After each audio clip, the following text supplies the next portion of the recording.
Yo le llamo la reina del party. Ella lo torquea como Cari. Ella le dice que sea la Mari. Le gusta cuando freno en el Ferrari. Bailoteo, bailoteo, bailoteo, bailoteo, bailoteo. Bailoteo, bailoteo, bailoteo, bailoteo, bailoteo.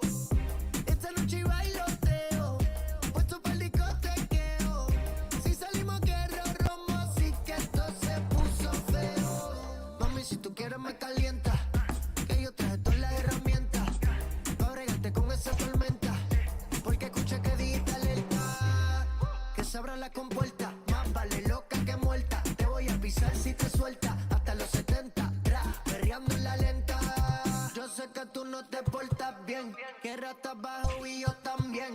Te vas de party todo el weekend. Entren ahora que caben 100. Hey, mic check, Tim, you got me? You got me, Tim? Hey, what's up, man? I just heard you. You got me?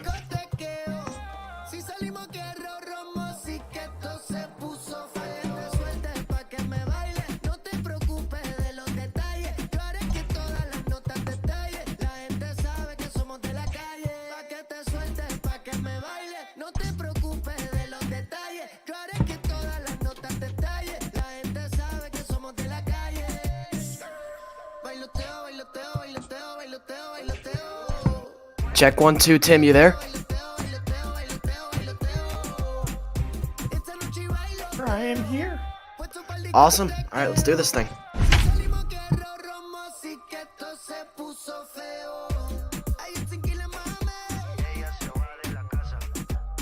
Alright, ladies and gentlemen, and welcome to some Thursday afternoon bot ball, as it's the first of a 4-game National League West series with the LA Dodgers hosting the Colorado Rockies. Hello everyone, Eddie McCarthy, Tim Moore here on the call as we'll be taking you through this one.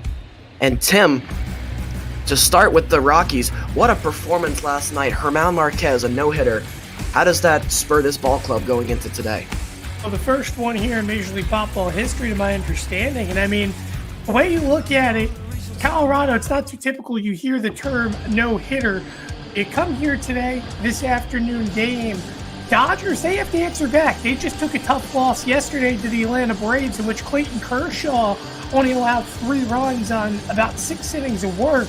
The Dodgers, they struggled with runners in scoring position. Now they come today with arguably one of their best pitchers, of Walker Buehler. I expect the Dodgers here to try to turn this a little bit of a slump they've had around here to open up this series here at home.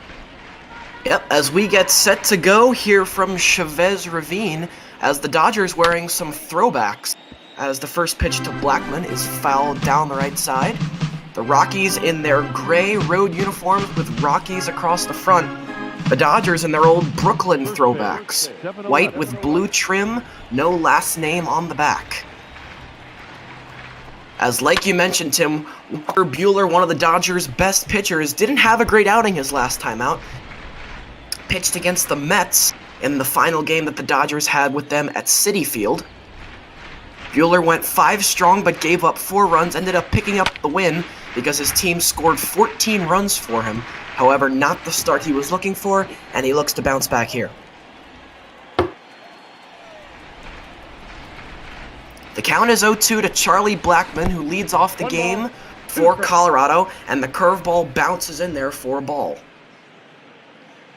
So it's a good start here for Buehler. You mentioned his struggles the last time out, Eddie, but early on, only 4 pitches, he's locating pretty well. That one misses inside, and the count is quickly run to 2-2.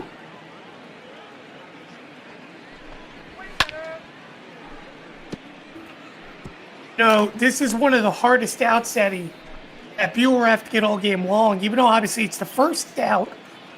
Charlie Blackman against right-handed pitchers will not be cheated. Swing and a miss, and Blackman's gone there. Only the 37th time he has struck out this season, and a good job battling there by Walker Buehler to get out number 1. At that time, he attacked the low and away fastball off the plate, and Blackman doing everything he can to defend. Again, I mentioned it just a moment ago. Blackman, he doesn't get cheated. He's going to do whatever he can to stay alive, and that time just couldn't get a piece of it. So with Blackman gone, that's going to bring up the left-hander Daniel Murphy, who will serve this one into left field. Going back is Peterson. He won't get there. This is going to get all the way to the wall, and Daniel Murphy, he'll pull into second with a one-out double, and so the Rockies, for the first time, have a runner in scoring position today. I'll tell you right now, Peterson hesitated a little bit there on that ball. I'm not sure if he knew what angle that ball was going to cut, because it looks like the wind is pushing a little bit towards left field. He did a good job rebounding, but if he made one little bit minor of a mistake, he could have been looking at potentially a triple there, with just kind of the way he took the angle of that ball.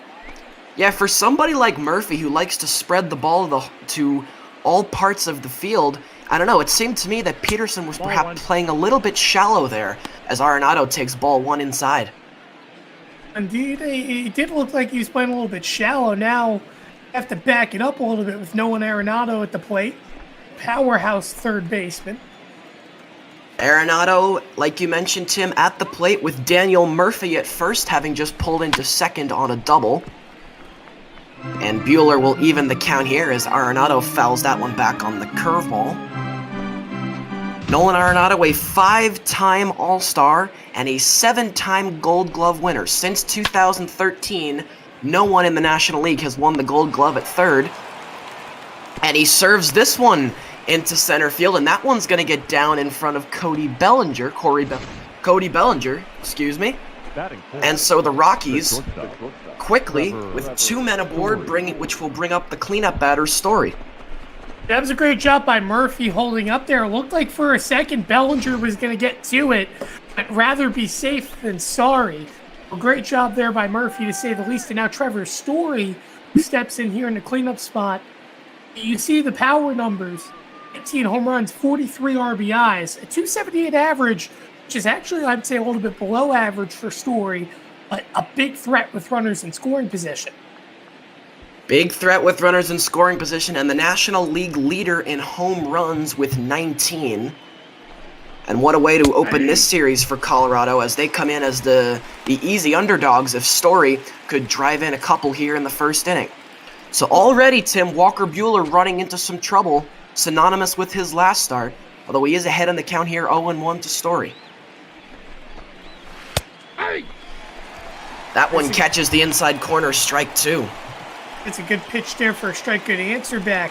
But you know, that's the thing about Colorado. The offense has never come shy for Colorado and the Rockies. It's been the pitching.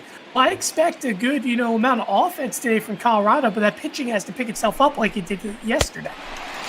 Dominant was Buehler right there on that at-bat, as Story only sees 3 pitches, and Buehler has got his second strikeout of the ballgame. And now if he can get Tapia here, he will have a rocky but scoreless first inning. Tapia has a lot of speed. You're going to be very careful with how you approach him here. He fouls this first pitch into the right foul line seats. You mentioned it, Tim. Raimel Tapia, lots of speed. The ball takes more than 3 hops. Most likely he is going to be safe. But he fouls this one away, and it's quickly 0-2. What's interesting about Tapia is he stands very upright with less than 2 strikes, but usually he likes to crouch down when it's a 2-strike count. The 0-2 here from Buehler is grounded right side. Lux will go the easy way to second, and Buehler runs into some trouble, but gets out of it unscathed. Middle of the first at Chavez Ravine, no score here in LA.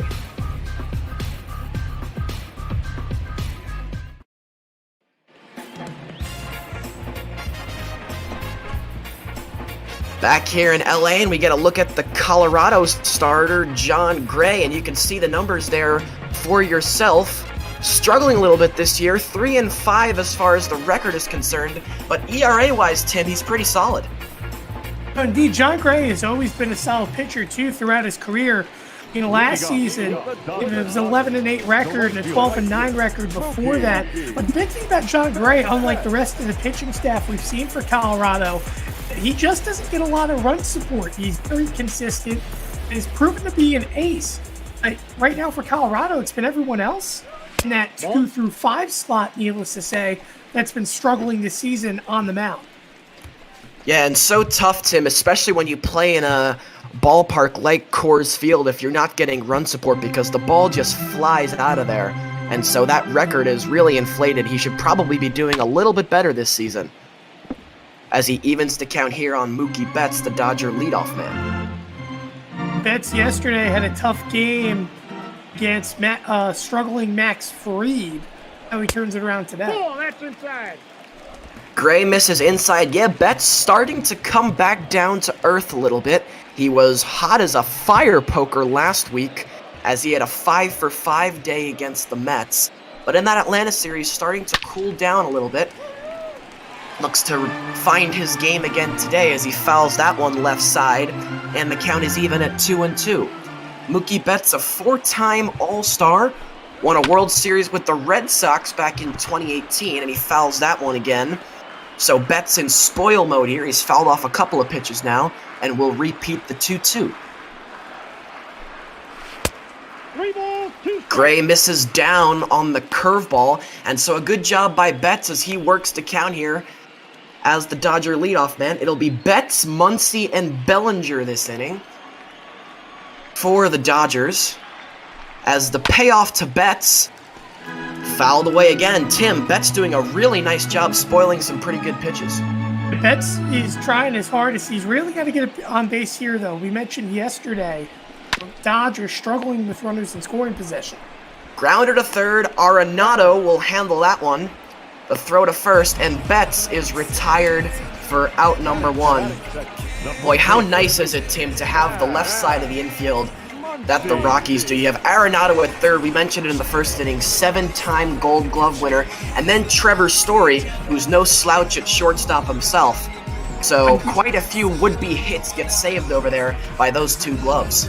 Indeed, and who would have thought with Rockies essentially moving on from Tulowitzki years back and DJ LeMahieu, who now is on the Yankees, this defense would get even better. Obviously, DJ was the second baseman. I mean, the way you look at it, this defense for Colorado has always been solid, along with the hitting. It's just been the fact that the pitching has been streaky. Regardless, Max Muncy, he steps in. He was the only source of production yesterday, Eddie, with a solo jack for LA. Yes, Muncy, that solo shot that didn't even look like it was very hard hit, but the ball just kept carrying, and yet he finds himself down on the count here, 1-2. Muncy was signed by the Dodgers back in 2017 as he was released after a spring training stint with the Athletics. 2-2 the count here, and he swings through that one, and so Muncy's gone, and it's a good start for John Gray as he retires the first 2 batters that he sees. And as I guess you could say the irony goes, he's pounding the Gray right now. Great fastball. Gray on the low outside corner gets Muncy to swing and miss, and now he faces another lefty. This is going to be probably one of the teams where you see an abundance of lefties in the lineup. Is, I mean, with the way you look for LA, they just bring a lot of very strong hitting left-handed hitters, 1 through 8 in this lineup. Yeah, the Dodgers going with their lefty lineup today. Chris Taylor, who played short yesterday, he'll start this game on the bench. Jock Peterson, he gets inserted into the cleanup hole. He'll be up after Bellinger if he can keep things going. Peterson playing left field today, and Corey Seager, who played third yesterday, he switches over to shortstop. So some changes for Dave Roberts' squad here today, as Bellinger finds himself at a good 2-1 hitters count. I got 3-1. 3 balls, 1 strike. That ball misses down for ball 3, and Bellinger is in command here. First time that Gray has run a 3-ball count here today. Ball 4, that pitch is low.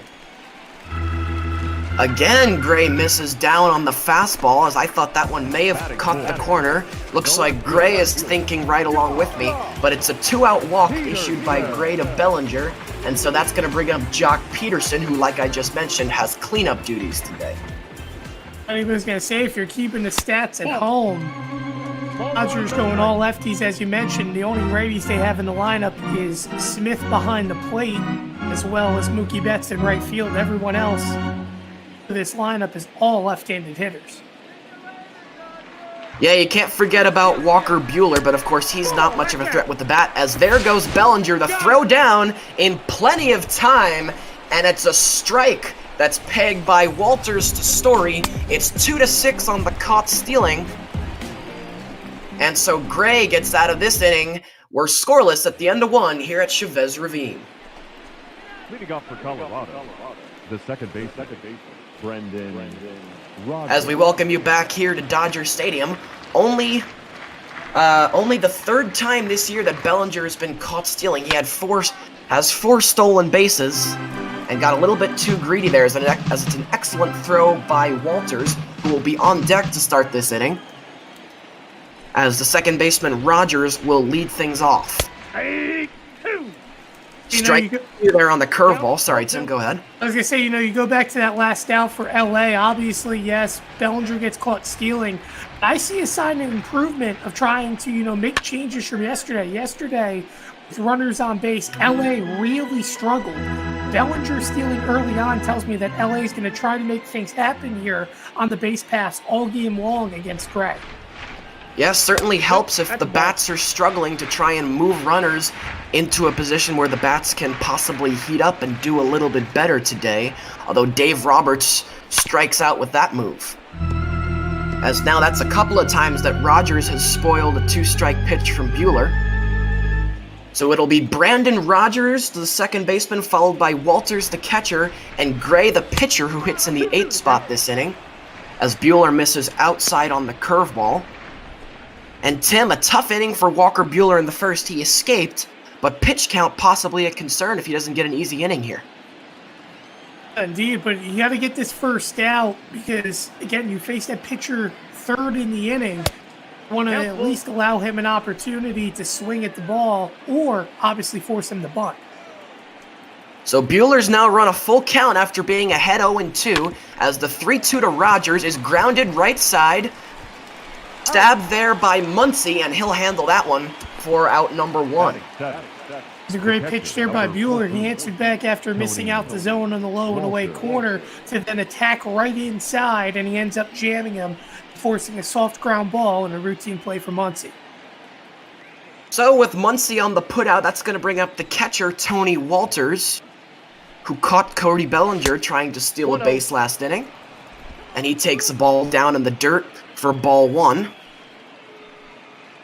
Brendan Rodgers, 3rd overall pick back in 2015 by Colorado,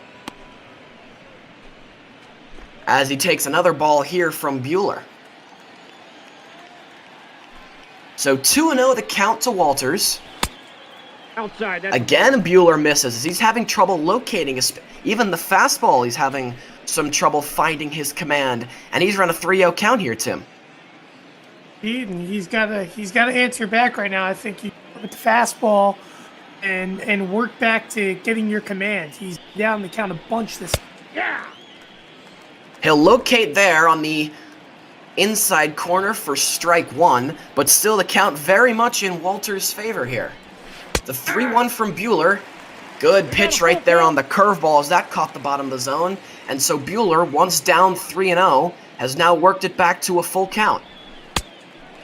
Walters strikes out right there, and a good job by Walker Buehler rallying back. He gets his 3rd strikeout of the game. Great pitch there again, the low fastball. It's him chasing over the outside corner, and all Walters can do is walk back to the dugout. No, he missed a big opportunity there on a 3-1 pitch, swing away. And so now if Buehler can get the pitcher, John Gray, who bats now for Colorado, he will get that pitch count under control and be more in line to deliver the quality start that LA is really looking for. 2-0. John Gray, not too much of a threat with the bat this year. He's three hits and 21 plate appearances for him, which is good enough for a 143 average. Although he finds himself ahead here 2-0, and Buehler really not being good at getting strike one so far today, and that's the second straight 3-0 count he's run. Another 3-0 count. And he's struggling to locate his breaking stuff right now. Yeah, really struggling, and it's not just the breaking stuff. We've seen him have fastball command issues as well, as the 3-0 from Buehler splits the plate in half with Gray taking all the way. And you gotta think that Gray wouldn't really be swinging here again, as he is the pitcher, probably looking for a base runner. 3-2. Time he does swing, and Eddie, I don't want to rule out anything. Gray does have 1 career home run, 10 career RBIs. Second straight batter that Buehler comes back from 3-0 and gets him to strike out.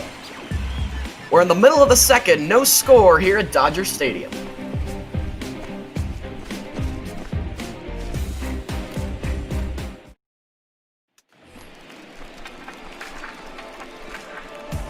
Leading off for the Dodgers, the left fielder, Josh Peterson.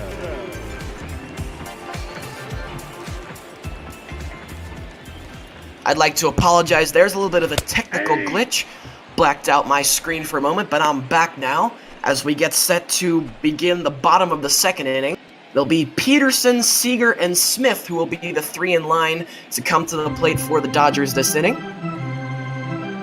As Jock Peterson was the batter last inning, but Cody Bellinger caught stealing at second, and so he will resume with a clean count to start the bottom of the second, but he finds himself quickly behind 0-2. Ball, that's inside. Gray just misses on the fastball inside, and so Peterson works to count back to 1-2. Peterson, an 11th round pick by the Dodgers back in 2011 out of Palo Alto High School in California, but he goes down on strikes there, as it's the second strikeout of the day for Gray. And Tim, Gray off to a great start here.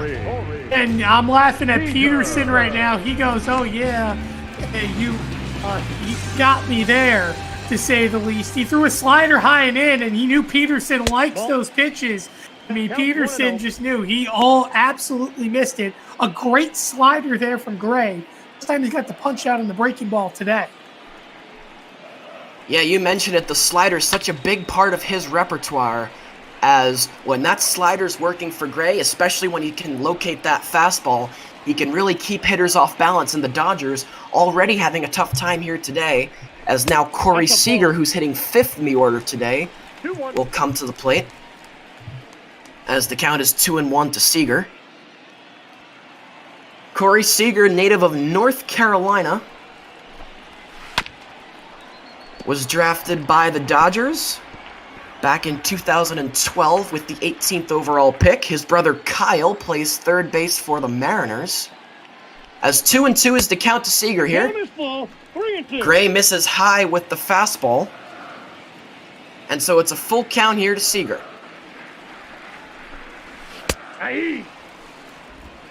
Strike 3 called, as Gray hooked in the curveball there, as it's a beautiful pitch, Tim. Oh, another slider. Go right back to it. High inside corner. I mean, it's like John Gray can pound that all day long. You tell your pitchers not to hang those sliders, Eddie. When you face a left-handed hitter and you're able to locate it, pinpoint like that right in the corner, a pitching coach will take that all day long. You mentioned it. Pinpoint control, just painting that top part of the strike zone. And so the first 2 Dodgers hitters this inning retired via the strikeout. Will bring up the catcher, Will Smith.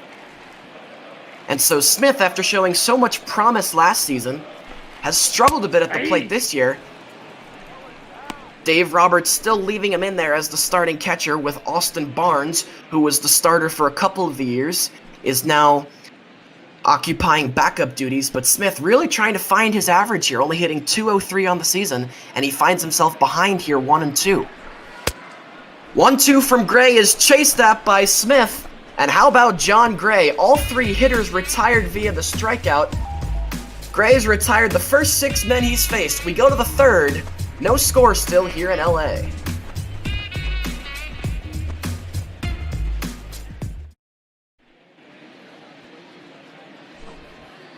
Back here at Dodger Stadium, as Heidi Watney reminds us to please donate to Meals on Wheels. This is only the first of 7 games that we will be bringing to you here on Major League Botball on Twitch.tv, as you get a look at the Dodgers' starting rotation and the numbers they've produced this year. You know, it's interesting. The pitching staff's been so successful for LA, Eddie. I want to turn around and also give a counteraction here. Obviously, we know Colorado, they've struggled this season. And I'm seeing early on, John Gray is right now looking like German Marquez yesterday in his no-hitter bid. 2 consecutive no-hit innings right now for Colorado. But oh my goodness, Gray, he right now is on fire, and he almost looks unhittable as well. Yes, Gray on fire, dominant through those first 6 Dodger hitters. 1-1. As David Dahl leads things off here for Colorado. Dahl hitting in the 9th spot today, so it'll be Dahl and then the leadoff hitter Blackman, followed by Daniel Murphy. As you saw with our wide shot there a moment ago, that the Dodgers playing in a heavy shift for Dahl, who's a pretty extreme pull hitter, as that one from Buehler catches the upper part of the zone for strike 2. So huge if Buehler could retire the first man he faces here this inning, as the 1-2 to Dahl went back to the curveball, this time missed inside, and so the count even at 2 balls and 2 strikes. Dahl strikes out there on the 2-seamer at 96, and so Buehler, with that ever-important first out of the inning on the first batter he faces, will now face the top of the order for the second time, as Charlie Blackman, who struck out his first time up, will come to the plate. Great pitch there from Buehler, right over the high corner. Answer back for this inning, by the way, for Buehler. He was down in the count 3-0 twice now in that last inning, where he answers back with early strikes. And his 5th punch out, I believe now it's his 4th in a row. Yes, good job by Buehler there, as you mentioned, getting the first hitter of this inning to go down on strikes, as now he faces the dangerous part of this Rockies order, which is led off by the leadoff man, Charlie Blackman, and Blackman grounds this one, fielded by Muncy, the glove flip to Buehler, nice looking play there, and they get Blackman. It's a 3-1 in your scorecard, and so Buehler now, if he can get Daniel Murphy, will be in line for his second 1-2-3 inning. Yeah, I'd like to. I hope we get to see that play in the highlights there. I think Muncy just gave Buehler a flip behind his back. Yeah, I certainly saw a glove flip right there. Wasn't too sure if it was behind the back or not, but still, very flashy play right there from Max Muncy. As now Buehler will face Daniel Murphy, who floated a base hit. Got a double his first time up, as he doubled in the left center gap, which sent Jock Peterson running back to fetch it from the fence. Although he finds himself in an 0-2 hole here, does Daniel Murphy. So many pitches at Buehler's disposal right now. Which one will he go to? The 0-2 to Murphy opted to use the fastball, is high. Murphy didn't chase, and so the count 1 ball and 2 strikes. Murphy is one of the hardest hitters to strike out with 2 strikes. I mean, he's just so good at defending the plate. Such good command of the strike zone, but Buehler gets him there on the slider at 88, kind of handcuffed Murphy. And so, Tim, we may have ourselves a pitcher's duel here. We're in the middle of the 3rd, still no score here in LA.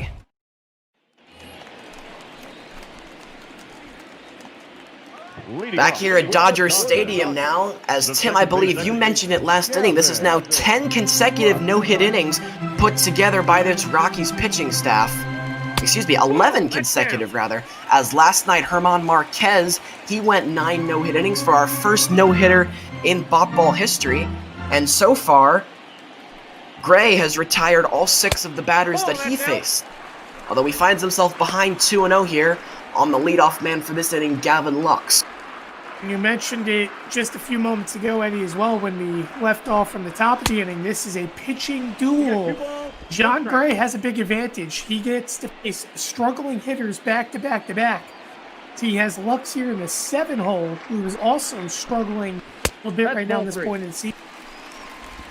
Yes, it'll be Lux Hernandez followed by the pitcher Walker Buehler this inning. and we'll see if the Dodgers can get something going, as Lux here is in an advantageous position, ahead in the count 3-1. He swings and drives this one. It's pretty deep, but it's going to go foul down that right field line. Possibly the first mistake of the day for Gray. Fortunate that Lux did not capitalize. Full count now to Lux is down. That's ball 4, and so the Dodgers have only their second base runner of the day. The second walk issued so far tonight by John Gray, and so that'll bring up Kike Hernandez, who's playing third base today. And again, you turn it around, Hernandez also struggling at the plate. Again, Gray here, all he needs to answer. He was a little bit mad at himself there in that slider. He knew right out of his hand he missed. Look at a ground ball here. It'll be big for Colorado, the double play. Strike one to Hernandez there, and you mentioned it, Tim. It would be fantastic right here for Gray if he could get a ground ball. Although, it's just as good to be ahead on Hernandez 0-2, which he is. Hernandez up at bat right now, and the on-deck hitter is Buehler. The grounder to third, over to second for one, to first. It's an easy double play. 5-4-3 by that all-world, started by the all-world third baseman Nolan Arenado, and Tim, just what the doctor ordered. I'll tell you, right now, Hernandez just can't catch a break. He did a good job. They sit back, but it was a routine ground ball right at Arenado, and you know Arenado's not going to make a mistake. Running a 5-4-3, he does it just simply well. Now, just like that, the pitcher slot of Walker Buehler will step in. Chance for facing 3 more in a row for John Gray. Tim, I find it so interesting that when you have a guy like Chris Taylor on the bench, who's having a pretty fine season for himself, he's got the average at 290, that Dave Roberts keeps inserting Kike Hernandez into the lineup when it's a right-handed pitcher. I get it, you have to have some righties in the lineup, but why not Chris Taylor? Well, and that's a great question. I asked about that earlier before the game too, but I think a lot of it has to do too when you look at the right-handed pitchers. Buck Peterson comes in and plays left field. Yes, it's a visualization of allowing Taylor to come off the bench and be that utility player.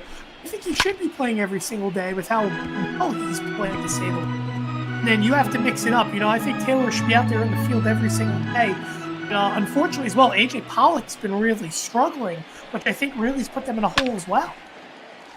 Yeah, Pollock in a hole hitting 177, as Buehler, a soft flare behind second, flagged down there by Rogers. And it's the third consecutive 1-2-3 inning for John Gray. We're through 3 here in LA, still no score.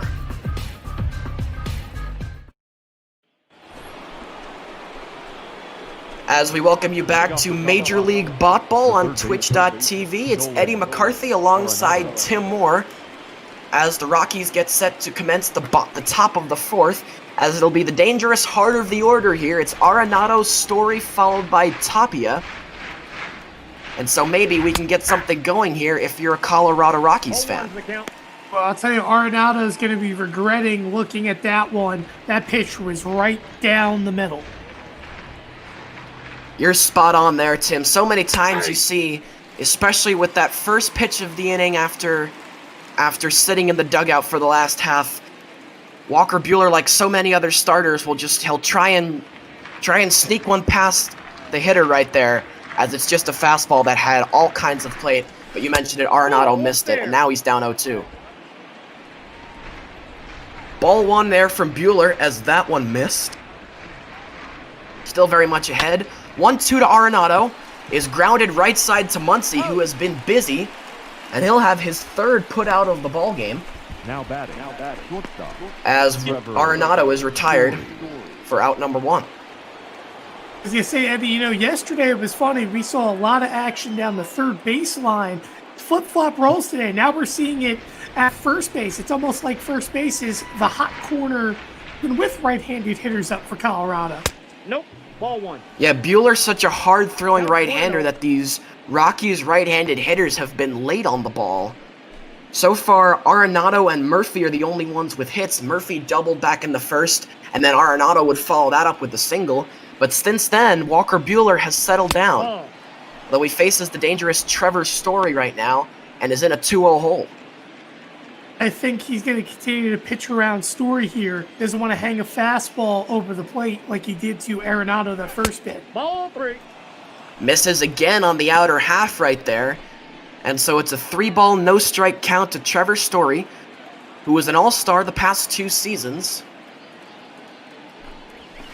Nope, that's down. Ball 4. And it's a 4-pitch walk issued by Buehler as the slider misses in the dirt. Now batting. And so Story is aboard and the Rockies have a 1-out base runner. And don't be surprised here if the Rockies try to steal or go with a hit and run. Story has some speed on him, and obviously Tapia with speed of his own. Luzardo could try to get risky. Ooh, that one was nearly thrown away. First walk of the day issued by Buehler. So it's Story who leads away from first with Tapia at the plate and 1 out.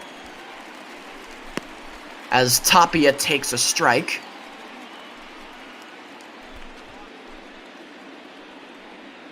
Walker Buehler with the pitch count at 58. He could really use a ground ball here. Although, as you mentioned it, Tim, Tapia very difficult to double up. Runner's going. Ball 2 strikes. The runner goes. The throw down to second is not in time.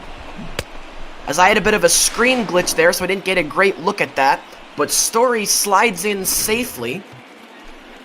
It's his 8th stolen base of the season, only been caught once. Although the pitch was a strike, so now the 0-2 to Tapia is in there for strike 3 called, and it's a huge out by Walker Buehler as Tapia goes down on 3 pitches. The second base. I think Tapia wasn't looking for the fastball. He was looking for the slider. And Buehler said, no, I'm just going to throw it to you again. And he gets him on 3 straight strikes. He could try to get out of this inning despite going into a hole. This one is driven deep to left by Rogers. Going back, and that one's going to get out of here. And so Walker Buehler, who had been kind of dancing around the fire for so long, he had run so many 3-ball counts, finally burned here by Rogers, and the Rockies are on top 2-0 here on the road. And this is like deja vu, just with a different scenario of score. Yesterday, Eddie, we saw the same exact thing happen to Clayton Kershaw, where he was getting down in counts early on in the game, and then it finally came back to bite him. That time, Rogers got all of that one, hit it over the left field fence, and suddenly LA again down 2-0. The Colorado team that has been on fire. Yeah, Colorado is on fire offensively right now. And of course, what a boost they got last night, as we've mentioned it a couple times now on the telecast, with German Marquez throwing the no-hitter, the first in Major League Ball history. And Tim, this Dodgers offense has been really struggling as of late. Only 1 run produced yesterday, and they've been held hitless through their first 3 turns at bat today. And they're gonna continue to try. Again, a lot of lefties for that LA lineup, but if they continue to struggle with runners in scoring position, I mean nothing, just like it did yesterday against Atlanta. Walters skips back to avoid the slider, which was shin height, and so it's 2-2 the count, as Buehler trying to get out of this one. 3-2. He misses on the fastball, and so it's another full count here that's run by Walker Buehler. The 3-2 to Walters is lined into center.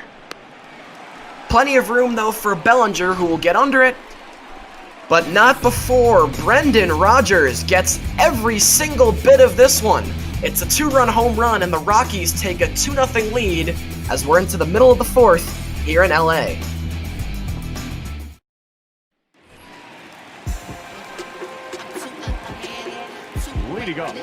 Bottom 4 now here at Dodger Stadium. It'll be Mookie Betts, the leadoff hitter, who will bat for the second time, as the Dodgers still searching for their first hit of the ball game, as Betts takes down for ball 1.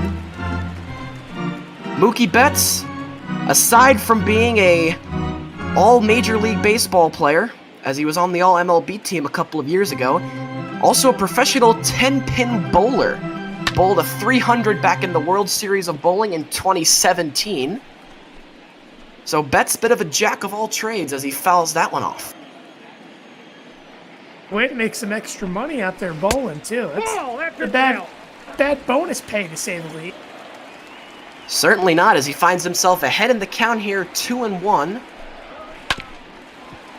And he grounds this one right at Trevor Story. Should be easy, and it is. 1 out. Looking at the smile there on Trevor Story's face, it's never often where you see a ground ball come right back to your chest where he doesn't even have to crouch. He made that as routine as can be with no effort at all. Yeah, the Dodgers certainly hitting it into some bad luck today, as that one was pretty well struck right there by Betts, just right at Trevor Story. Here's Muncy, check swing left side, tough play for Arenado, but the 7-time Gold Glove winner makes it, and he makes it look easy, and so quickly 2 are retired here for LA.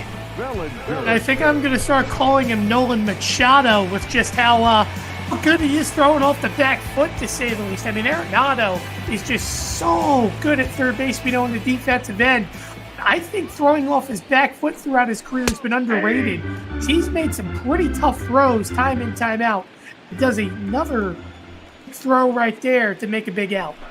I heard someone last year call him Nolan no-hit Arenado, as Bellinger skies this one deep into left, but this is going to be a foul ball, so that's twice now where Gray has missed on his pitches and the Dodgers hitters have taken it for a ride, but they've both been foul balls.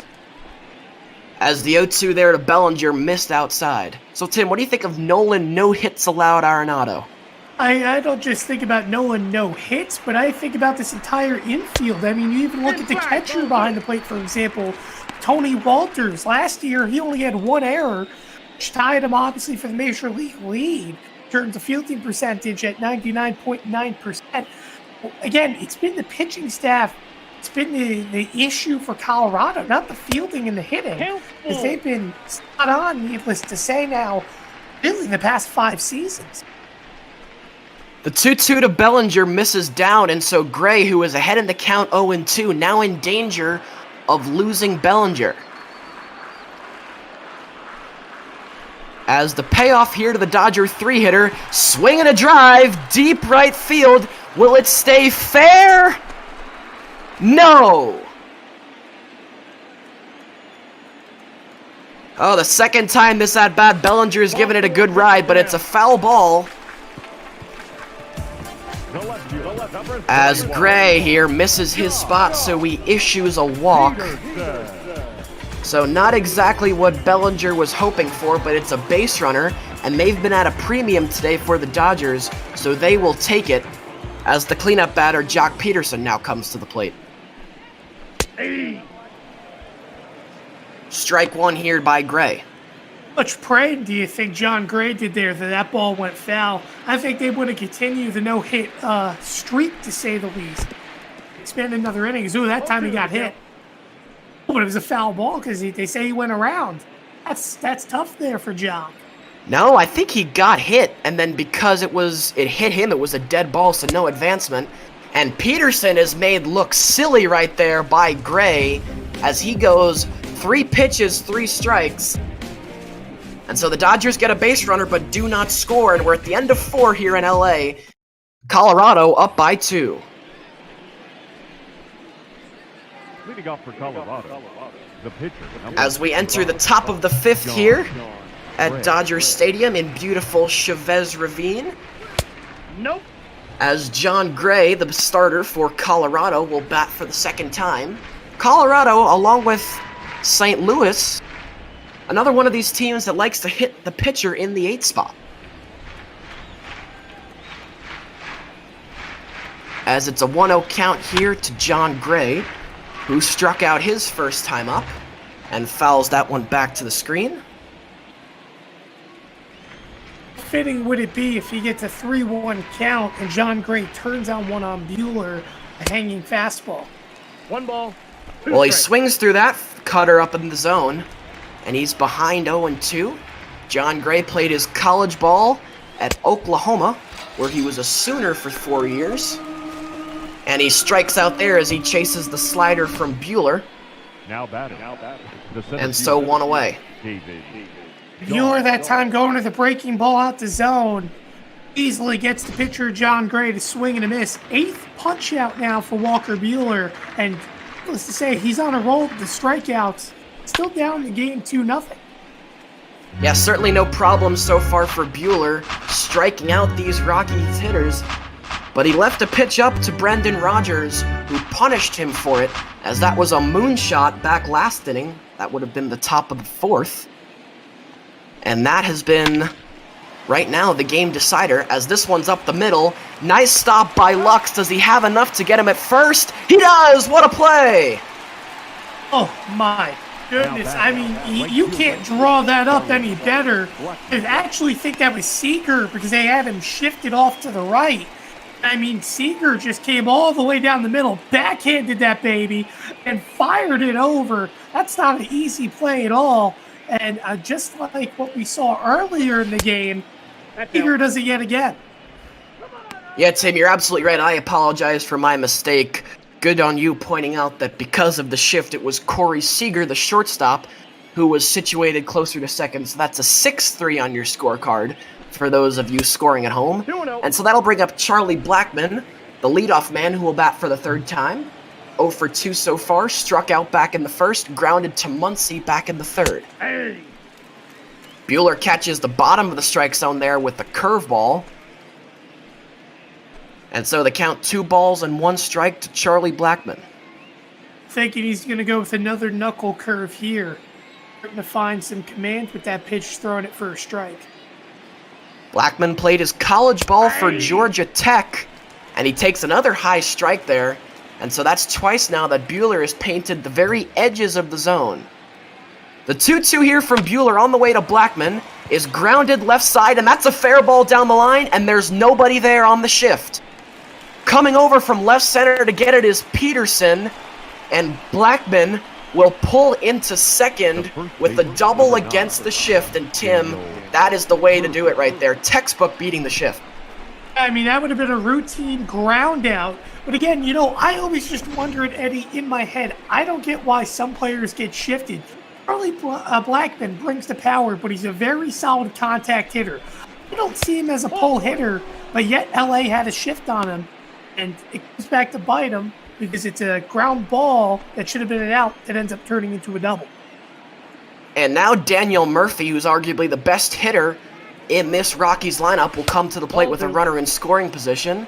That's Blackmon, who just doubled a moment ago. As you can see there, as the graphic that just flashed up, Murphy hitting .326 with runners in scoring position this season. Murphy drafted back in 2006 by the Mets, where he would remain until 2015. Then from there it was a stint with the Nationals. He was loaned then at the trade deadline to the Chicago Cubs, but he's remained with the Rockies ever since. And he's done a nice job for them, as he's a bit of a utility man, as he can play some second, some first. They've even thrown him at third a couple of times when Arenado needed a day off.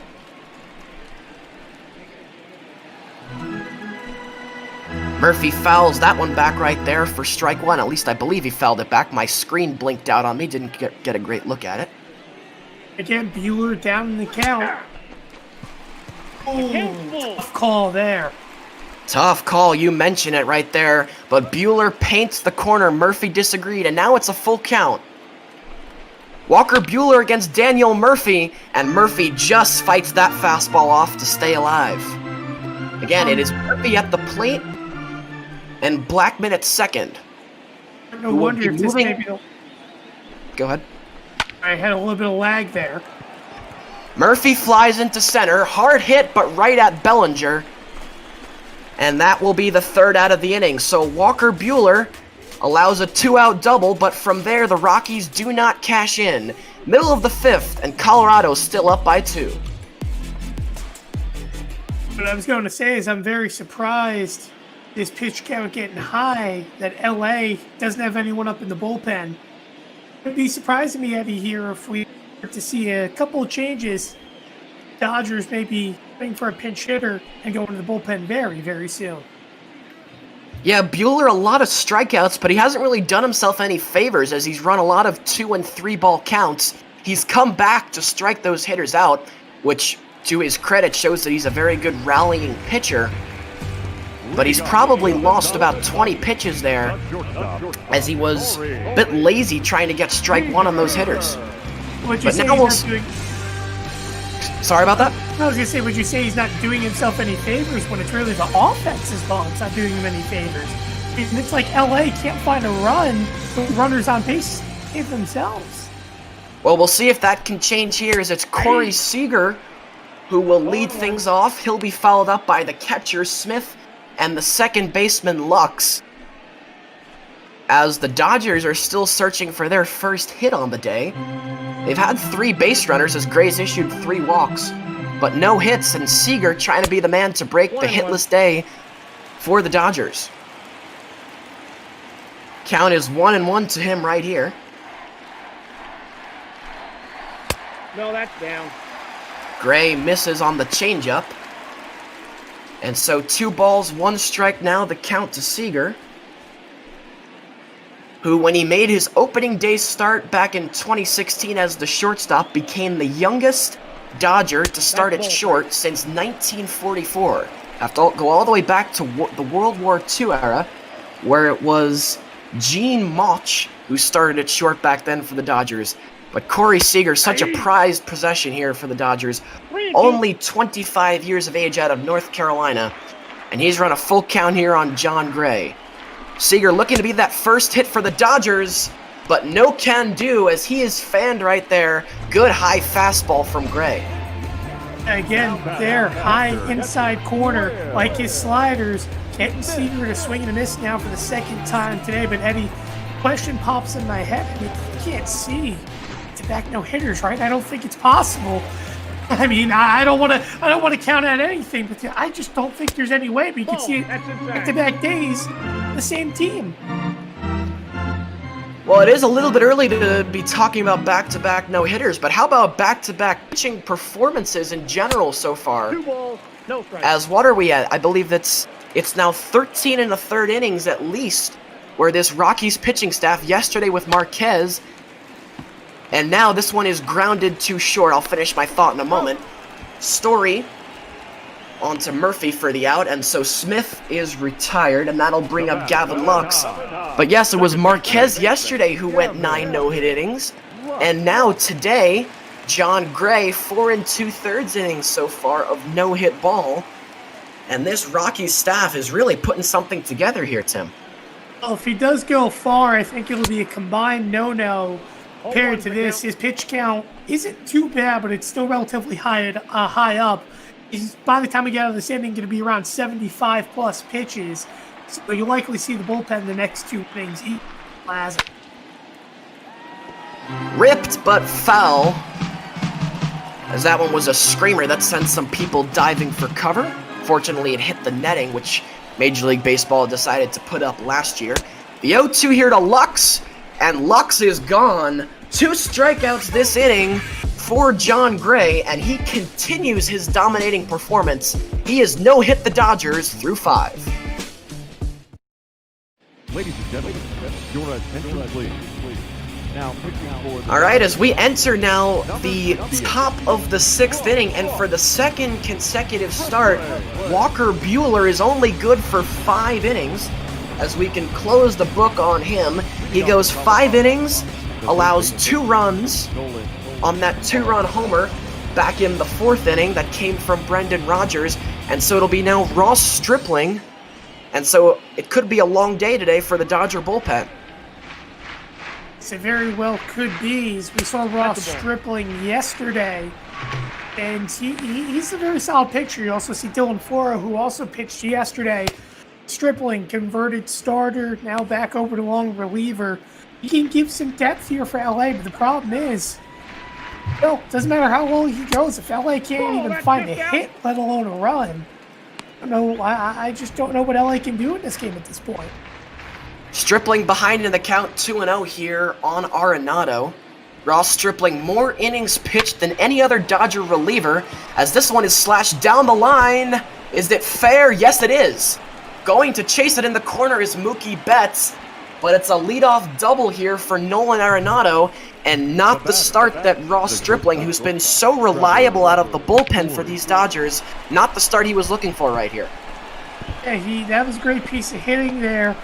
Sitting back and slapping that thing down the first base line. A leadoff double now. And just like that, Colorado's looking to expand the lead, and no one better to do it with than Trevor Story. 0-1. So now Stripling working out of the stretch with Arenado at second, and Story, who we mentioned at the top of the show, coming into the day, the National League leader in home runs with 19. He's at the plate, and he could break this game open right here with a good swing. And by the way, I do want to make it known, the big guy 73 in the chat, good trivia question for you, Eddie. I got the count. Let's see, what do we got? What do we got? Hitters, can you name a Hall of Fame Dodgers pitcher that has more than one career no-hitter in his career? I'll have to think about that. The big guy 37 always coming in so clutch with those trivia questions as Story strikes out here, and that's a big out right there for Ross Stripling. Now, I believe I actually know the answer, but we'll see if your response is.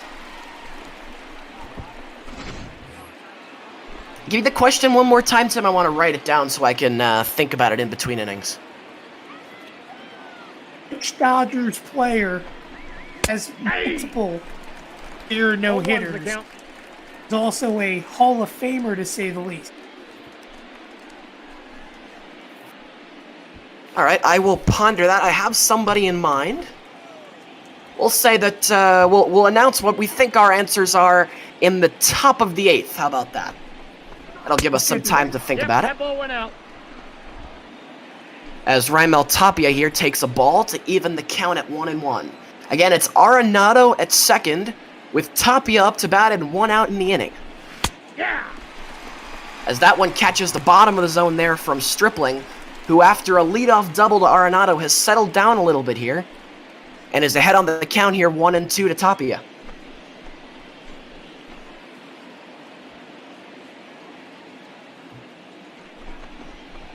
Ball, that's high. That one missed. So 2-2 now, the count to Stripling. To Tapia. Stripling the delivery, struck him out. Inside fastball, tied up Tapia, who goes down on strikes for the second time today, and that's a big out again right there for Stripling. Stripling to the slider that time, and Tapia again going back to the dugout a little bit frustrated with himself. Well, here comes a big out for Stripling. Dodgers, who homered the last time up, the only source of production right now for Colorado. Man, has he proven to have a big bat when it matters. Maybe not in the power numbers, especially in the contact number. Yeah, Rogers came into today only having 2 home runs on the year, but the way he crushed that one, you would never have known it. As he takes a big home run hack there, but it's a good pitch by Stripling, and he gets him to swing and miss, and the count is even at 1 ball and 1 strike. And Stripling continuing to stick with that slider. The count is This one bounces in. It is stopped by Lutz, by Smith, as he fires back to second. Luck's not covering. A bit of an interesting play right there. Anyway, it's a 1-2 count here, as this one is fouled down the right field line into the seats. And so Rogers spoils the offering and will do it again. The 1-2 here from Stripling is grounded left side. It'll be fielded there by Hernandez. The throw to first. Muncy crawling for it, and he'll stretch to make the play. It's a good job there by Muncy, and the Dodgers keep the lead within 2. It's 2-0 Colorado as we head into the bottom of the 6th.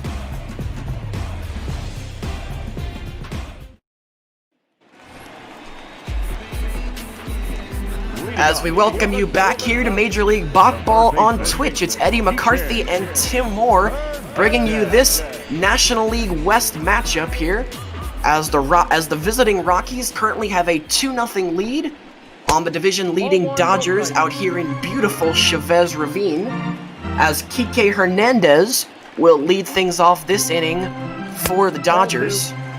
It'll be Hernandez and then the pitcher spot, which is currently occupied by Ross Stripling.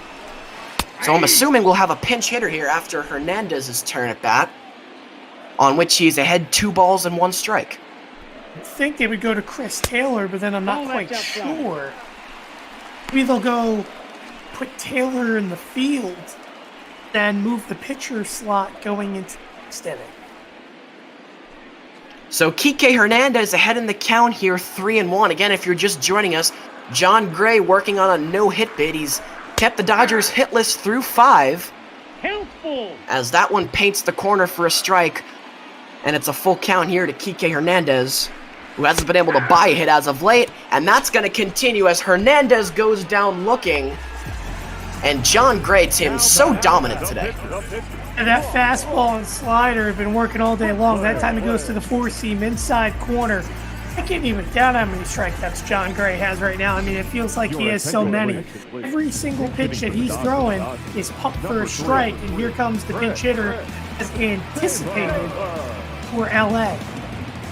Yeah, 8 strikeouts here to this point for Gray, as that is going to bring up, as you called it, Tim, Chris Taylor, who was 0-3 yesterday with a walk, and he had grounded into a double play as well. And he's ahead in the count 1-0 here on John Gray. Taylor, a fly ball into center. Should be easy for Dahl, and it is 2 out. I'll say this, even though Taylor flies out there, I still think the best option is go with the double switch, keep him out third base, and then what happens is you pull a Hernandez out of the game, put the pitcher slot right there, and basically make a couple substitutions. Yeah, that is one route. I would definitely agree with pulling Kike Hernandez out of the game. What I think, though, they might do is put Seager at third, who has a little bit more experience playing at the hot corner, and then they might slide Taylor over to shortstop. But all good questions that Dave Martinez has to consider, as it's 2 outs in the inning, and the leadoff hitter Mookie Betts will bat for the 3rd time today. Unusual, as Betts has been in this leadoff spot for the Dodgers so many times this year. It's unusual that we are in the bottom of the 6th, and this is only Mookie Betts' 3rd turn at bat. As he grounds this one down the line, but foul. As there you get a look at John Gray's pitch count. He's up at 86, which is good but not great. And you wonder how long here Bud Black will ride him, as that one was up in the zone, caught a piece of something. And so 2 balls and 2 strikes to count. Struck him out! Mookie Betts goes down on strikes. And how about John Gray? He has no-hit the Dodgers through 6.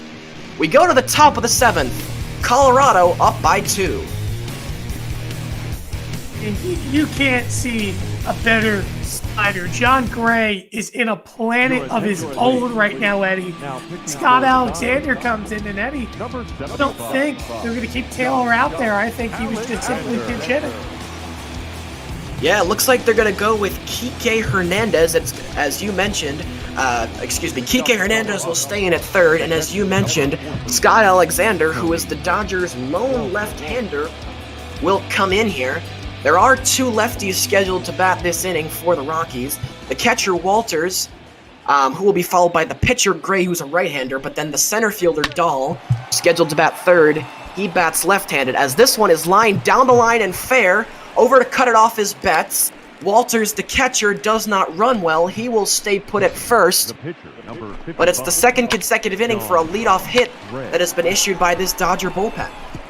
In the last inning, it didn't result in a run for Colorado, but I have a feeling this time if they get another runner on, it's interesting, they're going to let John Gray bat here. Well, that tells you right now what the plan is. Gray, the sacrifice to first. And they get him for a second. I thought Gray might have had himself a hit, but it's a terrific job right there by John Gray to lay down the beautiful sacrifice bunt. It's picture perfect, and it gives David Dahl now a great chance to knock in Tony Walters, who moved up to 2nd. Oh, has the capability of turning on one that's high and in. Dahl fouls that first pitch down the right field line. Yesterday, David Dahl 1 for 2 with an RBI double. And the Rockies could really use some of that offense here, I got 1 ball, 1 strike. as Alexander misses down and away for ball 1. Oh, you saw the stat pop up as well. 308 average with runners in scoring position. It's almost like this Colorado team, when that scenario pops up, is almost automatic, to say the least. Dahl swings through that one, and the count is 1-2. Well, the Dahl family is very athletically minded. His wife, Jacqueline, was the founder of One Up Sports Marketing, and she represents some high-profile athletes, including Patrick Mahomes, Julian Edelman, and Danny Amendola of the National Football League. Called strike 3 there as Dahl goes down on strikes as he gets frozen right there by Alexander. Excellent pitch, Tim. At that time, again, he wasn't looking for the slider, he was looking for the fastball, and he got beat on it over the outside corner. Just like that, now Charlie Blackmon step in, and I think you're going to see a bunch more sliders here. So yes, Charlie Blackmon will step in. He'll bat for the 3rd time today. He doubled back in the 5th for his lone hit of the day, so he is 1 for 3. It is Walters, the catcher, at second, who will be in motion on contact, and Blackmon at the plate with 2 outs, and the count now 2-0.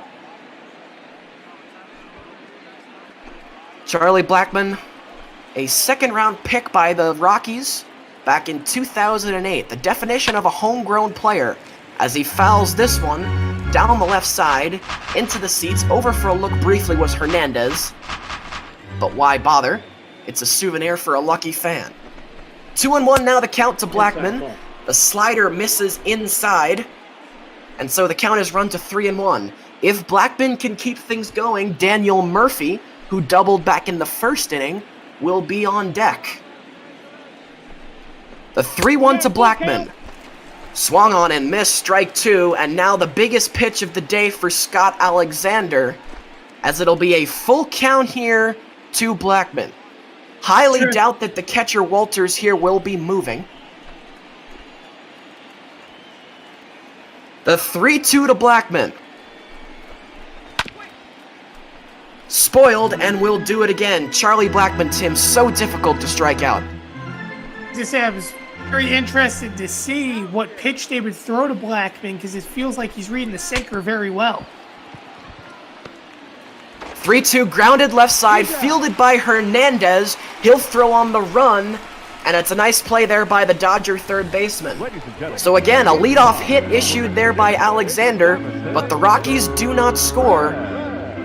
And it's a 2-0 game as it's time to stretch here at Dodger Stadium.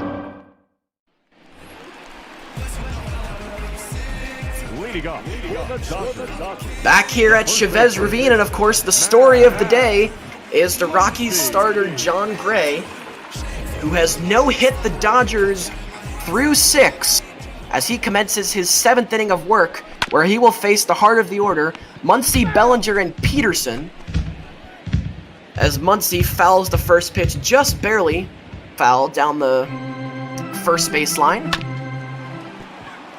Grounded right side here by Muncy. And that one is going to get through the hole for a base hit. What? We aren't going to see it today, but I'll tell you what, a great run for this pitching staff for Colorado. You get German Marquez, the no-hitter yesterday, and had 6 innings here today. What a great job by this pitching staff.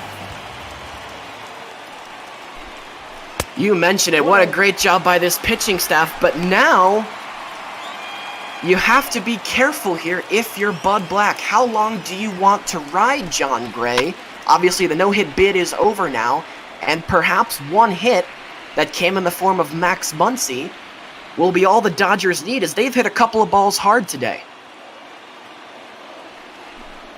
1-1 the count to Bellinger. Slider misses inside. Beg your pardon, that's a changeup. Nonetheless, it's 2 balls, 1 strike the count. Again, Gray misses inside. 3 balls and a strike. And now if you're Bud Black, you got to get somebody up in your bullpen in a hurry. That's what I was just about to say. If you let someone on here, I think Gray's night is done. Bellinger a chopper to short. It'll be taken by Story. He'll step on second. The throw to first in time. Oh, mercy. What a break there by the Rockies, as Muncie, who broke the no-hit bid, is erased just as easily as he was aboard. Gargantuan out right there for John Gray.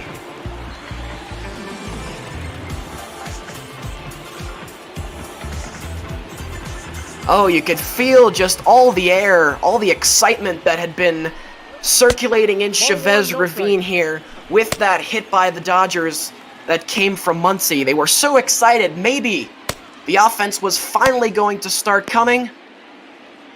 But Cody Bellinger hits into the 6-3 double play, and that really deflated the balloon here. Nope, outside. As it'll now be Jock Peterson who will be the batter.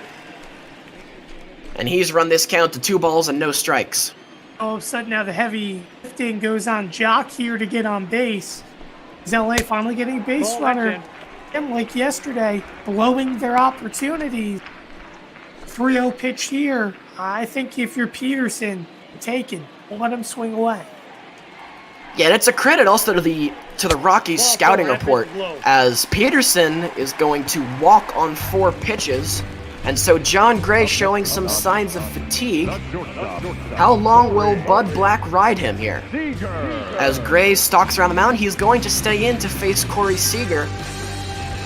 But yes, it's great. It's a great scouting report, obviously, that the Rockies staff put together. Story in perfect position on that ground ball from Bellinger. And now, though, facing the lefty is Seager. And it's very interesting that Gray's been very effective against the struggling hitters, to say the least, for LA. But Seager here, who's really struggling. Bellinger's done a great job with throughout the day, despite obviously, the stats that Bellinger's had throughout his career. And I mean, he's made Hernandez look like been standing still at the plate, and so many other Dodgers hitters are struggling to this point in the season.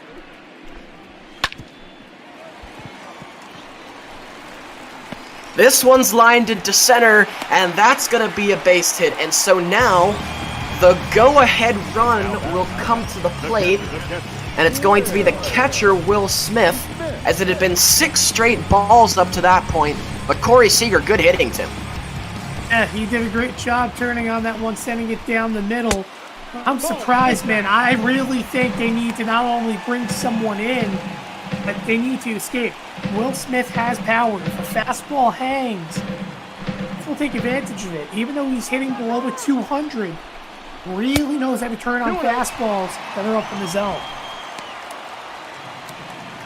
Yeah, certainly a bit of a questionable move here by Dave Martinez. And this is the 3rd straight batter where Gray has run a 2-0 count. So obvious signs of fatigue, as this will be pitch 105. The fans at Chavez Ravine smell blood. Flared into center. Will it get down?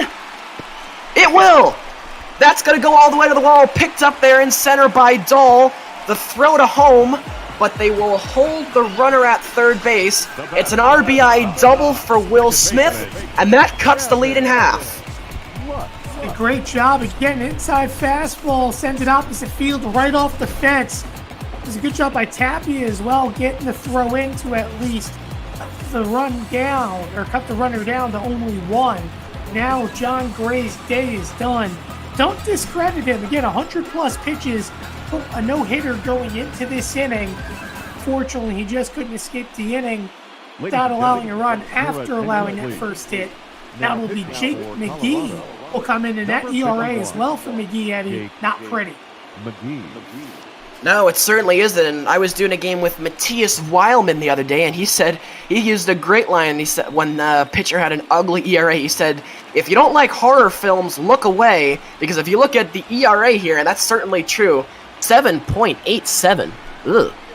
Hey! But he deals a first pitch strike here to Gavin Lux, and that's how cruel baseball can be. Gray's pitched so well, but if Lux can come through, he will be in line to be the losing pitcher of record. Big spot here for the rookie Gavin Lux, as it's an 0-1 count, and that one misses for ball 1. Gavin Lux The 20th overall pick in 2016 by the Dodgers. And he takes ball 2 right there. Lux came into the day hitting .260. So far tonight, he has walked and struck out. And it's a big spot for him right here. That one is swung on, belted down the line, but foul. And maybe a bit of a dangerous pitch right there from McGee. 2-2 is the count now to Gavin Lux. McGee comes set, the pitch, swing and a miss, he struck him out, and Gavin Lux goes down swinging, and more importantly, Jake McGee does his job. But not before an RBI double from Will Smith has gotten the Dodgers back to within a run. The confidence perhaps coming back from McGee. What a move there by Bud Black. No one thought McGee was going to come in and get that final out. Confidence showing in his left-hander, and he answers with a big strikeout. Number 52, Pedro. So now to begin the 8th inning, it will be Pedro Baez, and I believe, Tim, that we said we were going to give our answers to the trivia question, so partner, why don't you go first? Well, my answer would be Dandy Koufax, who had 4 no-hitters That's a ball. for the Dodgers. That's who I was thinking as well, and if maybe the big guy 37 can let us know how we did in the chat.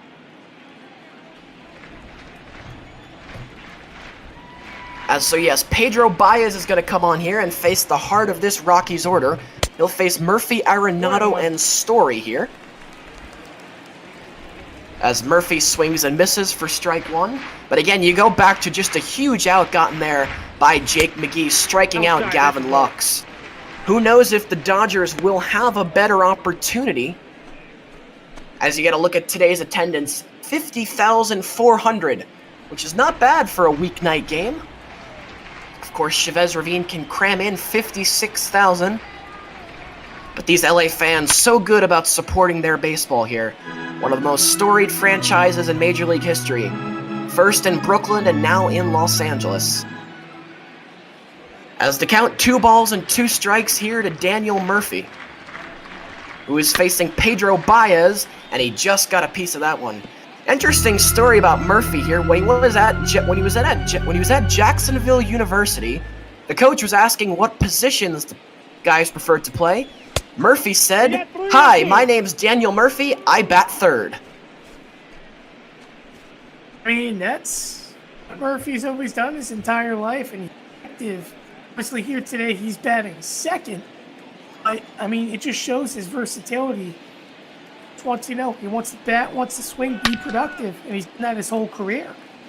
Such a confident hitter at the plate as Murphy, and so tough to strike out as he proves it right there. That's the second pitch this at-bat that he spoiled from Baez, who is really having to work hard. This will be the 8th pitch of the at-bat to Murphy.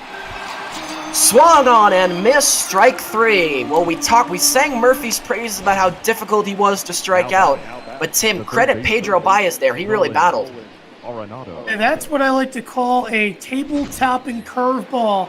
It starts right there towards the belt, and it just drops straight to the ground. Great curveball there by Pedro Baez to create a swing and a miss. Now let's see if he does the same exact thing to Nola Arenado. Yeah, certainly the righty-on-righty matchup swinging in Baez's favor here. As he left that one over the plate, but fortunate for him, Arenado just missed that one.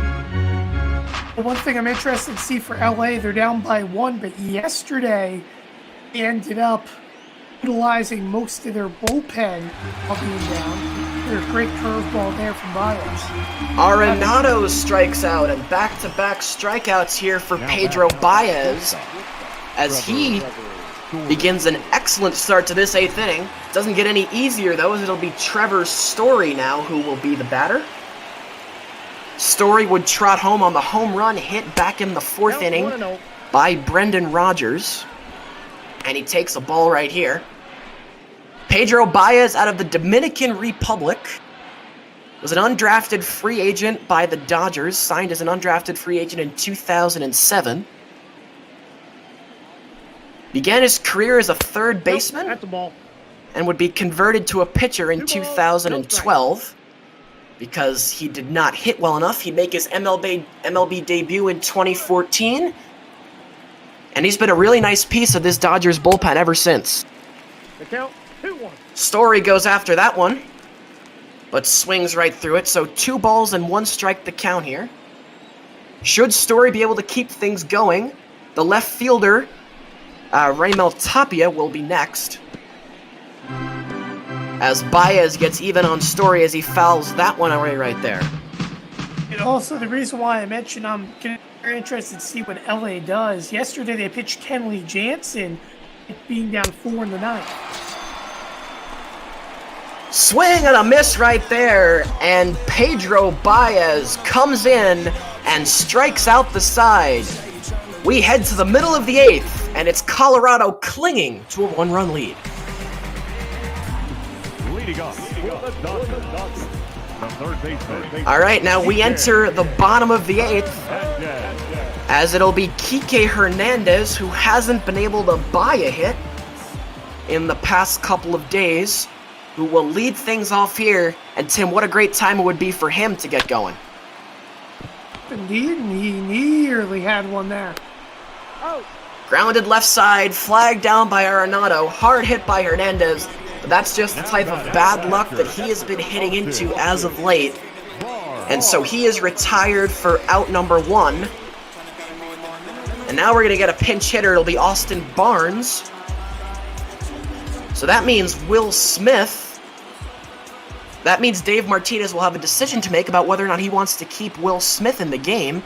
I would imagine yes, as he's been the only source of Dodger offense today with that RBI double last inning. Oh, to my understanding, when we see the Dodgers usually bring in Barnes, usually typically results in a double switch, but I'm just not sure in this scenario, having Barnes pinching. But again, we'll see the top half of the inning if that perhaps may be the case. Yes, keep in mind, lineup card. Keep in mind, Barnes can also play some infield. He's played some second base.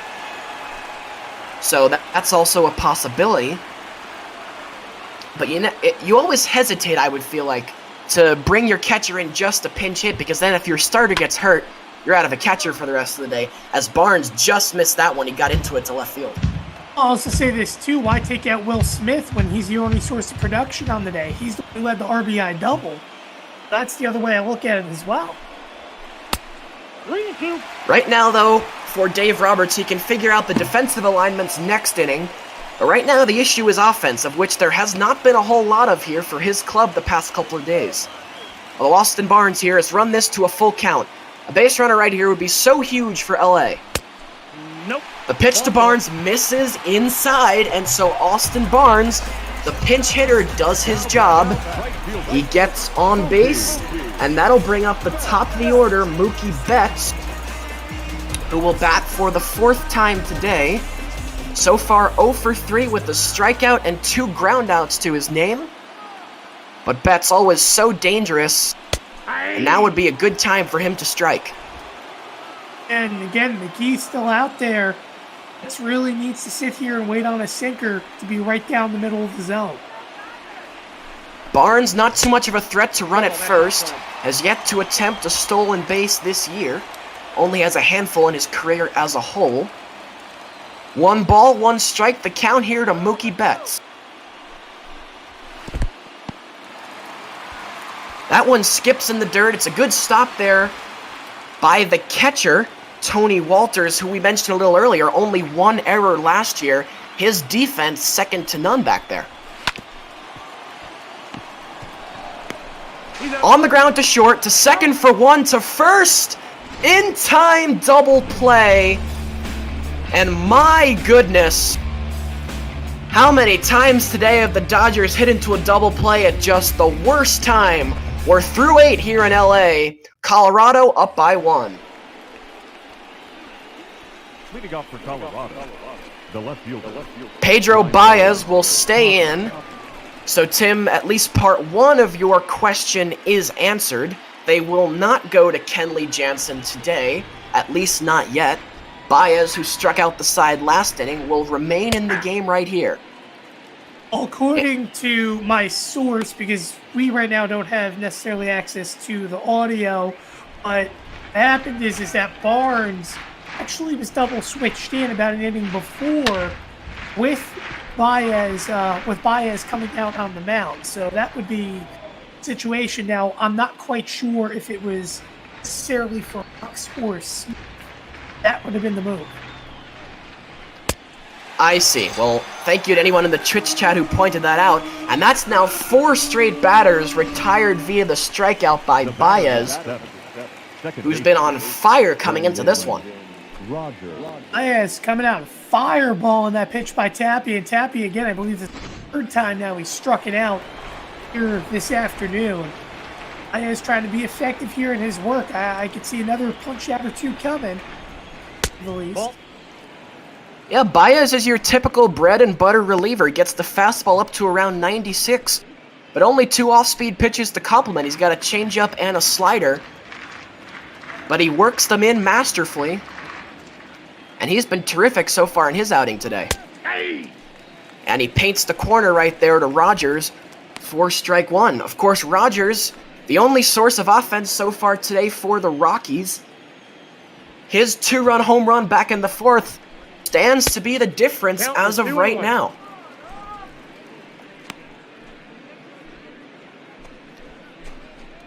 Two balls and a strike is the count to Rogers.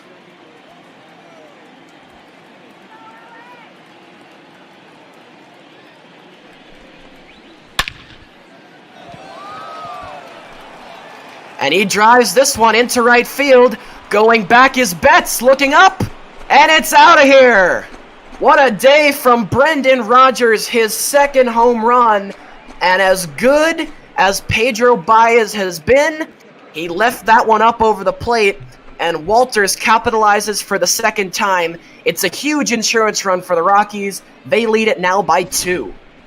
I mean, what a great job by Rodgers. He hit that home run earlier, and then again here, a hanging breaking ball, belt high, and he sends that one opposite field. I mean, again, he didn't really bring the power numbers coming into today, but 2 critical home runs. That was 4th home run of the season. Just like that, Colorado back up 2. And again, what's been a pitching duel. Yeah, Baez so good up until this point. But you mentioned it, he left that one hanging, and Rodgers made him pay, as now we'll see the catcher, Tony Walters. Again, if you're curious, in the 9th inning, to try and tie the game for the Dodgers, they'll have the heart of their order, 2, 3, and 4, Muncy, Bellinger, and Peterson. So certainly the guys you'd want up if you were planning on starting a rally. But we just haven't seen anything today from the Dodgers that shows they're capable of rallying for multiple runs in an inning, as they've been stymied continually today by a combined effort between this Rockies pitching staff and the Rockies infield defense.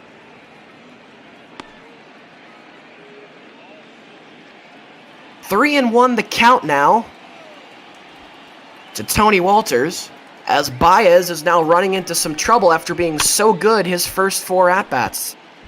Or the first 4 batters that he faced, rather. Walters fouls that one down the 3rd base line.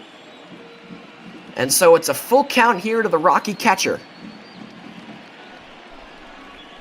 Ball 4. Take your base. Baez misses on the changeup. Interesting pitch selection there with 2 strikes. The pitcher. And so it's back-to-back base runners yielded here by Baez. Of course, a home run is a base runner, though that's not really what it's usually counted as. And we're going to see a pinch hitter here, as Josh Fuentes will come up, and he'll be the batter. Remember, the Rockies bat their pitcher in the 8th spot, unlike most teams.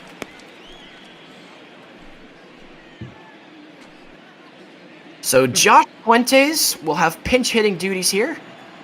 No balls and a strike the count to him, as Tony Walters, who just worked a walk, will lead off first. Baez delivers the slider over the plate, and quickly 0-2. You have some options. Fuentes wouldn't count trying to steal a base either. get this runner over. 1 ball, 2 Josh Fuentes, familial relations here on the Rockies.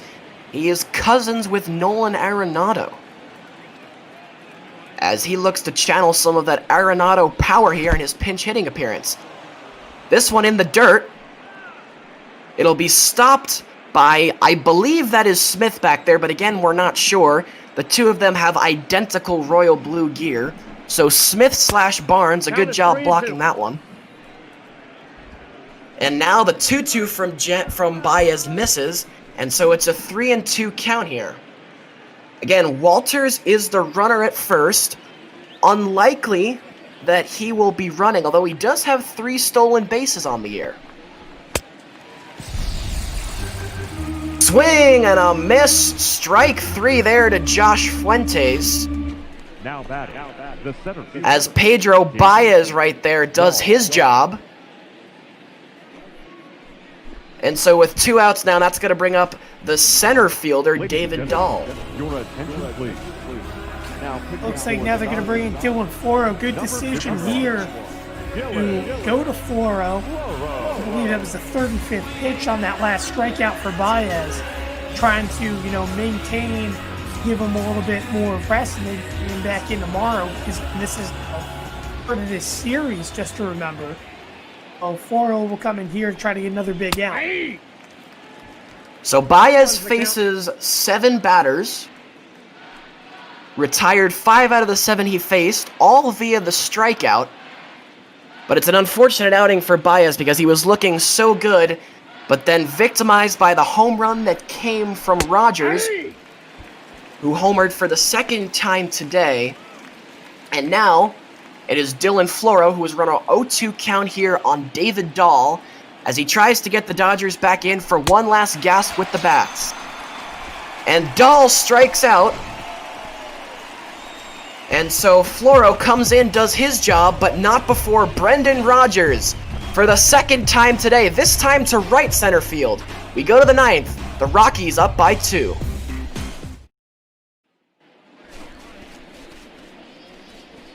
As we head into the 9th inning, and no surprise here, but it's going to be the Rockies closer, Scott Oberg, who comes on. Oberg by no means reliable. 13 save opportunities this year, 3 blown saves, and prone to the home run in only 18 games. He's appeared in 18 games, and he's given up 4 home runs, which is high for a closer. Nope, that's down. And certainly we have the power bats coming up for the Dodgers, don't we, Tim? Indeed, not only that, a 6.87 ERA. That's another pitcher you just want to close your eyes about, but Colorado having a lot of faith with him. It worked out for McGee. Oh, who knows? It may work out here yet again for Oberg. Dave Roberts standing on that top step, hoping that his team can find some form of offensive production, because the word hit has been completely foreign to the Dodgers so far today. And so far it doesn't look like that's changing, as it's Muncy, who now is hitting in a 1-2 count.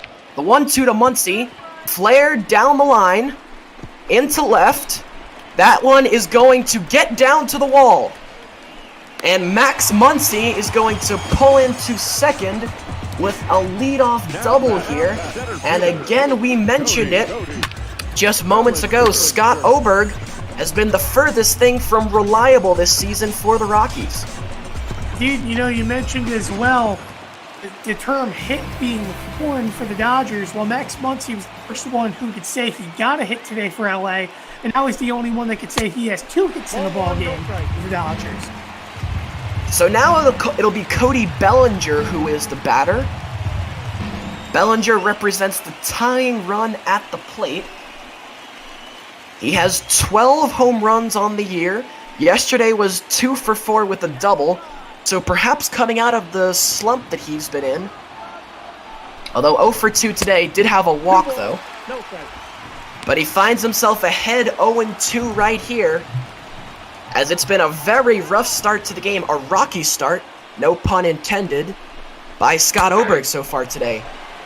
He locates right there on the slider. Excuse me, that's a changeup. And the count 2 balls and a strike here to Bellinger. Isn't it interesting how one mistake can end up resulting in a potential tie game or even perhaps a loss? Oberg can't find an out here. Bellinger took a big rip at that one, but came up empty. And so Scott Oberg, who was down in the count 2-0, now has evened things up at 2. Crowd on their feet at Dodger Stadium, hoping and praying. Bellinger grounds, right side, fielded. And then the throw to the pitcher, Oberg, who covers, is in time for the out. So a good play all around. Nice job by Murphy, not exactly known for his defense. Good cover by Oberg. Bellinger, though, does his job. Advancing to third is Muncy, who doubled to lead things off. And now Jock Peterson, another dangerous batter, who has the ability to hit the ball out of the ballpark, will come up with 1 out in the inning. This is where Jock is needed the most. The powerhouse left-handed hitter against right-handed pitching. Dodgers need him, and they need him now. Ball 1. Will Peterson be able to deliver as he watches that pitch go wide for a ball? 1-1 the count here to Jock Peterson. Scott Oberg trying to prevent his 4th blown save of the season. But he misses inside once again, that time on the fastball. And Peterson is ahead 2-1. Peterson hits a drive. Deep to right field. Will it stay fair? It will! Jock Peterson has tied this game. It's the 4th blown save of the year for the Rockies closer Scott Oberg, and that ever-elusive hit with men on base that has been absent from this LA ball club for 17-plus innings is delivered with 1 out in the ninth by Jock Peterson. Mercy, Tim, did they need that? Eddie, what did I just say 2 pitches before? They need Peterson, and they need him now. And he did not come shy. He knew that ball was going to be gone off the bat. Peterson stared at that one, 107 miles an hour in exit velocity off the bat, and watched that baby fly 434 feet. And suddenly, we have a tie ball game. Jock Peterson so clutch as this one is tapped back to the mound. The throw to first by Oberg is in time to get Seager. And so we are 1 out away from going into extra innings here on our opening game of the day on Major League Ball on Twitch. Having faith, going to Oberg and keep like Bud Black had with McGee back in the 7th and 8th inning. He's back to bite you. Faith only gets you so far. Statistics do come to play a bunch in this game. So now we'll have a pinch hitter as Matt Beatty will be the batter, and he takes a rip at the first pitch he sees, but it curls foul down the first base line. So the 4th blown save of the year for Scott Oberg. And Tim, such a huge issue for the Rockies this year, closing out baseball games, and we see it come back to bite them once again right here. And again, it's been this whole bullpen. Everyone in this bullpen struggled for Colorado. So they got to get this out here and then focus on extras, trying to get this back. Ball, that's out. Check swing there by Beatty. He held up. And so 2 balls, 1 strike is the count. Matt Beatty, drafted by Kansas City in 2014, instead attended Belmont University. He will not deliver a walk-off hit here. He grounds to first. And ladies and gentlemen, we will go to the 10th here in Chavez Ravine. Jock Peterson tied the game with the 2-run homer. We'll be right back. Your attention, please. Now pitching for the Dodgers. Okay, as we start the 10th inning, and good managing, I would say, by Dave Martinez. Not Dave Martinez, Dave Roberts. As he elected not to use Kenley Jansen in the 9th inning, saving him for if his team can take the lead. So instead it'll be Joe Kelly, who appears in only his 10th game of the season for the Dodgers. He will be tasked with getting this top of the order out here for Colorado as Charlie Blackmon leads things off. The Kelly pitched yesterday was effective, had a 2 punch-out inning. of work. So I'm interested to see how long they keep Kelly out here today, especially with him being set up the third piece. Could see him, have shades of his older career back when he was with Boston. Pretty much going a pretty solid distance. Again, Kelly does have his background being a starting pitcher when he was first going through the ranks.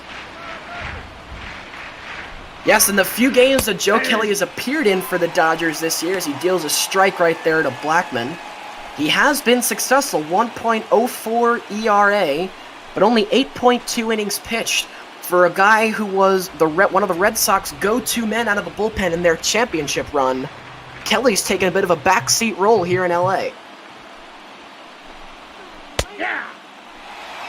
Loops the curveball in there for a strike, as he throws that knuckle curve, which if he has working can be so difficult to hit. 2-2 the count now on Blackman, who is 1 for 4 so far today, and he spoils the curveball again, and the count stays even at 2-2. Oh, Joe Kelly. The first time Blackman hit an opposite field double, they're still shifting him. Blackman strikes out there as 3 straight curveballs by Kelly, and he finally gets him to chase upstairs. And so batter number 1 is retired right there for the Dodger reliever.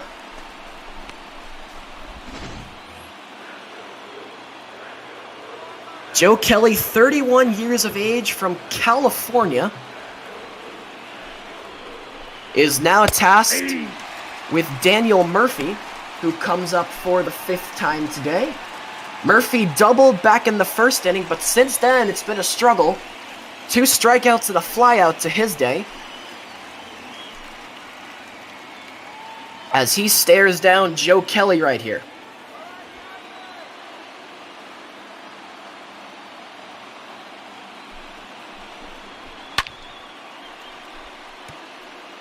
Murphy took a rip at that one and hit it foul. And so Kelly in a good count here, ahead on Daniel Murphy 0-2. And with so many pitches at his disposal, what will he decide to do right here? The 0-2 to Murphy is, that just missed on the outside corner. We said it earlier, Murphy's such good command of the strike zone, great plate discipline, and he showed it right there. 1-2 to Murphy. That one catches the corner, though. Murphy doesn't agree. He got 1 break from the umpire. He wasn't going to get 2. It's a backwards K to Murphy, and Kelly has struck out the first 2 men he's faced this inning. And you know what I was going to mention? You know what Kelly reminds me of a little bit? If you ever watch Major League, glasses and everything, it reminds me of a Wild thing. Rick Vaughn. Oh, yeah. He's got it all working for him right now here in LA, to say the least. Since we're in extras, and it's possible we may be here a while, comment in the Twitch chat your top 3 favorite baseball movies, and I will be taking it as a personal insult if Major League is not in the top 3. One of the great movies of all time, Charlie Sheen, so good as Rick Vaughn. But right now it's Joe Kelly, and he's facing Nolan Arenado, with the count a ball and a strike. Arenado grounds right side, Lux will handle, and it's a 1-2-3 inning for Joe Kelly. As we go to the bottom of the 10th, the Dodgers with a chance to win it. Lux, Hernandez, and Barnes will be the batters. Barnes coming in behind the plate after they went with that double switch. Now we'll see Diaz, who will come onto the mound, a little bit more of a reliable pitcher for Colorado. The 2.89 ERA, 3 record. Like Kelly, expect to see Diaz out there for a good little while. Yeah, and to give you an idea of just the struggles that this Rockies bullpen has faced, Jairo Diaz and James Pezos, the only 2 pitchers who have an ERA under 3 in that bullpen. So you go down the lineup, and top to bottom, the Rockies are pretty talented. The starting rotation isn't bad, and their defense is not bad either, but this bullpen, it's been a huge problem, and it burns them once again today. I want to think why Diaz isn't in the closer role, because one of the most effective pitchers, to say the least, for this Colorado bullpen. But again, this doesn't say anything, because the starting rotation in the last 2 days has done a miraculous job It's been the bullpen that hasn't been able to hold, and that's been the issue this series and this season for that matter. Lux took a big hack at that one, but he rips it down the line. Game is even at 3 in the bottom of the 10th inning on the back of a 2-run game-tying home run by Jock Peterson in the 9th. And Jairo Diaz off to a good start there as he fans Gavin Lux for out number 1. Just watch this. Diaz sits back, fires that fastball high in the zone. The lefties, they love swinging at that challenging pitch.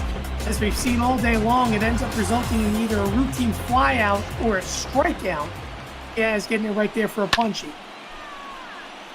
And now it is the ice-cold Kike Hernandez, who I think we've said it every time that he's been up today. This guy can't buy a hit right now, and yet it's his 5th time, it's his 4th time at bat today, and that still reigns true. I mean, a walk-off to change it all for him. It all it takes is one for LA. It's the benefit of being home. One swing of the bat can change everything in an instant. Brian Shaw, Carlos Estevez, both up in the bullpen for Colorado, but right now, the Rockies' fate in the hands of the 28-year-old right-hander from Venezuela, Jairo Diaz. As Hernandez fouled that one off, and the count still 0-2.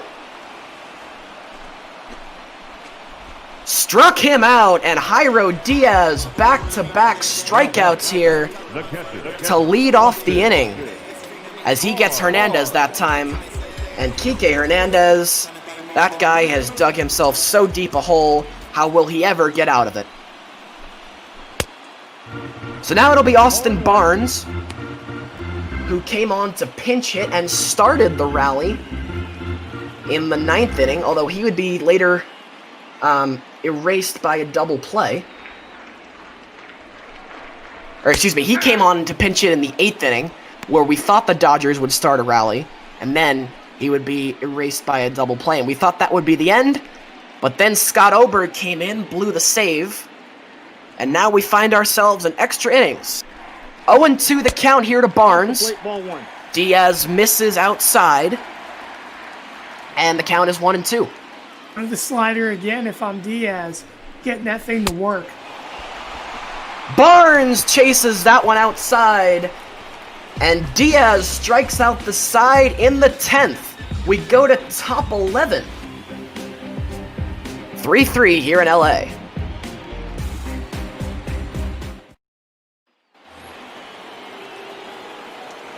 As we welcome you back here to inning number 11 at Dodger Stadium here in beautiful Chavez Ravine, as Joe Kelly will continue here for the Dodgers, his 2nd inning of work, as he'll get things going here. Deals a first pitch ball to Trevor Story.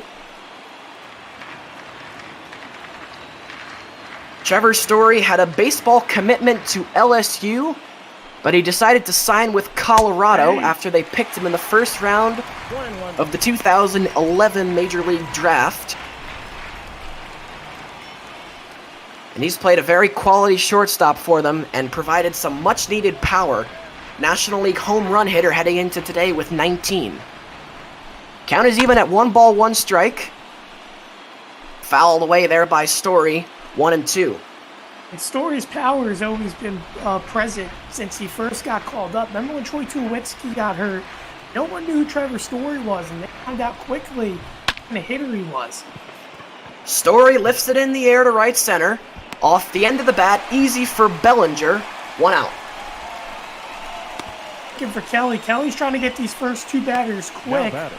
As again, we mentioned Rogers, he'll bat 3rd here in the inning. He's been the only source of production for Colorado. He had a 2-run home run earlier in the game, and a solo shot, well, his last time up.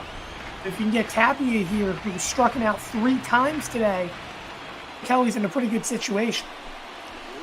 Right now, the left-hander Raimel Tapia, who, as Tim mentioned, has struck out 3 times today. Tapia, 26 years of age, from the Dominican Republic, and he looks to give his club some offense here, some much-needed offense, I should say, as right now it's the Dodgers who have all the momentum, as it was Jock Peterson's 2-run home run that tied things up and sent both Chavez Ravine into a frenzy and this game into extra innings. I don't know if you saw it 2 pitches ago, Eddie, but it's the first time today we've seen it. Joe Kelly, 101 mile per hour seam fastball. He is bringing the heat. Kelly can certainly dial it up, and past couple of relief pitchers for the Dodgers have done just that. Pedro Baez up around 97, 98. Joe Kelly hovers around 99, 100. And we've seen that here. A little bit wild right here to Tapia, in danger of losing him as it's a 3-ball, 1-strike count here.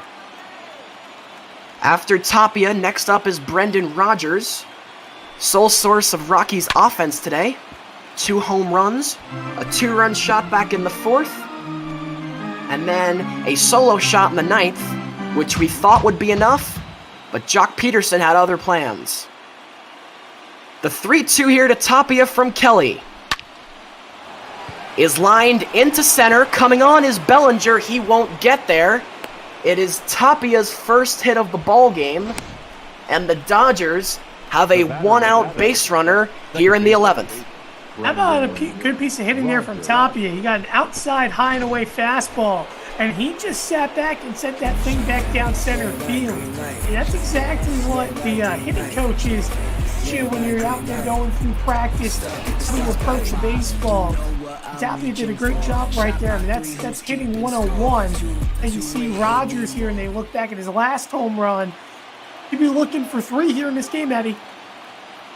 Yeah, Tim, and correct me if I'm wrong, anybody but Rodgers up right now for the Rockies, I would say that you probably would have to consider a sacrifice to try and get someone in scoring position, but Rodgers has hit so well today, can't take the bat out of his hands in this situation, and Bud Black wisely turning off the sacrifice right here. Kelly so far seems to want no part of him. He's run a 2-ball count as they check up on the runner Tapia. Very speedy over there at first base. 6 stolen bases, 6 stolen attempts on the year. He's been caught twice. As the 2-0 to Rodgers is fouled away. And Tim, you can just see it. This is a guy who's up there at the plate with loads of confidence right now. If he keeps on seeing high fastballs, he's going to continue to be confident with those hacks. It looks like Kelly's a little bit tired. Caught the corner with the knuckle curve right there. That one just kissed that outside edge.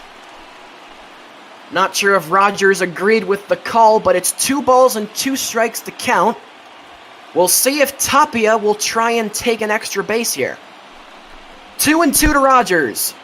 In the dirt, good stop by Barnes. They throw back to first, and Tapia scampers back in time. I think the magic number here, Eddie's 35. We saw Baez throw 35 pitches. We may only see Kelly do the same here. Full count offering there to Rodgers is going to be fouled down the right field line, and Rodgers spoils "We will do it again." Will Tapia be running on the pitch? The 3-2 here to Rodgers. Swung on and missed, strike 3.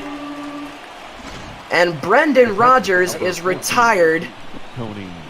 Such a big out for Joe Kelly. As we mentioned it, Rodgers 3 RBIs so far today. Low and in for righties, the hardest spot to hit. Indeed, Joe Kelly's day done as Blake Trinan now will come in. I mean, that was just a great piece of pitching there by Joe Kelly. Down in the hole was a 4-seam fastball on the low inside part of the zone. The big punch out, and now Trinan will step into the big role. 2.08 ERA, and needing a big out number 3 here against a struggling Tony Walters. One of Dave Roberts' most reliable relievers. Here's appeared in, this is his 32nd appearance, as running on the pitch is Tapia. Throw down, not in time. And Raimel Tapia, very smart right there, a little bit lazy right there as far as Trinan is concerned on the delivery, and Tapia in excellent scoring position here for Tony Walters. I would say Trinan was a little bit lazy. He was lazy, I guess, in a regard if he never looked over his shoulder. Tapia picked that up, and it was an easy stolen base. I mean, Tapia had a huge lead over there at first. Yeah, a very smart play by Toppy, I imagine. Running on the relief pitcher's first pitch of the game. Not really paying too much mind was Trinan, and it burned him right there. Obviously, the runner on second now with Tapia isn't Trinan's responsibility, but he would like to get out, at least have a chance of a win. Trinan evens the count here at 2 balls and 2 strikes, and this crowd is going to get to their feet. Blake Trinan in his 32nd appearance. Can he shut down the Dodgers in the 11th inning? We got 3 balls and 2 strikes. That one just missed right there as Trinan runs a full count. 97 on the gun. And there's not a fan sitting right now. Everyone is up. We want to see LA get out of this here. If Walters could continue, Gray would be next. The 3-2 is fouled away there by Walters. My screen blinked out. Apologies for the delayed call. And we'll do the full count offering again. Can Trinan figure out Walters? He can! Walters goes down on strikes, and the Dodgers survive the top of the 11th. A runner to second, he does not score. We go to the bottom of the 11th, still tied at 3. Eddie, I'll tell you what, how quickly things have changed. First, we thought we were looking at a potential no-hitter for Colorado, which would have been a no-no for back-to-back games for them. Then we figured it was going to be a pitching duel, and that's what it's really been. A mistake for Colorado tied this game up, and now perhaps we could LA, the ultimate difference maker, as Diaz back out there for a second inning of work. Yes, that pitcher's duel and the no-hit bid that was being worked on by John Gray feels like ages ago now, as so far away from when we were just discussing nonstop John Gray just mowing down these Dodgers hitters. Now we're in the top of the 11th, and it's Mookie Betts, the leadoff man, who's ahead in the count, 2 balls and a strike. Betts drives one to center. Hard hit, but moving over in plenty of time to get there is David Dahl. And Tim, he was perfectly positioned right there for that one. I was going to say initially, where he left that in the zone, I had a little bit of delay. Just based upon the swing, I didn't get to see the contact. Looked like that was going to be trouble, but luckily, Colorado, that wasn't a deep ball. So now the batter will be Max Muncy. No stranger to ending long extra inning games. Back in the 2018 World Series, he ended that marathon, Game 3 in the 18th inning with a home run to left center field right here in Dodger Stadium. Can he do something similar right here? Although he is behind in the count 1 and 2. He cannot. It's a fly ball into the shallow outfield. Going out and calling for it and making the catch is Arenado. And so Jairo Diaz quickly has 2 out here in the bottom of the 11th.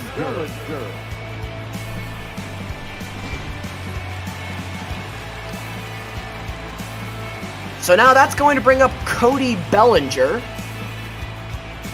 Again, 1 swing is all the Dodgers need to take the first game of this series. And Tim, that's the other thing. Only game 1 of a 4-game set. Bullpens are going to be depleted heading into the weekend portion of this one. Ball, that pitch is out.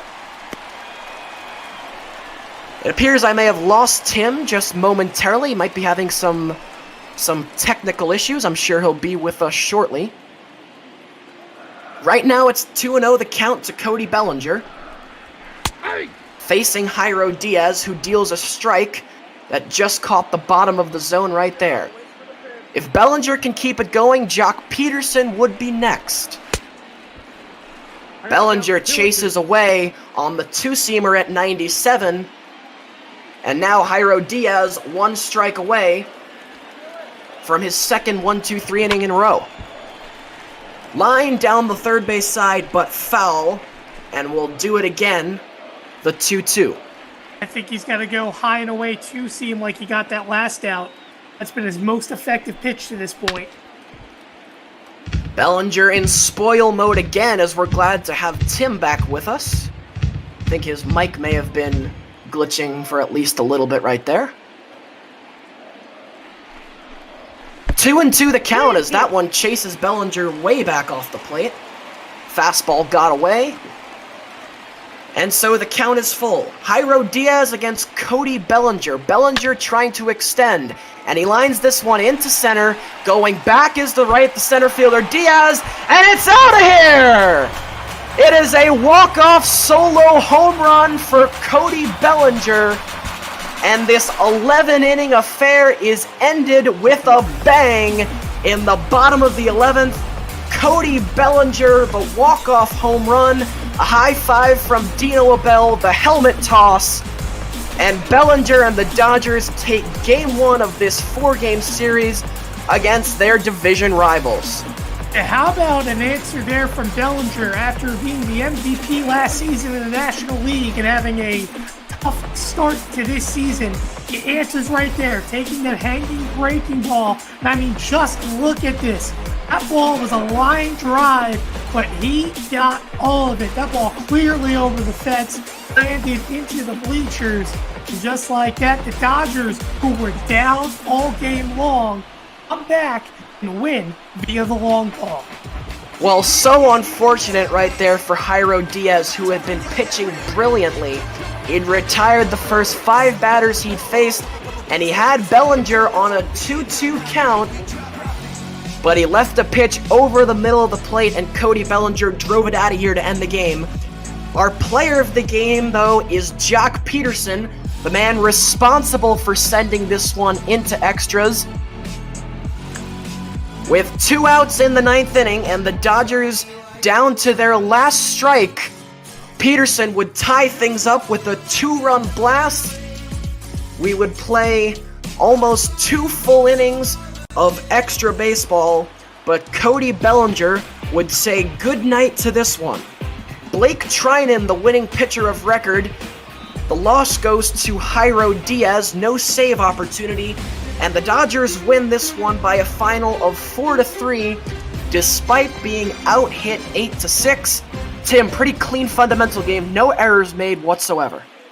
And I mean, good job by both sides, but again, LA, when it came down to the end, picks up another come-from-behind victory, something they've done a couple times this season now. But I mean, how about Jock Peterson? Again, he was needed in a very clutch moment. Not only did he hit a big home run, he proved why he's one of the premier left-handed hitters against right-handed pitching. I mean, I can't even begin to tell you how good of a hitter he is against right-handed pitchers. I mean, he's done this his entire career, Eddie. Yeah, Tim, you really hit the nail on the head right there with that one. Jock Peterson, so good against right-handed pitching, proving it time and time again, and once again, we got a great example of that tonight. He is the player of the game with his 2-run home run. We are running a little bit behind schedule, as up next for you, we'll go to Toronto, where it will be the Rangers visiting the Blue Jays. It will be Adam Giardino and Mark Colley on that call. Still waiting to see if we're going to get some highlight, and it looks like we are. We'll start things off in the top of the 4th, and it was a Tony Rogers home run. He would have a big day for Colorado. This got things started. 2-run blast right here from Tony Rogers. And at this point, we thought that was the only run support Colorado was going to have, because at the time there was a no-hitter going on, John Gray. And then you look here, Gray trying to bat this time, struck it out by Buehler, who, by the way, had an excellent day. 9 punch-outs for Buehler, but that goes underlooked because he was losing in that time. Yeah, seemingly so long ago that we were just talking about the matchup between these 2 excellent starters, Buehler against Gray. That right there was Kike Hernandez, who, if you were listening to us today, we talked about him multiple times. That poor guy can't buy a hit right now. As we will move on in the highlight reel. And Tim, both these bullpens have to be pretty depleted, which is not a good sign, especially since they're heading into a very into 3 more grueling games against each other over the weekend. Indeed, one thing I noticed, with the exception of Kenley Jansen, for the Dodgers today, they utilized the same pitchers out of the pen as they utilized yesterday in their loss to Atlanta. Obviously, the Dodgers picking up a victory today, but when you're utilizing everyone in the pen, creates some issues because now a lot of faith is going to be put on that starting rotation going into tomorrow. Tim, my screen unfortunately is frozen right now, so if you want to take us through whatever highlight is showing up. No, there we go, I'm back. Sorry for that confusion. But anyway, it was the 9th inning, and it was Jock Peterson. It looked like the Rockies were going to steal the first one, but then Scott Oberg, his 4th blown save of the year, he left one over the plate, and Jock Peterson made no mistake with that one. And then a big out right here. Tony Walters on the strikeout. Excellent job by Blake Trinan. And then here's what ended it. 2-2 count with 2 out in the bottom of the 11th. And Cody Bellinger, a line drive home run that just kept carrying and eventually carried out of here. That look of helplessness from the center fielder is a pitcher's worst nightmare. And Cody Bellinger would end things with a walk-off home run in the bottom of the 11th. And this was a terrific ball game out here in LA as the Dodgers take game 1 of a 4-game series 4-3 in 11. Tim, it's been a blast calling this one with you. For Tim Moore, I've been Eddie McCarthy, and now I'm going to turn things over to Adam Giardino and Mark Colley for their call. Guys? Hey, thank you very much. Yeah, we welcome you to the beginning of Texas against Toronto. The Rangers and Blue Jays set to go at it here at the Rogers Center up in Toronto. Mark, this is the start of a series between these two teams. Yesterday, you had Toronto with the day off. Texas finished off with a victory, a 6-1 win against the Angels. So taking from that into this, what is your initial thoughts coming into today's game? Yeah, well, I mean, just very recently for the Blue Jays, they've been facing a lot of struggles offensively. They've only scored 1 run over the last 18 innings. They lost 2-1 to St. Louis on the 1st of June, and then, as you mentioned, right before the off day on Tuesday, they lost 2-1 to St. Louis. So really for them, it's just about getting their offense started, and that's the key for them today. On the Rangers side of things, they're surging a little bit. They've been doing better as of late. They used to be a little bit farther behind in the AL West. Now they're doing better. They're only 4.5 games back of the Oakland Athletics. Part of that because of the Oakland Athletics' recent cooling off, even though the Athletics are still leading that division. But the Rangers trying to come back in the West, the Blue Jays looking to get the offense started. That's what I would say is the keys to this game today.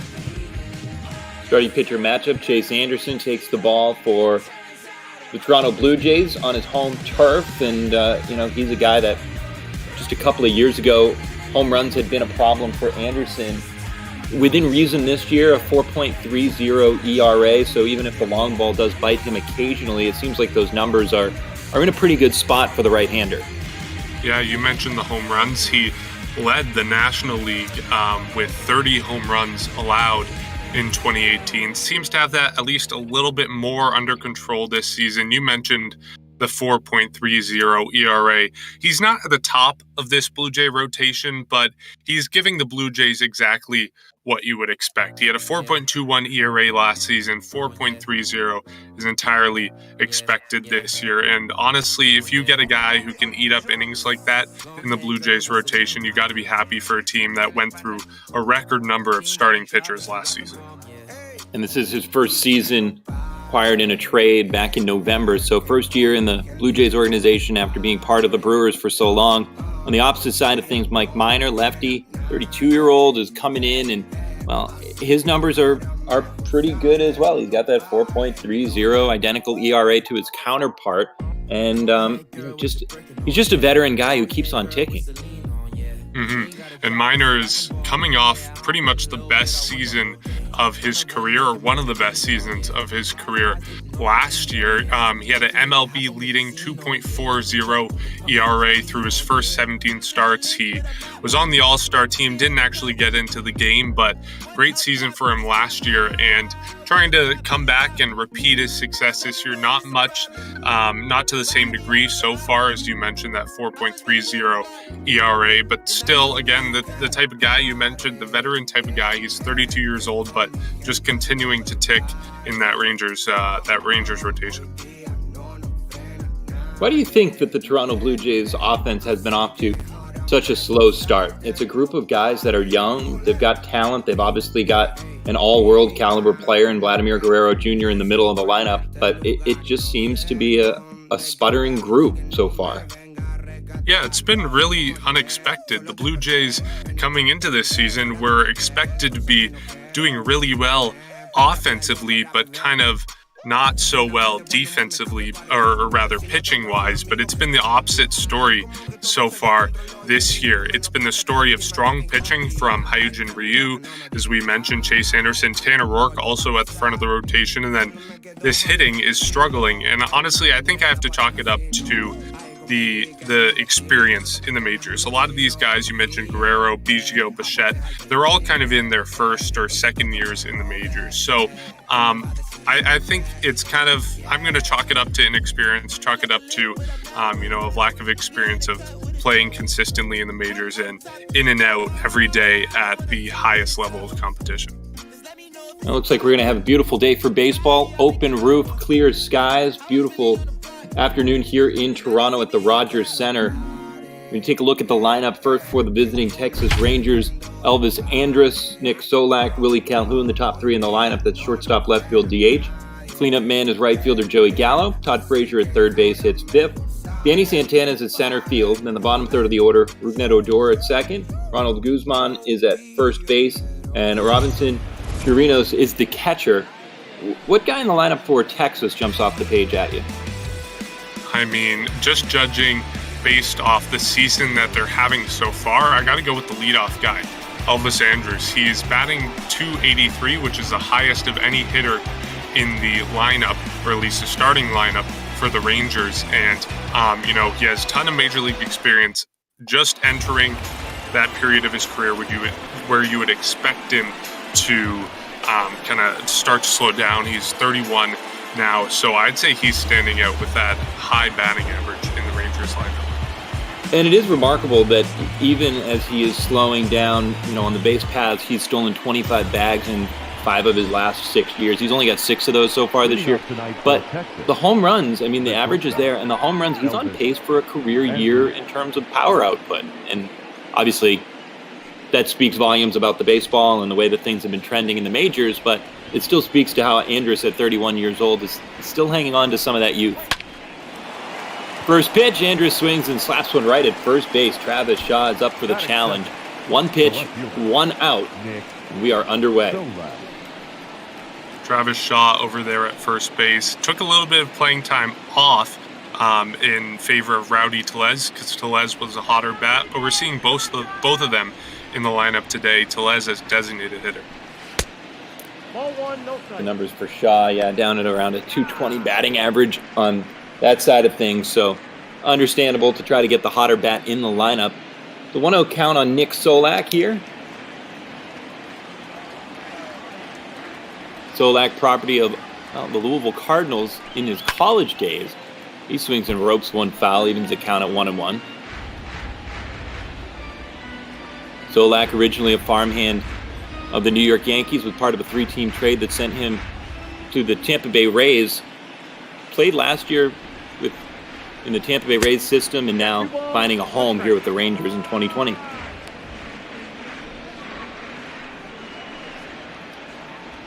You can see the numbers for Solak, just a .183 average. Not a huge sample size, only 104 at bats, but it's been a slow go for him at the start of the year.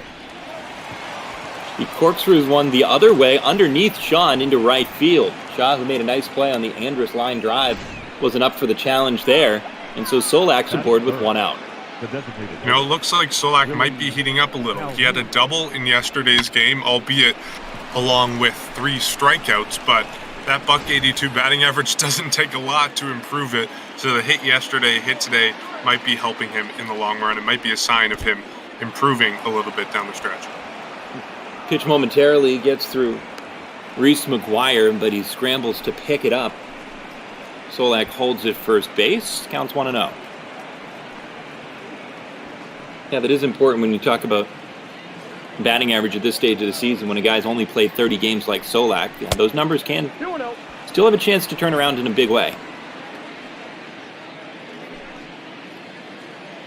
Calhoun, the 25-year-old DH here. As Anderson delivers, big swing and a miss. Anderson threw a complete game shutout. I believe it was only 2 hits against him earlier this year against the Red Sox, but has struggled a little bit in the following months in May, and I mean his first start in June here. So we'll see what he does today, but looks like he's settling in to be around his, career ERA of 4.3, which is what we're seeing this year. 3-1's a swing and a bouncer chopped wide of the first base coach. Full count now. Keep an eye on Solak, whether or not he gets put into motion. 3-2 pitch. Swing and a miss, strike 3. First strikeout of the game, second out of the inning. And it brings up Joey Gallo. The right fielder, number 13. Well, Anderson isn't a big strikeout pitcher, but he got Calhoun swinging on that one for the second out. You can see how early Calhoun was on that swing. He was sitting on a 3-2 fastball and got anything but. So now here's Joey Gallo. He was certainly taking the first pitch there, 95 right down the middle.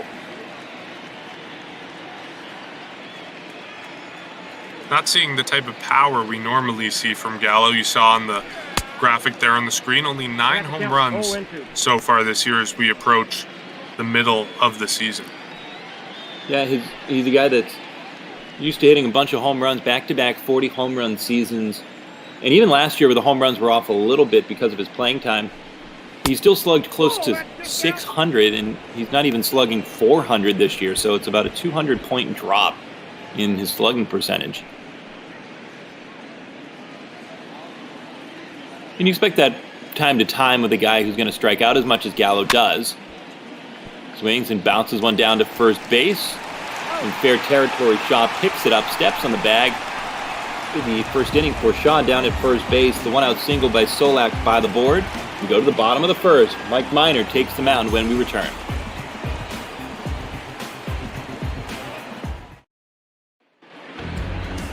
Bottom one here at the Rogers Center. Bo Bichette, Kevin Biggio, and Lourdes Gurriel Jr. stands in the box. Vladimir Guerrero Jr. thereafter.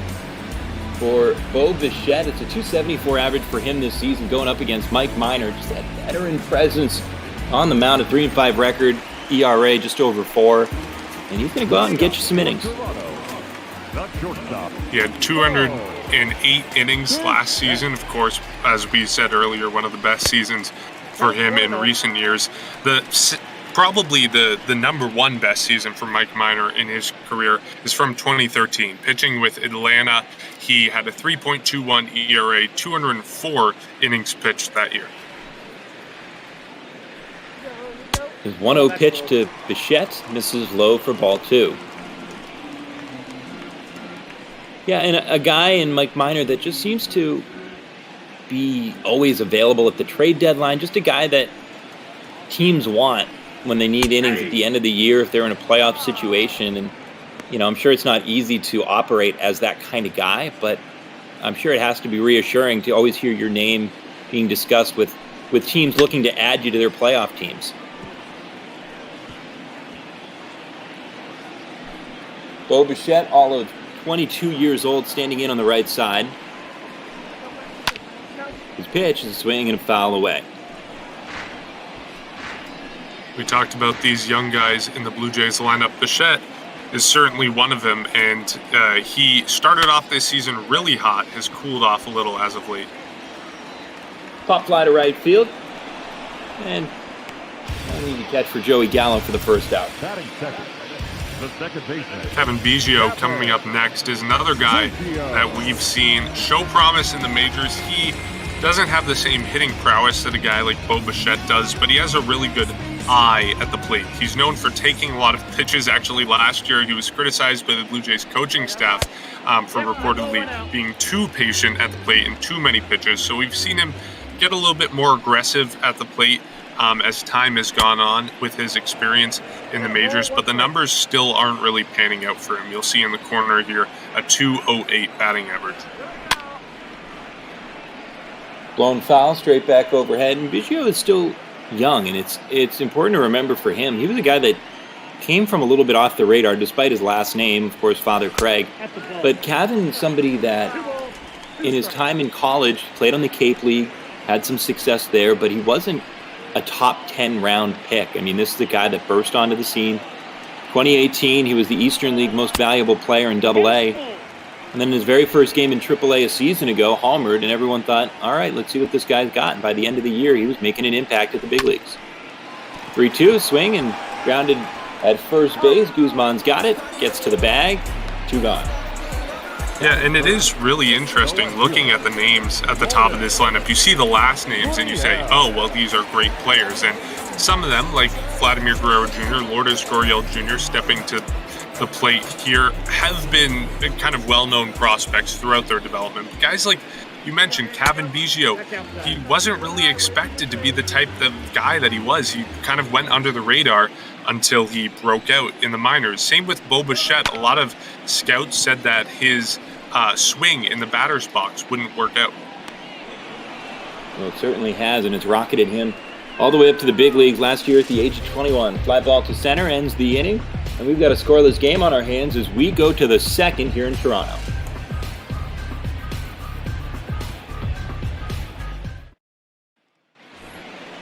Alongside Mark Colley, Adam Giardino with you. Thanks for spending your Thursday afternoon with us here at the Rogers Center. Todd Frazier, Danny Santana, Rougned Odor, 5-6-7 due up here for the Texas Rangers going up against right-hander Chase Anderson.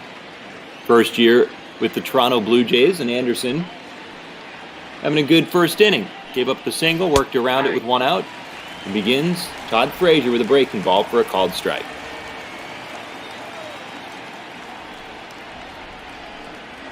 Nothing in 1 pitch, swing and a miss, strike 2. Frazier, 34 years old, still kicking in the majors, as we've talked about. His batting average this season, 207. Not quite what you would want to see from a guy like him, but the Rangers seem to have a lot of confidence in him in the lineup. Taking a look at Frazier's numbers over the last handful of years, the numbers admittedly are a bit, I think, worse than what the average baseball fan might think when they hear a Todd Frazier who's been involved in home run derbies and all-star games. Frazier has not hit over 255 since 2014. It's been a string of years where he's hit 255 or worse. And obviously 207 this year is not a good number for Frazier, but admittedly it hasn't been a whole lot better than that in years past. Last one in the air to left field. Gurriel's there, makes the catch, 1 gone. Batting fifth. Yeah, it's interesting. He's one of those guys who seems to be in that top group of baseball players and the top group baseball players that a lot of people know his name, but at the same time, he doesn't really have the stats to back it up from the last few years. Nope, that's the ball. Breaking ball low. Ball 1, no strike. Frazier's got a couple of 30 home run seasons under his belt. Let the first out here in the second. Danny Santana, last year, his first year with the Texas Rangers, first full season with Texas, was a spectacular year. 28 homers, over 20 stolen bases, a 280 average. Lazy fly ball to left field. Gurriel there. A couple of batters, a couple of flyouts to the Blue Jays left fielder. Rougned Odor. Gurriel wasn't always a left fielder for the Blue Jays. Came up in the infield, just like his brother, Yuli Gurriel.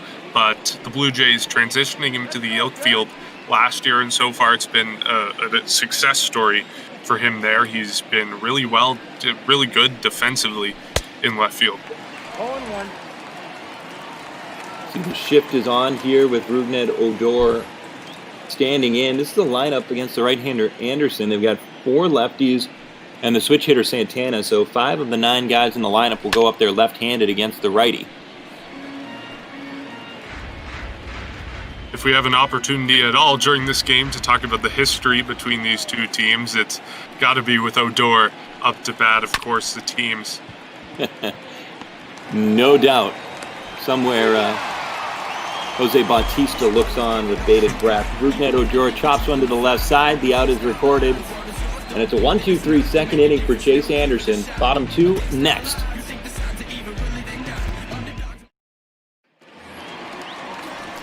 A 1-2-3 inning for Mike Minor in the first.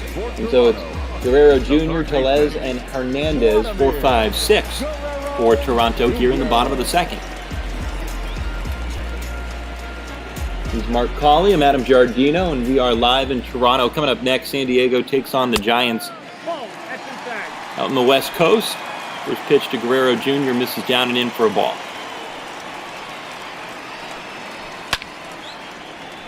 Swings and flies one the other way. Minor fastball right at 93 miles per hour on that offering.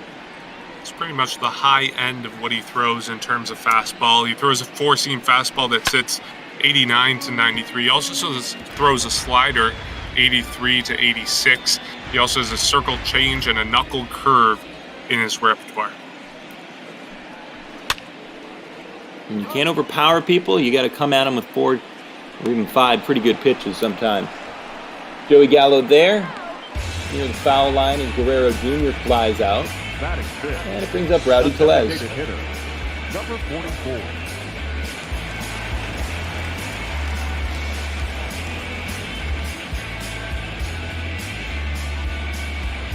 We talked about Kevin Biggio winning the 2018 Eastern League Most Valuable Player down in AA. Rowdy Tellez is somebody, as he was coming up through the minors, showed a whole lot of promise, but it really hasn't been until this year that it's flashed itself on the stats. He grounds out to first, while Gausman there. And that's a quick second out here in the second. Yeah, Tellez a year ago batted 227. He's up to 262 this year, so that's a really good sign for somebody that the Blue Jays had hung a little bit of hope on in terms of being a power bat in the middle of the lineup.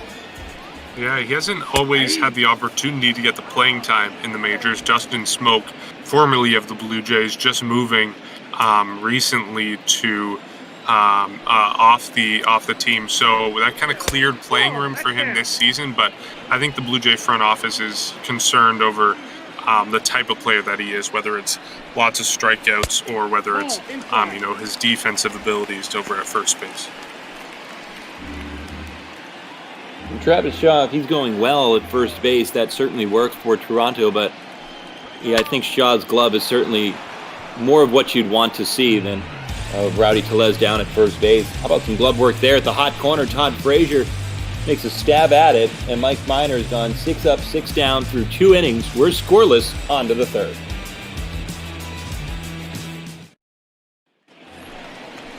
Ronald Gausman, Robinson Chirinos, and Elvis Andrus, 8-9-1, coming up here for the Texas Rangers.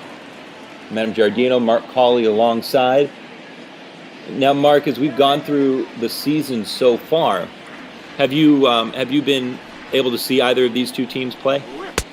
Yeah, they've actually played a few times this year. I believe this is their 3rd series of the year facing off against each other. And of course, they have a history before this year, but this year they've kind of gone toe-to-toe. They are similar type teams, or at least they were before the Blue Jays' recent slide and the Rangers' recent outburst. Rangers at 31-31, Blue Jays at 27-35. Both teams not quite where they want to be standings-wise, but having a handful of teams below you in the standings makes you feel a little bit better about your chances. But obviously, some work to do for both of these teams. Early June, not a bad time to get on a hot streak, take some momentum into the All-Star break, and then see what happens thereafter when trade deadline approaches and decisions need to be made. Anderson behind in the count and loses him. Gausman, leadoff walk here in the third. Batting 9, the catcher, Robinson Well, I know that we talked about a couple of times now the history between these two teams, Rougned Odor, Jose Bautista. I mean, these are a couple of teams that geographically the rivalry doesn't seem to necessarily be there, but for one reason or another, these two teams, when they square off, there's just a little bit of extra passion and intensity, it seems. Yeah, well, again, just going back to 2015, that's where it all comes out of, because these two teams were facing off in the postseason. There was so much energy, so much passion, and it just kind of all came together as Anderson gets a strikeout of the batter, Robinson Chirinos. And, ever since then, it's kind of continued. It has cooled off in the following few years after 2016, when it really reached its peak with Rougned Odor, Jose Bautista getting into that brawl, and, of course, bubbling over in the postseason with the Blue Jays sweeping the Rangers. But since then, the teams have been out of the postseason. The rosters have kind of turned over. The players aren't the same, so the tensions have cooled. One of the few guys on this roster that would have been there then, alongside Rougned Odor, is this guy, Elvis Andrus. Longtime member of the Texas Rangers. Down in the count, 0-1. Breaking ball slips out of the hand of Anderson and backs its way in on the right-hander Andrus. I mentioned the turnover in the Blue Jays roster. It's really remarkable because the longest tenured member of this team is Teoscar Hernandez, who made his debut as a Blue Jay at the trade deadline in 2017. So this team has really turned over their roster at a very rapid rate and has gone from one of the oldest teams in baseball in 2017 and before to one of the youngest now with the young prospects they have up. There's a swing and a line drive just over the leap of the second baseman, Biggio. Throw goes in the direction of second base. Guzman had to hold to make sure it wasn't caught. He goes first to second as Andrus gets his first hit of the day. Third hit, third base runner. Second hit total off of Anderson. Runners are at first and second with one away. Oh, that's good.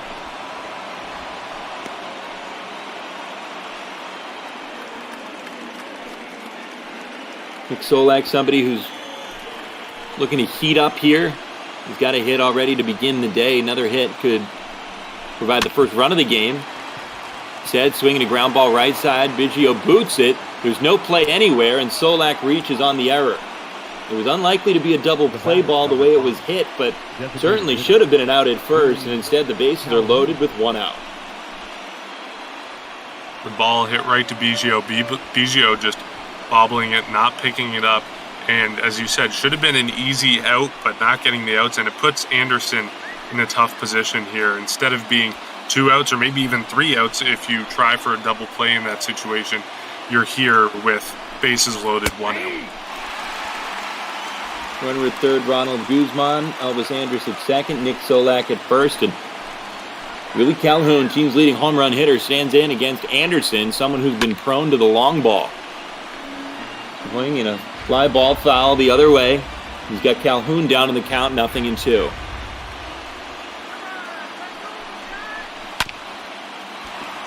Calhoun is swinging a ground ball, could be 2. Throw on to second, 1. Back to first, double play. Shot of Bichette back to Shaw, 3-6-3, and the inning is over. The error goes by the board, and we are still scoreless through 2.5 here in Toronto. Look at that defense. Bichette finishing it off. Shaw with the pick onto the bottom of the third. That was just a fantastic play from Travis Shaw, and that's the reason why the Blue Jays like him. They don't get much from his bat as we see him up here. .218 batting average, 7 home runs so far this season, but they get what they want out of the defense. He's probably the strongest defender the Blue Jays have had at first base, either this year or in years past. Justin Smoke was also strong there at first base, but the Blue Jays really like what they see from him in the field. He's got the shift on against him, and you know it's funny to say that Shaw is a glove first baseman, which he certainly is, but that discredits what he's done with the bat in his time with Milwaukee. A swing and a fly ball out to right field, does it with the glove, and he does it with the bat. Toronto's got themselves a 1-0 lead thanks to Travis Shaw's home run. Well, it's his 8th of the year, and just as we were trashing him, he hits the ball out. And as you were saying, he has a history of success offensively with the Milwaukee Brewers. He had an off year last year, looking to come back now with a $1.5 million deal with the Blue Jays, and doing it all here with that home run out to right center field. Back-to-back 30 home run seasons, had a big step back offensively last year, but he's given an opportunity here in Toronto, and he's certainly making the most of it this afternoon. Over the bullpen and up into the seats. Yikes. Batting eighth, the center fielder, Randall. Breaking ball from Mike Minor after Minor retired 6 in a row. 6 up, 6 down through the first 2 innings. Before Travis Shaw did him in there. 1-1. And Minor is a fly ball pitcher. He had one of the lowest ground ball to fly ball ratios in the league since his debut. Oh, here's one going the other way. Shaw went to right, this one out to left, and the catch is made on the warning track as Gurriel has just enough room. That was nearly back-to-back for Toronto. And as I was saying, Minor, a fly ball pitcher, and he's been able to keep it under himself and get good stats last year and somewhat this year. But there with that home run to Travis Shaw, that deep ball from Randall Grichuk, looks like he might be struggling a bit in preventing hitters from lining it up and hitting those fly balls just a little bit too far. Well, we'll know with Reese McGuire here whether the fly ball is going to be a problem the rest of the day. McGuire, 155 at bats this season and doesn't have a homer. In stark contrast to the way his career began, 7 homers and 120 at bats, so a reasonable home run rate. But this year, McGuire just hasn't been able to elevate. He's got a .226 average, but again, no home runs.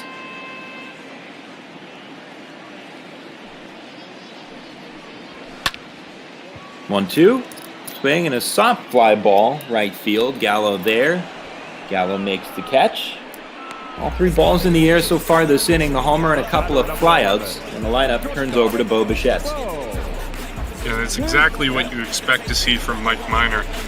It's just the point where teams start lining it up and hitting it with power is where it causes trouble. But just going back to Reese McGuire, you mentioned offensive woes this season, not so much last season, but the Blue Jays have kind of 2 key catchers, Danny Jansen and McGuire, that they see as kind of the future of catching on this team, and neither player is very strong with the bat. Ball inside. Inside on Bo Bichette. It's a ball and a strike.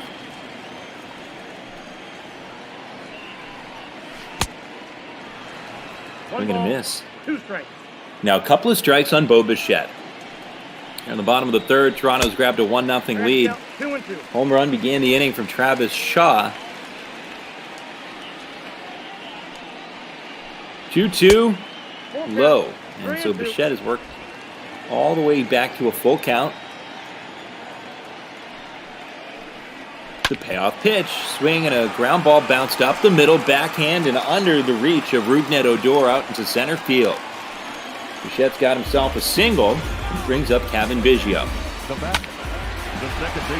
Good piece of hitting there from Bichette, and it's all about the placement. He didn't hit it that hard, but he got it through the infield, and ultimately that's what gets him on base and gives the Blue Jays another chance at surviving here and scoring another run, even with 2 outs.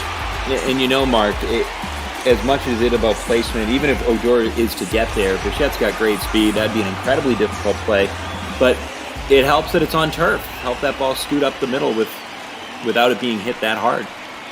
Yeah, the turf is over cement, so a lot of players, a lot of teams talk about how it speeds up the ball. When you hit a ball and it takes a bounce, either it can take a weird bounce or it's just going to take a very fast bounce with a lot of added velocity, because ultimately they're just playing on a carpet over cement. Just the way Abner Doubleday dreamt it. Carpet and cement. Under a roof, what could go wrong? Ball and a strike here to Cavan Biggio. Batting average is just over 200 this season. Swinging a pop fly foul ground to the on-deck circle. Gurriel continues to take some swings as Chirinos there and makes the catch. That ends the inning, but not without The long ball. Travis Shaw drills one to right field.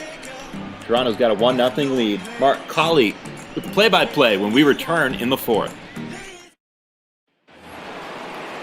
Well, it's been a good game so far and largely a pitcher's matchup, and Chase Anderson on the mound hasn't given up any runs yet. 2 hits for the Rangers so far through today. He'll be making his first pitch of the fourth, lands outside for a ball, 1-0.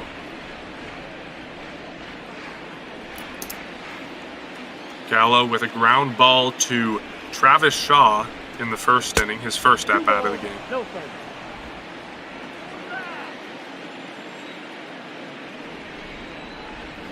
Quickly behind 2-0, the pitch from Anderson. Upstairs, grazing the strike zone. Gallo looking a little bit upset with that call. Now 2-1. Outside, that's a ball. Gallo's probably thinking, hey, I swing and miss enough that I don't need pitches outside the zone getting called for strikes on me too.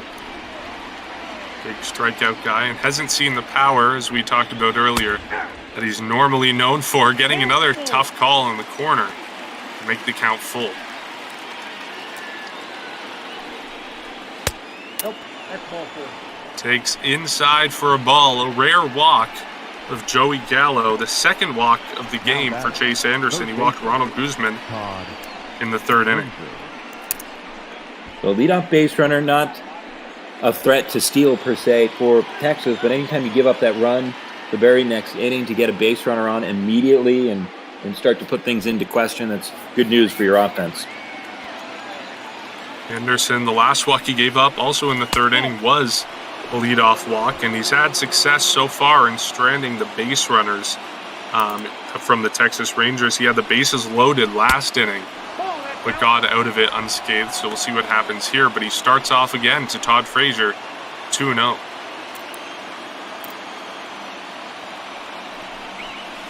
That's ball 3. Missing the call there, not getting it from the home plate umpire. Driving the count 3-0, so Anderson, he's just over 50 pitches, looking like he may be struggling with his command here in the fourth inning.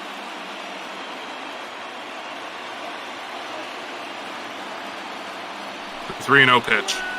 Ball 4, that's out. Misses outside, 4 straight balls, to Todd Frazier for back-to-back walks. It puts 2 on here in the fourth inning, and Anderson struggling to throw strikes after a relatively smooth first 2 innings, bases loaded jam. He escaped it in the third. He'll be facing Danny Santana. Yeah, he made the pitch he needed to make last inning, got that double play ball, but it's just been a little bit of a different guy coming out here in the fourth. Starts off Santana with a strike. He'll be happy for that one. But in that at-bat against Frazier, he didn't get the call on the corner of the zone down and away as he hoped to, and he kind of did get that call in the first at-bat against Gallo, but working on the edge of the strike zone. Not panning off for him here as Santana slugs it, waving it fair, and it's foul just down the right field line. Anderson escaping from getting 3 runs on the board for the Rangers.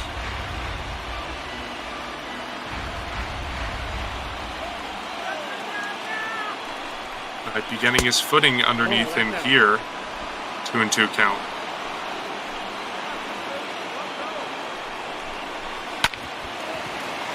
Grounded up the left side to Bichette onto Bizio onto first. And the Blue Jays don't get the out at first, but they get the out at second. It's the first out of the inning, and now the Rangers with runners on first and third. Bichette, you can see him turning on that play. Would have been a tough double play to get regardless, but they still get the out at second. Yeah, just too much speed for Santana down the line, and I'm frankly surprised that Santana, that it was as close as it was at first base, that there was even a chance. That's out. Rougned Odor up to bat, grounded out to shortstop in his first at-bat. Hey. So a similar struggle here for Chase Anderson, a runner, the tying run just 90 feet away. And again, the Blue Jays, after going up 1-0 in the bottom half of the third inning, not what you want to see from your pitcher coming out. That ball lands outside the strike zone, 2-1.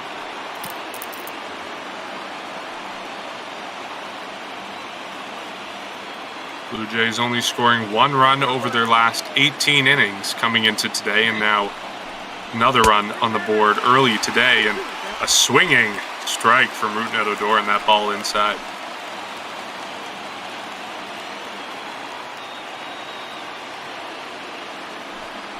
Two-two count.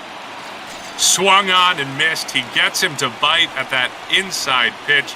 Third strikeout of the day for Chase Anderson, and the second out of this inning. High and tight and got him to go after it. And yeah, you can see him looking back at the home plate ump as if to say, hey, was that a ball? I think it was. I don't think that was in the zone, but good pitch by Anderson. And a swing at the first ball here. Flies it deep to left field. Lourdes Gurriel Jr. makes the catch to escape the inning for Chase Anderson. So a runner 90 feet away, nothing comes of it as we head to the bottom of the fourth.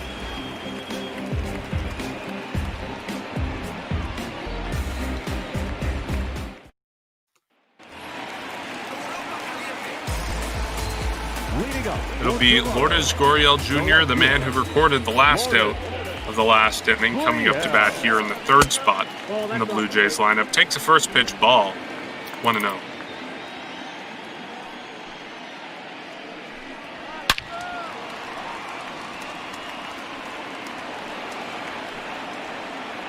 Gurriel, a fly out to center field in the first inning, and as we've mentioned, Mike Minor, more often than not, you're going to be hitting fly balls against him. One of the lowest ground ball to fly ball ratios in the league since his debut in 2010.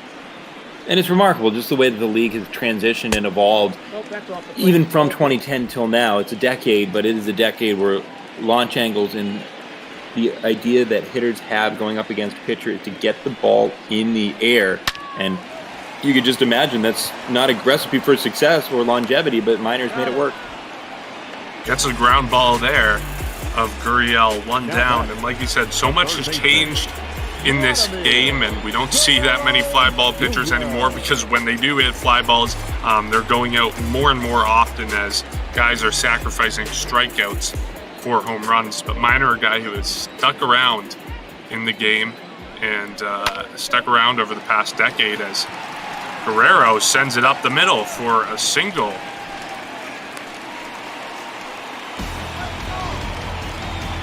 The third hit of the day for the Blue Jays, 2 of them coming in the last inning, and of course the third here from Guerrero. Here's another case of maybe a quick carpet, and that was one where if Andrus could get there, Guerrero doesn't run very well at all, so if Andrus gets it in his glove, there's still going to be some time to try and get a throw off to first base. Another guy who doesn't run great here at the plate, Rowdy Tellez. 2 strikeouts yesterday, and as opposed to Vladimir Guerrero Jr., who is hitting well as of late, Tellez has cooled off from his blistering month of May. Still hitting well, as we've talked about earlier, 261 batting average and a double in his last 4 games. 2-0 pitch. Nope. This is upstairs. Count 3-0. 3 balls, no strikes. Teoscar Hernandez on deck.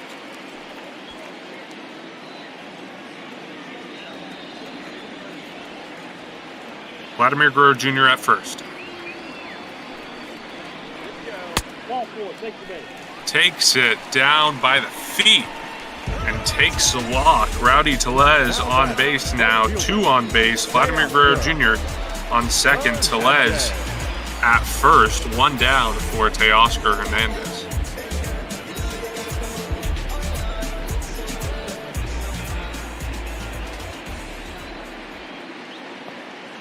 Hernandez, a .235 batting average this season, was in the 5th spot for the Blue Jays for a little period of time when he was hot. Charlie Montoyo choosing to go with the hot hand at the top part of that lineup, but shifting down a few spots, or one spot, now that he has cooled off a little bit. Shoots that one down the left field line. It's caught by Todd Frazier onto second, onto first. Teoscar Hernandez is safe at first, but they get the out at second. Vladimir Guerrero Jr. advancing to third on that ground ball fielder's choice. His job down at third base by Frazier to get it in his glove, make sure that runs don't score, and then to even get one out of it. Pretty good work by the third baseman. Could have very easily been a different play, but this one to Frazier, again, he sends it a lot easier over to first, and it ends the inning. So the Blue Jays have a runner 90 feet away, just like the Rangers did, but nothing comes of it. We head to the fifth inning.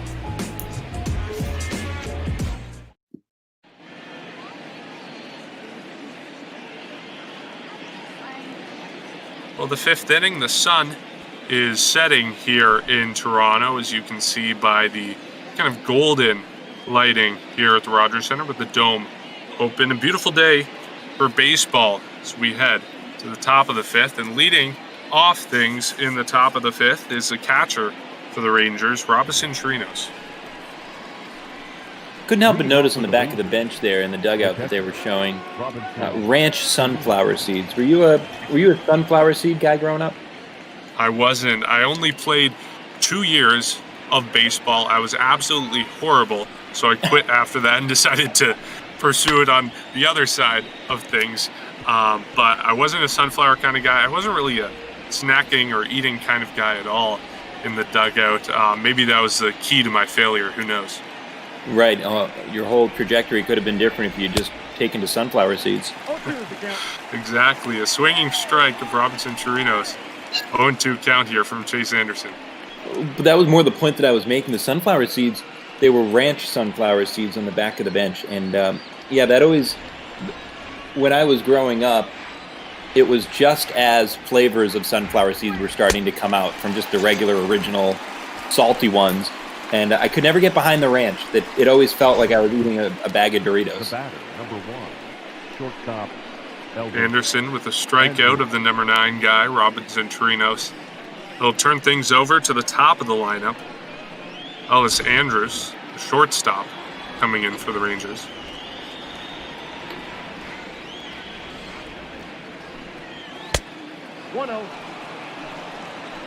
Takes the ball high, 1-0.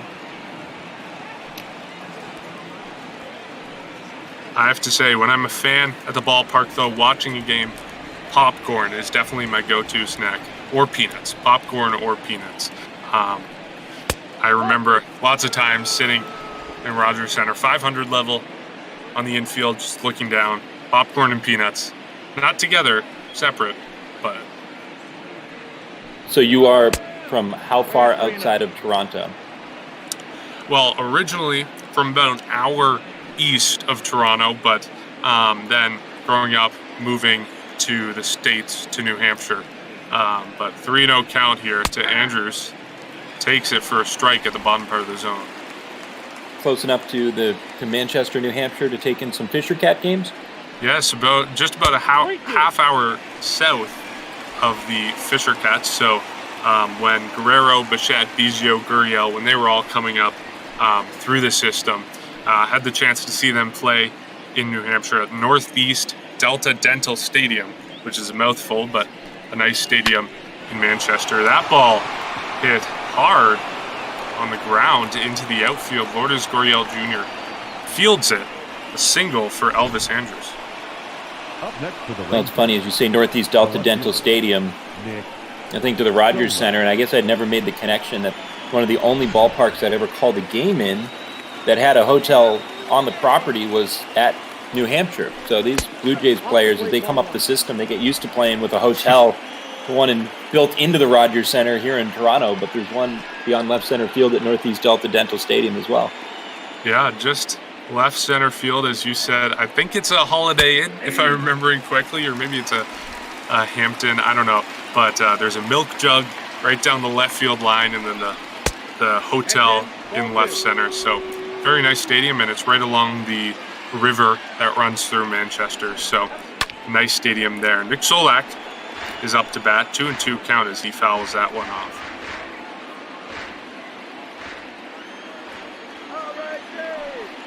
Solak with a single, his first time up in the first inning.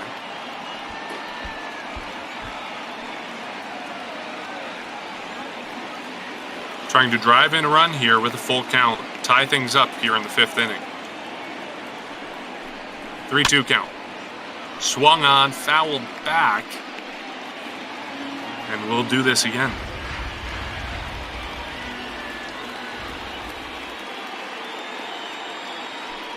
The pitch from Anderson. Swung on, fouled again. Solak keeping things alive, and Anderson with an 82 pitch count here in this 5th inning. Not a lot of at-bats have gone deep for Anderson, but just enough to drive his pitch count up as he strikes out Solak, the second out of the inning, the second strikeout of the inning, 5th of the game. The batter, number 5. Anderson Designated hitter. throwing a lot of pitches to get him out, but he gets a job done in the end. That is an uncomfortable swing there by Solak, but like you said, getting the job done.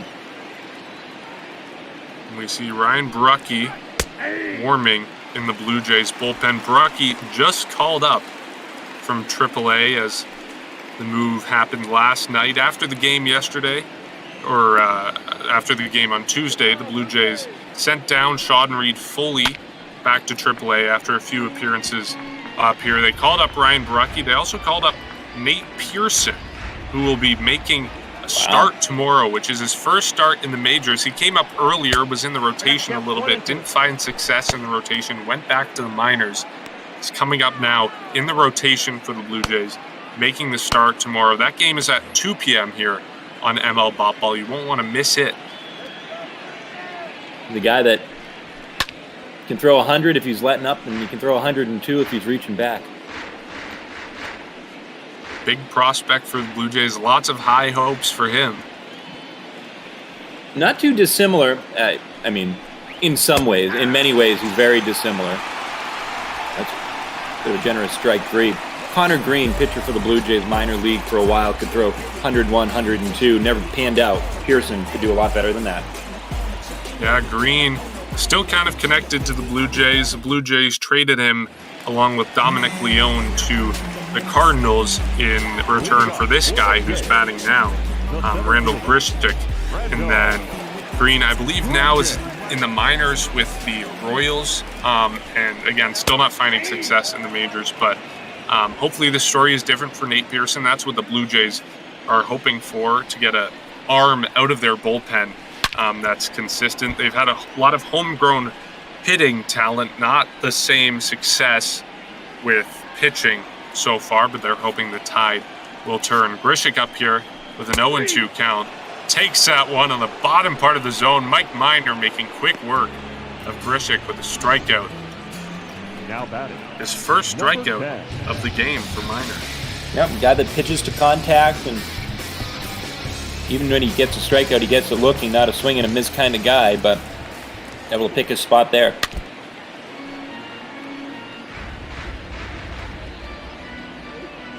Reese McGuire now up to bat. McGuire not playing on Tuesday. Danny Jansen got the nod for that one, but in today against the left-hander Minor.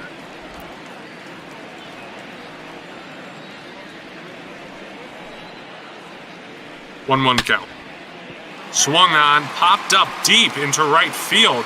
Right fielder Gallo going back, and he'll watch it sail over the wall. A home run for Reese McGuire, his first of the year as he rounds the bases.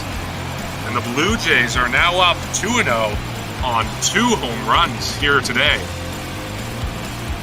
Well, and that's what we talked about earlier in the game, that McGuire, to this point in his career, had a reasonable rate of hitting home runs, 7 home runs and about 120 at-bats. Finally took to at-bat 157 this year to get a home run, but he's on the board and he's doubled the lead for the Blue Jays. Just getting over the wall, falling into the Rangers bullpen over the right field wall there, not even quite reaching the seats. Those familiar with Rogers Center know that there's a gap between the field and the seats where it's kind of a valley of where the bullpens are, and it just kind of landed right where that bullpen is. But Bo Bichette, the top part of this Blue Jay lineup coming up to bat here. 1 out in the 5th inning. 0-1. Bichette, a single in the 3rd. He's 1 for 2 today.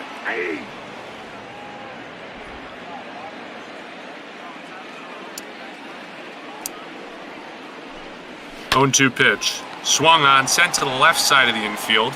Frazier will throw it on to first. 2 down. The bat, the second baseman. So the home run ball becoming a problem here for Mike Minor in this game against the Blue Jays. Not to say that he's had a bad start, though. Of course, only giving up 2 runs so far to the Blue Jays. It's just a matter of Chase Anderson and the Rangers offense not picking up on the pitches he's been throwing. Kevin Biggio up to bat.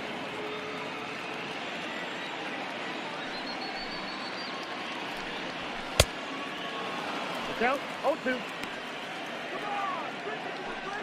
Tuesday, the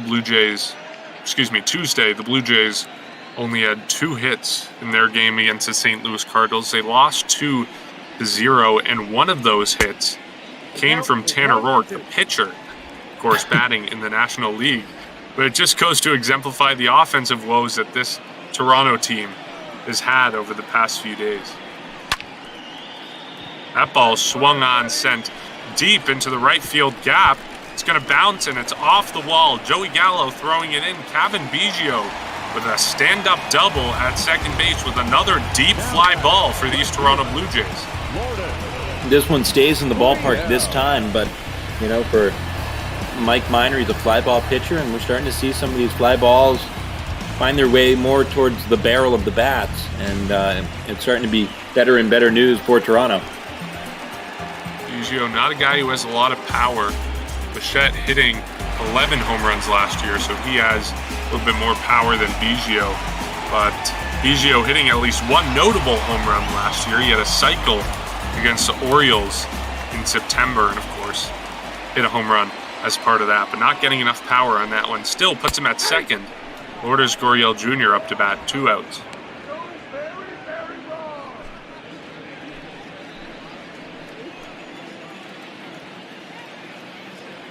The 0-1 pitch to Gurriel. In there for a strike, 0-2.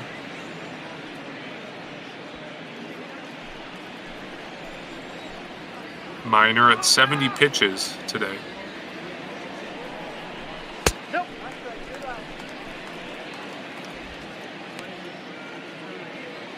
And, of course, Minor has only struck out 1 batter today. That came earlier this inning to Randall Grichuk. Has to be a blessing in disguise to be facing a contact pitcher today, because the Blue Jays struck out 16 times, I believe, against the Cardinals on Tuesday. And again, going back to those offensive woes, it's been a struggle for the Blue Jays to hit, but maybe this is what they need to face a contact guy to get things going, stop the strikeouts. But just as I'm saying that, Lourdes Gurriel Jr. strikes out to end the inning. Not before Reese McGuire goes deep, puts the Blue Jays up 2-0 as we head to the top of the 6th inning.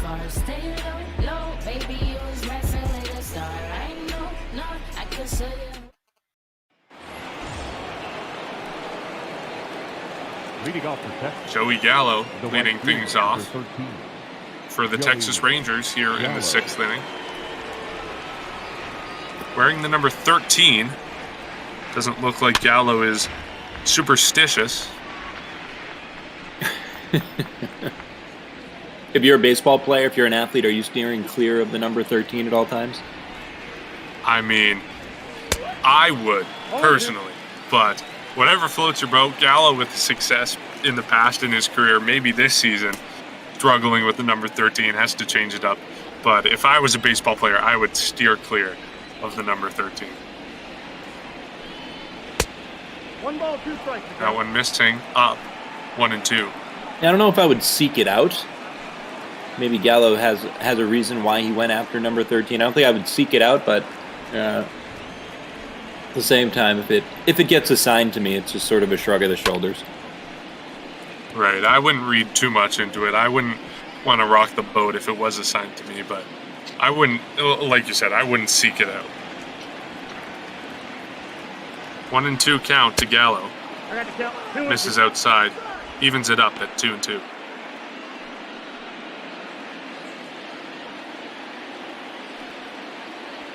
Gallo, injured last season. So far, so good this year. And he checks his swing. Doesn't go. He'll be taken for a ball. Full count now. As Anderson is approaching 100 pitches today. This has to be his last inning if he gets out of it.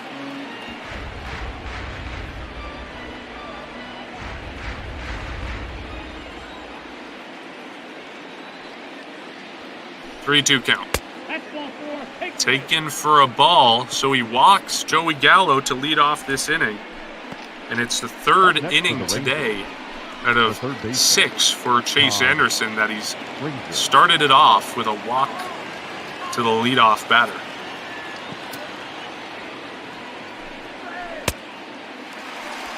Oh, 1's the count. Joey Gallo led off the 4th inning for the Rangers, and Anderson walked him then. 1 strike.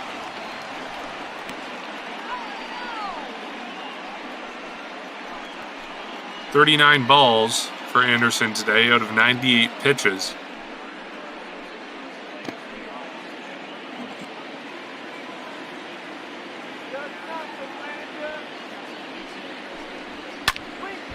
Todd Frazier swinging, sending that one foul.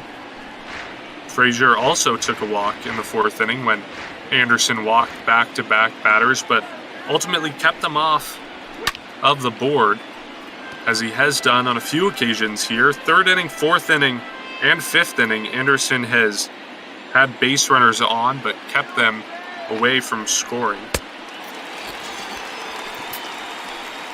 Strikeout for Frazier there, the 7th of the day for Chase Anderson. The first out here in the 6th inning. Just a really nice job of bearing down after you allowed that leadoff base runner, get the strikeout of Frazier, and yeah, just trying to do your best to keep your team ahead. You've been given a small lead. 2-0's nice, but it's not insurmountable. So even a small mistake could allow Texas right back in it. And runs are coming at a premium for these Blue Jays, so anytime you have a lead, you don't want to give it up. The last time the Blue Jays scored more than 1 run in a game 2-0. was last week against the Baltimore Orioles. They scored 4 in a 7-4 loss against the Orioles. So Anderson in a nice position here today, in line for the win if he can hold things out, and the Blue Jays bullpen holds things as they are after he leaves the game. To say 2 runs is an unusually high amount of run support, that's a tough statement to make for a team, but that's just the way things are going. But throughout this rough patch for the Blue Jays, credit has to go to the rotation, because obviously Anderson with a good start here today, Tanner Rourke with a good start on Tuesday, as the batter Santana sends that one deep and foul down the right field line. But Rourke pitched 5 innings, only gave up 2 runs. Hyunjin Ryu pitched 6 innings, gave up 2 runs in his start. Takes a walk is Danny Santana. But a good run of pitching for the Blue Jays pitching staff, just not getting supported in terms of run. Charlie Montoyo out here. The day is done for Chase Anderson. He doesn't give up a run, but he has 2 of his base runners on base as he leaves the game today. You know, for Anderson, that ERA will be right around what it should be, even if, you know, the bullpen doesn't do its job per se. Baraki comes in out of the bullpen, and you know, he's got a little bit of a task ahead of him. Anderson pitched a great game to this point, and it's now on to Baraki to make sure that those 2 inherited runners don't come home and spoil anything for Anderson. Well, 5 walks on the book for Chase Anderson.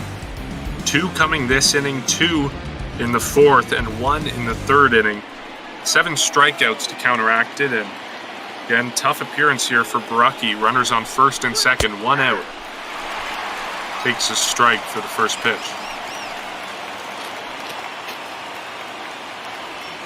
And Baraki, just as we mentioned, just up from AAA Buffalo. getting the call Tuesday night after the game. We're at the count 0-2. Quickly 0-2 here to Root Net Odor.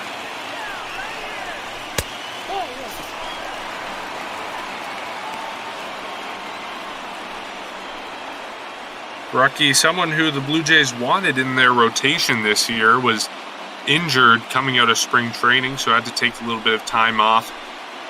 And just the way things worked out with the way the pitching staff was shaking down, stuck him in the bullpen or in AAA, and they liked the way that worked out. That ball is into center field. The runner coming home to score is Joey Gallo. The Rangers getting their first run of the game here on a single from Root Net Odor, and Chase Anderson having an earned run put on his books after that blooping single into center field. Yeah, that's certainly a frustrating first step for Anderson and for the Blue Jays after he had pitched so well. But a couple of walks in the inning, the single, now the Rangers are really in business. And Anderson still having a base runner that's credited to him on second base in the form of Danny Santana, but Root Net Odor now on first is Ryan Brucky's base runner. 1-0 count, takes it for a ball. It does Ronald Gausman. Now it's 1-1.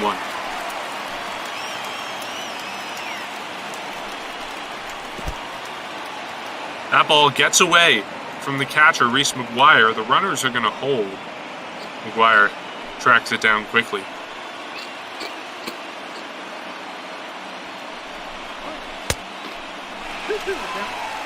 Big swing from Gausman.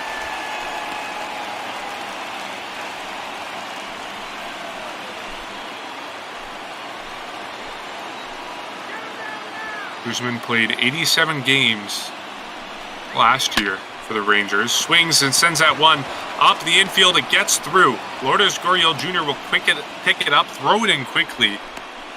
The runners are going to hold. Danny Santana staying at third, but now the base is loaded. 1 out. Ryan Brucky facing trouble here. And he has come in and not provided any bit of relief so far for the Toronto Blue Jays.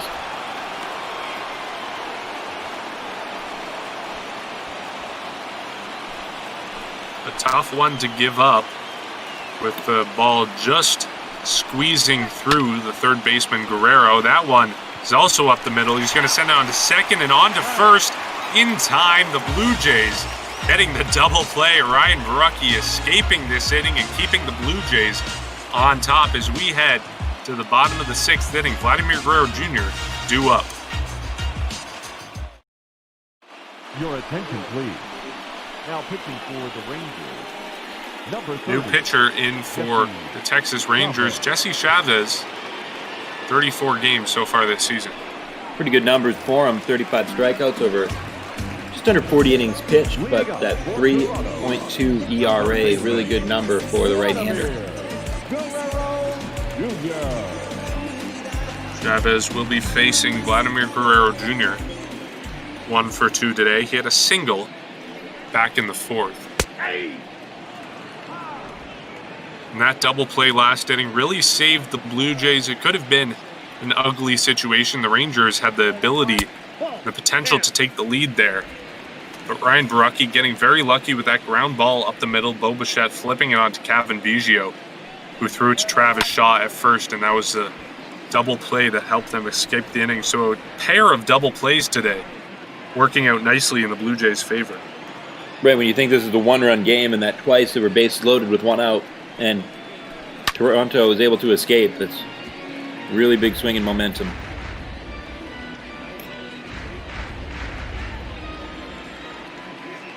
Rangers squandering their chances so far to score. Either a credit to Blue Jays pitching as that ball is sent to Root Net Odor. Odor will record the out with Gausman at first, and it's either a credit to the Blue Jays pitching or discredit to the Rangers offense for not allowing those runners to come home. But personally, I'd be of the camp that it's just some bad luck for the Rangers grounding into those double plays in that situation.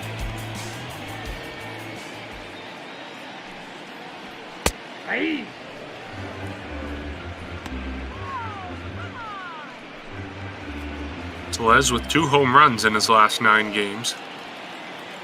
Hasn't done much today. He grounded out to first base. That one sent foul down the left field line. Took a walk in the 4th.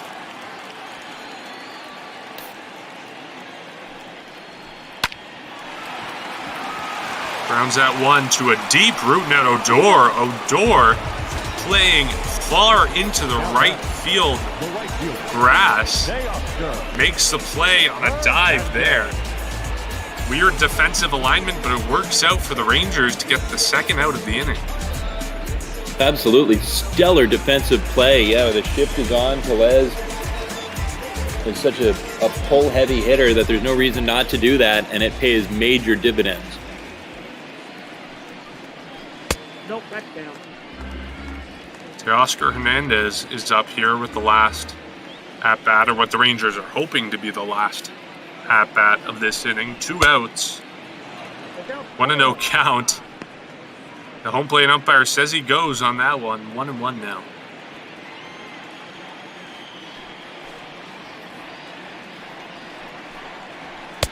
Two balls, 1 strike. The count. Doesn't bite at that one. Chavez looks like he wanted to get back to the same position with that 4-seam fastball. 2-1. Inside, ball 3. Well, with the books closed on Mike Minor, he ended up going 5 innings. Gave up a pair of runs to the Blue Jays. But even if he doesn't pull out with the win and the Rangers don't pull out with the win, that ball sent deep into left field. The left fielder is running back. He's at the wall, makes the catch with no room to spare. It'll end the inning, and Adam back on the mic as we head to the 7th inning. Blue Jays up 2-1. Ladies and gentlemen, your attention please. We're on to the 7th. Wilmer Font checks into the game for the Toronto Blue Jays. And boy, Font is somebody that in his time last year with the Los Angeles Dodgers just burst onto the scene. He bounced through indie ball, through all levels of the minor leagues, but Font finding a home in the Blue Jays system here in 2020. And Font's a guy that, in fact, came up through the Toronto Blue Jays system, if I'm not mistaken, and now finally getting up to the Blue Jays and, again, just having all sorts of success at every level, but never given a chance. Short day for Borucki after recording 2 outs with that lucky double play in the 6th inning. 2-0. Yeah, the line for Borucki is 3 batters, 2 hits, 2 outs, and does allow 1 inherited run to score off of Anderson, who goes 5 1/3 inning, gives up the 1 run.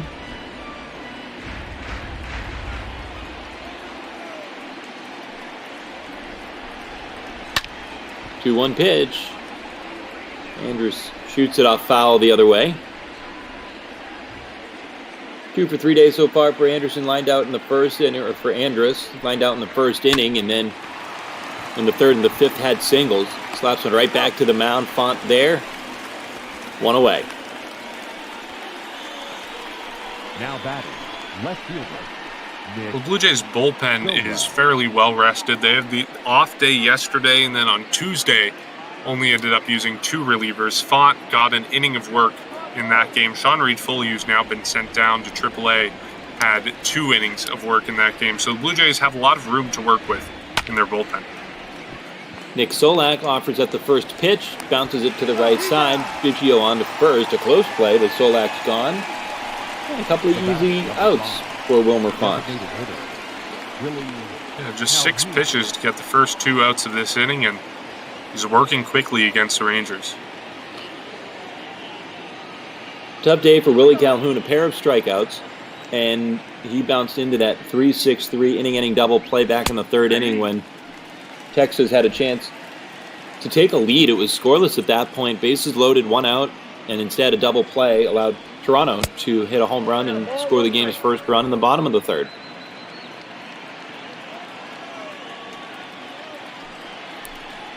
One. Count 2-1.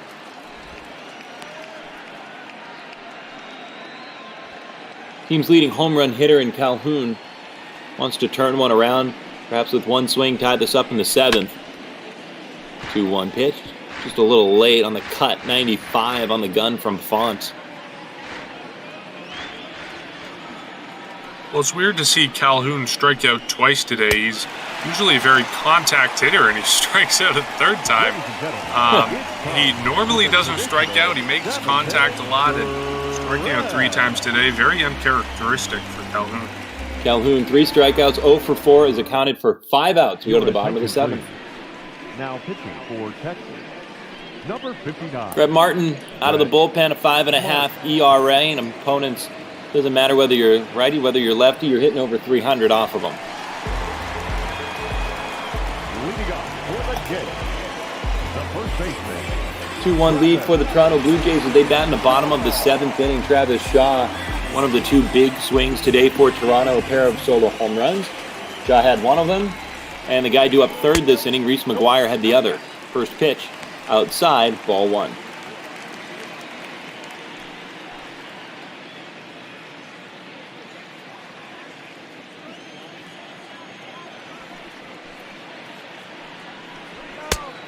No pitch, swing and a miss for a strike.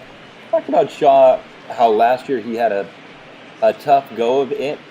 That might be doing it an understatement. In 86 games last year, he hit a $157, and that was off of consecutive 30 home run seasons. So whatever it was last year for Shaw, it was downhill, and it just kept going downhill exponentially once it started.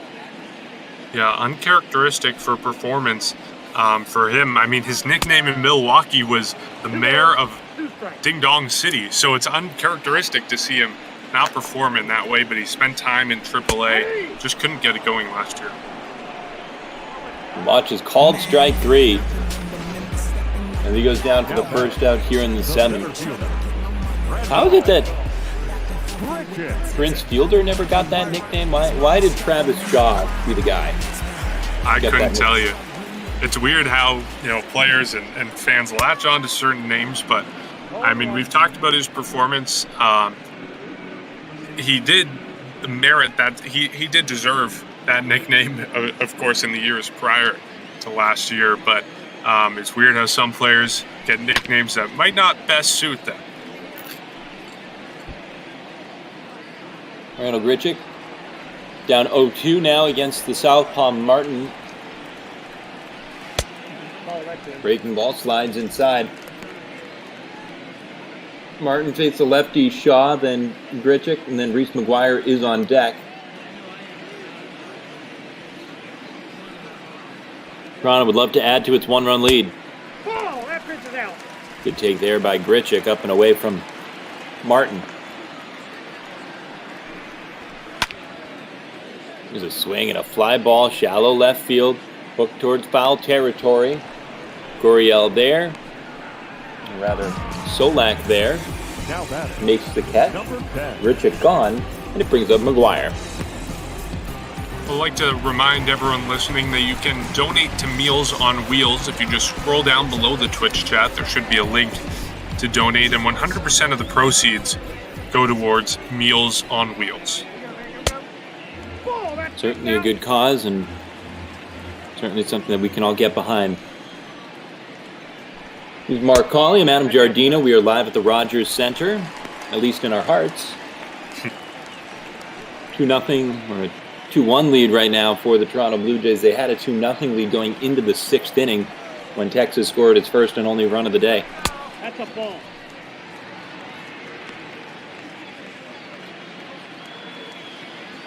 Martin would love a 1-2-3 inning here, but he's fallen behind McGuire. It's an easy get for a strike. He was hoping for a ball call there, and it was on the outside part of the zone, but Martin getting the benefit of the doubt with that call. 3-1, swinging a rope right side, up the gap. That one rolls all the way to the 375 mark and the 114.3 meter mark. In the second for a double, and Bichette comes to bat with a man in scoring position. Well, McGuire having a very good day today. He had a home run in the 5th inning, as we mentioned, the second home run of the day for the Blue Jays, scored the second run of the game, and now with a double here in the 7th inning. 2 hits for him today. He entered today's game with a not great batting average, around 220, but perhaps heating up a little bit today. Mark, I've got a question for you. So you grew up outside of Toronto, and then you moved, and here's an intentional walk to Bo Bichette, brings up Kevin Biggio. He runners at first and second, nobody out. With a lefty on the mound, they're playing the matchups here to get a lefty against the lefty. How old were you when you moved to New Hampshire? 11. And so how ingrained was meters versus the backward system of feet and inches the United States used? How ingrained was that in you before you moved? Well, it's kind of odd because I think it's kind of just commonplace for people to use feet and inches in Canada, or at least where I grew up around Toronto, but we always use kilometers. So you don't say like, oh, I'm 1.7 meters tall. No, you say like I'm 5'8", but you would never say, oh, that's like 2 miles down the road. You would say, oh, it's a kilometer and a half down the road. It's kind of a weird piecemeal. It's just, I guess, the way things developed over time. Fascinating. That's something that I guess I would have expected it to be pretty black and white. This town does this town does, this city, this part of the country, but you learn something new. Glad I asked the question. Yeah. Officially, it's all metric system, but casually kind of vary between all of it. Well, and even on the wall here at the Rogers Center on that double up the gap by Reese McGuire, the larger number is the 375, the amount in feet. So that was what sort of brought it top of mind for me. You can see over 23,000 in attendance here at the Rogers Center. Anthony Bass takes over out of the bullpen. He's got a ball and no strikes to Joey Gallo. A swing and a bouncer chopped foul.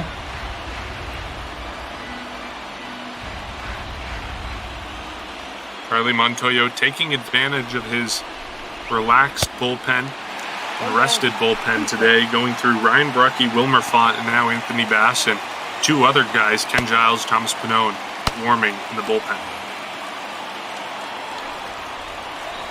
A ball and 2 strikes here on Gallo. Swing and bouncer right side. The shift is on. Forces Biggio to charge, albeit briefly, make the play, make the throw. And they've got Gallo for out number 1. Todd Ranger. I wouldn't say Texas is running out of time. They're certainly not, but I think at a certain point you start to recognize they've only got 5 outs left to work with, trailing by a run. At the same time, it is just a one-run game, and we saw in the game before this with the Rockies and the Dodgers, looked like a surefire Rockies win. The Rockies pitcher carrying a no-hitter into the late innings, but the Dodgers coming back and eventually winning it with a go-ahead run in the 9th inning, or excuse me, a tying run in the 9th inning, and then go-ahead home run in the in extras. So never out of reach, especially when it's just a one-run game, but the clock is ticking on the Rangers. And Jock Peterson, a 2-run home run, down to their final strike off of Scott Oberg in the 9th. And then thereafter, it was Cody Bellinger with the walk-off winner. Anthony Bass with a strikeout. He gets Todd Frazier swinging. He's 0 for 3 with a walk and 2 strikeouts. And it brings up Danny Santana with 2 outs, nobody on. Well, we mentioned the time ticking down, and when it does, this game is going to be followed by the Padres and Giants facing off. Scheduled start time at 3:45. Looks like it will be pushed back a little bit. To everyone watching, I encourage you to stick around for that game after this one wraps up. Game we were talking about that went to 11 innings. I think all these games would have been a little bit more on time if not for that one thing with Jock Peterson. And he struck out, game over. Everything's still running like clockwork instead. A couple extra innings and some heroics by Cody Bellinger.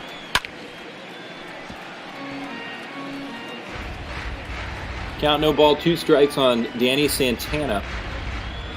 A walk. Who's standing at third base in the 6th inning is the tying run when an inning-ending double play ruined that thought for the Rangers. Toronto got a solo home run in the 3rd from Travis Shaw. They got one in the 5th from Reese McGuire. Texas responded with a run in the 6th. And now Anthony Bass responds with back-to-back strikeouts as part of a 1-2-3 8th inning. Toronto, a 2-1 lead. We go to the bottom of the 8th here at the Rogers Center. Ladies and gentlemen, your attention please. Luis Garcia in out of the bullpen for Texas. 13th appearance of the season. Numbers not great. That ERA down near 6 for Garcia. The Blue Jays like to see that from a guy coming out of the bullpen. It's Gurriel, Guerrero Jr., and Rowdy Tellez. 3, 4, 5 due up here for Toronto. And after that Padres-Giants game starting momentarily after this game wraps up, we have at 5:30 the Cubs and the Reds will be facing off. 7:15 the Tigers and the Oakland Athletics, and then 9 o'clock Angels, Twins, 10:45 the Phillies and the Marlins. Lots of good games coming up, especially if you're a fan of either of these teams, as they have some division rivals facing off, which may have some impacts for the standings. And also, if you're a Blue Jay fan, 7:15 Detroit and Oakland. Daniel Norris, a former Blue Jay, will be making the start in that one for the Tigers. Ball through the right side off the bat of Rougned Odor. Rather scratch that. Gurriel past Odor, and that gets a leadoff single aboard for Toronto. We're in the bottom of the 8th inning. This is Mark Colley. I'm Adam Giardino. We're live at the Rogers Center. Guerrero Jr. with a swing and a ball lifted down the left field line and foul for a strike.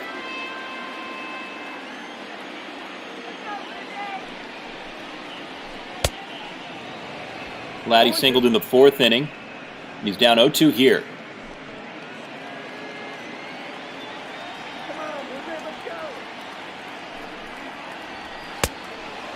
Swing and a miss over the top of 96. A sinking fastball by Luis Garcia. The bottom fell out of that one, and it still had a vapor trail behind it. That's one down here in the 8th. That was a big one from Guerrero, and as it is with a lot of these guys at the top of the lineup for the Blue Jays, they're young guys still learning, and we mentioned it at the very top of this game, but I think part of the woes that we're seeing from the offense this year for the Blue Jays is just the fact that not a lot of these guys have a lot of experience against this level of competition. So hopefully as his career develops, we don't see him take swings at those type of pitches, but regardless, still a generational talent for the Blue Jays to be having right now. I think for every swing and miss where we might feel bad for a Guerrero who's just a little inexperienced right now, I think we're going to see a decade of not swing and misses, but we're going to feel bad for the pitchers that he's swinging against. Ball slapped into left field, Rowdy Tellez. Gurriel up to second base, and now here's the throw to third base as they try to take advantage of Nick Solak, and they do, and runners are at second and third on a ball that tightropes its way down the line. Not sure if that'll be scored a single and an error on Solak or a double for Rowdy Tellez, but Solak in left field looked like he tried to grab it on the run, ended up not getting his hands on it, and puts the Blue Jays 90 feet away from adding another insurance run here in the bottom of the 8th. I'm marking that as a single and an E7. No doubt that Solak's booting it contributed to the runners trying to take off Gurriel from second to third, Tellez from first to second, and that could make all the difference in the world here in the late innings with Texas struggling for offense, down a run. A 2 or a 3-run deficit would feel monumental for the Rangers going into the 9th. Yeah, we were talking earlier about everything that one home run can do, but as soon as the Blue Jays get another run in, the whole conversation changes, and it makes things a lot harder for the Rangers to win this game. Especially with Ken Giles warming up in the bullpen. Closer for Toronto, seems like he'll be the logical choice to come on in back of Wilmer Font, or rather Anthony Bass. Out of the bullpen, it's been Ryan Borecki, Wilmer Font, Anthony Bass. 1 ball, 2 strikes to count. And you had Ken Giles warming up as well. I got to count. 2-2 now to Teoscar Hernandez.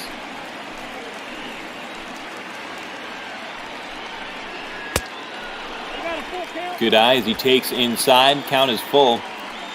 A walk wouldn't be the worst thing in the world here to set up an inning-ending double play. Especially when you have a guy like Travis Shaw on deck, who, of course, does have a home run today, but just .220 batting average this season. Not the most formidable of hitters. Luis Garcia missed one down the middle there. A breaking ball, fouls it off. Another 3-2 pitch coming up. Swing and a pop fly, shallow left field. Solak settles beneath it. He waits, he makes the catch. Gurriel tags the throw to the plate. It's in time for the out. And they do get the inning-ending double play. Dobnak to Chirinos. And the inning is over for Toronto. We go to the 9th. Rangers need a run to tie it. Your attention, please. Now pitching. What a play ended the bottom of the 8th inning as Ken Giles comes in out of the bullpen looking for the final 3 outs. Was a good play. In this situation, I have to agree with the decision to send Gurriel. Gurriel is one of the guys on this team who does have some speed, and in that situation, if you get the extra run as we were talking about, it makes this situation entirely different for the Blue Jays. So I have to agree with the decision to send Gurriel, even if it didn't totally work out there. Pinch hitter Matt Duffy in to face Ken Giles, 98 on the heater. It's 0-1.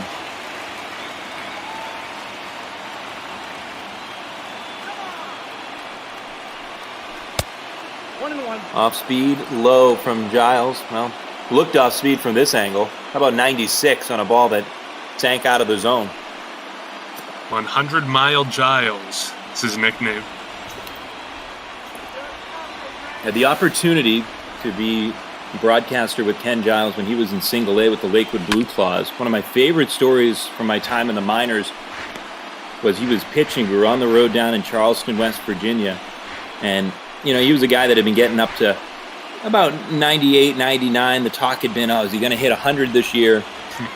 Pitching coach was Les Lancaster. And the catcher with a great name was Bob Stumpo.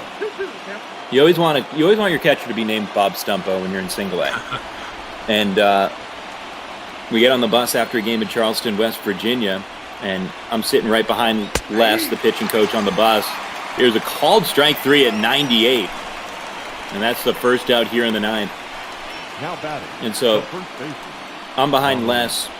Stumpo's across the aisle, one of the seats next to me, maybe perhaps behind me a row or two.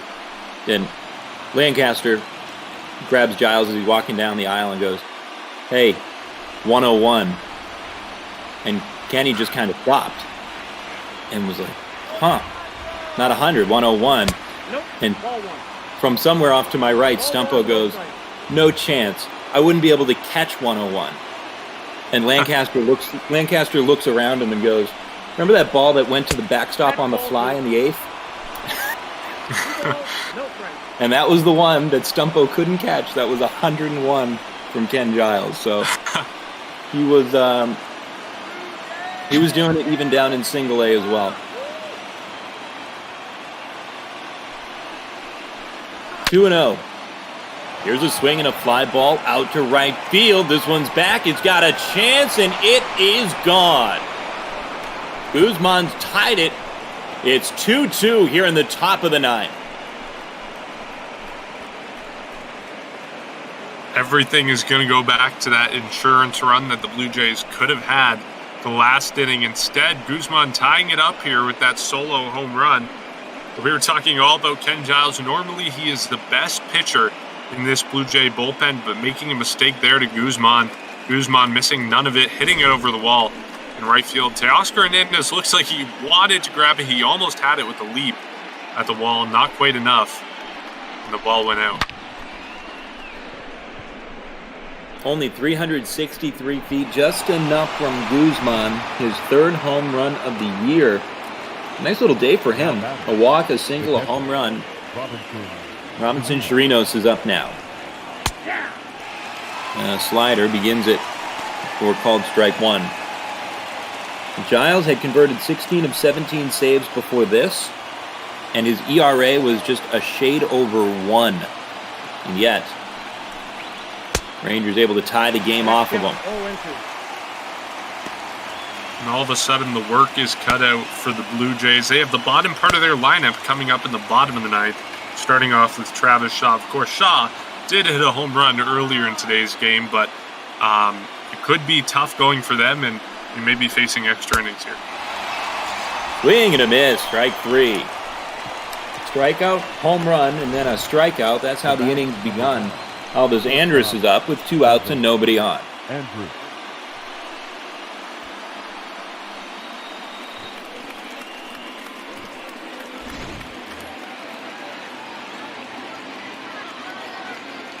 Two for 4 days so far for Andrus. Batting average creeping closer and closer to 300.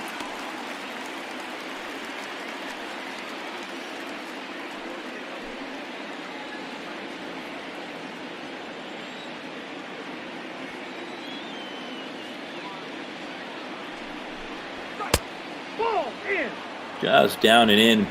Looking ahead for Toronto, it's the bottom third of its lineup. Shaw, Grichuk, and McGuire, 7, 8, 9 due up for the Blue Jays in what they hope will be a tied game. They're going to miss over the top for strike 2. Another slider dropped in by Giles.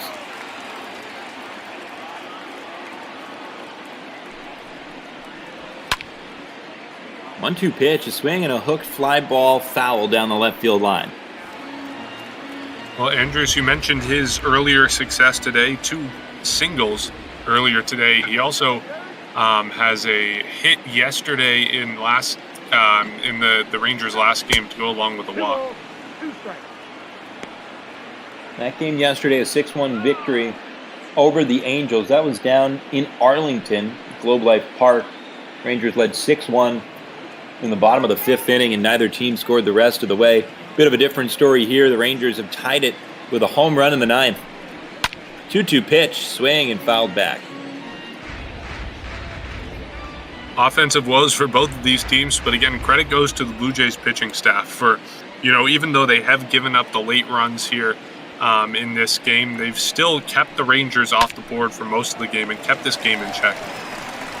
Grounder left side, Bichette's got it. Fires across, and the inning is over, but not before Ronald Guzman with a home run to tie it in the top of the 9th. The Blue Jays look to walk it off when we return. Your attention, please. This game's defensively for Matt Duffy was a pinch hitter for Rougned Odor in the beginning of the 9th inning, and he is on to replace him at second base defensively. Duffy, former farmhand originally of the San Francisco Giants. Here's a guy that homered already today. Luis Garcia's second inning of work. You can see a couple of right-handers getting loose for the Rangers in the bullpen.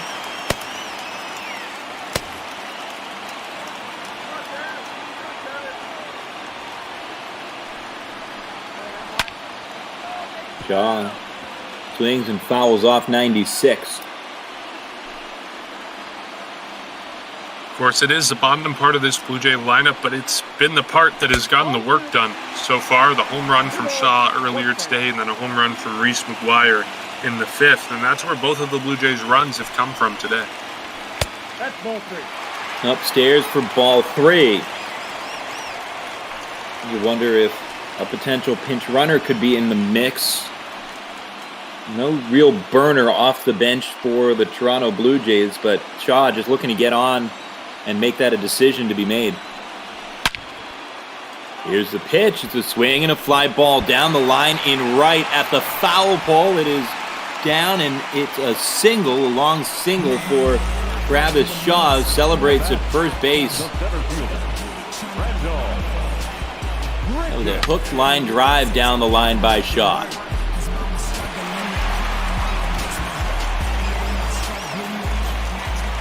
No pinch runner there. Randall Grichuk in the box as they let Shaw stand at first. And that one misses inside. Grichuk had one of the Blue Jays' 2 hits in their game on Tuesday, but 0 for 3 today, a strikeout and 2 pop-outs. One to left field and one a foul out just behind home plate. The floating slider just nips the top of the zone. Grichuk doesn't like it.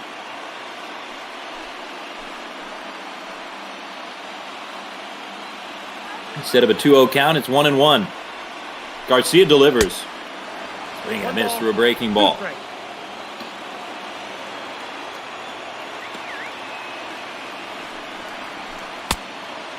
Swing and a miss. Grichuk goes down. Shaw, a single at first base, and there's one away for Reese McGuire. Grichuk has been doing better as of late. He's kept his batting average growing. It's now up to 230 entering today's game, but still some underlying problems with him here. Of course, 2 strikeouts today, and as I mentioned, the 2 pop-outs. Been some day for Reese McGuire. Comes in with 6 extra base hits in 47 games.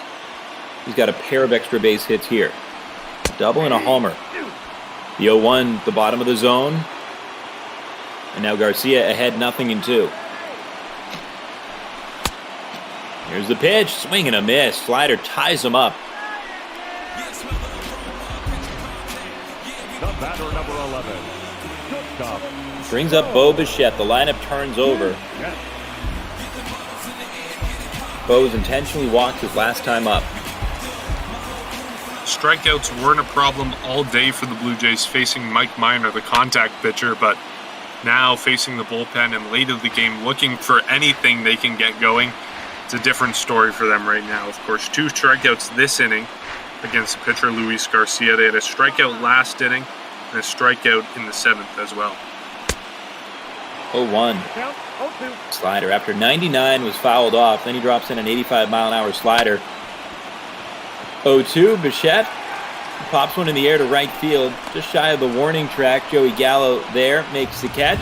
And we go to extras to pick up the play-by-play when we return.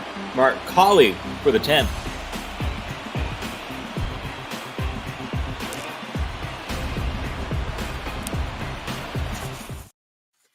Ladies and gentlemen, your attention please. It's been a long day and a taxing day for the Blue Jays bullpen, but it'll keep going with Anthony Kay in the pitch. 11 games in the majors, a fantastic ERA so far, 2.84. He'll be in here facing the batter for the Texas Rangers, Nick Solak. The left fielder, Nick Solak. Single already for Solak, and he was on base a second time with an error in the 3rd inning.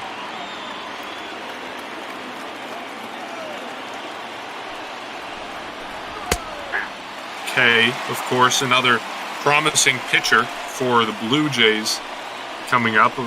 Among the likes of Nate Pearson, Ryan Bruckey, someone the Blue Jays think will have a lot of success in the majors, and they want him to figure in to their plans for the next few years as they try to compete starting next year, ideally, according to the schedule that we've heard from team president Mark Shapiro. That one popped up. It's going to tail foul.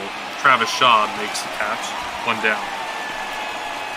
Yeah, you simply don't trade a guy like Marcus Stroman away mindlessly if you're the Toronto Blue Jays. He's one of the best pitchers in franchise in recent years, and I think that puts a lot on the shoulders of Anthony Kay to deliver on a lot of the promise that he has in his left arm.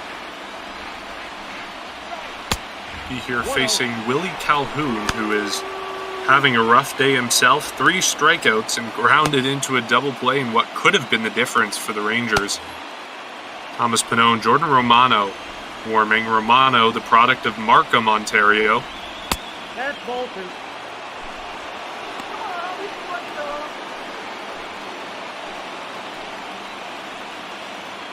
And we were running behind schedule before this game started, and we're going to be even more behind schedule. Lots of free baseball today. That one sent up the middle. Biggio will pick it up. Or excuse me, Bichette on the shift will pick it up, send it on to Travis Shaw. 2 down. Fielder, number 13, Joey Gallo.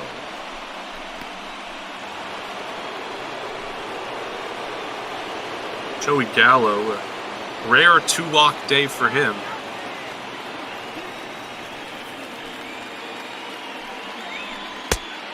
First pitch from Kay misses 1-0.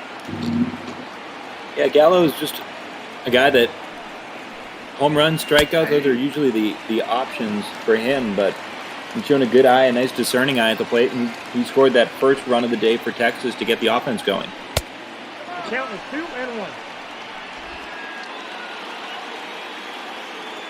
We'll be looking to get the offense going here again. referring back to the 6th inning as he pops out one deep. It'll be just into the crowd. No, Teoscar Hernandez makes the catch. Holding his arm over into the crowd, he makes it, ends the inning. We head to the bottom of the 10th. Blue Jays looking for a walk-off with the top part of their lineup. Kevin Biggio will be leading things off against a reliever, Cody Allen, coming into pitch. 27 games this season. Some of the numbers for Allen that, 39 strikeouts in 29 innings, that should show you the power arm that he's got. But there's been opportunities for batters to get to him, and this is the top of the order, the middle of the order coming up here for Toronto. And maybe the best shot that the Blue Jays have to score in their order coming up now. Biggio, already 1 for 4 today. He had a double earlier. Then Lourdes Gurriel Jr. had a single today to go along with Vladimir Guerrero Jr., who's also had a single earlier. And Biggio will pop it up deep into center field. Center fielder Santana's running back just short of the track. Makes the catch, a long out for Kevin Biggio to lead off this 10th. He didn't hit it to dead center field. Biggio really had a chance. That ball, off the bat, it was right to dead center, so you figured it wasn't getting out, but even still, it gave a pretty good ride out there to the cavernous center field. Brings up Gurriel. Inside, ball 1. And a single in the 8th inning, was thrown out trying to score at home.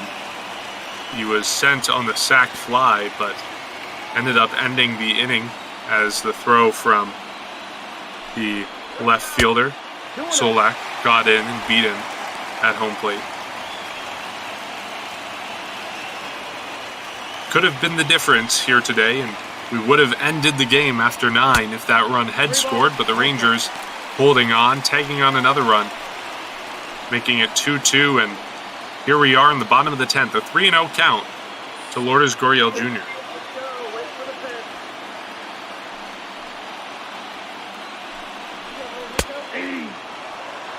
Right down the middle for a strike on the 4-seam fastball, 3-1.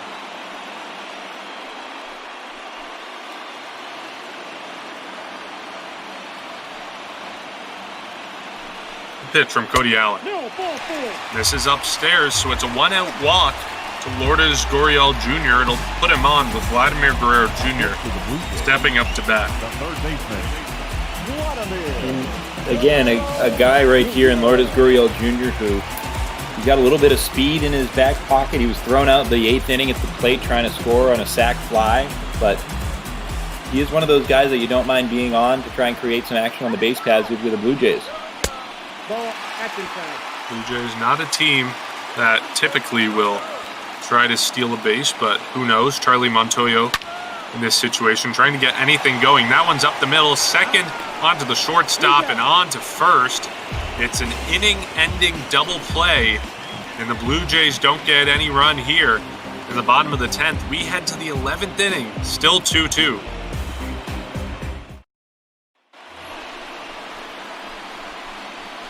Leading off for the Rangers, the third baseman, Todd Frazier. So leading things off here in the 10th, Todd Frazier. Rough day for him. 0 for 3, 2 strikeouts. Did have a walk back in the 4th. Anthony Kay out to pitch.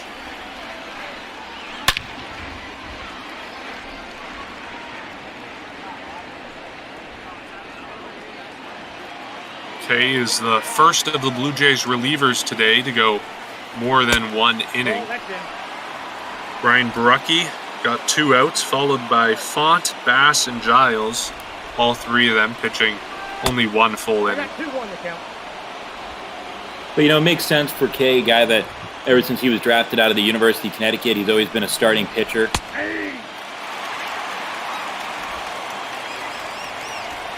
Came up through the Blue Jays system as a starter, the Mets system as a starter as well, and stuck with it with the Blue Jays. Gets a strikeout of Frazier there. 1 down. Pretty good stuff. We'll see Frazier get all twisted up here as he A little late on the cut, a little jammed on it, and that's an uncomfortable swing for the longtime big leaguer.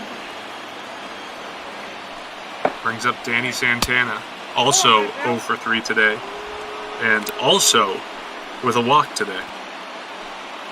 Well, here we are, 10 1/3 innings in for Blue Jays pitching, and they've allowed only the 6 hits. To go along with those 6 hits, 5 walks from the starter, Chase Anderson, and a lot of these guys in the middle part of the lineup for the Rangers have walks. We mentioned Joey Gallo, he walked twice. Frazier has a walk. Danny Santana has a walk, but Chase Anderson doing a good job keeping the Rangers off the board for most of his outing before one of the base runners came around to score after he was taken out of the game.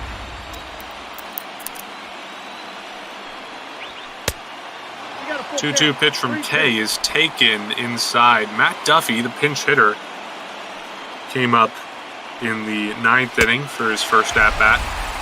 Will be up next, and he gets a strikeout of Danny Santana. Second strikeout of the inning, second out of the inning for Anthony Kay. We've gone 5 up, 5 down. If he gets Duffy here, I don't know if there's any reason to not bring him out for the 12th inning if we get there. It's been just 22 pitches so far for Kay.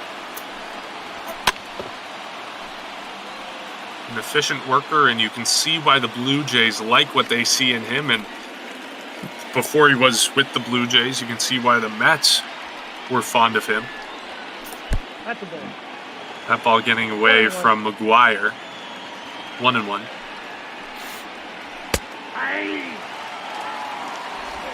And to those of you just tuning in, we're running late here with the 11th inning of the Rangers and the Blue Jays, but after this game will be the Padres and Giants. So stick around for that one as that ball is taken for a ball 2-2.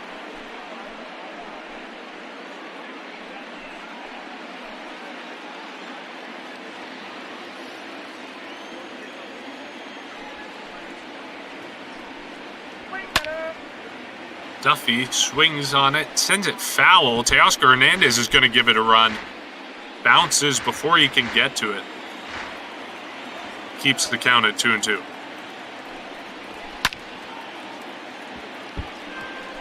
Sent foul the other way. Duffy is working Kay here. Kay really hasn't seen any opposition in the batter's box before this at-bat, but facing trouble here against Duffy. That's pitch number 7 right there, and we're about to see pitch number 8, a payoff pitch coming up from Kay. 30th pitch from Kay is popped up. It'll split the gap in the outfield. Randall Grichuk will take it, makes the catch, ends the inning, and we go to the bottom of the 11th. The Blue Jays have Rowdy Tellez leading things off when we come back.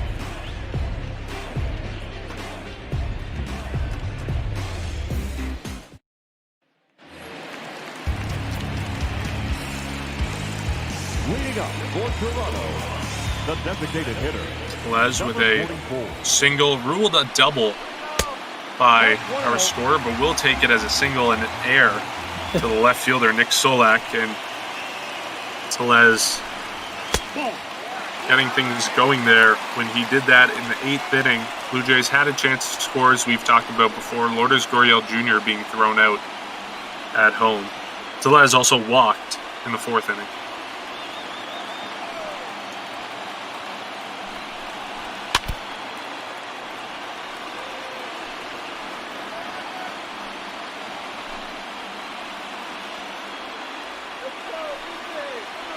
Good day for pitching here. Low scoring on both teams as Tellez swings and misses. Makes the count 2-2. The Blue Jays with Chase Anderson with a strong start over 5.1 innings. 1 earned run charged to him. And Mike Minor on the side of the Texas Rangers went 5 innings, gave up 2 runs to go along with 5 hits and 2 strikeouts. Tellez taking a chip at that one at the top of the zone. Fouls it back 3-2. Yeah, nice job battling away. A 3-2 pitch at 95. That could have been a called strike 3. Takes that one. It's going to be a dribbler to first base. They're going to make the handoff to the pitcher. And Cody Allen reports the out. A lot of stuff could have gone wrong there for the defense for the Rangers, but it works out. Gausman sending it on to Cody Allen, and they record the out. First out of the inning brings up Teoscar Hernandez. You know, that's one of those that in real life is probably a more difficult play than video games. That was relatively easy between those two. And Hernandez slugs it deep to left field, and the ball game is over for these Toronto Blue Jays. Teoscar Hernandez with a 406-foot home run sends the Rangers packing, and the Blue Jays with a 3-2 11-inning victory here at the Rogers Center.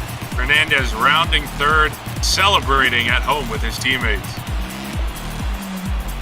Well, for Toronto, I am sure that feels like just dessert. That going into the ninth inning, they thought they had this one wrapped up with one of the most successful closers in baseball on the mound so far this year. Ken Giles gives up a home run, and Toronto able to escape with the win anyway, thanks to that swing by Teoscar Hernandez. Takes a little bit longer than expected, but the Blue Jays get it eventually. Teoscar Hernandez with the walk-off home run to end things in the 11th inning here at the Rogers Center. The Blue Jays breaking out of their offensive woes at least a little bit here, taking the victory, ending their three-game slide. Reese McGuire, our player of the game, he had a home run in the 5th inning, made it 2-0, set the stage for this eventual extra inning walk-off win here at the Rogers Center. We'll assume that Teoscar Hernandez was still getting doused with Gatorade at that point, so he couldn't do the post-game interview. McGuire had some big swings, certainly the home run, certainly the double. A nice game for him at the bottom of the lineup, going up in the lineup because you had an opportunity with Danny Jansen getting the day off and really made the most of it, and so maybe that's something that could get Reese McGuire going. Well, if the Blue Jays want to find success this year, or more success than they've already had, they need to have the bottom part of their lineup performing, and that's what we saw today. Reese McGuire with the home run, the double, and Travis Shaw also with a home run to go along with a single. Then Teoscar Hernandez, the walk-off home run. A good day for them. 3-2 is the final score. Toronto over the Texas Rangers. Toronto with 10 hits, the Rangers with 6. And again, just taking a look at some of these numbers for these two teams, hits and offense were hard to come by. It was a smattering of home runs with Gausman, McGuire, Shaw, Hernandez. There were a grand total of 5 runs scored in the game. There were 4 solo home runs, so that was it. Pitched pretty well on both sides, but just one swing too many to deal with for the Texas Rangers when Hernandez went deep in the 11th. And we take a look at the pitching for the Blue Jays. Anthony Kay gets a win coming out of the bullpen. He had 2 innings of work, got 2 strikeouts, retired 6 consecutively from the Rangers. And the loss goes to Cody Allen, who gave up that walk-off home run. The starters for today, alluded to it earlier, Mike Minor made the start for the Rangers, went 5 innings, left after giving up 2 earned runs. He was on the hook for the loss before the Rangers came back to tie the game, and then Chase Anderson was on the hook for the win until the Rangers came back to tie the game. Anderson with 5 walks today, but the Blue Jays pulling out with the win in a low-scoring affair here against the Rangers. The Blue Jays are back on ML Bop Ball tomorrow. Nate Pearson making his first major league start. He'll be on the mound starting at 2 p.m., and we'll be having that here on Bop Ball. But coming up right now, we have the Padres and Giants, and Aiden and Kellen are on the mic for this one, and they're in the booth with us right now. Yeah, Adam, thank you very much. What a crazy start to this Thursday. A pair of late ending games, at least. A pair of extra inning affairs and a crazy way to end it at the Rogers Center. Toronto is pretty hot right now. They're playing some really good baseball, but you know who's even hotter? The San Francisco Giants. Yeah, they are all the way back in the bottom 2 in the National League West, but they've won 9 in a row coming into today's game, so I think we could see an entertaining affair. And yeah, they've won these first 3 games against the Padres. They took 3 from the Pirates, and they also swept the Rockies. They've been super hot. They started off the season really slow, but they've been coming on hot here. Yeah, surprising to think. And, you know, you look at this Giants roster, you think what could have gone wrong? Maybe they lost so many players. They didn't lose anybody. Their teams have looked very similar. They've just kind of hit a cold streak these last few years, but we are ready to go. I love that Padre uniform. That looks awesome. Although I think we're probably going to end up changing it. The Padres have some really great color schemes. I love their uniforms. Yeah, the brown and yellow, the old school look. We'll see if they wear those today.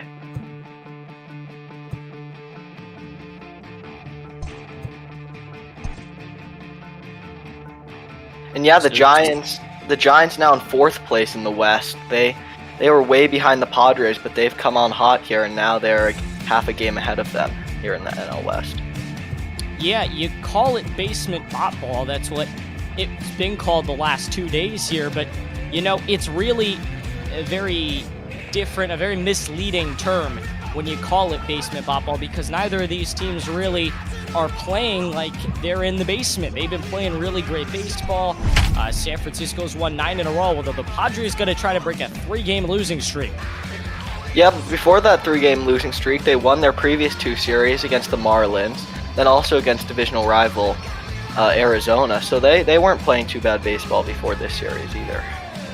Get a look at the starting lineups for today. Set to go 25 and 37. The Giants, who are 14 and a half back and 12 and 18 at home. The Padres are 25 and 38, 15 games back, and 14 and 16 at home. A beautiful day for baseball. It's a day game during the week. A rare day matchup and some new Giant uniforms, or at least uniforms I haven't seen from the Giants before. Yeah, the old 80s uniforms here, and a good crowd on hand, like always, here in San Francisco. Kevin Gausman gets the start for San Francisco, his 13th of the year. He's only 2-5, though, with a 4.09 ERA, so it hasn't been a great start for him. Yeah, 2-5, but not a terrible ERA, not getting a lot of run support. Yeah, he's having a little bit of a bounce-back year this year. He had almost a 6 ERA last year. So he's kind of had a bounce-back year this year. The left fielder, Jurickson Profar leads things off, become a staple of the major leagues, whether he's playing here in San Diego or in Oakland. He will lead things off and take a strike to begin our day on botball.com. A pair of extra inning games, which is why we're starting so late. San Francisco and San Diego, the 3rd matchup of our day. A 1 breaking ball misses away, and now the count evened out. Yeah, Profar, a former top prospect. He hasn't really lived up to those expectations, but he's become a solid major league player. The 1-1. Another breaking ball misses inside, 2-1, 63 degrees with wind at 7 miles an hour. You couldn't have asked for a better day for a day matchup here at Oracle Park. 2-1. And now it's 2-2. 2-2 pitch, and in for strike 3. Gausman starts his day with a strikeout. The backwards K is in the book. His first as Tommy Pham stands in. And again, Pham having kind of a down year last year, this year. Last year he hit 273. This year only 225 for Pham. 7 home runs and 30 RBIs for the starting right fielder for San Diego. This is a big matchup for them. They've lost 3 in a row, looking to avoid this sweep, and a high fly ball to left, which is playable. Landed belt underneath, and 2 quick outs for Gausman. Could have asked for a better start to the afternoon. Yeah, you always like to get off to a good start as a pitcher. It gives you some confidence to start off the day. Only 7 pitches to get the first 2 outs. 7 pitches to get the first 2 outs. The question is how many pitches to get the next one. Fernando Tatis Jr. standing in, the 3rd batter of the afternoon that Gausman will face. Line down the first baseline really hard, but foul. Second on the Padres in doubles with 9.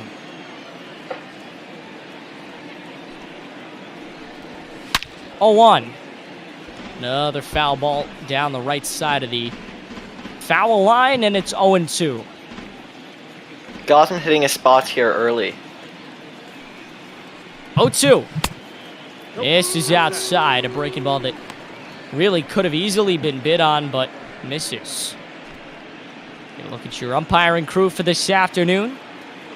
Again, we're starting late because it is the third game of the bot ball day. Swing and a miss, and we're done with an inning. 1, 2, 3 goes San Diego. San Francisco, their swings when we come back.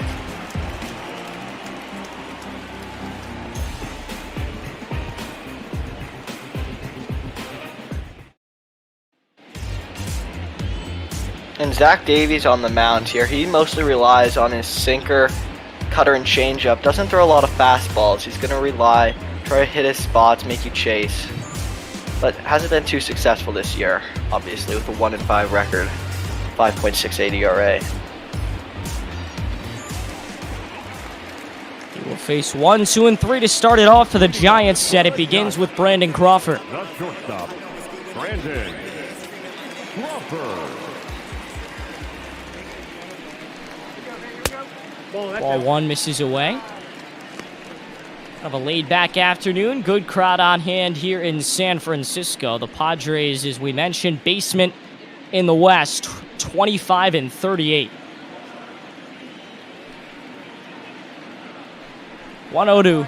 Crawford hitting 267. Whiffs majorly on the changeup. Count evened out. Having a pretty good year this year, batting 267. Last year only batted 228. And only 11 home runs, already has 6 this year, so having a bit of a bounce back here this year. Ahead in the count now, 2-1.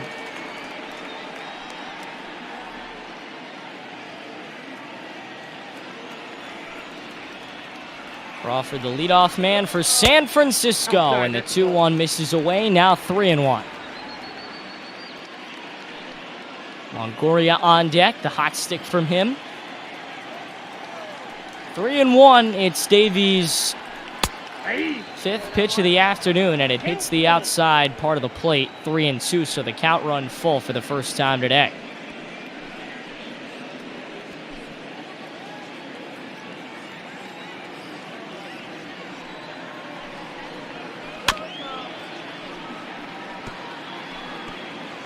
Crawford Fouls it away. working the count here, trying to get some pitches on Davies early here. Yeah, he's done a good job working this count. The 3-2 is on the ground toward the middle, but scooped up by Tatis. A close play at first, and they got him by a step for out number 1. Still a good opening at bat for Crawford. Worked the count. Didn't hit the ball particularly hard, but good opening at bat. So now he faces Evan Longoria in 236. Not as hot as Crawford, but swinging a good stick so far. High fly. Pham over to catch it for out number 2. Batting third, Nola fielder, Brandon. And now Belt playing left a little bit more this year with the insertion of Pablo Sandoval at first. And he's had an okay year at the plate. Batting only 227 this year. If you're just joining us, a delayed start this afternoon. Back-to-back extra inning affairs to start our day on Bot Ball, and a high fly to center. Grisham near the warning track, not quite to it, makes the catch. We are through an inning, and no one has gotten on base. On to the second here in San Fran. Yeah, after working the count with Crawford, 7 pitches, 2 one-pitch at-bats from Longo and Brandon Belt. Not a great job by those two. Yeah, short at-bats to end the inning, and I'm sure that Davies will appreciate that. Gausman throws pitch number 12. He had a short inning, too. It was a very short first inning, and Lord knows we need it today after the start that we've had with back-to-back extra inning games. High fly for Posey, who comes out of his crouch and catches for out number 1.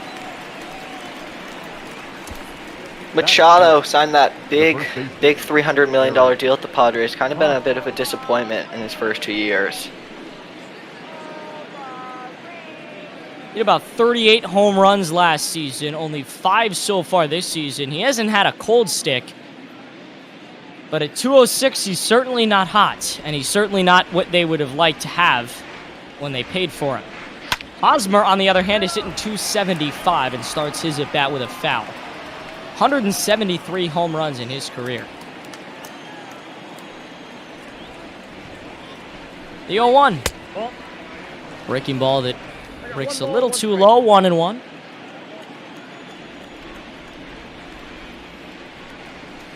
Nope. 2-1 to the 5-hitter.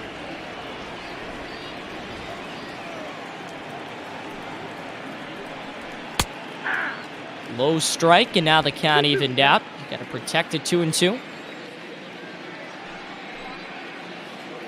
Gausman's 2-2, pitch number 18 this afternoon, and we're going to do it again. I'm going to keep the ball a little up with Hosmer. A lot of fastballs up in the zone. Miss that bat. The 2-2 with nobody on and 1 out, and now the count run full. Dozier waiting on deck.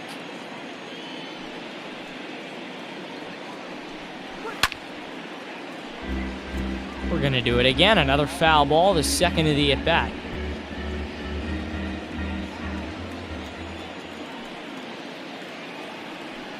Payoff pitch. Misses. What a tough at-bat for Gausman.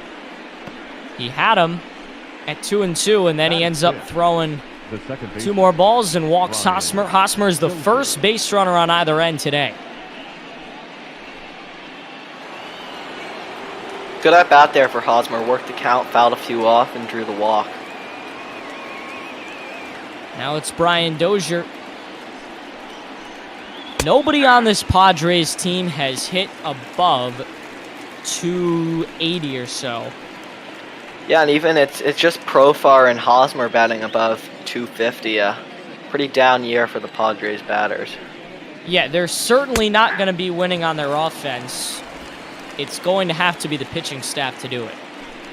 Dozier just took 2 pretty good pitches. I'm surprised he didn't give a rip at either of those. Now he's got to protect in the 0-2. He does give a rip there and stays alive in the count. Fouls off a high fastball. Man on, 1 out, top of the second, warming things up from San Francisco. Gausman hitting 95. Good spot for Gausman there. Fastball low and outside. Give him something to chase at. Does the same thing there. It just drops a little lower, and Posey able to block it. So 2-2 with a man on and 1 out. Top of the second inning. Just warming things up on Major League Bat Ball. 3rd game of the day.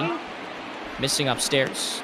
Gausman now getting to full counts the past 2 at-bats after getting ahead. Not a great sign here early for the Giants. It is Brian Dozier hitting 221, and he walks. That's the 2nd straight walk for Gausman, who had a 1-2-3 first and a fast one at that, but has gotten himself into trouble with back-to-back walks here in the 2nd. And now it's Trent Grisham. He came along in the trade for Zach Davies with the Brewers. But not having a great year, only batting 192. Yeah, he's one of a couple that are hitting under 200, and he grounds in to the double play. No, he's able to beat it out at first. Great running by Trent Grisham, keeps the inning alive. Runners now on the corners. Gausman got to be careful.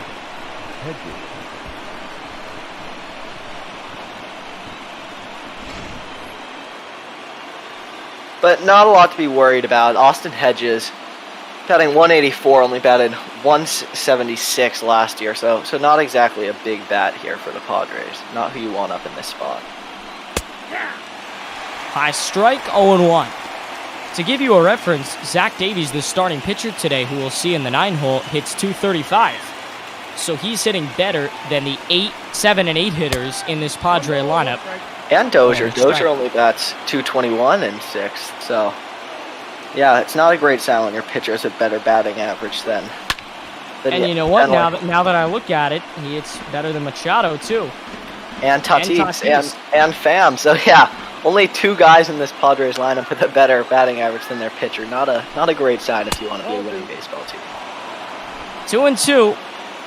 Gausman trying to fight himself out of this inning. They've had a pretty good offensive inning, back-to-back walks, and then a near inning-ending double play, but a great slider from Gausman. And he puts 2 on, but avoids any runs. Last of the second, still to come. Good job by Gausman getting Hedges to chase there with the slider, I think. Good job getting out of that jam there after putting 2 on base with the walks. Part of the San Francisco order due up here in the bottom of the second rather. Mike Yastrzemski, a fan favorite here, grandson of Triple Crown winner Carl Yastrzemski. And he's 6th in the All-Star voting. Yeah, made his debut last year at, I think, age 29. And just instantly became a fan favorite. Hit pretty well last year and has definitely kept it up this year. But not a great start, down 0-2 here. Yeah, he checked his swing on a real bad pitch. And stays alive here at 0-2. Aiden Blank and Kellen 33 with you from Oracle Parks. It is the 3rd game of the day. Toronto won the last game on a walk-off in, I think, 11.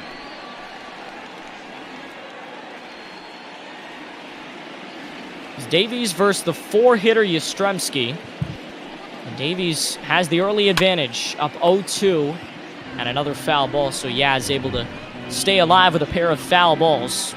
Battling here, 2 straight foul balls here. Trying to stay alive. And holds off the high breaking ball, so now it's 1-2.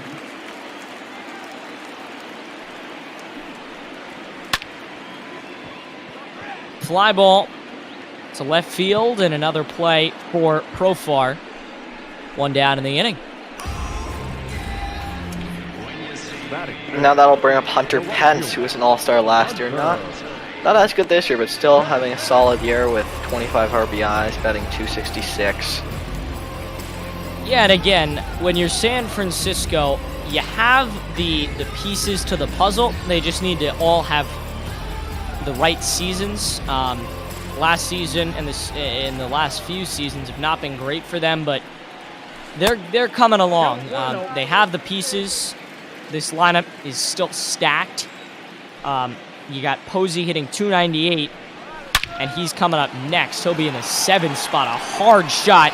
Wonderful play by Dozier for 2 straight. And that's where you see the Gold Glove. Dozier, a former Gold Glove winner, showing it there with that play.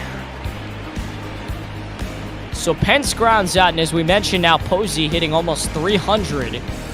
Batting in the 7th spot with San Francisco.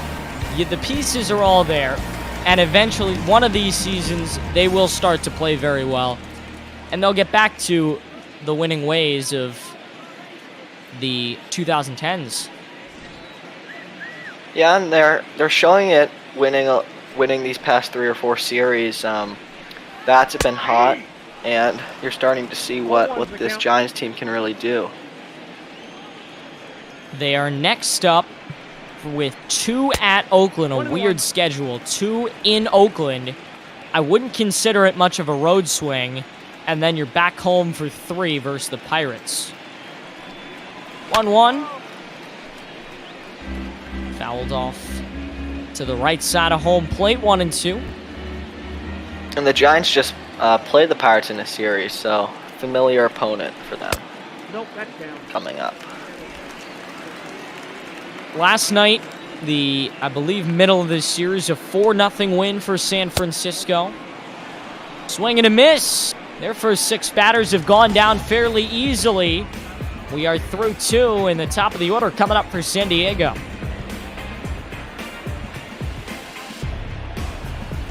See those kayakers out in McCovey Cove, hoping to get a home run ball here. Davies batting .235, pretty good hitter for a pitcher. And it's a good day to be out there. It is high 60s. It is a perfect day to be out at McCovey Cove. A perfect day really to be anywhere in San Francisco, but the ballpark mainly. Davies now down 0-2. Good rip there, though. Fouling it off hard to right field. A little late there. Gausman has worked his way up to 36 pitches. He's going to want to have a few quick innings, and that's a great start. A 3-pitch strikeout. His 4th of the day, and the 9-hitter is gone. That's what you got to do against pitchers. You can't use up too many pitches. You got to put them away quick. So he gets Davies to go down, and now it's back to the top of the order. Profar back in the first, struck out.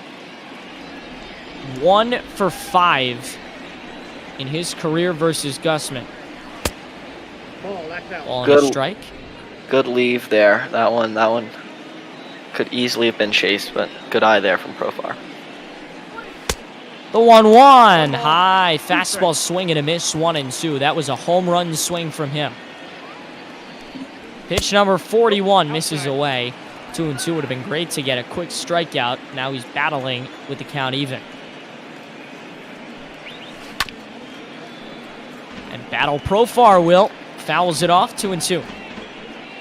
Yeah, Gausman not doing a great job besides that last at-bat of putting away batters, giving a lot of foul balls and letting batters back into the count.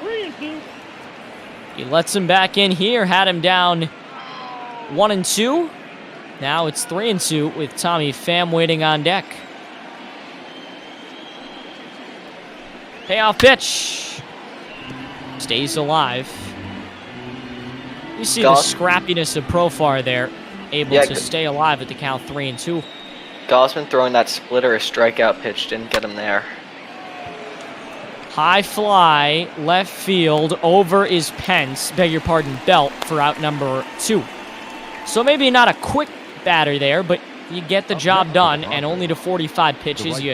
Again, you're going to want to have some quick innings now. You can't let things get too out of hand.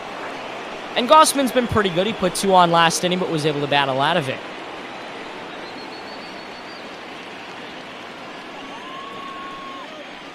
Now the right fielder, Pham, 0 for 1 today. That's inside. Flew out in his first at-bat. Second on the Padres in hits. So you can see the average may not show it, but his bat is better than most on this San Diego squad. That's not saying much, though, is it?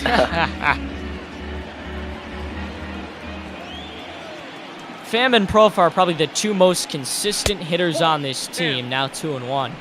Yeah, 2 veteran players on this Padres team. Ball, that's outside. 3 balls and 1 strike. Tatis waiting on deck, hitting .213. It'll be Gausman's 50th pitch. We are not even through the 3rd. Another full count. That's Gausman's 4th full count of the game. Not great early on. Already at 50 pitches and hasn't even given up that many base runners. Fights again, and you can see that's a theme among these San Diego hitters. They are fighting. If they strike out, and they have a lot so far today, they're going down, but they're fouling off 2-3 pitches first, and now he draws a walk. So Gausman thought maybe he could get out of that with a 1-2-3 inning, but now has to face another batter with his pitch count already up to 52 this afternoon. Yeah, 52 doesn't seem so bad at first glance, but when he's only given up 3 base runners, no hits, it's not a great number to be at, considering that he's pitching pretty well. Couple of games still to come today. Chicago and Cincinnati are next. A little Central Division rivalry. That one hammered foul down the third base line. Love the hair on Tatis. Always been a favorite player of mine specifically because of his hair. Yeah, flowing out of the helmet there. With the sunglasses, he's got the whole look going. 0-1. Miss is down low. That's been another common theme for Gausman. When he's missing low because he's trying to get them to chase on a sinker or on a changeup that just goes down low. But a lot of them have been very good selecting their pitches. Selects that one and fouls it down. So now 1-2. We'll see if Gausman can get out of this early in the count, which would be huge. Pitch number 56, way off, 2-2. You don't want to waste too many pitches like that, especially when you're at 56 pitches already. Yeah, no A chance. pitch that misses badly like that. No chance he's going to chase it that one. That one was just a miss by Gausman. 2-2. Do it again.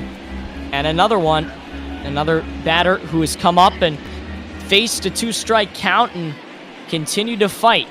2-2, part 2. And once again, the count is full. That is the third full count he's faced this inning. Yeah, already at 58 pitches for Gausman. Not a great start here. We might have to see a bit of a bullpen day here for the Giants. This is going to be their first hit of the day, and it's going to score their first run. Around to score comes Pham. And it's 1-0 San Diego. That ball in Triple's alley. Didn't get there all the way, but good job working the count from Tatis. Getting 6 pitches on Gausman and then hitting the double down there into Triple's alley, scoring Pham, getting the Padres their first run. Yeah, that's a very misleading term again. It's Triple's alley, but you gotta be fast. You still have to be fast to get the triple. Yeah, it's not exactly automatic.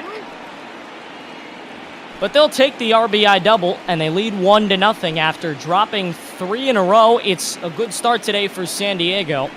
The 1-0. That's ball 2. Now 2-0. He has not gotten behind in the count like this. This is worrisome. You see that? Gausman, only 3 more strikes than he's thrown balls. It's not been a very effective day for him. Ball 3. High, and now it's 3-0. For the first time today, he works it with 3-0 count.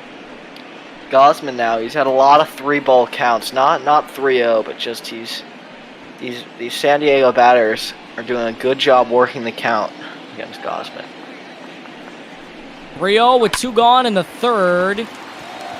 Over to first. They have a bang-bang play, or at least it looked like it, but Sandoval to Gausman, and the inning is over. Tatis gets the scoring going today. The hair working for him. A double into Triple's alley and a 1-0 lead for San Diego. Not a great decision there by Machado to swing at that pitch that was on the outside corner on the 3-0 count. Could have had a chance to score another run, but didn't do that. The first baseman. Now Sandoval, he's batting .426. He's just recently been inserted into the lineup, and he's kind of been a spark plug. Helped the Giants on their winning streak. Sandoval hitting 7th. Always good to have a guy hitting .426 in the 7 spot.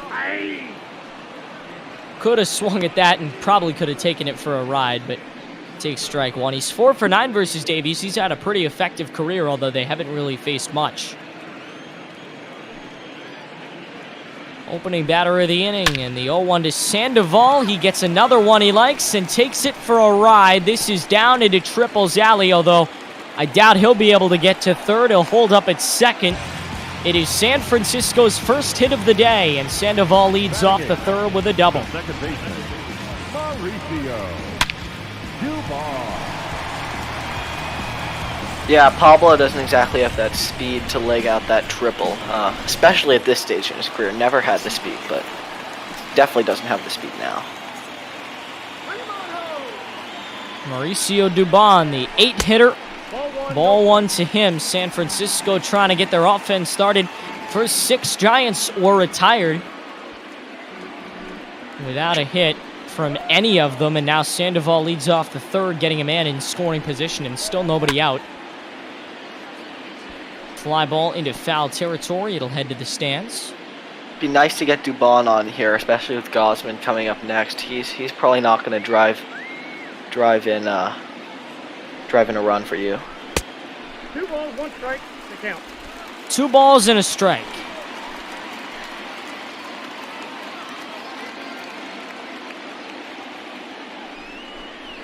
We got a trivia question in a second. A grounder to short, and Tatis goes across for an out. Batting ninth, the pitcher, Kevin. So the question of the game, 17 players have won Rookie of the Year and are all in the Hall of Fame. 3 have done it for the Giants, and who were they? I couldn't tell you. Ball 1. One of them might be Bonds. Yeah, you have Bonds. I think Buster Posey might have won Rookie of the Year, but I'm not sure. Yeah, that's possible. 1-1. That's certainly possible. And I feel like the last one would be one where they didn't play for the Giants until later in their career. And that's the one that's going to get me. The 1-2. Swing and a miss. And 2 quick outs with a man in scoring position. Davies just battled out. There's only 2 strikeouts of the day have come in this inning. Oh, you know, maybe it was Baumgarten. Yeah, he had a good rookie year for the Giants, pitching in that first World Series win in San Francisco. Oh, that's low. All and no strikes. That one, good spot there for Davies. Could have been called a strike on the outside corner for him. Fly ball behind the plate. Underneath it is Hedges. The catcher will make the catch. So Sandoval gets into scoring position, but nobody can bring him back. We are on to the 4th. San Francisco trailing by a run.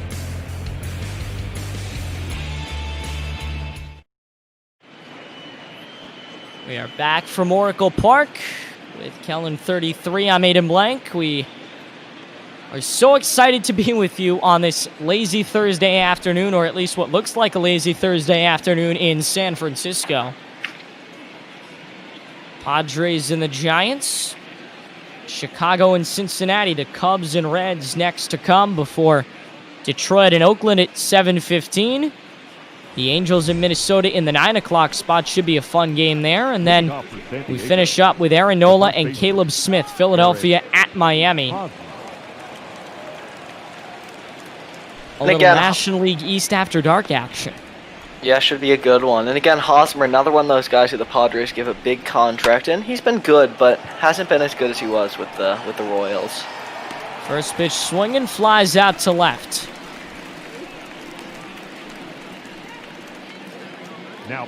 Good job for Gausman. Good to get a 1-pitch at bat for him.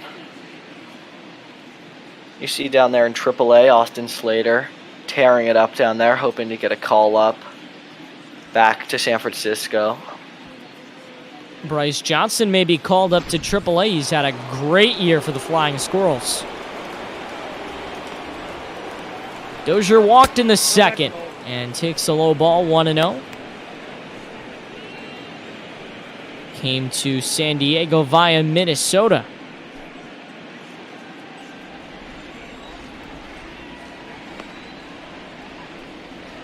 The 1-0 is inside 2-0. Again, that's not a bad spot for Gausman. Hitting the corners, those calls could go either way. We mentioned San Diego lost last night and plays their series finale today as Dozier goes back up the middle for a base hit. Dozier now has got on base twice. Good sign for him, for a guy who's only batting .221 this year. Good to get off to a good start in this game. So we mentioned this is the series finale.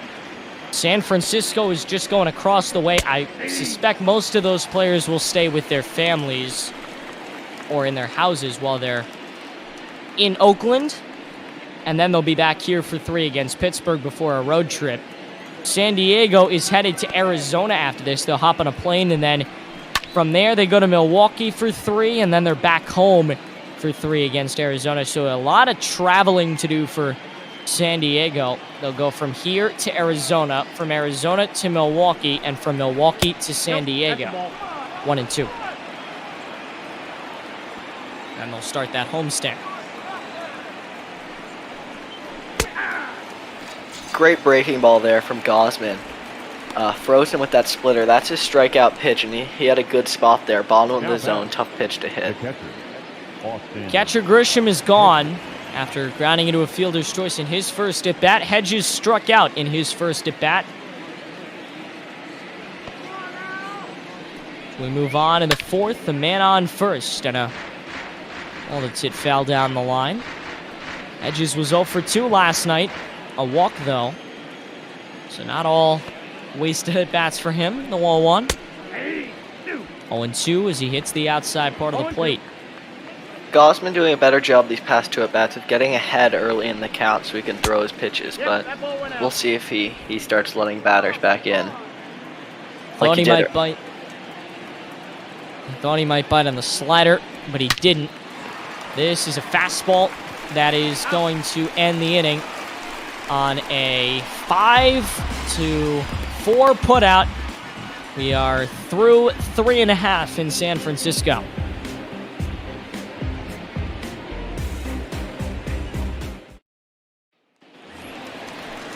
Back from Oracle Park, Aiden Blank and Kellen 33, a 1-0 lead for San Diego. 2, 3, and 4, good numbers to have up. In the fourth one, you need a run for San Francisco. It starts with Evan Longoria. Again, Davies doing a much better job, only at 35 pitches through his first 3 innings, whereas Gausman's up in the upper 70s through 4. Not a great start for Gausman and Davies on the flip side. Working the counts. 0-1 is now 0-2, a high strike. That's a tough pitch to hit. That top upper right corner, tough pitch for a right-handed batter to hit. Longoria, long career with the Tampa Bay Rays, now in San Francisco, and he strikes out the first time today to lead off the fourth. And Brandon Belt will step in. Davies getting his 3rd strikeout. Yeah, the top of the order hasn't done much for the Giants so far in these first 3 1/3 innings. We'll see if Belt and Yastrzemski, the 2 lefties, can get it going here.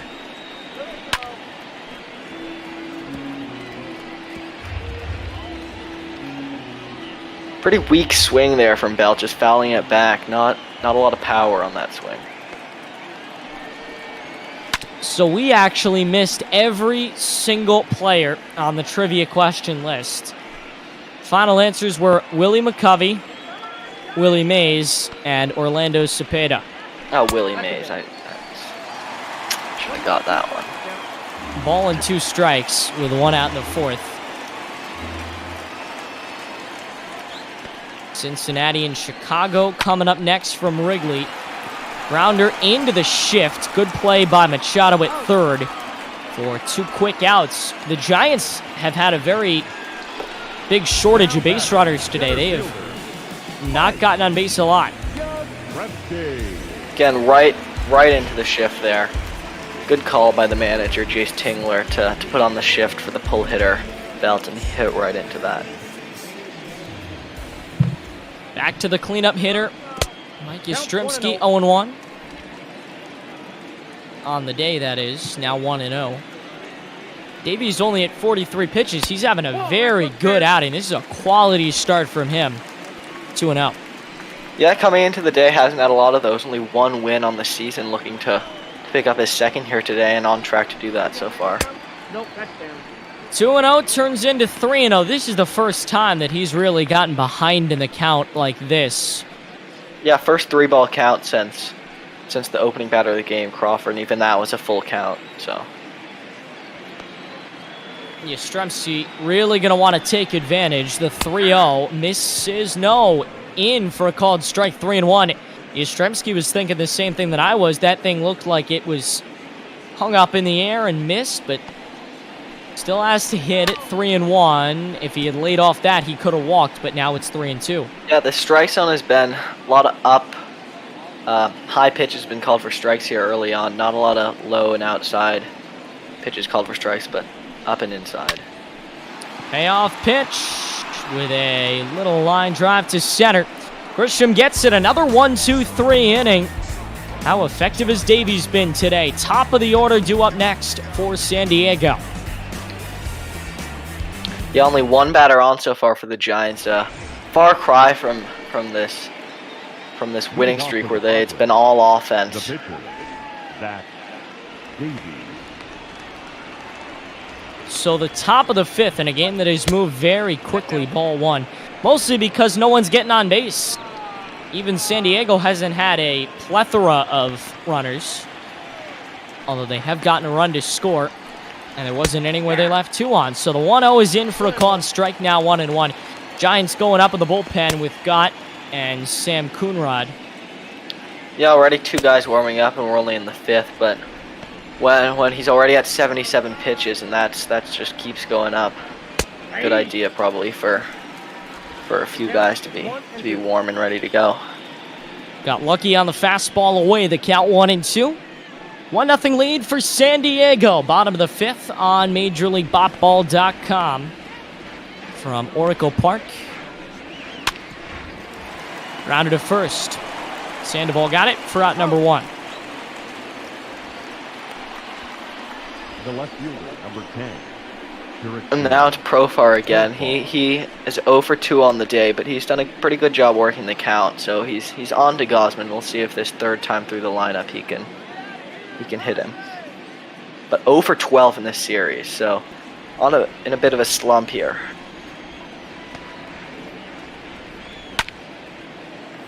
Slide to center. Over comes Yastrzemski. His first action of the day in center, and there's 2 down.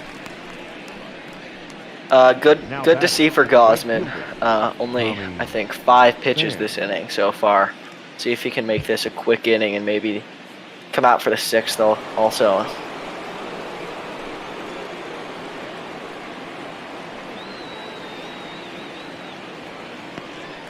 Two outs, nobody on here in the bottom of the 5th. Gausman looking for a 1-2-3 inning, would be his first since the first. Profar with a big swing, misses 0-1. Grounder to third, and a tough play for Longoria. It goes underneath his glove. Do you count that as an error or a base hit? Looks like it'll be an error on Longo. Normally a pretty solid glove, but that time couldn't make the play on the hard hit ground ball. And when you've got a guy like Gausman in the game where you need him to start hitting his stride if he's going to stay in this game, you really need to get every out that's handed to you like that. Now you got to face Fernando Tatis. Yeah, had the opportunity for the 7-pitch inning and to get out of that one pretty quick, but it looks like this one could be a bit longer given that error by Longo. And you got to face Tatis, who has an RBI already. Looks like they're pretty worried about Pham. I'm surprised given that he only has 4 steals this year, but a pitch out and then a pick off. And another one there. Ball and no strikes. Tatis is 1 for 2. Scored San Diego. Well, helped contribute to San Diego's only run with a RBI double back in the 3rd. Scored Pham. The 1-0. Misses away, and now it's 2-0. Gausman his confidence may be a little shaken after he thought he was going to get out of that inning very quick, and now falling behind 2-0. 2-0 is hit through on the left side. San Diego, we talked about their hitting. They haven't gotten much of it, but back-to-back hits, or at least bats going on balls here in the 5th.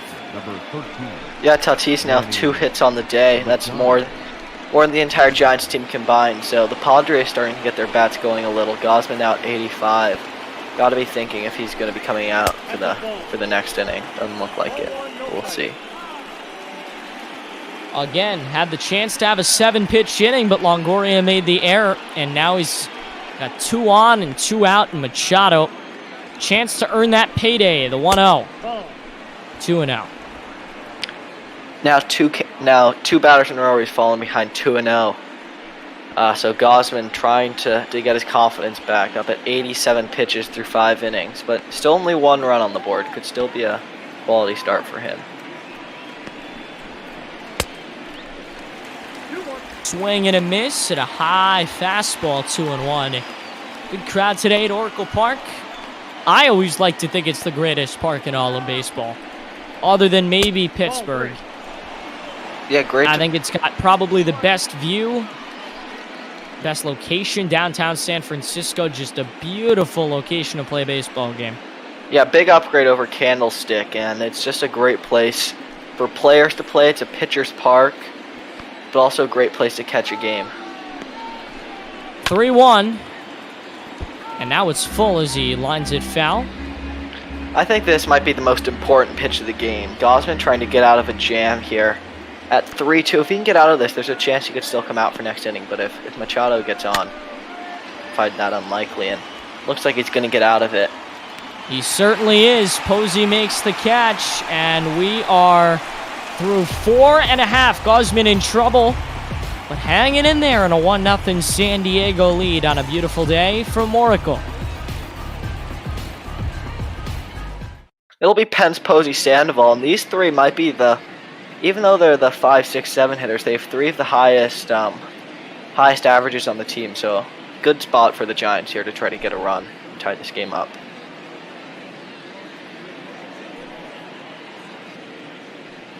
Look at the standings in the National League West. These two are in the basement, yes. But again, San Francisco's won 9 in a row.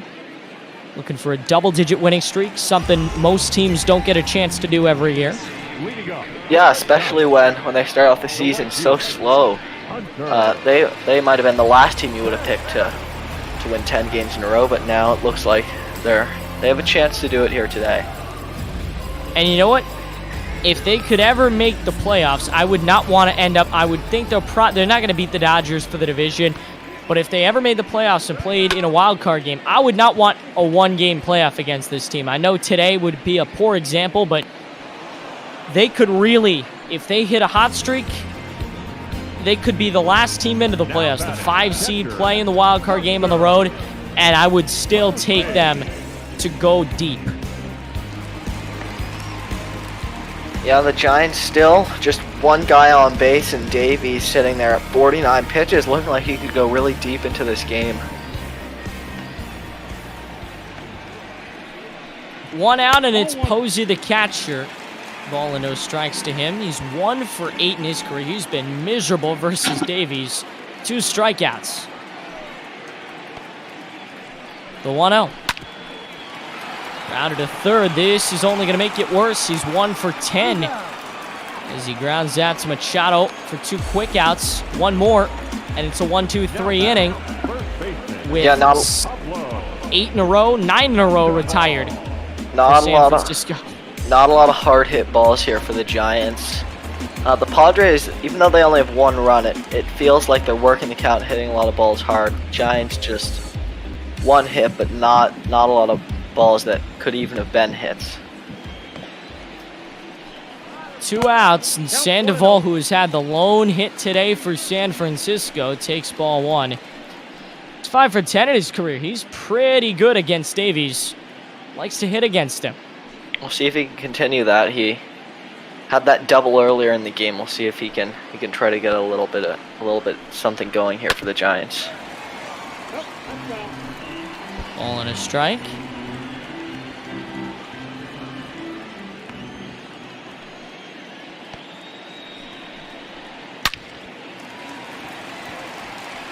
And this again, ball could get into the gap, and it's going to. Sandoval is on to second. He will again hold up. Same exact spot. Day for Pablo Sandoval. He's been red hot. Yeah, same exact spot as last time. Got a ball down the middle of the zone and just crushed it down there into that right field gap. Good day for him. Now we'll see if Mauricio Dubon can try to get the Giants on the board here, but even a single might not score Pablo given his speed difficulties, as you could say.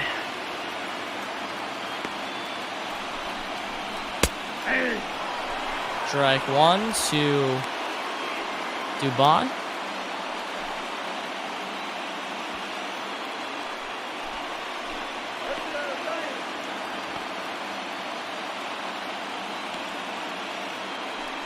A 1. This is away. They can't even out. Yeah, that curveball off the outside corner just missed slightly. Dubon with a good job taking that pitch. Could have easily chased that. Down the line, hardly hit, but foul. 1-2. For a second, that one looked like he was going to stay fair down the left field line, but just hooked at the end and went foul. To second. And again, Sandoval gets on with a double. And again, San Francisco can't bring him in. Davies hasn't had great run support, but he's thrown a great game. 1-0 lead for San Diego. And we'll see if Gausman comes back out here to pitch the 6th. He's next up in the order for the Giants, but it looks like he's not going to. This will probably only be 1 inning for Sam Coonrod, given that the pitcher spot is up next in the order for the Giants. And you could pinch hit for him. Leading off for San Diego. So Hosmer stands in. He walked back in the second. Now on to the top of the 6th from San Francisco. An entertaining matchup that we've got between two teams that are not exactly head of the playoffs. A slow reaction from Coonrod, and that should be an error. Batter number 9, second baseman. That will Ryan. put the leadoff man, Hosmer, on base. Yeah, can't do that when you're coming in as a relief pitcher. You gotta help yourself out.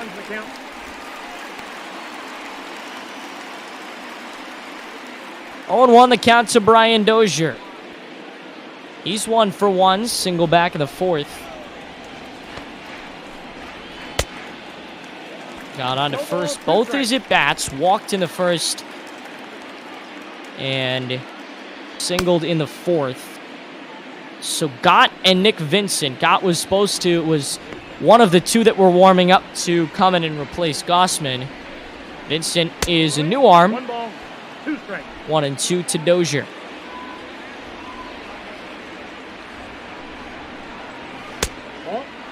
Now 2-2. And I am a little surprised that Gabe Kapler didn't let Gausman come out and try to at least pitch this inning and see what he could do. He was at a lot of pitches, but I think he was sitting in the high 80s. He could have gotten out of that inning with like 10 or 15 pitches, and they could have saved a bullpen arm. But the decision so far, we'll see how it turns out. 3-2.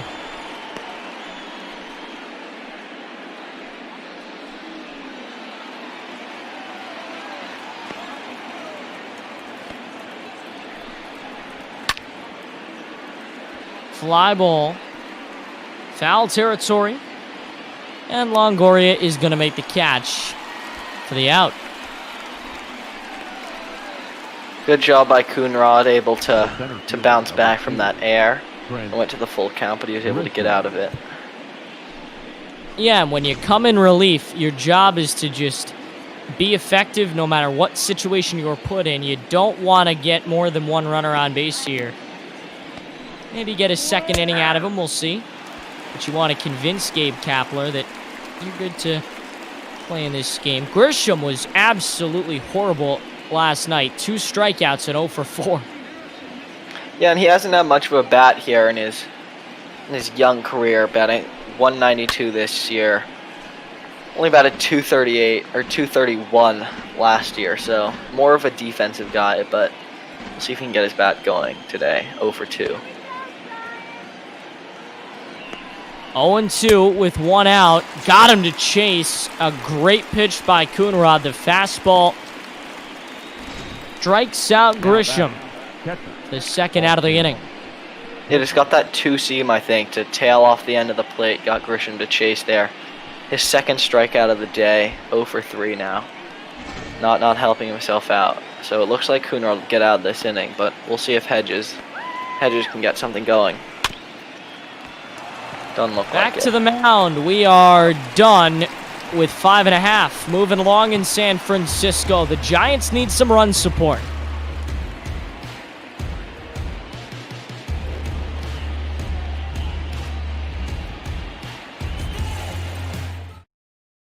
Ladies and gentlemen, your attention. It looks Back like to we're gonna Mark Hart. Hitting And Looks yeah, like we we're will gonna see a have pinch hitter. hitter. 41. Yeah, so Coonrod will only go 1 inning.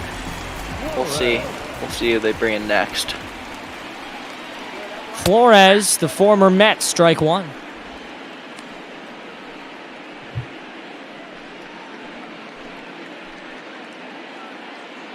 Sorry about Grisham. over the last 2 games, he's so far 0 for 7 with 4 strikeouts. 0 Yeah, 2 now. Not a great series for Trent Grisham. Flores wasn't half bad last night. Got on base twice. Yeah, and he was the starting. He's been a utility player for the Giants. He's made some spot starts. He's obviously their first pinch hitter off the bench, but doesn't get much going here with the soft ground out to second. Now batting. Yeah, 1 down in the inning. Brandon Crawford. That'll bring up Brandon Crawford. So back to the top of the order. Again, largely ineffective today for San Francisco. Crawford is 0 for 2. Ball 1.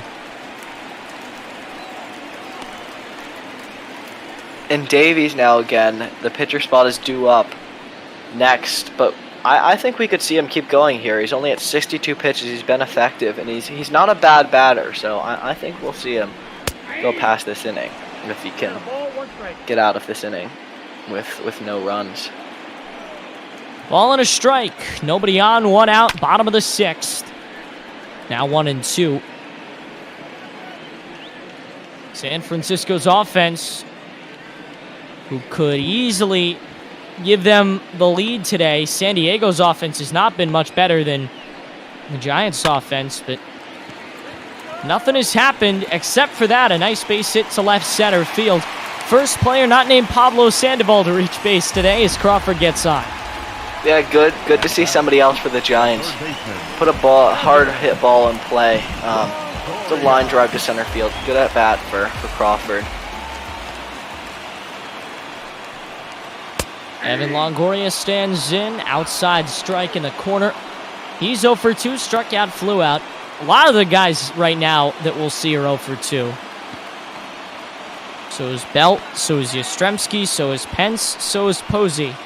Yeah, no walks on the day for the Giants either.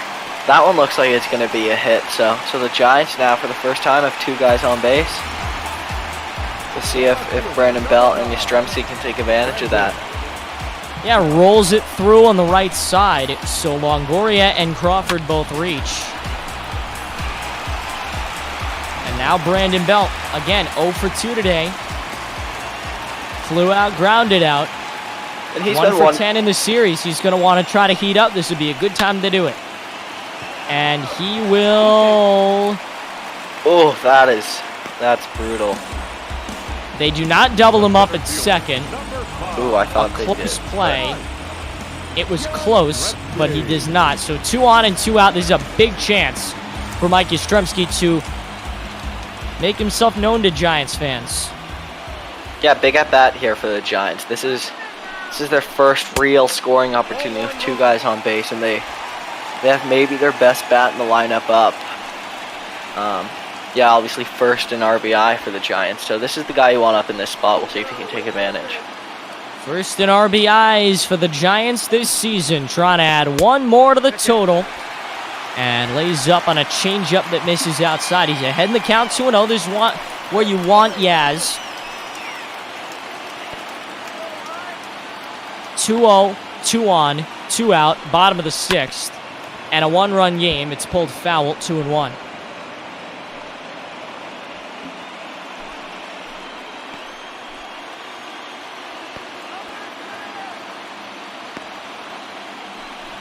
Cleanup man trying to clean up, and that he will. Into the gap to tie the game as Crawford rounds third and scores. This may get Longoria in 2. It will. A 2-run double for Mike Yastrzemski, and the Giants take the lead. Their first runs of the afternoon.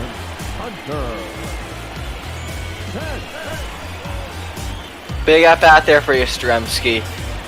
That's now 3 doubles into the right field gap for the Giants. They're really pounding that spot in the outfield now. And Davies, I think he's had a great day. 72 pitches, only 2 runs, but now he's in position to pick up the loss now. If the Padres don't get anything going soon. Yeah, he's pitched a great game today, and he's only given up 2 runs. And he's only at 73 pitches. If he had gotten out of this inning, he could have gone for a complete game if he had quickly gotten out of this. Strike one, ball and a strike.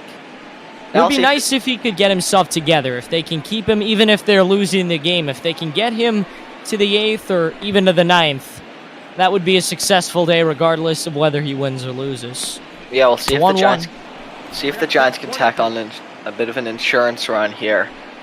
They haven't had a lot of offense going. It'd be nice to come out of this inning with 3 runs and give themselves a little bit of breathing room. But Penn's down 1-2. Too high. Now even in the count, 2-2. 2-out rally for San Francisco. They came in trailing by a run and not knowing what to do with their offense. Now they lead it. And again, they're looking for their 10th win of the season. This is outside. Now the count runs full. Davies now, I think he's had around maybe 20 pitches this inning, or 15. This is definitely his longest inning so far. We'll see if Jace Tingler decides to bring him out next inning, or if he pinch hits for him the next inning. Lot will decide on this pitch. Down the line foul. Lot going to be decided on the next pitch. Penn's battling now. 3-2 count. Big at bat here for both Davies and the Giants. 3-2, and now we're going to do it again. Davies up to 79 pitches, no longer going to ride late into this game. Best bet is just to get out of this. 3-2. Walks him. That's not how you do it. 2 on again with 2 out here in the 6th. San Francisco jumping on Zach Davies here in the 6th. Yeah, Pence kind of gave the Padres a bit of a taste of their own medicine there, really working the count, drawing the walk, just like the Padres did to Kevin Gausman earlier in this game. Yastrzemski on second, Pence on first. Now the catcher, Posey, hitting .298 this season. Strike one, he's 0 for 2 today. Would be a great time to get a good career started on. Posey's 1 for 9 in his career against Davies. Lets that one hang, and 0-2 the count. Posey taking two breaking balls. The second one maybe not super hittable, but the first one definitely could have driven that ball. We'll see if Davies gives him another breaking ball. The count is 1-2. He does, and now it's 1-2. Tried to get him to chase there. Not a bad pitch, but Posey, veteran player, not going to chase those types of balls. A few Padre fans scattered throughout the crowd that I've seen today, but it's mostly orange and black. Broken bat. And Caught it first by Hosmer, inning over. On to the 7th, and we got a brand new ball game. San Francisco, the home squad with the lead for the first time today. Good inning there. Now, this will be interesting to see if the Padres decide to send Davies out. My bet is they don't, but we will see. Trevor Gaunt out of the bullpen for San Francisco. And Greg Garcia is going to pinch hit. That is where we start the inning. He'll pinch hit for Davies. So Davies is done. San Francisco leading by a run. And the first pitch from Gaunt, strike one.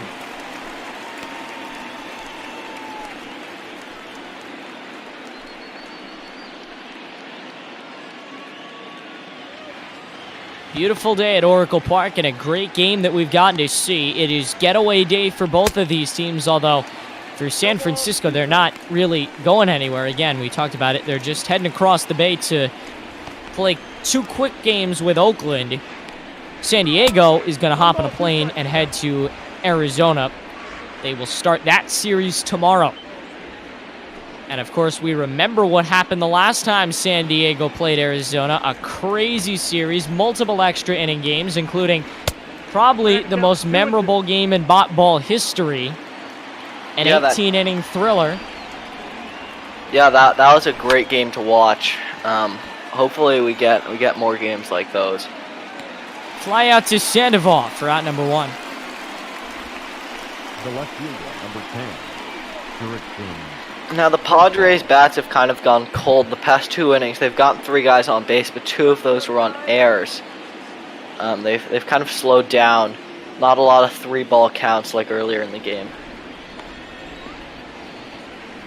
I hope Duggo's on the call for that series. Gonna bring back some poor memories for him. This one hooking down the line and fair. It's going to be a double for the leadoff man, Profar. Needed a hit after going 0 for 3 to start the day, and now he's on second with his 9th double of the season. Tommy Fair.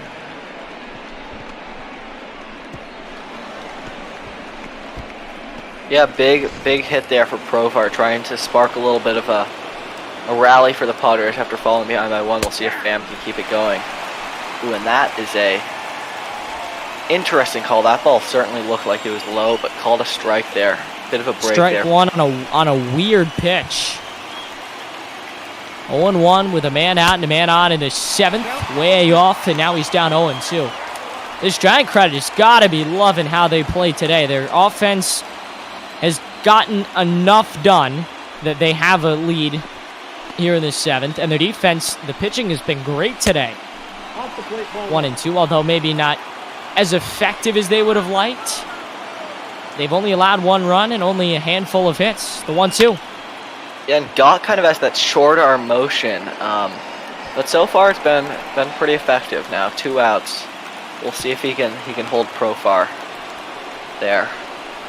It was caught by Pence, and Profar decided not to tag. Now Tatis, he's dangerous. 2 for 3 with a pair of hits and an RBI.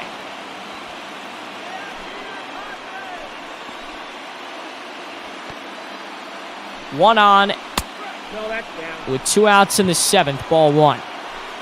Tatis has been dangerous, not the guy you want up now. Yeah, big spot here for Tatis. Opportunity to tie up the game, and that one almost hits him up and inside. 2 balls and no strikes. Most dangerous hitter today for San Diego, now ahead, way ahead at 3-0. If it's there, I would give him the green light. You need a run, and he's your best bet to get a hit. This situation, if you're Gott, you probably don't want to throw in down the middle. Just like that's a risky pitch right there. That could have easily been driven. If I were Gott or Buster Posey calling the pitches, I would just tell him to stay on the outside, try to get to the next batter. A walk here doesn't really hurt you if a base open at first. 3-1, a man in scoring position, and 2 out in the 7th. Nope. Ball 4. Ooh. And he walked him on what could have easily been strike 3. Yeah, that looked like a good spot there for Gott. That's exactly where he wanted to put it, right on the outside corner. Let's see if it was in the zone. Certainly looks like it. Definitely caught the outside corner, but the ump decides to give the Padres that call, and now 2 guys on base for Machado, and we see another pitching change. That's certainly surprising, especially given that, again, the pitcher spot is due up next inning. So unlikely that Vincent goes more than just this one batter, but we will see.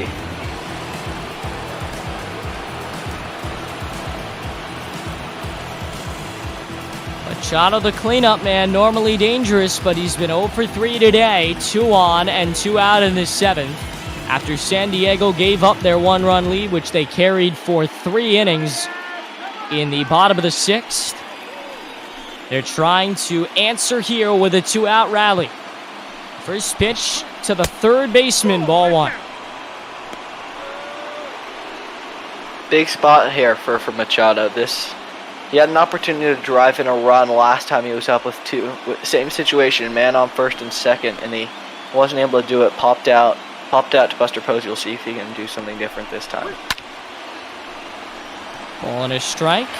He's hitting 161 with runners in scoring position. A lot of this San Diego offense has been abysmal with runners on base. Machado trying to change that. The 1-1 and a bouncing ball past the pitcher. They cannot make the tag, and they throw to first. They get a risky out, but they get the out. 5 hits on either side, but San Francisco, the 1-run lead. The old 1-6-3 non-double play, or 1-4-3. That's certainly a bit of a lucky break there for the Giants. And now you see Drew Pomeranz, former Giant, now coming out of the pen for the Padres. He was not too successful in his stint with the Giants, but we'll see if he can get a little bit of revenge on his old team, but not the guy you want to be facing. Pablo Sandoval, did that just say 10 for 10 for the series? I'll tell you, he has been great. Down the line and foul. He came in with a, what was it, a 426 batting average. And yes, those numbers are a little skewed, but now he's 11 for 11. He goes back up the middle. The Panda's been red hot, and he's on to start off the 7th. Yeah, he is. He's been the man for the Giants. 11 for 11. He has sparked this in this series and before. He's kind of sparked this winning streak with the lineup change. Gabe Kapler has been sticking with the Panda, and it's been paying off. 2 doubles and a single, and he may come in to score. This is dropping fast and down. Sandoval had to wait up because he didn't know if it would be caught, but 2 runners on, back-to-back singles. San Francisco starting to move here in the bottom of the 7th. We'll see what they decide to do here. Nick Vincent only went through 1 batter, but we'll see if they decide to bring out another pinch hitter. Looks like they're gonna bring out Donovan Solano. So I don't know if I agree with the decision by Gabe Kapler to bring in Nick Vincent, given that he only faced 1 batter. But now it'll be Donovan Solano pinch hitting for the Giants. Big spot for him. See where they go in the 8th in terms of pitching, but right now they got a rally going. That's going to sneak up the middle. Sandoval not fast enough to go home, so he can stay at 3rd. 3 straight singles. The bases are loaded. The Giants' offense has abruptly woken up here in this 6th and the 7th. Yeah, now bases loaded here, top of the order. The Padres now probably just want to get out of this with maybe only one or 2 runs scored, but the Giants now have a chance to really step on the throat to the Padres here and really end this game here if they can get 2 or 3 runs here. Crawford has not done it today, but he certainly can get you a hit when you need one. Standing in with the bases loaded and nobody out, ball 1. Pomeranz in a very tough spot against his former team, hitting 171 with runners in scoring position this season. And it's been quick, only 4 pitches, 5 pitches this inning, but already 3 guys on base. Not what you like to see if you're Jace Tingler. The Giants really seeing Pomeranz well. From the stretch, the 1-0 with the bases loaded, nobody out. Misses low, a knuckle curve, and it's 2-0. And now this is dangerous. Behind 2-0, the last thing you want to do is walk in a run, so he's probably going to have to give Crawford something to hit here. Crawford needs to be ready to give this ball a ride. 2-0, bases loaded, nobody out. 3-0 as he misses belt letter high inside. Longoria waiting on deck. He could get you a hit too. Both of these guys came into their previous at-bats hitting 0 for 2 on the day and turned it into 1 for 3. 3-0 with Crawford trying to go 2 for 4 this afternoon. A strike on the outside corner, and now it's 3-1, so he's able to throw in a strike that could have easily been ball 4 though. It's a great pitch though, just hit the outside corner, but again, he has to keep throwing strikes, don't want to walk in a run. Swing and a miss on another slider to the another fastball to the outside, and now the count run full, 3-2. That one looked like it was going to be a ball. Not a great decision there by Crawford. Could have driven in a run there for the Giants, but 3-2, bases loaded, nobody out. Swing and a miss on the knuckle curve. At 81, he was way off, and there's 1 down. So Pomeranz fighting back, still yet to give up a run in this inning, and he strikes out Crawford with the bases loaded. That's big time. You coming back from a 3-0 just through a great 3-pitch sequence. 2 balls on the outside and then a slow breaking ball to strike him out. We'll see if the Giants, they got to get a run here. They kick themselves if they don't get one. 2-hitter Longoria, he scored a run just like Crawford back in the 6th. Checked his swing, he went around, and the count is 0-1. Pomeranz at 11 pitches, but the bases loaded, 1 out, bottom of the 7th. Giants with a 2-1 lead looking to expand. Longoria waits and holds up at an 82-mile-an-hour breaking ball to the outside. So 1-1. 1-1. Breaking ball, and he got some of it, but not all. Fouls it off.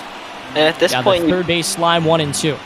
Just need to at least put the ball in play. You don't want to ground ball up the middle, but you want to fly ball here if you're Longo. Fouls another one off, this time opposite side first baseline, and now he has to battle again, 1-2, with the bases loaded, 1 out, bottom of the 7th. The Giants a 2-1 lead.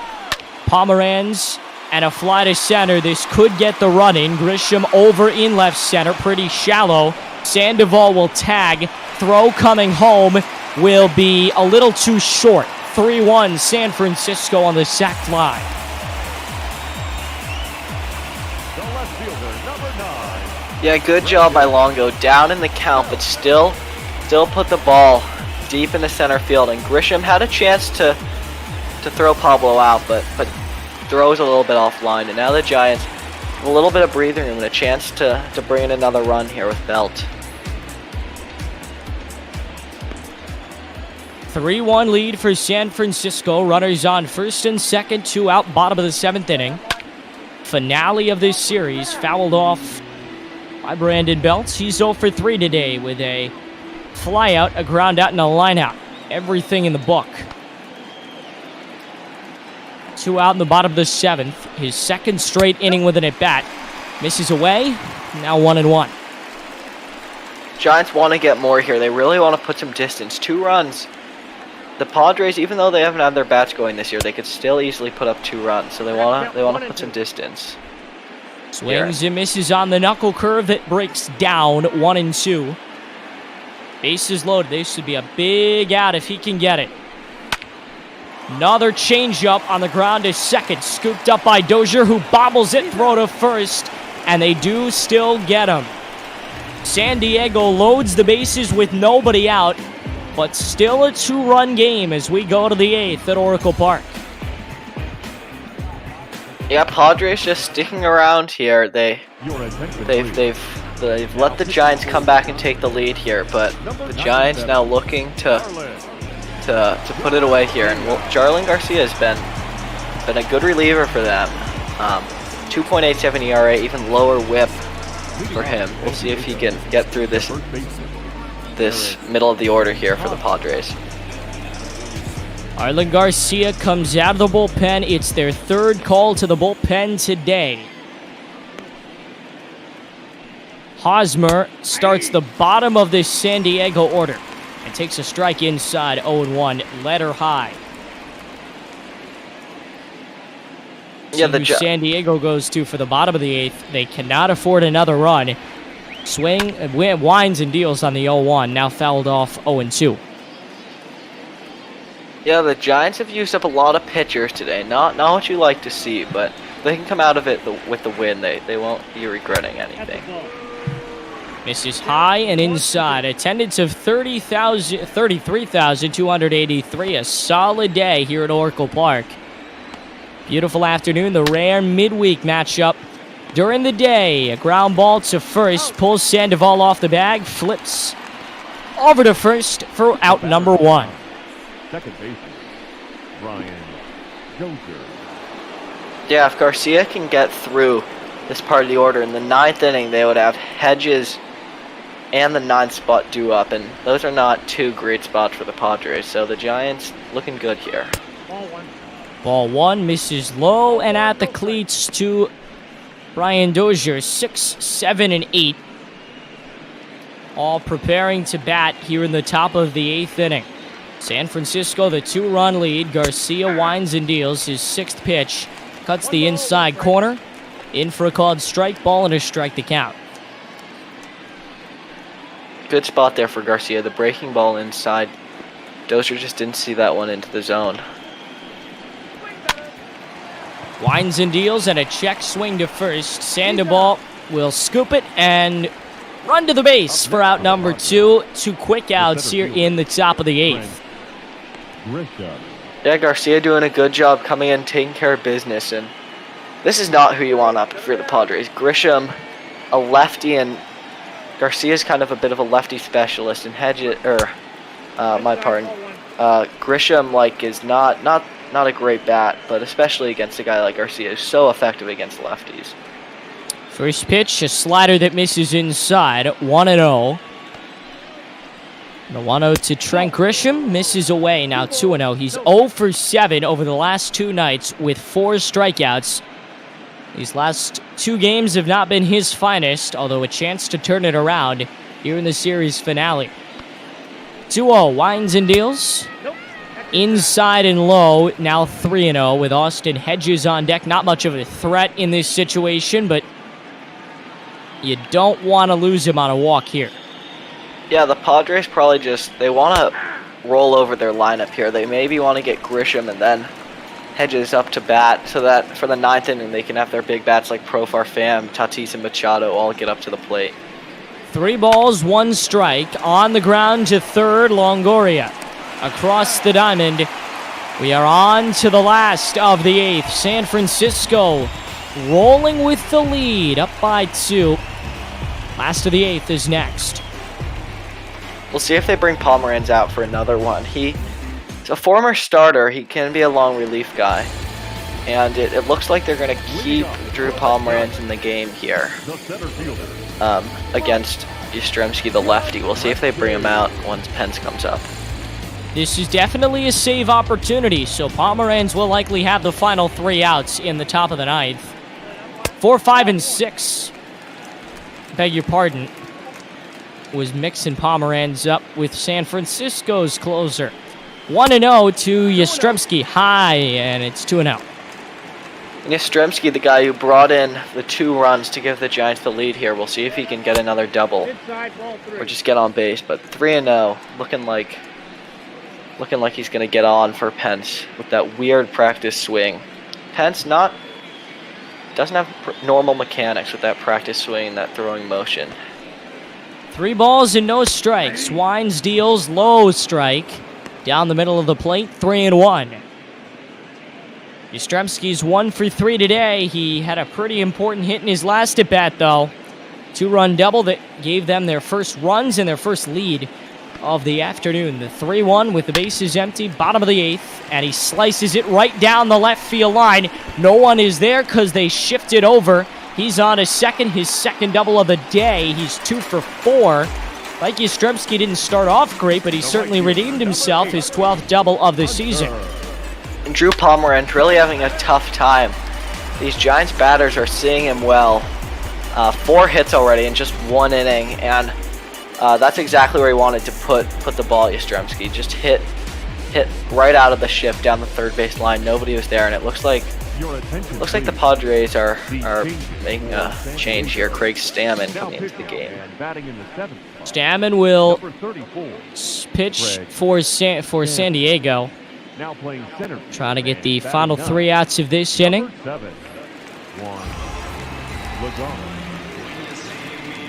Hunter Pence will stand in looking for his first hit this afternoon. Walked in the 6th. He's 0 for 2.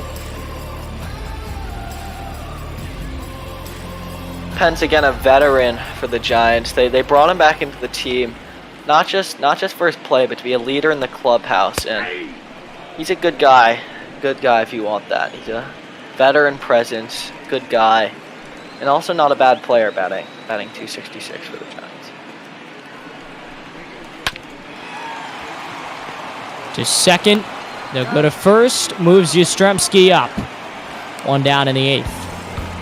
Pence does his job moving Yastrzemski up and giving Buster Posey and Pablo Sandoval chances to drive him in and give the Giants another insurance run.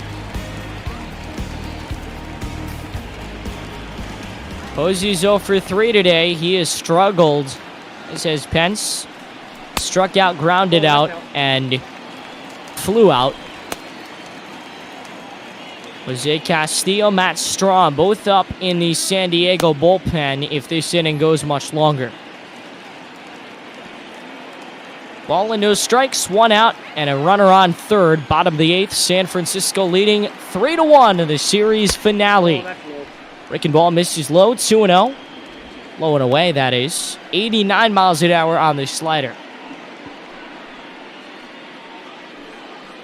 Glad to have you with us from Oracle Park. Gaten Blank and Kellen 33. We're into the final few outs. Unless San Diego can give us our third extra inning game of the day from the stretch. Strike of the outer half, 2-1. Stammen, another veteran here for the Padres. Had a long career and trying to find a home here in San Diego, but hasn't been great this year. Trying to keep this a 2-run game here. Keep the Padres in it.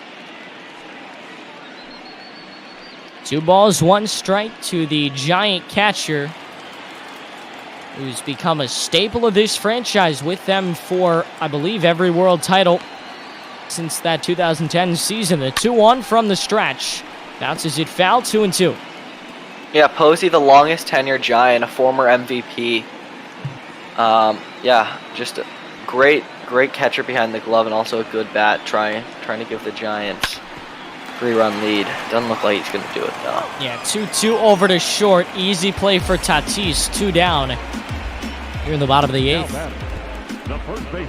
And now Pablo, he's 3 for 3 on the day, 11 for 11 in the series. We'll see if he can keep that up here. Make it 12 for 12 and have a perfect series.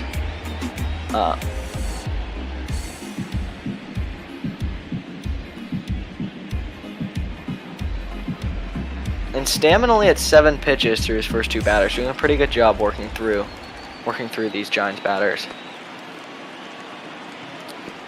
Sandoval is 3 for 3 today, 11 for 11 on the series, and a breaking ball misses inside. I'm not sure I want to pitch to him in this situation.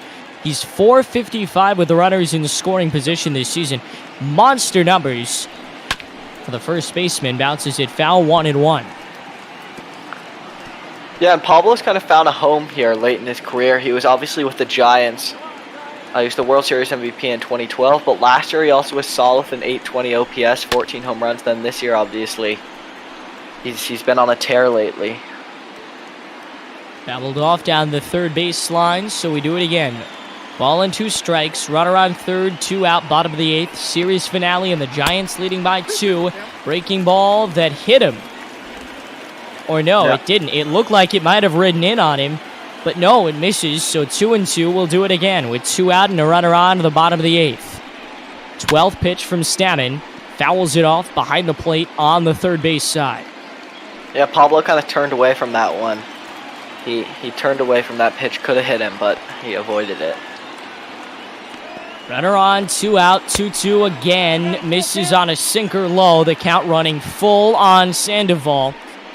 He has a chance to get on for the 13th time this weekend, or rather this week, and in this series.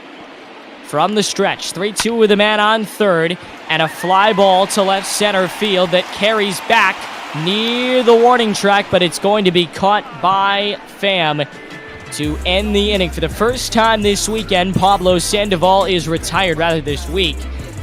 We are on to the 9th and the final 3 outs for San Diego. And Pham caught that one awfully casually. He kind of made it a tough play for himself. Kind of just jogging out there, had to catch that one a little bit behind him.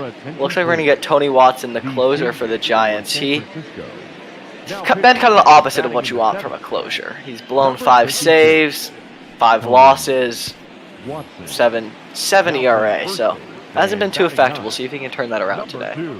They give him the chance this afternoon with a 2-run lead for San Francisco, and 8-9-1 due up this inning. Austin Hedges 0 for 3 first to bat, strike 1.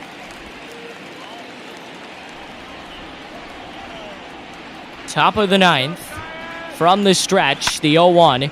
Inside, he swings and lifts it just beyond the infield. It is caught by the second baseman Dubon. 2 down, 1 out in the inning. We'll see who the Padres decide to bring up. I'd bring up Juan Lagares. I would have decided to have Will Myers hit. I feel like he's the better bat, especially against the lefty, but they decided to have Lagares. Myers was his starter. Would be the obvious choice, but Lagares will look at ball 1, misses low. 2 for 5 in his career versus Watson, a 400 hitter, but 3 strikeouts. Hitting .222 this season. No start today for him. He's but a solid player off the bench. Another one down the middle, but low, 2-0. Yeah, he was the starting center fielder for those Mets teams a few years back that made it to the World Series, but he's kind of fallen off a little. Still a good player for the Padres, but his bat has kind of gone cold in the past few years.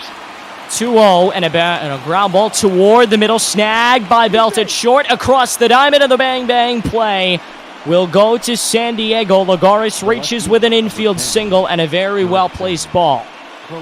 Yeah, if Crawford can't make that play, I don't think anybody can. He has one of the best gloves in the league, but Lagares showing off his speed there, beating that ground ball out. First player to reach in the 9-hole this afternoon. So we're back to the top of the order. Jurickson Profar. A double in his last at bat. Watches a pitch hit inside for strike one. 0-1 with one down and a runner on to the top of the ninth. San Francisco looking to win their 10th straight as they head to Oakland, who currently leads the American League West. Should be a fun matchup to watch. San Francisco red hot, Oakland the leaders in the West. Only 2 games as he misses outside on the slider. 1-1.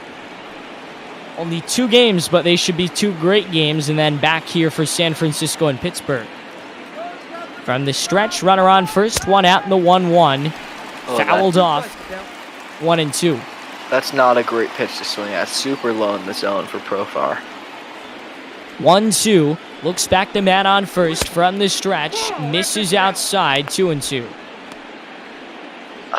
Watson probably thought that one caught the corner. The ump didn't agree, so 2-2 now, trying to retire Profar. Maybe the most dangerous bat in this Padres lineup leading off. 2-2. Hit to the right side and down for a base hit. So 2 runners reach after the first out is recorded in the 9th, and now you got to face 2, 3, and potentially 4. It's not where you want to go. Yeah, Tony Watson hasn't been a great closer this year, and kind of showing why here. Hasn't been able to. We're getting the first out in the inning. He's given up 2 hits. Hasn't been able to put these batters away. From the stretch, and a base hit to left field. They will hold everybody. No. They send the leading man. Lagares is safe. He scores, and it's a 1-run game in the 9th. That one was awfully close play. Interesting decision by the third base coach to send him there. Looked like he might have been out, but the ump gives it to the Padres now within 1 run. Watson might blow another save here. We will see. 2 on, 1 out. Runners on first and second. Swing and a miss for Fernando Tatis Jr. I'm not sure I want to pitch to him, but you don't want to load the bases in this situation. Yeah, it's a dangerous situation for Tony Watson. Pitching to one of the most dangerous young hitters in the league here with 2 men on. Doesn't have any bases open to walk him, but off to a good start. 2 strikes. 0-1, checked his swing, a low strike, 0-2. This is a big 0-2 to the hottest hitter on this ball club today. From the stretch, bouncing ball to short, to second for 1, on to first, and the game is over. San Francisco wins their 10th in the row, and a very interesting matchup today. They take down San Diego 3-2. Yeah, great job by Tony Watson. He battled through, got the ground ball, the double play, and the Giants win their 10th in a row. They're red hot, and they move now to 1.5 games ahead of the Padres in the NL West. Tony Watson gets his 14th save. Sam Coonrod gets the win for the Giants. Interesting. He was only in for about 1 inning, not even. But he'll take it. Mike Yastrzemski is the player of the game, no doubt. 2 for 4, 2 doubles, and 2 RBIs in the most... Probably 2, you could argue those are 2 of the most important RBIs. Without them, San Francisco would be battling for their lives right now, but they get the win 3-2. They do sweep the Padres. They are on to Oakland for 2, and then back here for 3 the following week. That would be next week against the Pittsburgh Pirates. For San Diego, They lose 3 in a row. That's now 4 in a row that they've lost. 3 in Arizona, followed by 3 at Milwaukee, and 3 at home against Arizona coming up. So not going to get much easier for the Padres, who have to face Arizona twice and Milwaukee in a series as well. Yeah, you could have given player of the game to Yastrzemski or Pablo, who also had 2 doubles. He was 3 for 4. Then for Zach Davies, that's got to be a tough one to take the loss on. And he pitched so well up until that 6th inning and just didn't get any run support. He had a quality start, 6 innings, only 2 runs. Only gave up 5 hits. That's a tough one to take the loss on. A roll for San Francisco, and they're still miles back in the West Division. They could make a wild card run, but half that division is pretty darn good. Obviously, Colorado on a cold streak. At some point, you expect San Francisco to eclipse Colorado and get into that 3 spot, but then it's going to be tough to get further than that. You've got Arizona playing great bot ball, and you've got the Dodgers playing outstanding bot ball, so not going to get much easier for the Giants either. Although they are on a tear, they're going to play Oakland and then 3 versus Pittsburgh. Still to come today, and next up, it's Chicago at, Cincinnati at Chicago. Or no, other way around. Sonny Gray gets the start in Cincinnati.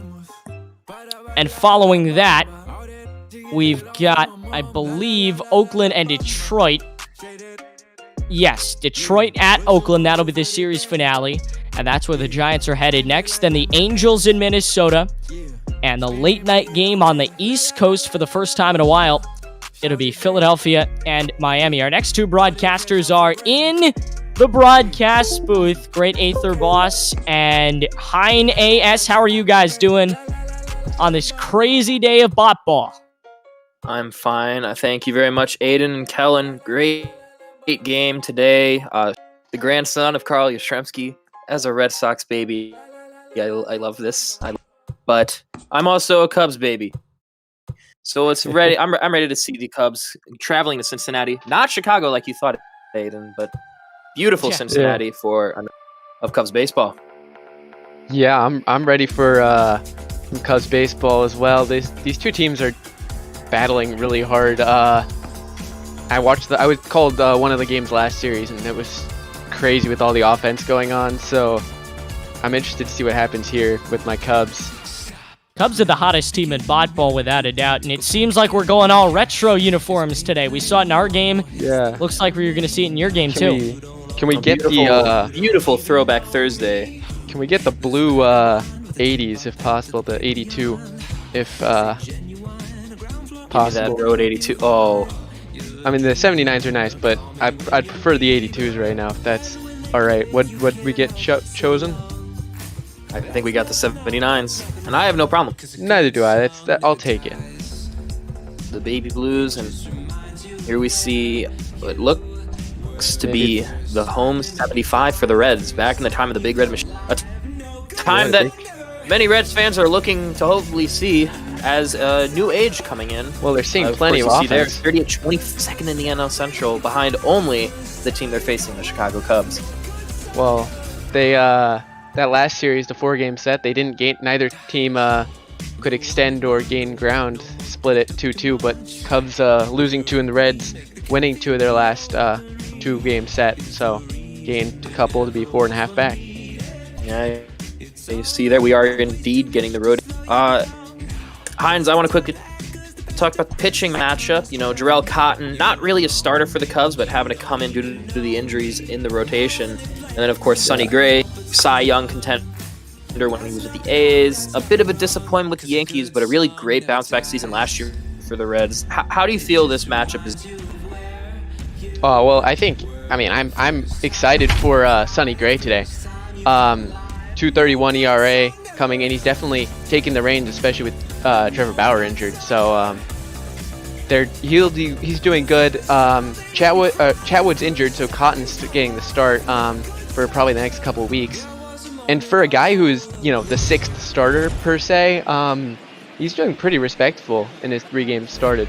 But It's a nice sunny day here in Cincinnati at Great American Ballpark. Yeah, it's going to be a good one here for you today. Yes, indeed. You were saying sunny, and it is sunny indeed. As there you see the Reds warming up in the bullpen for another edition of ML Ball here. So you see Sonny Gray warming up.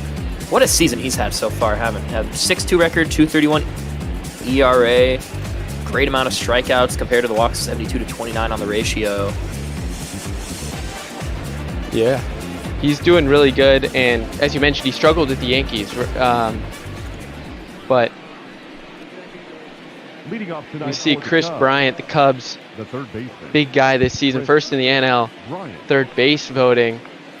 See the average above 300, and he's been performing really well this season. Well, here's going to be coming the first pitch from Great American Ballpark from Sonny Gray. And we are away. This is going to be just outside for ball one. That's a looping pitch there, starting him up and away. You can see some of the Reds players there. They're second in the Centrals we mentioned before the game, as the second pitch incoming from Sonny Gray. And that's hit into right. They were shifting on him. Aquino back, and looks like we might be seeing some deep hits today. It's getting a bit windy here in Cincinnati. Yes, indeed, and something else that we've already seen clearly from that first out is a lot of defensive shifts, something that Cincinnati's been fairly good at this season. And Chicago is also not known as much, but they could definitely execute it, as here comes Anthony Rizzo. So far this season, a bit of a odd season, 237 with 12 homers and 29 RBIs. Rizzo not really a 230 hitter. He's more along that 270, 280 stroke, but he's still producing as well as he can, as he's going to look at. Good pitch there away from Gray. That's where you want to pitch Rizzo. His nitro zone is that inside and down and in. That's where he'll beat you, and he will launch them very far into that right field stands. Yes, indeed, and the 0-1 comes in, and he's going to launch up high in the left field, but they're ready to catch is going to be the left fielder right now, Nick Castellanos. Batting third. Quick 2 away, 4 pitches in. Yeah, exactly. 4 pitches in, and that's what Gray's going to have to do, take advantage of a Cubs team that this year they're taking their walks, but they really don't seem to work counts as much as they may have wanted to. Saw that against Baltimore and John Means, who no-hit them through 6 innings, taking advantage of some aggressive hitting. Well, here up to bat, Javier Baez, a perennial all-star and MVP contender, 2 for 13 against Sonny Gray with 6 strikeouts. So he looks at what can you not say about Javier Baez? One of the best 5-tool players in the National League, if not the entire MLS. He's going to look at. That's not a good curveball, to throw to Javier Baez. He has a very aggressive swing, as everyone knows, and he doesn't get cheated up there. He's going to try to hit it far, and he's going to hit it very hard when he does make contact. Indeed, and the 0-2 pitch comes in from Sonny Gray. It's going to be a grounder over to second base, but it's going to be into the outfield in the gap for a base hit. And he's running for second, and he's going to get down at second base by the center field, Shogo Hiyama. And just like that, we're already one half of the way done with this first inning. He gets the single, Javier Baez, but he's out advancing to second base. Here we see Jarrell Cotton, and as you and I both said, not really a starter, but he has to come in from the bullpen to being one of the main members of the rotation. Yeah, there were several guys contesting for that 5-starter role coming into the season. He was one of them, along with Mills, who we see as more of a long relief role in the bullpen, and then Chatwood, who, as we mentioned, is injured and out for a couple of weeks. But he's done a very good job. He's had pretty good command. He's limiting walks, and that's exactly what you want to see from someone who is a fringe major league player. Yeah, well, as we see the 1-0 coming in from Cotton, that's going to be foul territory, but it's going to be caught by Chris Bryant for one out from the looked like it was going to fall onto the ground for just a regular strike. Great defensive play by Chris Bryant, because here comes Nick Senzel. See, he's much better against righties this season. All of his 9 homers coming against righties in a .315 batting line compared to only .214 against lefties. So he's going to have to look to take advantage of Cotton in the game, and also the fact that the Cubs only have 1 lefty reliever. Yes, indeed, and that's really one of the big problems right now with the Cubs bullpen with all these injuries, is that they have very few pitchers in general that are right now lefties, and a lot of their weaknesses are very much portrayed as Senzel is going to swing and miss at strike. It's definitely something that they have to look out for and try and figure out. But they're making it work, clearly, being first in the NL in general. Like, the 0-2 pitch comes in. It's going to be low for ball 1. The one interesting thing about that is the second best team in baseball and the best in the American League, the Twins, also only have 1 lefty in their pen, and that's their closer, Taylor Rogers, so they don't even use him for matchups. So maybe that is the key to success right now, is don't bother trying to go with the handedness matchup and just go with the guys that you trust the most. Yeah, if it ain't broke, don't fix it. Just look at New Coke. It's going to be a 2-2 count, far outside upper corner.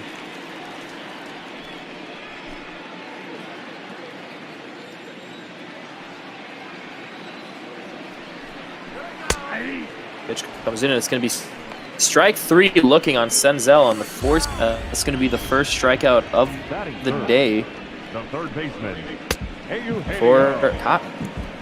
And he painted that fastball, and if he can throw the fastball where he wants it to go, he's going to have success today, because guys like the man at the plate here, Eugenio Suarez, who absolutely kills Cubs pitching, will hit anything you throw in the middle part of the zone.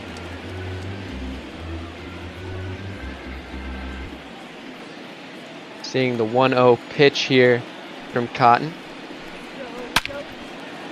That's just poked out there into right field.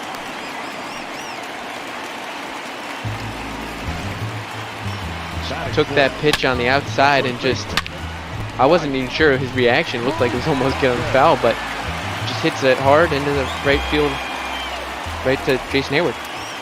Well, there you see Mike Moustakis up in the cleanup 6 in the second base all-star voting right now. 208 average, not his best, but he's more known as a power hitter right now than contact.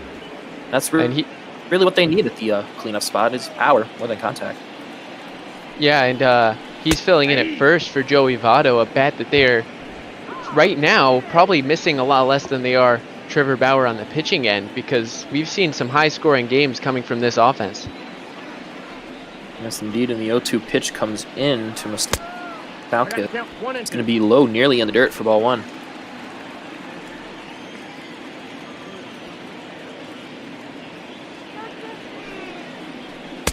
The 1-2, and it's going to be strike 3. Look for the second strikeout for Cotton here in the bottom of the first. 1 left on base as Eugenio Suarez gets nothing gained, nothing earned. As we're going to the second inning, no runs on a hit for both teams here in Cincinnati. Leading off for the Cubs, the left fielder, Kyle Schwarber. Here comes Kyle Schwarber. 245 average, 915 OPS. He's one of the top 5 right now in left field for all-star voting, apparently. So we see him just miss at that strike 1. He's a former first-round pick, for truly a power hitter amongst power hitters. Yeah, for sure. He's leading the Cubs team in homers, and ironically was the only player of the 8 Cubs in the lineup to not hit a homer in that Red series. But here, he'll take the base when he gets it like this. Yes, indeed. He just leaned. He didn't even mean to lean into it. He just said, "No, please don't hit me." Oh, you hit me. Here comes Wilson Contreras, talking a bit to the catcher. He knows that it wasn't intentional. It's just, slip of the tongue from Sonny Gray. Slider hitting him. So Looks like the first pitch to the catcher. He fouled behind the backstop for strike one. Looks like we have a trivia question here. Who was the first second baseman in history to hit 30 or more homers in a season before turning the age of 24? I assume it has something to do with these two teams, but I will leave it for you in the Twitch chat to mull over. Well, as Wilson Contreras swings and misses at strike two on a 1-2 count. I'm thinking that it's also related to either the Reds or the Cubs, and I'm going to Ryne Sandberg. There's going to be a swing and a miss for strike three. Sonny Gray's first strikeout of the... I would tend to agree with you with your decision on the trivia, but that was a great pitch there to Contreras. He's been hitting pretty well this season. The power is down, but you can see just overmatched there by Sonny Gray. Well, here comes Jason Hayward, of course, the defensive ace in right field for the Cubs. Such a massive contract for, you know, a monster like Hayward. Was it really worth it in the long run to sign into that much of a contract when you could have spent it other players, more depth, and even a cheaper rate? 1-1. Well, I think, you know, hindsight 2020, you know, knowing how much he influenced the team just as that veteran presence in 2016, I think, you know, you'll take that contract in return for him with that 10th inning pep talk during the rain delay in Game 7 of the World Series. And he's proven this year that he has some pop in his bat. He's hit a couple homers this past week. And obviously, the defense is so big, especially when you've got guys like Happ and Schwarber, who by no means are defensive liabilities anymore, but they are not on the same caliber as Hayward. Well, as Sonny Gray notches his 7th strikeout, sorry, getting Hayward looking. You're not wrong in that. You know, he's hitting around, you know, once every four at-bats with that near 250 average. Here comes Ian Happ hitting more than once every 4 at-bats. But he's one of their better players right now, 860 OPS, as he's going to look at ball one on outside. Ian Happ's going to be hitting from the left-hand batter's box today against the righty Sonny Gray, and that's where he's got more of his power stroke from, and that's the main reason why he doesn't start as much against left-handed pitching. He's more or less a platoon with Albert Almora in center field. Well, I will give an update to the trivia question. It is not Ryne Sandberg. It is not Barry. It is a current player in the A, and he played in the Texas-Toronto game that we just saw earlier. Here comes the 3-0 pitch to Ian Happ. That's outside. Ball 4. 4 pitches, 4 balls. Men on first and second. This is the first scoring opportunity for the Cubs today. And they are having David Bodie, the second baseman, coming up to bat. And I must say, the Cubs, in the past week, when they don't score, that's when they really struggle. All the games that they've lost have been by 1 run, and they've scored less than 3 in all of those games. So if they can score here today, they can hopefully give themselves a good chance to win and capitalize on these chances that they may get in this game. Well, the answer has been given. It is Rugi Odor, of all the people. This is coming in a 1-1 pitch to David Bodie. It's going to be outside for... And, you know, when I think of David Bodie, he's a great ball player. I immediately think of the walk-off salami that he had against Washington. The wonderful call. Santa Maria, walk-off slam. It's probably one of the more memorable Cubs games I've watched over the past few years, and I'm not saying that, you know, Cubs games in general aren't memorable. You know, there's always a couple games every season that usually sticks out to you as a fan. What games can you think of over the past couple seasons as Bodie was swing and miss at strike 3 to end the second, leaving 2? What you know, big memories can you think of the past couple seasons? Man, that's a tough question. I'm inclined to say now eliminating postseason, because any Cubs postseason moment was amazing for me. Fair point. So, man, it's tough.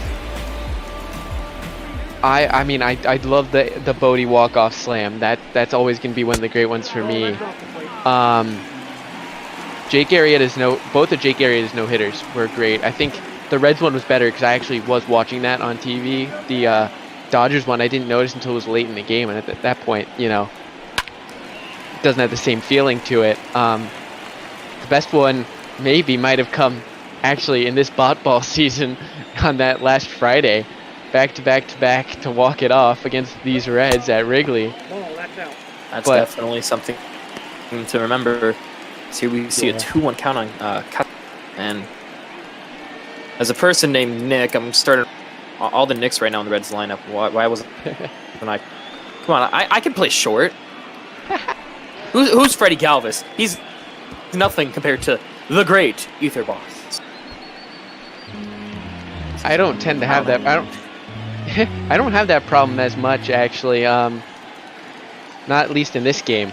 We'll see. Haven't had any Alexes getting called up to the Cubs in recent years that I can think of. I think last one I can think of would have been, was it really Alex Gonzalez back in like the early 2000s?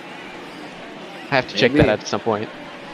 Payoff pitch comes in, and it's going to be looped up in the third base infield area, and Chris Bryant is under it, and he's going to get it for out numero uno. That's big right there. Nick Castellanos, 6 for 16 with 3 homers in that 4-game set over the last weekend. Dangerous hitter, former Cub the end of last season, and man. Here comes another one, Aristides Aquino. Aquino, such an odd player. He's better contact-wise against lefties, but he's more powerful when it comes to popping it against righties. And that interesting batting stance will not be going into play here. It's going to be a 1-0 count now. Looking at that ball. It's that Eric Davis-esque stance, which is what he modeled his stance after, and with that number 44. Honestly, I was watching a game earlier and almost reminded me a bit of Jay Buhner. But he's got some legs too, and that's a big part of his game too when he can use it. And he just proved it right there with that infield single. It will be scored as a base hit. And that is going to be the first hit for the game for the Reds. So here comes Freddie Galvis. Last 5 games, not the best performance, hitting 3 for 18 with the 117 average there. Overall this season, 230 with 8 homers and 26 ribbies. And I don't know whether, I assume he was planned to be the opening day starter and would probably be starting no matter what the injury situation was. I know Senzel's played all over the place, so him playing short wouldn't have been an impossible thing should Joey Votto be healthy and then have Moustakas at second, but he hasn't been too bad as a waiver pull last season. Very much so. And, you know, finding a player like Freddie Galvis on the waiver wire is always a rare commodity, but the Reds have definitely struck gold on that, as it's going to be a 1-1 count on Freddie Galvis. It's going to be in the dirt for ball 2. Luckily, Contreras will cover it, so there will be no advancing to second by Aquino. It's going to be a 2-1 count now.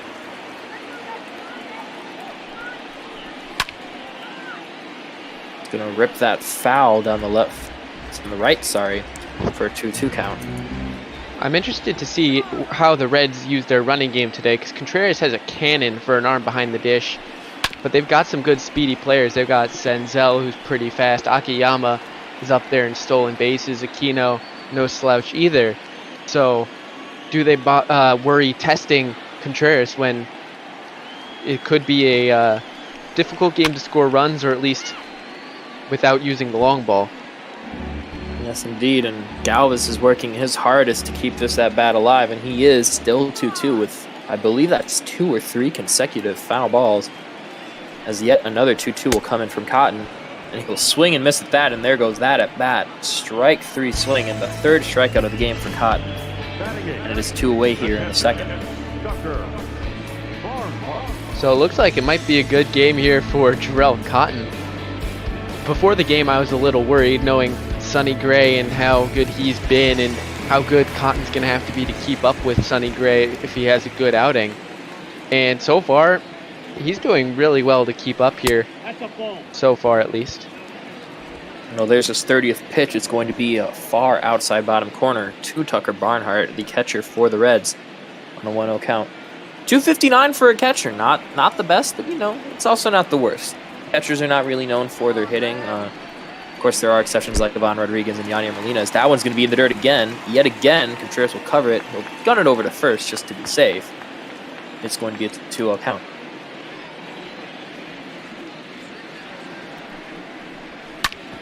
Pitch comes in, and that's going to be a grounder. Right past Anthony Rizzo into far right field corner. And Hayward's going to gun it towards home. Toss is made, and it'll be a double for Tucker Barnhart. With Aquino moving all the way to third base. And that was an interesting play there because Rizzo, I thought, would have that covered. Three-time Gold Glover, you almost expect him to make a kind of play like that. And then surprised that Hayward didn't try to gun him at second because Barnhart not the fastest runner. You got to respect the arm of Hayward if you're running around third base. So might have had him there, but it's probably a smart play just to go to the cutoff man. Very much so, and potentially luckily for the Cubs here is Sonny Gray with 2 away. Of course, pitchers not really known for their hitting as well as catchers. But as I said, of course, there are exceptions, Of course, Shohei Ohtani being one of the big ones right now, although he has been both a designated hitter and a pitcher, as that's going to be a pop-up in foul territory to end the second inning. Contreras with the catch. So nothing on 2 hits for Cincinnati. We're going to the third inning, still nothing.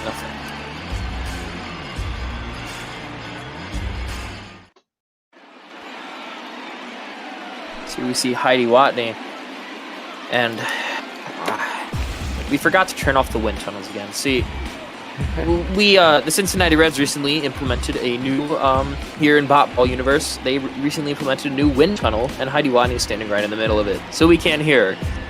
We're sorry, Heidi. Well, she'll figure it out at some point, maybe. See the Reds pitching stats leading the league, National League in strikeouts on the pitching end, and when you have Gray, Castillo, and when he's healthy, Trevor Bauer, that's a pretty deadly 1-2-3 combination. I think that's a pretty good reason why these Reds are, hanging in there with the Cubs, who are definitely overachieving compared to the preseason expectations. Indeed, and here we see Jarrell Cotton up to bat for the pitching part of the Cubs lineup. Not really a hitter. I'm going to guess he's only had 1 hit this whole season with that .083 average. But at the same time, he was a reliever at the start of the year, so he has not had a lot of time to, try and get a ball on his bat. So that's going to be up high for a 1-1 count. He does, however, have 2 RBIs. You mentioned pitchers not normally the best hitters. John Means would like a word with you after this broadcast. He went 3 for 3 against the Cubs, and he's an American League pitcher, don't forget. All right, but if we're talking about pitchers who can hit a ball and be a batter, the only person that we should be talking about is the legendary Kudai-san. His story is, suffice to say, pretty good. So here comes a 3-1 count from Sonny Gray onto Jarrell Cotton. Gotta throw a strike here. I mean, I know we've been hyping up pitchers just now with the bat, but as you mentioned, Jarrell Cotton, a reliever, not known for his use of the stick, and here in a 3-2 count, you gotta go after him, go a fastball up, challenge him. Nobody out. Yes, indeed, and the payoff pitch comes in, and it's going to be fouled up high behind the backstop. Cotton had the green light on the 3-1 count, swung and missed at that, but he managed to extend his at bat. Just one more pitch, hopefully. That's going to be low, and it's going to be strike 3 swinging for Sonny Gray's 4th strikeout here in the 3rd inning. Now batting.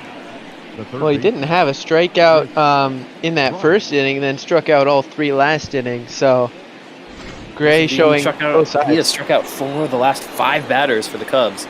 But they're at the back of this lineup, and Chris Bryant, who of course flew out to left field in the 1st inning. Sorry, the right field in the 1st inning. He's back up to bat. He's going to look at that 1-0 pitch. But yes, the story of Kudai-san is truly something amazing. If you haven't seen the episode that John Boyce did on Pretty Good about it, I'd recommend watching it.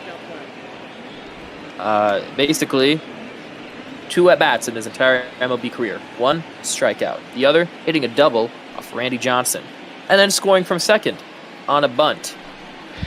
I did see an article about that double and the bunt. And man, that's crazy. And to go along with what you said about him, that first at-bat, he struck out. He stood at the furthest away point you could from the plate. He was on the outside chalk of the batter's box against a pitcher who I don't remember, but it definitely was not a Hall of Famer like Randy Johnson.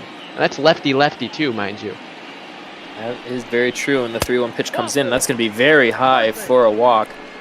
So Sonny Gray gets, I believe that is his second walk of the game. Number 44, Anthony. He's looking to change that here, though. Anthony Rizzo, who of course flew out. He was the one that flew out to left field. He's looking to change that with Chris Bryant on first with 1 away here in the 3rd.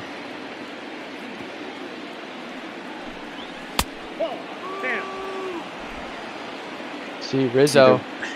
Rizzo versus Gray, 0 for 10. Yeah, and he's oh my. Oh, but now it's going to be 1 for 11 as that is long and deep into the right field.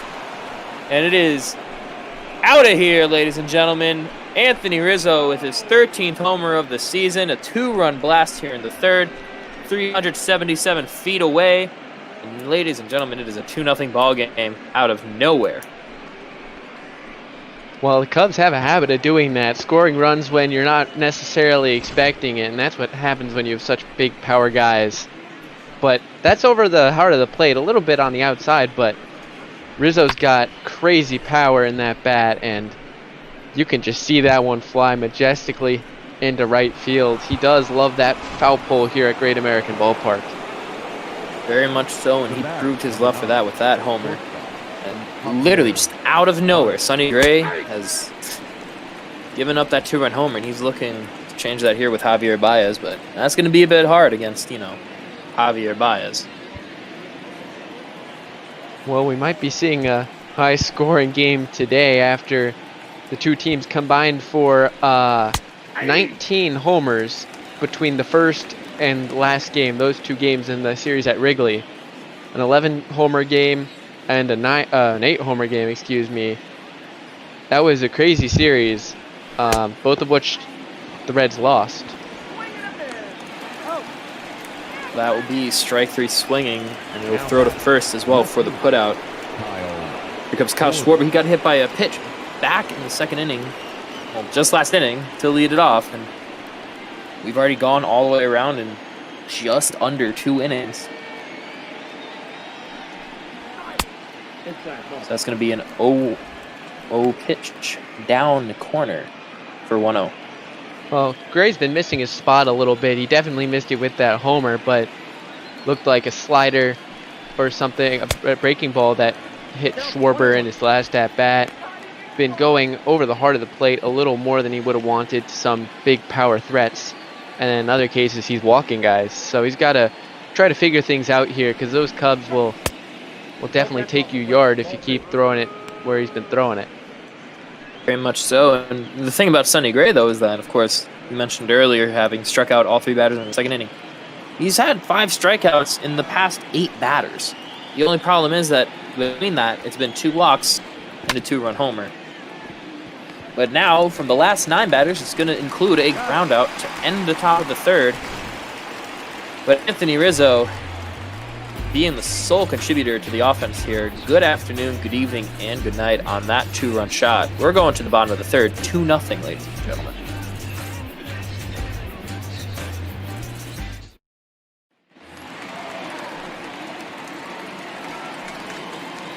Here's Shogo Akiyama, lined out back in the 1st to Chris Bryant. Drill Cotton, only at 35 pitches so far, but also that's right now an average of 17 an inning, which is not the best, but as he looks at ball 1, well, he's ready to change that here, hopefully holding on to this lead. That was looking to be at least a 1-run deficit now by Akiyama, but it's instead going to be fouled for a 1-1. Can't throw that pitch to the next 4 guys in the lineup. So he's definitely going to have to straighten that pitch out a little bit. And to go with the pitch count thing you mentioned, Cubs bullpen has not had its best outings in this past week. So I think, you know, if you're David Ross, you want Cotton to hopefully get to 6 if he can. Not normally known to go that far, especially mainly used out of long relief before the Chatwood injury. But the way the bullpen's been pitching late in games, you want to get as much as you can out of your starter today.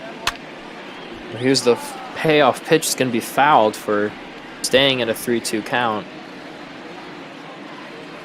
And just a reminder here, as the payoff pitch comes in, it's going to be fouled again. Just a reminder, we are not doing this for no reason. We are doing this for the love of the game, and also for Meals on Wheels, such a great charity, and the donation link is below if you wish to donate to Meals on Wheels and help them in this trying time, as that's going to be popped up in the center field. It's going to be caught by Javier Baez for out numero uno. Well, and that was sort of interesting there from Javi Baez. He's got some pretty crazy range going out there to an area where, you know, Ian Happ, the center fielder, probably normally expecting to get there, but Baez will go out there and steal it from anyone if they don't get there quick enough. Yes, indeed. So here comes Nick Senzel. He struck out looking in the first inning. He's going to look at ball 1 from Cotton.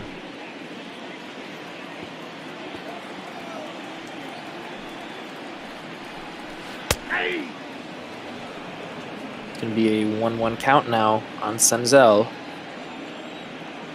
Senzel was the second overall pick back in the 2016 draft. You'll be seeing the 2020 draft coming up shortly. A lot of interesting prospects that will be going. Tigers should be getting the first pick, followed by the Orioles next week. Well, that will be a 2-2 count now as he looks at an outside ball. And the pitch comes in. It's going to be strike 3 looking for the second time today for Senzel. And that's going to be 2 away here for Cotton. Now batting. 4 strikeouts for Cotton through 2 2/3. He's catching up with Gray in that K count so far. Don't think you expected that coming in. Jarrell Cotton more of a pitch to contact guy, whereas Gray is your more typical strikeout kind of pitcher. So he's holding his own today. Very much true. So here we see that lofted in foul territory down the left field line. Going to be an 0-2 count now for Suarez.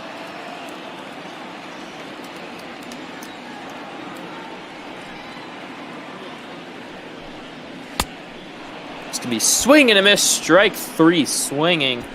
3 up, 3 down for Jarrell Cotton here. We're going into the bottom of the 3rd. Nothing on no hits whatsoever. I'm sorry, we're going into the top of the 4th. It is going to be a 2-0 ball game still for the Cubs. It's a nice day here at Great American Ballpark. And again, Heidi Watney in this Cincinnati wind tunnel here. Shout against the wind, Heidi. The wind will carry the voice. Talking, presumably, about this Chicago Cubs ball club. As you can see, David Ross there in the dugout, and he's found the right answers in his first season. I mean, defying expectations. I think this was supposed to be the most contentious division in baseball. You expected the Cardinals, the Brewers, the Reds, who are doing actually very well, and the Cubs to be around even here, in which maybe 92, 93 wins might win the division. Yes, indeed. And you mentioned those 4 teams, and we can't forget about the other team that's in the NL Central. Oh, wait, I forgot. I'm kidding. It's the Pirates. Yeah, they're there. You know what else is there is going to be the center fielder for the Reds, ever so present Akiyama, for out number 1 here. So that's Wilson Contreras flying out in the center field. Jason Hayward. Comes Jason Hayward. He struck out back in the 2nd looking. He's just dipped under 250 with that. And Sonny Gray now at 50 pitches here in the top of the fourth with one away. That's a ball. He's going to look at ball one. And the 1-0 pitch coming in from Sonny Gray. It's going to be outside for 2-0. Another reminder is that the next game is coming up for the rest of this bot ball day today is at 7:15, 6:15 Eastern is going to be Detroit and Oakland facing off. So that's going to be foul left field. That is going to be Cookie Eater Special Effects with Daniel Norris and Jesus Luzardo in the pitcher's mound. Then at 9 Eastern, 8 Central, it is the Angels versus Minnesota. Beardy Buddha coming back into the booth with Matt Price, as that's going to be another foul for a 2-2 count. Griffin Canning and Randy Dobnak are going to be on the mound for that one. And then finally, Bot Ball After Dark, we have Mike A. and TARDIS 16 looking at Aaron Nola facing off against Caleb Smith alongside the Phillies at Miami. That's going to round out the rest of the game, as that's going to be strike 3. 6 strikeouts for Sonny Gray. And other than that 2-run homer, he's had a great game, Hines. Well, and you can see how early Hayward was on that pitch. He's got the breaking stuff working today. Throwing that fastball and to work that curveball and also a slider off of it. And he's been fooling some hitters today. Yes, indeed, as that's going to be a 1-0 count now for Ian Happ. He, of course, walked back in the second inning. He was the one of 2 base runners in the second inning alongside Cal Schwarber, who was hit by that pitch from Sonny Gray. But nothing came of it as the next batter, David Bodie, struck out swinging to end the second.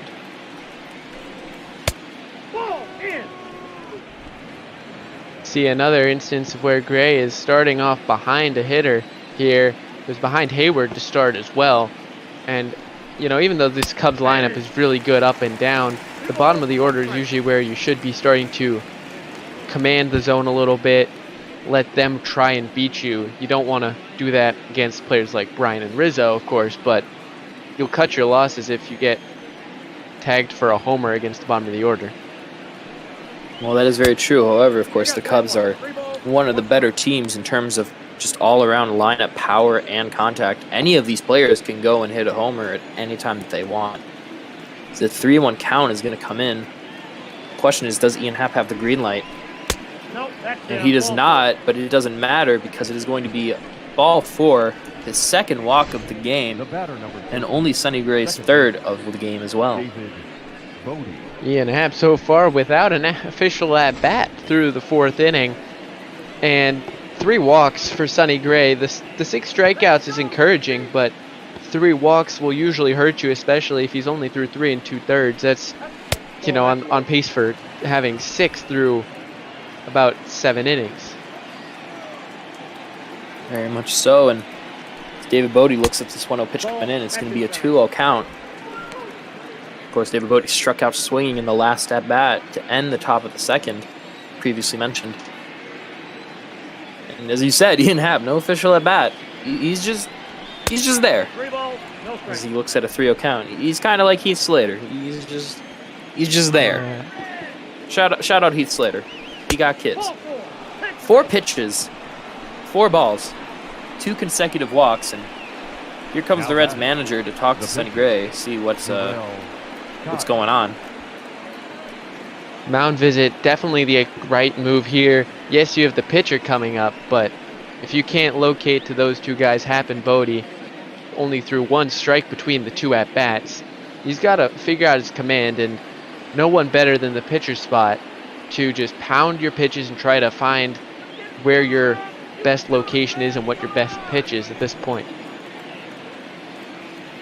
Well, here comes Real Cotton. He struck out swinging just this past inning to lead off the top of the 3rd. Of course, that inning also included a 2-run homer by Anthony Rizzo. The 0-1 pitch comes in from Sonny Gray. It's going to be outside upper corner for ball 1. Little fun fact here. These 2 pitchers, Cotton and Gray, actually pitched together for a couple seasons with the Oakland back in 16 and 17. Well, that's very interesting. What's also interesting is Akiyama getting his 2nd catch of the inning to end the threat but the Cubs face. We're going to the bottom of the 4th. Still 2-0. Nothing gain on 2 walks. Here comes Mike Moustakis. Whereas he struck out back in the first inning with the looking to end the bottom of the first. Moustakis, the second overall pick in 2007 by Kansas City. Only drafted behind David Price to the Tampa Bay Rays. Well, that's going to be a grounder to Javier Baez. Throw to Rizzo for out number 1. The bat, the left fielder, Nick Castellanos. Here comes Nicholas Castellanos. He popped out back in the second inning. Chris Bryant. Hitting over 300, leading the team in batting average, on base percentage, and also in hits. Though still has a lot of pop in that bat. 3 homers in that series against the Cubs, 6 for 16.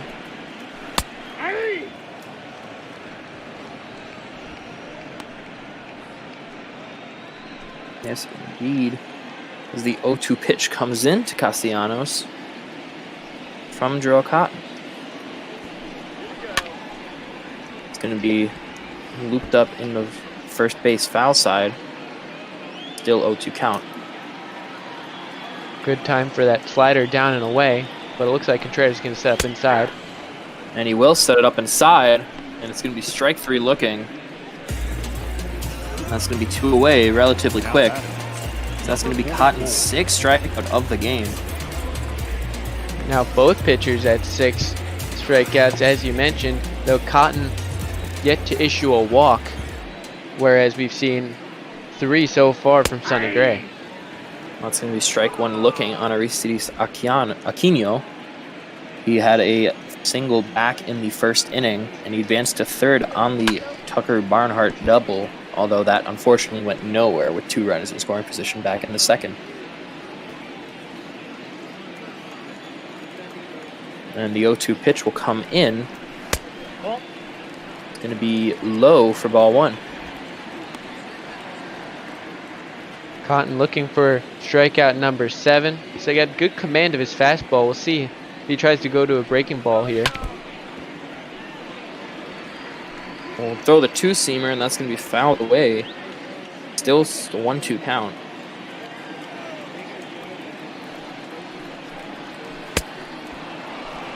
And that's going to be swing and a miss, strike 3. We are done with 4 here in Cincinnati as the evening sky starts to get a bit darker.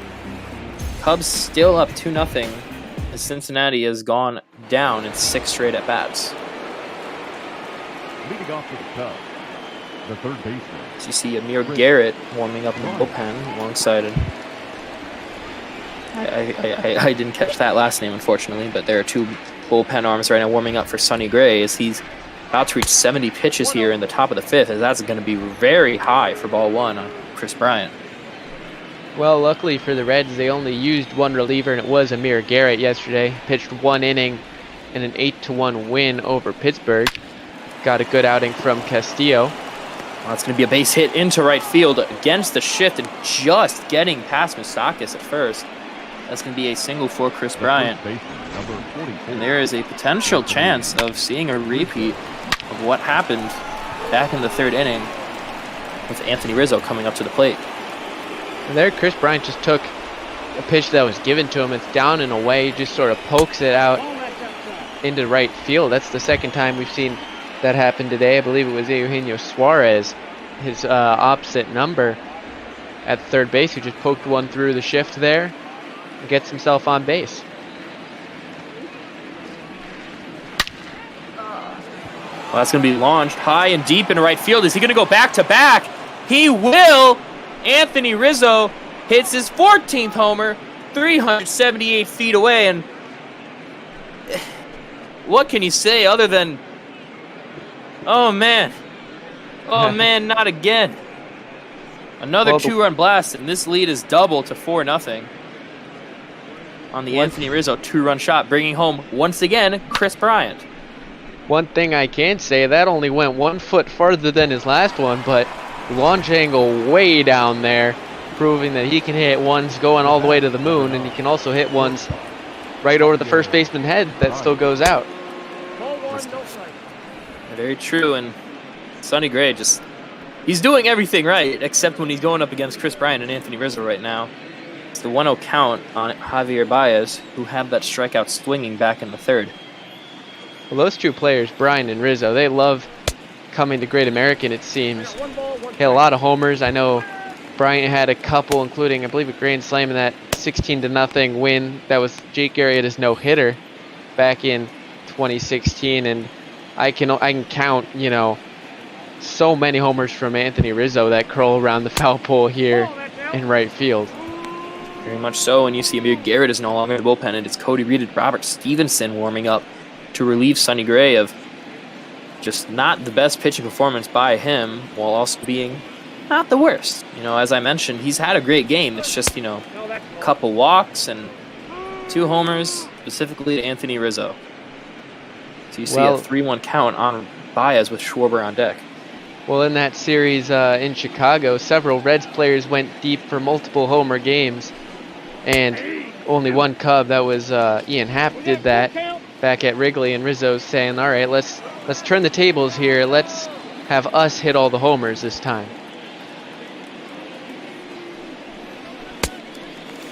He's going to swing and miss at that after being up 3-1 in the count. He will get struck out swinging for Sonny Gray's 7th of the game. The left fielder, Kyle Schwarber. And again, great command of the off-speed pitches here, getting guys out in front with 2 strikes and taking advantage of players like Javi Baez, who are willing to swing and swing with full power on a 3-2 count. We're going to look at that pitch for strike 1. Of course, Kyle Schwarber, he had got hit by that pitch back in the 2nd inning to lead that off, and then he grounded out to second base to end the top of the 3rd. So he's going to look at this 0-2 count pitch coming in. And be swung on and fouled down the right field line. Well, that's back-to-back pitches. It was a curveball up that got the outside for that was fouled off, and then the slider. Back-to-back pitches, one right over the heart of the plate, that one inside, but all elevated at the belt or higher almost. Don't want to throw that to a power hitter like Kyle Schwarber. You got to bury it in the dirt.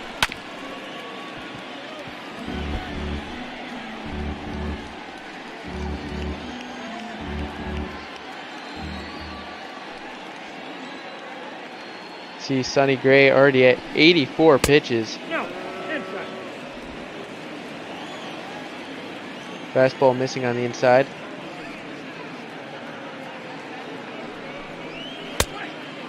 He's going to look at a 2-2 ball now. Schwarber doing really good to keep this at bat alive and just run up Sonny Gray's pitch count. And there's a very good chance that this is going to be Sonny Gray's last inning.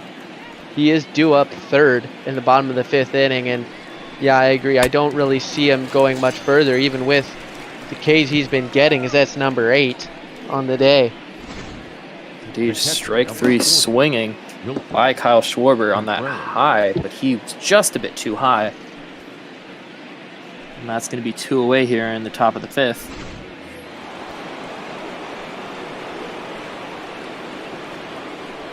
Wilson Contreras sitting at only 7 homers on the year, which compared to his teammates, that's the lowest homer total out of the other 7 on his team.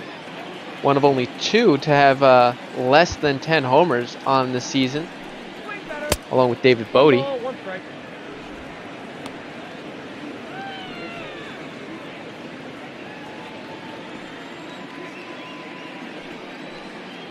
1-1 pitch will come into Wilson Contreras. It's going to be fouled on the right field line for 1-2. So you have Sonny Gray, 89 pitches in this game, 49 strikes, 40 balls, which clearly showing that he's just having some problem with his control today. As the 1-2 pitch will come in, so that's going to be a grounder from second, throw to Moustakas. It's going to be 3 outs, so Anthony Rizzo once again being the offense spark here. Another 2-run shot back-to-back at bats for him, and it's 4-0 Chicago.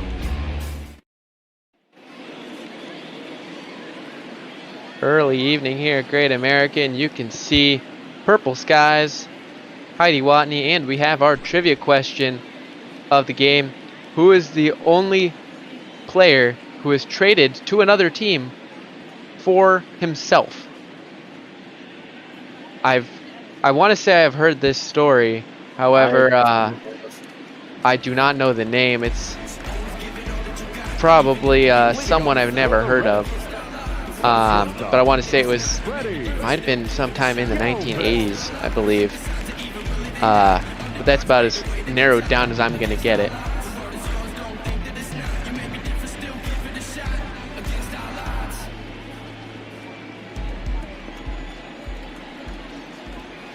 And the first pitch at the bottom of the fifth comes in to Freddie Galvis, and he's going to swing and miss at a high strike one. Bottom of the order for the Reds, Galvis, Barnhart, and as mentioned before, the pitcher spot. See if Sonny Gray ends up staying in this game. Very much so. And regarding that trivia question, I know the guy's first name. It is Harry, but I do not remember his last name, as that's going to be a grounder into right field for a base hit for Freddie Galvis. Looked like that one might have scraped the chalk there. For me, it didn't actually look like it made it out, but it did.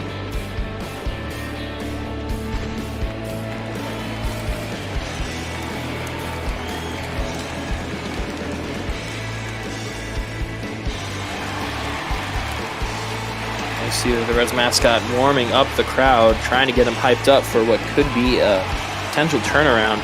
So here comes Tucker Barnhart. He had that double back in the second inning, putting two people in scoring position, himself and Aquino, but nothing came of that. He's going to look at strike one.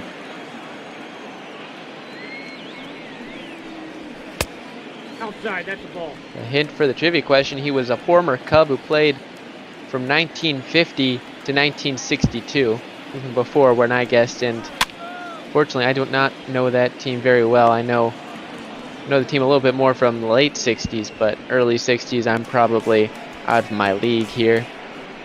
Well, that's going to be another pop out into foul territory on Chris Bryant's side of the field. And it is correct, I did have the first name right, that is Harry, but I do not remember the guy's last name, unfortunately. Philip Irvin pinch hitting for the Reds. So that means no more Sonny Gray. Sitting 307 as a pinch hitter, it looks like.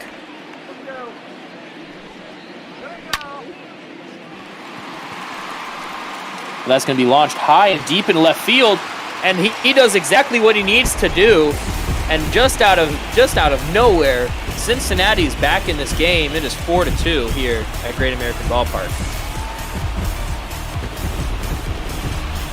Well, only 358 feet on that one, but they all count no matter the distance. Wasn't sure if it was going to get out here, but that was definitely a pitch you don't want to throw. It looked like it was right down the heart of the plate. You can see it just scraping the wall there out in left field, but as you mentioned, cutting the deficit in half here, and that's important, especially with their bullpen coming in for Cincinnati. Yes, indeed, and we're back at the top of the order with Shogo Akiyama. He has flown out twice now, a popper and a liner. The liner was back in the first inning to Chris Bryant. No, Anthony Rizzo, sorry. Somebody. But he popped out, and then he had the foul fly out. So it's going to be a grounder to second, throw to first, and that's going to be out number 2 here in the bottom of the fifth. The batter number 15, second baseman, Kiefer Cotton here is trying to get Senzel out, try to limit the damage here just to those 2 runs, because if you give up a base runner, whether it's a walk or hit to Senzel, you got Suarez up on deck, and that's a big power guy who can easily turn this into a 4-4 game very easily. Very much so, and the trivia question has been answered. The guy's name was Harry, his last name was Chidi. Big guy says for me, even getting the first name is worth it. Very much so. That is a very good and hard trivia question. Shout out to the big guy for always having some trivia. And also a shout out to Meals on Wheels, such an amazing charity, which we are raising money for. There is, of course, that link to the PayPal down below. So that's going to be a grounder from third to first to see Philip Irvin's home run that brought it back to within a 2-run ball game. We are raising all this money for Meals on Wheels, so donate down below with the PayPal link in the description. So we are headed to the top of the 6th, 4-2, as here comes Amir Garrett as a relief pitcher. And Well- Amir Garrett, he has some history with the Cubs as well as the Pirates. If you know your history of Amir Garrett fighting, it is truly fun. Yeah, he is a feisty personality, but also very good pitcher. ERA very low so far this season, mainly a slider kind of guy, which is going to be a big thing here against a guy like Jason Hayward from the left-hand side of the plate. See Michael Lorenzen and Robert Stevenson warming up in the bullpen, both righties for the Reds.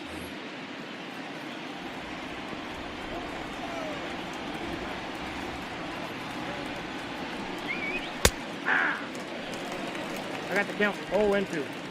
Couple good sliders there. That was a little bit of a front door slider there. Might try to work him away this time. Well, that's going to be swing and a miss on Hayward for strike 3. And that's going to be one away for Amir Garrett. The center fielder, number 8. As I said, try to just go away. It's hard for a left-hander to reach, especially coming from a hard thrower like Amir Garrett. Count 1-0. Garrett did pitch in last night's game, so we'll see if there's any fatigue involved.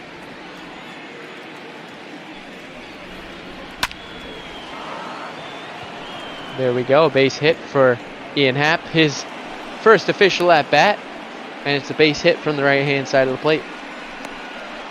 Now batting. Shout out Ian Happ for finally showing up on the score sheet. And here comes David Bodie, who walked back in the 4th inning and struck out swinging in the 2nd. 0-1's the count.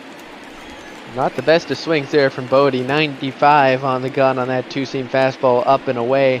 Not much you can do with it if you even make contact. Ball, that's out. Well, it's a 1-1 count now. And just a heads up, Sonny Gray's final stat line of the day: 5 innings pitched, 4 hits, 4 runs, all earned on those two-run homers. So he's going to look at strike 2. 4 walks for Sonny Gray, as well as 8 strikeouts, 1 hit batter, and 23 batters faced in 5 innings. Not his best stat line, I'm sure, but his team has kept him in it. 2-2. Will not be able to receive a win, can only be credited for a loss unless the Cincinnati Reds can get a couple more runs. That's going to be a liner. Is that a double play? No, it is not. It is just going to be a line out to Moustakis. Oh, I thought he might have touched the bag incidentally, but I mean, gives the pitcher's spot a chance to hit. Cotton will be staying in the game, but good reflexes there at first by Ian Happ just to get back and avoid a tag or Moustakis stepping on the base. Very much so, and as the 1-0 pitch comes in, it's going to be a 2-0 count now on nearly the exact same place of the first pitch. Cotton's worked some at-bats today. Had one big at-bat against Sonny Gray where he worked a good count here. That's going to be lifted high into right field, but it's going to be caught for 3 outs. Due up for the Reds is Suarez, Moustakis, and Castellanos as the middle of the lineup. So, nothing gained on that single, still 4-2, as you see Jeremy Jeffress and Kyle Ryan warming up in the Cubs bullpen. A righty and a lefty warming up. We'll see whether or not they decide to bring them in later in this inning. However, they do have a couple guys who struggle more against lefties. Aquino, Galveston, Barnhart due up 4th, 5th, and 6th in this inning should they get that far. Very much so. And the 1-0 pitch from Cotton to Suarez.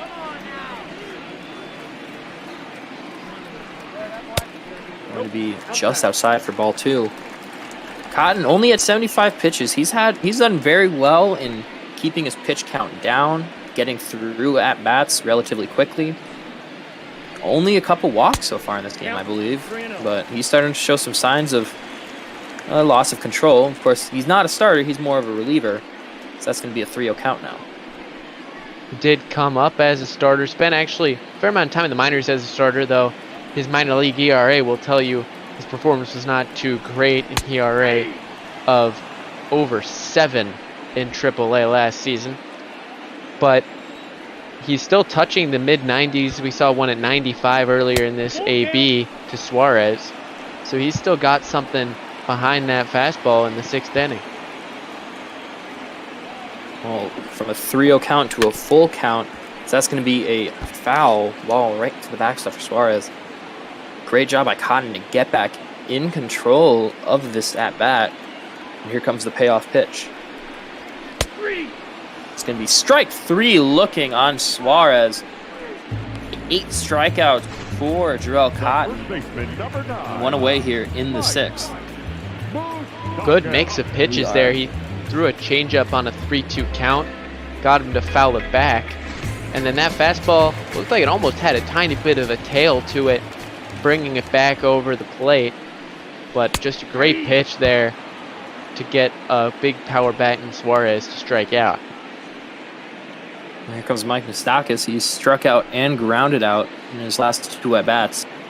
And he's in being a cleanup hitter, he can definitely put this a 1-run game if he so cares. Well, not cares, if he so is able to. So that one's going to be far outside for ball 1 on the 1-1 count.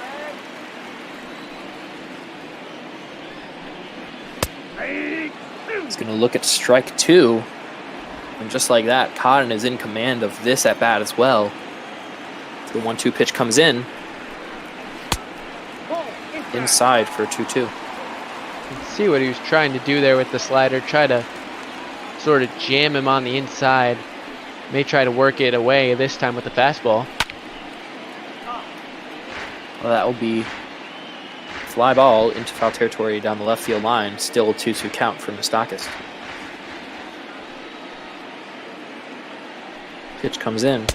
It's going to be just inside upper corner for a full count.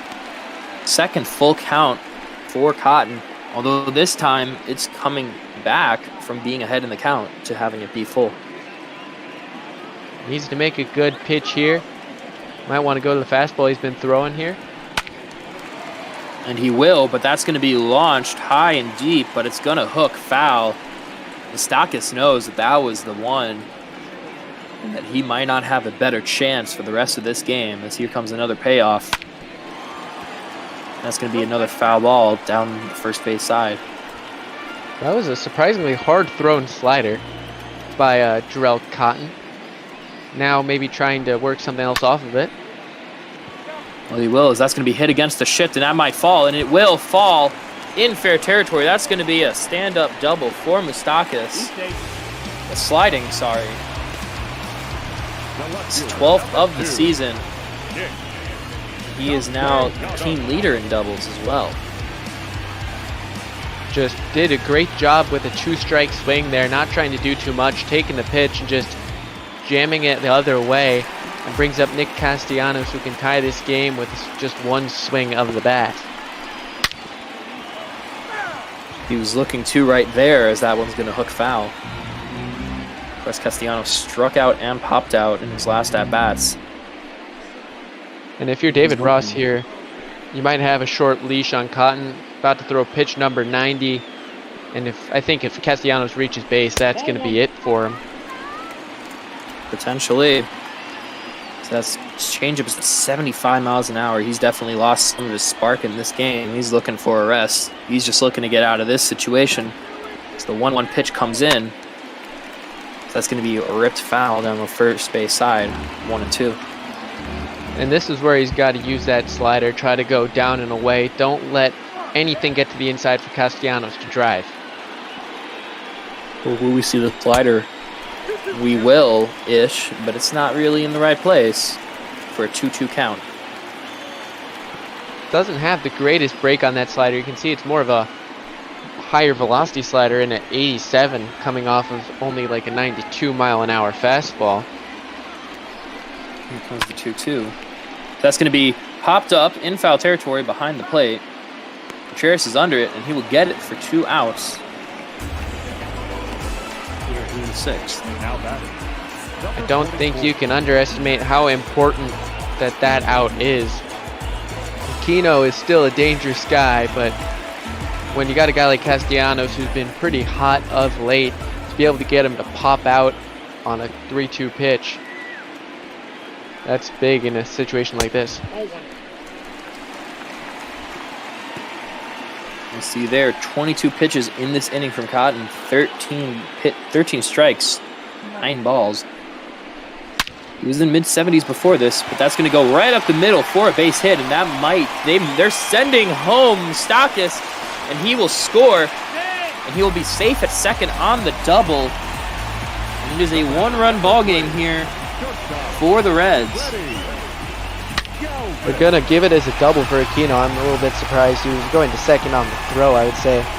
Ian Happ, not with the strongest throwing arm out there in the infield. A little surprised that Rizzo decided to go with the full turn there. Could have probably just caught it and done a quick transfer, and they might have had a chance at Aquino. And now we're going to be seeing the bullpen here. Both teams going to be relying on their bullpen to win them this game.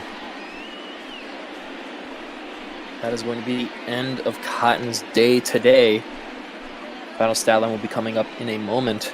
So we're going to look and see who is going to be coming in relief. And it is going to be Trevor McGill. In 17 games, he has a 5-0 record, 3.64 ERA, under 240 for both right-hand and left-handed batters, 25-7 strikeout to walk ratio, and 29 innings. And this was a big surprise for the Cubs. McGill wasn't even tapped to be in this team, really. He proved himself pretty well in spring training and also got a little bit of help with that Chatwood injury to give him that one space, with Cotton taking his spot in the rotation. But he's been doing well. That ERA, as you mentioned, below 4. Been pitching very well for his first year in the majors so far. The 0-1 pitch comes in from McGill. It's going to be very low. 4-1. You see Freddie Galvis at 190 average with runners in scoring position. He was the first run scored back in the 5th inning. He was the single that was eventually brought home by a home run. Now it's going to be a 1-2 count. McGill's got a curve and a slider he can use, so it'll either be low or maybe on the inside port of the plate to Galvis. 2-2 count now.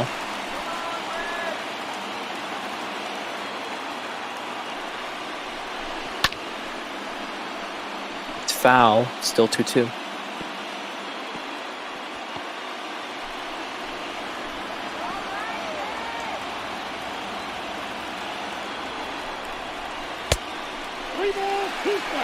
Now it's going to be a full count. Tucker Barnhart is on deck. 2 away here, bottom of the 6th. Man on second. Freddie Galvis at the plate. Barnhart also has a double in this game, so you don't want to walk Galvis in this situation. Very much so, and it's going to be another foul. We are still 1 strike away from heading into the 7th.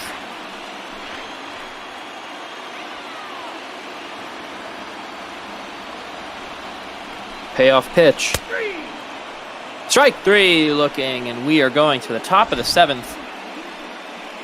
Freddie Galvis with the double that brought home.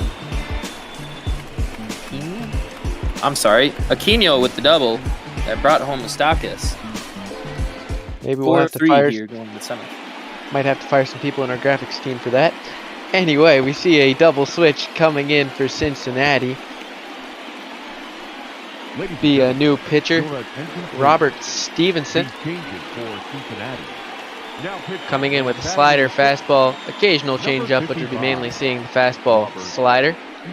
coming in. ERA above 4, but See, there's a 30-22 strikeout walk ratio, not best in the world, but he's doing really well when it comes to the batting average against both lefties and righties.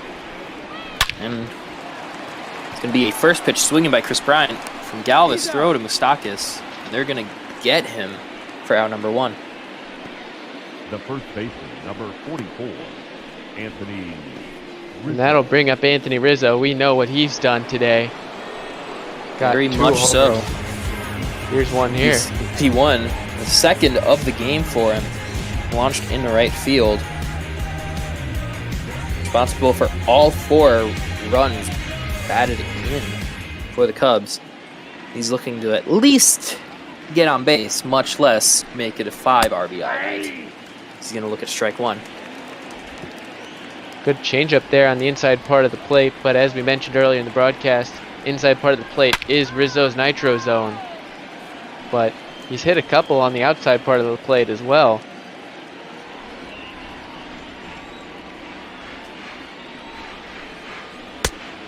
One ball, 2 strikes to count. Looks That's like gonna that be a one 1-2 almost count. caught his knee. Of course, Amir Garrett's final stats of the night. Only 1 inning pitched, 1 hit, 1 strikeout, 4 batters faced. I got to count 2-2. Gonna be low for a 2-2 count. That was a classic 2-strike pitch, slider at the back foot against the lefty here. We'll see what he tries to work off of it, whether he goes back to it or goes with a fastball. 2-2 count comes in, and he's going to swing and miss at that. And finally, somebody stops Anthony Rizzo in his tracks. His quest to just destroy everything in Cincinnati here. It's Well, going to be two fair, away here in the top of the 7th, and we are 1 out away, Hines, from the legendary 10-second rendition of Take Me Out to the Ball Game. So everybody's first pitch swing again. That's going to be caught, not caught, but stopped by Moustakis and throw to the covering Stevenson. And that's going to be 3 away. All right. nice diamond play there. Got to warm up the jaw as we look at Moustakis' amazing grab to stop it from being a base hit. Whew. Take me out to the ball game. Take me out to the crowd. Buy me some Venus Cracker Jack. I don't care if I'll ever get back first root for the Cubbies. If they don't win, it's a shame. First 1, 2, 3, just you're out at the old ball game. Let's give a quick shout out to the guy that wrote the Dilbert comics. Well, that was a great rendition there. We had a couple in the Cubs homestand here. We had Bill Murray doing 1 game for the Cubs against the Reds, and in his full Harry Carey attire, Ryan Dempster in that Baltimore game. Disappointing outcome, but the Harry Carey impersonation for the 7th inning stretch was absolutely worth the price of admission for everyone.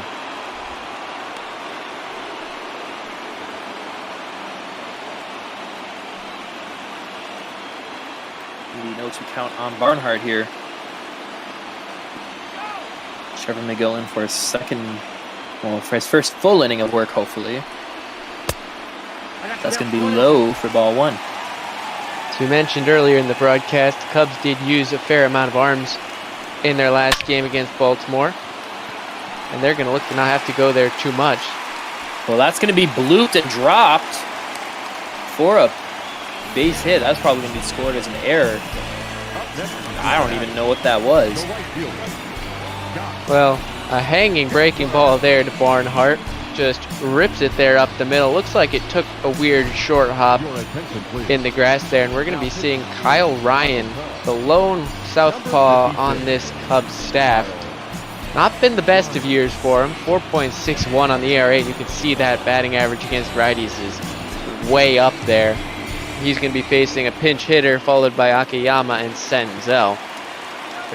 My apologies, Scott Shelby came in as part of that double switch, so we'll be seeing him. Ball 1, no strike.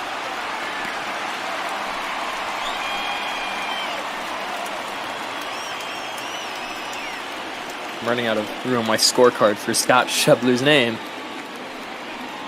It's going to be a 1-0 count from Kyle Ryan.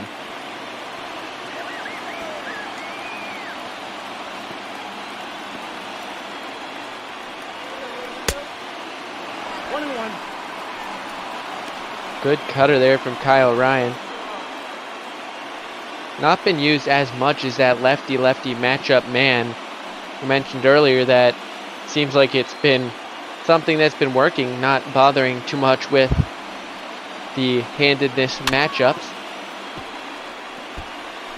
That's going to be fouled for a 1-2 count. And Trevor McGill's final stat line, relatively quiet. Only 1/3 of an inning.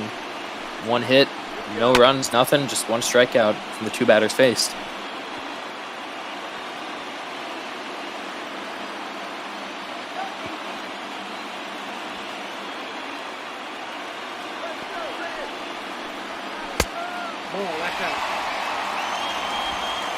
Scott Shebler, one of the couple guys called up due to the injury problems on this Reds offense as a bench bat for them. It's going to be ripped. Just kidding. It's strike 3. Kyle Ryan's first strikeout of the night. Now batting. Here comes 4. Shogo Akiyama, grounded out back in the 5th inning.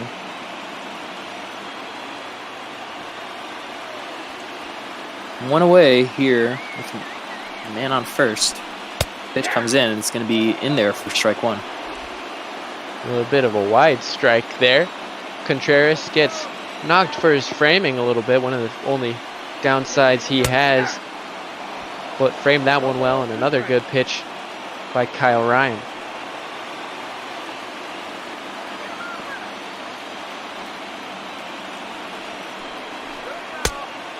Count is 1-2. Going to be a 1-2 count now. You see the night sky here at Great American Ballpark in beautiful Cincinnati, Ohio. The 1-2 pitch coming in. Looped up, left field. It will fall for a base hit. And Barnhart will stay at second with Akiyama at first. The batter, number 15. And now this is where, if you're David Ross, you get a little bit concerned.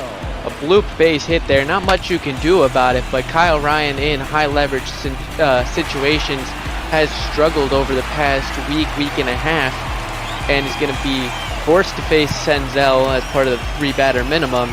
And then Suarez and Moustakas are the 2 that loom up next should he stay in this ballgame. Much so. Here comes Nick Senzel. He grounded out back in the 5th. He's looking to get some sort of hit, especially with runners in scoring position now, with men on first and second, with 1 away here at bottom 7th. He's going to first pitch swing higher into the left field bleachers on foul territory.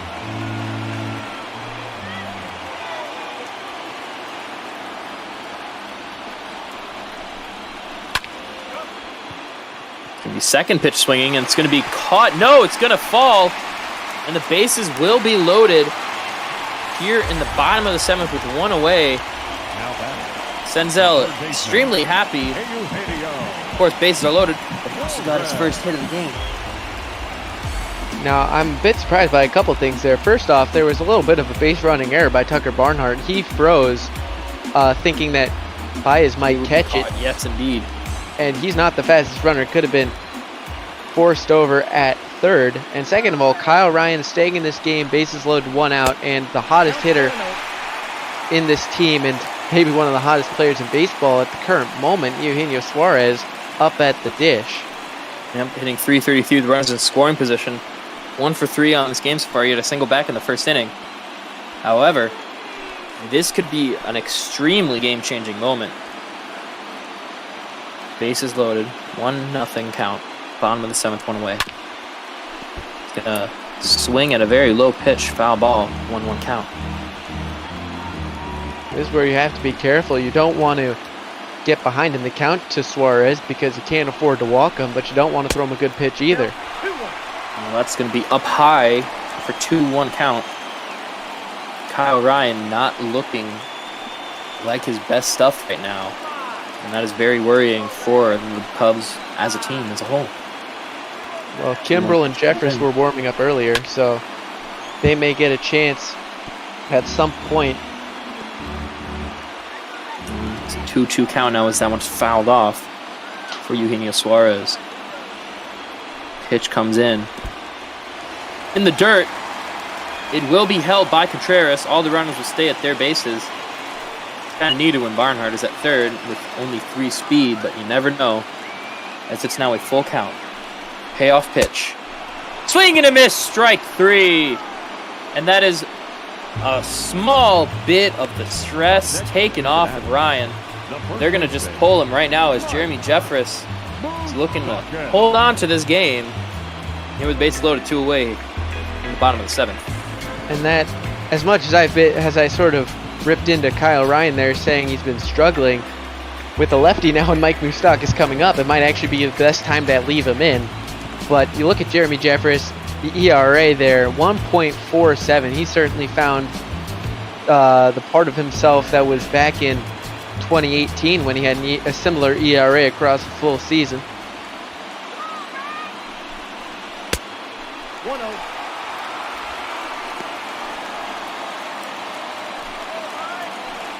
I made a mistake earlier, by the way. Trevor McGill was 2/3 of an inning. He got the final out in the bottom of the 6th, but he also got the first down in the bottom of the 7th.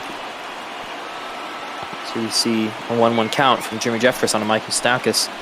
Of course, he had the double just this past inning that was brought home by Pino's double. It's going to be a 1-2 count now. Now Jeffress has that good action on his 2-seam fastball, also a good curveball.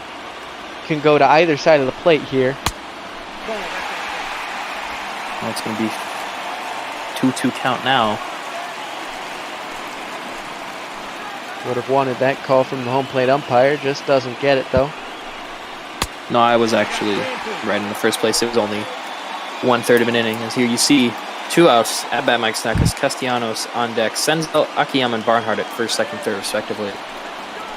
The 3-2 count. It's going to be lifted up into right field, back at the wall, and it's out of here! A grand salami for Mike Moustakas, and the Reds are up 7-4 here in the bottom of the 7th. On his 10th of the year. And What it's can you say except, huh? And I think David Ross is going to feel the full wrath of the media tomorrow for going to Jeremy Jeffress in this situation. As I said, lefty, Moustakas is much better of a hitter against right-handed pitching. 3-2 count. And hits a grand slam. So now it's going to be 7-4 Reds. And again, a questionable bullpen decision from David Ross and questionable execution from said bullpen. Indeed, as you see there, he got all of that. And it just barely was out of this ballpark. 345 feet on the 91.5 mile per hour exit velocity. For a second, it looked like Hayward might have it, but fortunately he does not. As Kimbrell and Rowan Wick are right now warming up in the bullpen to relieve Jeffries. And Castellanos, of course, popped out back in the 6th inning. We are almost a full 9 players batting here in the bottom of the 7th. A big inning for the Reds. Well, there is still plenty of baseball to go. Cubs will still have 6 outs remaining in this game. They've come back from just as bad here in this season and against these Reds. So we'll see if they're able to come back against a Reds bullpen, which has had its struggles of late.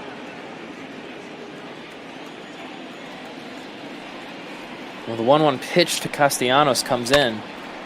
It's going to be blooped up into center field, and it's going to be another base hit. And the Cubs just cannot get out of this bottom of the 7th. It'll be another base hit for the Reds. And it will be Kurt Casale coming in for the pitcher's spot. Currently occupying the spot that was once for Aristides Quino.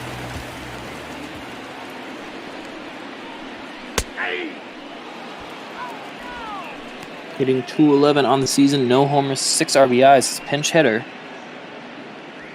And he's looking to definitely extend this lead in some way, shape, or form. 8th batter of this at-bat, or of this inning, excuse me. It's going to be a 1-1 count now.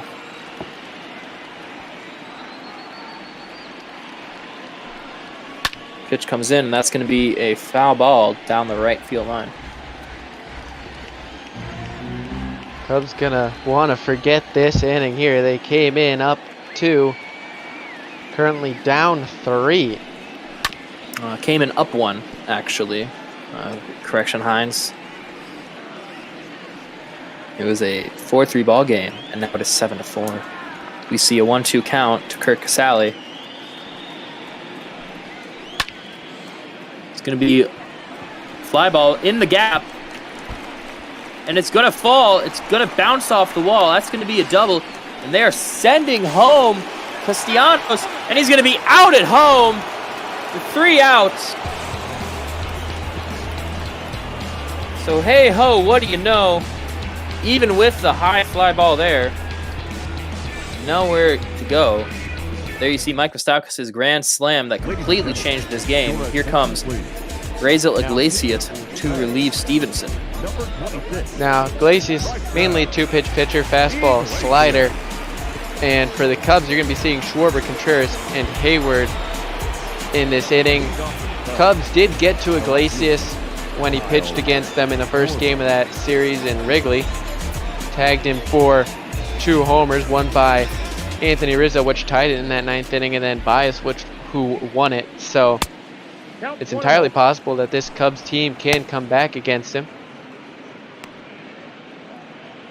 See Pedro Strop, a former Cub, and Matt Bowman warming up in the bullpen. It's going to be a 2-0 count quickly on. 39,481 is the attendance here at Great American Ballpark.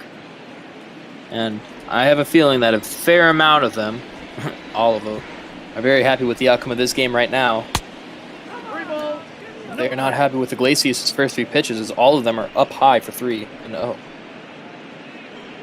Now, Schwarber probably going to have a red light on this pitch. He has the power, but you got to get base runners first and foremost here in the 8th inning. Now the 3-0 pitch comes in. If you're Iglesias, you're not going to throw that pitch again. Schwarber with a big hack on that one and didn't miss by much.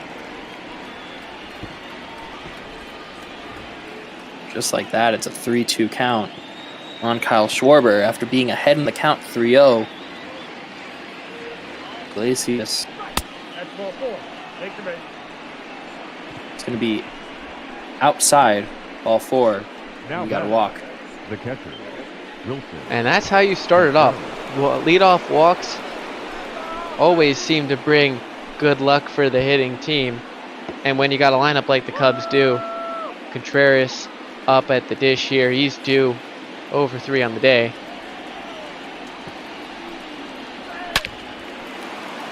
It's going to be first pitch swing, and that's going to be a fair ball into the right field corner. They're going to throw to the cutoff man. They're not going to have him advance to home. Up next to the Cubs. That is a double for Wilson Contreras, his 16th on the year. And that's all it takes sometimes. You just got to hit it down the line. And now the Cubs have 2 runners in scoring position, the tying run at the plate. And what did I say? You just need a leadoff walk here, and now Cubs are still entirely in this ball game. Well, Jason Hayward can definitely change the outcome of this game here with this at bat. No outs here, top of the 8th, but he's going to look at strike 1. And at this point, you just need to get a productive out, worst case scenario.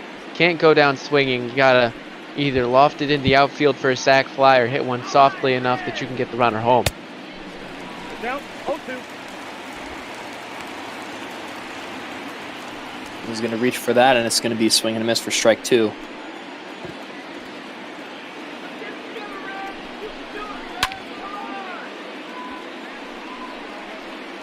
Going to be caught in foul territory, but no, it's not. It's actually going to... No, it is. 1 away. But it is going to be a sacrifice fly, and it's 7-5. Reds now, as Ian Happ, who singled back in the 6th inning after 2 consecutive walks.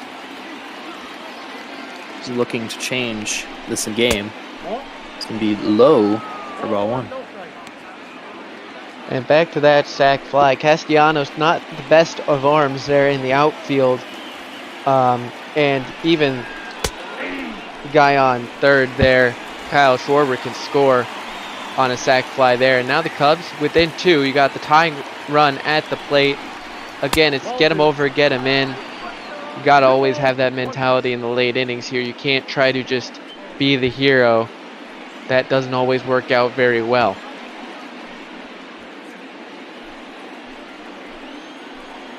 The 2-1 count comes in from Iglesias, and that's going to be check swing outside. They're going to say he didn't go. It's 3-1 count. And here's David Bodie on deck.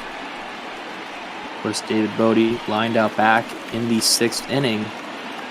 He is 0 for 2 with a walk and a strikeout swing, as that's going to be fouled for a full count on Ian Happ here with 1 away in the 8th. And if you're Iglesias, you can't throw him something good to hit. Can't hang a slider there or throw a fastball down the heart. Nope, that's ball 4. Well, that's going to be a fastball above the heart for a full-on walk. His 4th of the game as well for Ian Happ.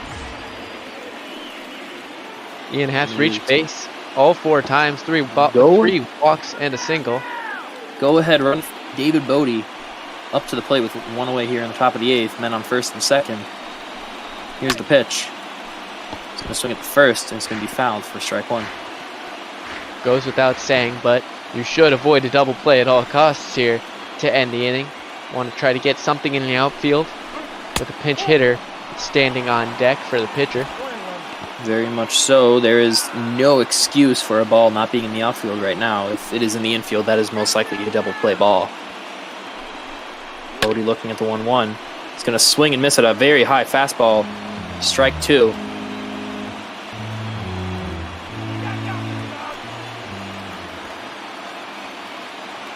Here's the 1-2 pitch. Fly ball. Right field.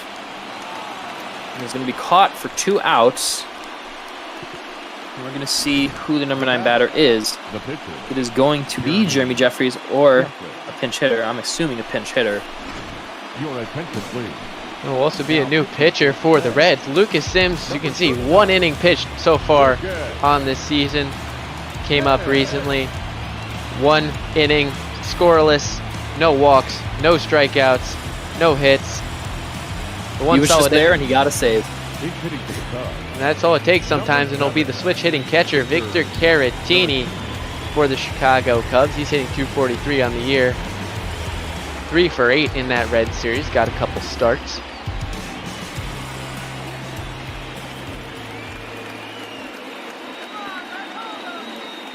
Two homers as a pinch hitter and 11 RBI, so he could definitely make a difference here as he looks at ball 1 up high. Caratini currently the best hitter from the left-hand side. Descalso can also swing it pretty well, but Caratini's been doing well of late, so he's earned the trust of David Ross to go out there in a big situation.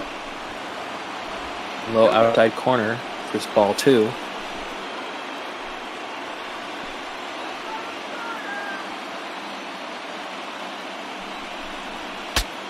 A pitch comes in. He's going to broken bat.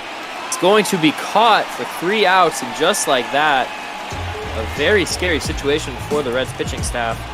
Avoided as only 1 run scores. We're going into the bottom of the 8th, 7-5 Cincinnati. I say 7-5 exasperatingly because it was nowhere near my expectations when I put it in for fantasy. Here comes Craig Kimbrell. He has 13 holds in 18 games, 2.30 ERA. He's worked well out of that setup role. A little surprised that he's coming in here.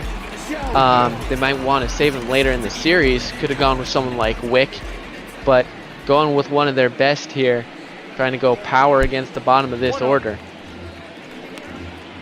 Very true, and of course Freddie Galvis 1 for 3 on the day. He had that RBI double back. Sorry, not RBI double. He had the single back in the 5th inning that was scored on Irvin's home run that opened up the scoring for the Reds. No, that's down. He's going to look at a 2-0 now.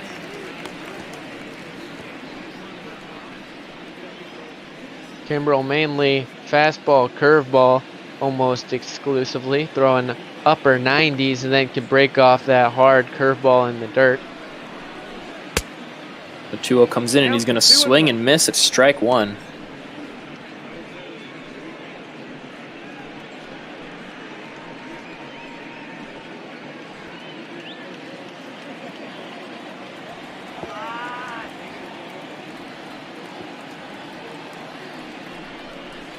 That's ball 3. Going to be dropped for a 3-1 count as it's low. Barnhart on deck. Scott Schebler in the hole here.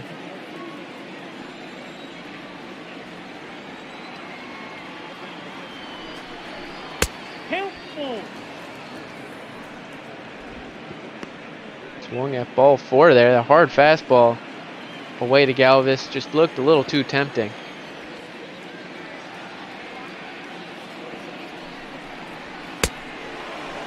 Swung swing and miss for strike 3. Now batting, catcher, Tucker. See the comparison of the two lines for these starting pitchers. Both threw 5, 3 runs for Cotton, 4 for Sonny Gray. More strikeouts, 8 actually for each of these two pitchers. Walks and more to Sonny Gray with 3. Ryan Tapera and Rowan Wick warming up in the bullpen right now for the Cubs, just in case Kimbrell has some struggles here. So this can be swing and a miss from Barnhart for strike 1. Of course, literally this last inning, he was the first batter. He singled and, you know, scored on a grand slam that turned out to be the go-ahead salami. He's gonna ground that ball right over Brian, throw to first, and they got him. Well, for the here in the bottom of the 8th. For the Cubs in the bottom of the 9th inning, most likely against the Reds closer Pedro Strop. You can only assume it will be him, Chris Bryant, Anthony Rizzo, Javier Baez. If you can name me a better 3 to come in the bottom of the 9th inning, I'll wait. But they were able to get to Strop in that big back-to-back-to-back walk-off game. Jason Hayward hit one off of him. And then later, it was Chris Bryant.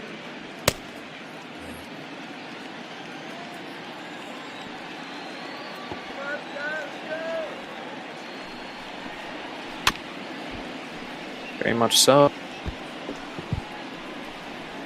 The 0-1 count comes in.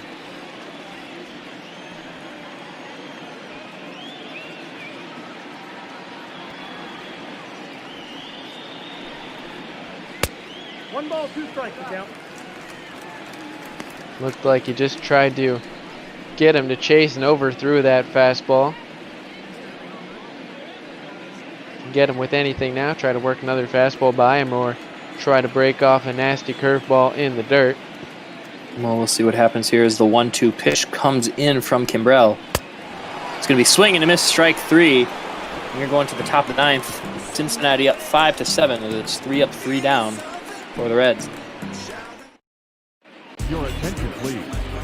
Now, it will, in fact, be Pedro Strop here for the Cincinnati Reds, facing his old team. ERA at 5.03. Coming in 33 with strikeouts to 4 walks. 18 Definitely saves. He has blown a couple saves this season, blown 3.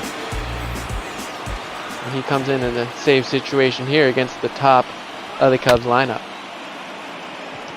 Well, it's going to be lifted up in right field. It's going to be caught for out number 1, and the Reds are 2 outs away from pulling off a random comeback victory here. You see Pedro Strop tied for 4th in the NL in saves with Will Smith with 18, Sean Doolittle with 20, and then Kenley Jensen and Hector Neris both with 20, Dan Winkler with 16. Rizzo with 2 homers on the day, and another one here won't tie it, but he can bring them within 1 with 1 swing of the bat. Looking to get on in any way he can. You know Javi Baez will want to have a runner on with his at-bat. Very much so, and here comes the first pitch from Pedro Strop to his former teammate. Nope. Strop's got movement on pretty much anything. Cutter, Ball slider, one. and a two-seamer. Ball 2. 2 balls, no strike.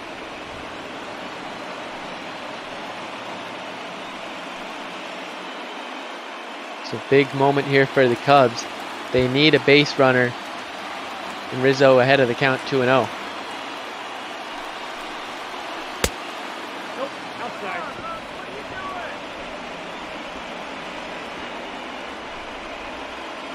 And now if you're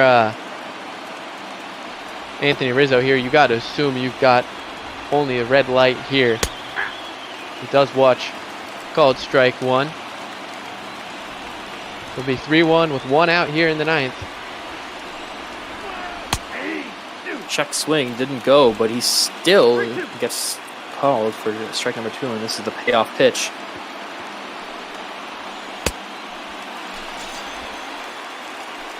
Swing and a miss, strike 3. They got him, and that's going to be Pedro Strop's first strikeout. Now batting. 1 out away from the save. Got Rizzo. Looked like he was a little behind on it, a hard fastball. And now Javi Baez is going to look to extend this game.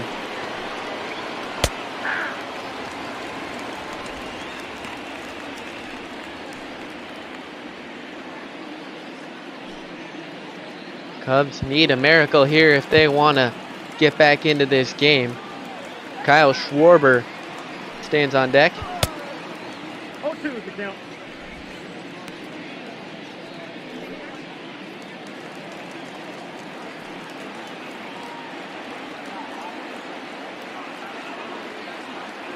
The 0-2 to Baez.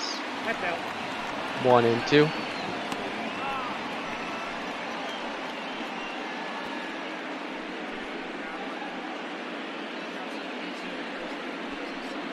Cubs down to their last strike here in Cincinnati. Javier Baez staring down Pedro Strop. The pitch comes in. Swing and a miss, strike 3, and Cincinnati gets the win here at Great American Ballpark. Pedro Strop striking out the side is going to be a beautiful win for the Reds, one that they very much need to stay in this NL Central hunt. 7-5 the final score. It was 4-0, and just out of nowhere, everything changed. Well, as I alluded to earlier, the Cubs bullpen not going to go home happy today. Maybe get a little bit extra time trying to figure out their command before tomorrow's ball game. And it's a big series here in Cincinnati. You can't afford to be dropping games to your division rival when they are now going to be 3.5 back. And this series can really change everything. Very much so. And of course, you see the play of the game, Mike Moustakas. He, of course, had that grand salami. Kyle Ryan credited with the loss. Robert Stevenson credited with the win, and Pedro Strop with the save. And if Chicago pulled off the win, Anthony Rizzo would have had play of the game. In my opinion, I think it is Anthony Rizzo that should have given play of the game, but that also might be just me being biased and also a bit salty about losing. I would fully agree with that analysis. Though 4 RBIs, a homer, and a double for Mike Moustakas. Nothing to gawk at, that's for sure. Both players with 4 RBIs, a homer, and 2 hits on the game. As we take a look at the highlights, and 2 homers for Rizzo today as that one launched into the early evening sky here in Cincinnati. And at this point, we were thinking, you know, the Cubs have a good game today. They've got their offense going, something that doesn't always happen when they lose. Very much true, and as you see there, a wonderful highlight of Schwarber just striking out. Wonderful highlight. I think it's just Sonny Gray highlights that we all so desperately need. And you see here, Irvin with his 2-run homer that sparked the Cincinnati comeback. 7 straight runs unanswered before a consolation run by the Cubs. Cubs got it early, and the Reds bullpen, got to give credit to them today. Garrett, Stevenson, Iglesias, and Strop, 1 run between them, 4 strikeouts. between them as well. So it's not going to be a great outcome for the Cubs today. They still have that 3.5 game lead. Just look at this stop by Mike Moustakis. Not naturally first baseman. Yeah, he's not naturally first baseman. Normally a third baseman, so he's used to that. Speaking of Mike Moustakis, you can see that grand slam that opened everything up for Cincinnati and completed this just onslaught of offense. And it's just good afternoon, good evening, and good night into the night sky there, into the bullpen. And this was a big moment for the game. It sort of broke the back of the Cubs. Broken bat by Caratini. Swung in a pitch he really shouldn't have, an account where he didn't really need to swing. And that ruined the Cubs' momentum at that point. And Pedro Strop against his former team coming in, closing the door to earn save number 19 for him on the season. Yes, indeed. And there you see him striking out Baez to end this game here in the top of the ninth. What a game it was, I will say. Regardless of the outcome of it, I was always, on the edge of my seat, wondering how this at-bat would affect things. Shout out, of course, to Cotton and Gray. Great starting pitching performances by both. Just a bit of, bad luck for both of them in terms of a couple control issues, a couple homers. Nothing too bad, though. Yeah, and these two teams, they have some big games coming up between them. First, you got to finish off this series, which could see the power dynamic in this division shift. And after this series, the Reds are going to be staying home, hosting the Dodgers, another tough team that they're going to have to face. A really good offense. We saw walk off earlier thanks to Cody Bellinger. As for their Cubs, after this 3-game set in Cincinnati, the road trip continues. They head to Philadelphia for 3 before a 2-day break, and then they head to London to play the St. Louis Cardinals. So big games coming up for both teams, and you never know. This Cubs team that looked indestructible earlier may have a challenger in this division. Yes, well, of course, our next game here on the ML Botball Network is the wonderful matchup between Detroit and Oakland. We are joined in the booth with Cookie Eater and Special Effects. Guys, how are you doing today? I'm doing pretty good. How about you, Special? I'm having a pretty good day. A little bit of a panic attack. My microphone wasn't working until maybe like 2 minutes ago. But as long as you guys can hear me, I think we're fine right now. Well, it's a good thing we can hear you loud and clear, and hopefully the Botball universe can hear you guys loud and clear, as I know you guys are going to have a great game here. So we see the Road 79s used for the Detroit Tigers. What a beautiful uni that is. Love it. What a time that was. I'm actually wearing my Road 79 jersey right now, Kirk Gibson. Shout out Kirk Gibson, what a guy. Well, I'm going to leave you guys to that wonderful game. For myself, for Hines, thank you guys for watching ML Botball. Of course, remember, Meals on Wheels is the main reason that we are doing this, alongside having some fun. So donate down in the description below, link to the PayPal as well. Of course, if you guys have any feedback for me and Hines, that's also down there. We'd love to hear any, constructive criticism. It's always a reason to help us get better. Hines, do you have any last words? No, I'm ready for this game between Oakland and Detroit, and Cubs will be coming back hopefully next week with some games here on Botball, but I will leave you two for this great game today. Indeed. Have a good night, guys. All right, thanks to both of you. It's time for Tiger Baseball from Oakland Coliseum. It'll be the Detroit Tigers facing the Oakland Athletics in the rubber match of a 3-game set. Daniel Norris facing Jesus Luzardo. And I'm joined, of course, by Special FX. How are you doing today, buddy? Like I said, I'm doing pretty good, and I'll be doing even better if the Tigers can manage to win this series, taking 2 out of 3 from the Athletics. We're going to have a tough test today, though. Jesus Luzardo, stats not really showing how good this guy could be. 5-4, 4.30 ERA, and a whip approaching 1.5. But when he's on, he can be a dangerous pitcher. And I'm sure these Tigers know that very well. Cameron Maven stepping up. The right fielder, Cameron. We'll go ahead and get this game underway. First pitch going to be at 7:46 on the East Coast, and it'll miss low for a ball to, you mentioned it, Cameron Maven, the leadoff batter for these Tigers. First pitch, 12:37.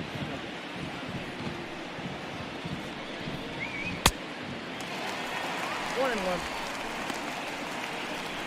Swing and a miss to make it 1-1. Absolutely beautiful weather here in Oakland today. The sun is shining. It's The count is 1 and 2. Taking a look there, not too much wind to talk about, but it's a nice, cool 64 degrees. Here for some not too late night pop ball, you know, maybe supper time for most of you folks out there. That one misses ball 2. Gotta love supper time bat ball. 2-2. Gonna be a swing and a miss by Cameron Mabin off speed pitch. His change in speeds freaks him out. He'll go down. That means Victor Reyes will get his cuts today with 1 away.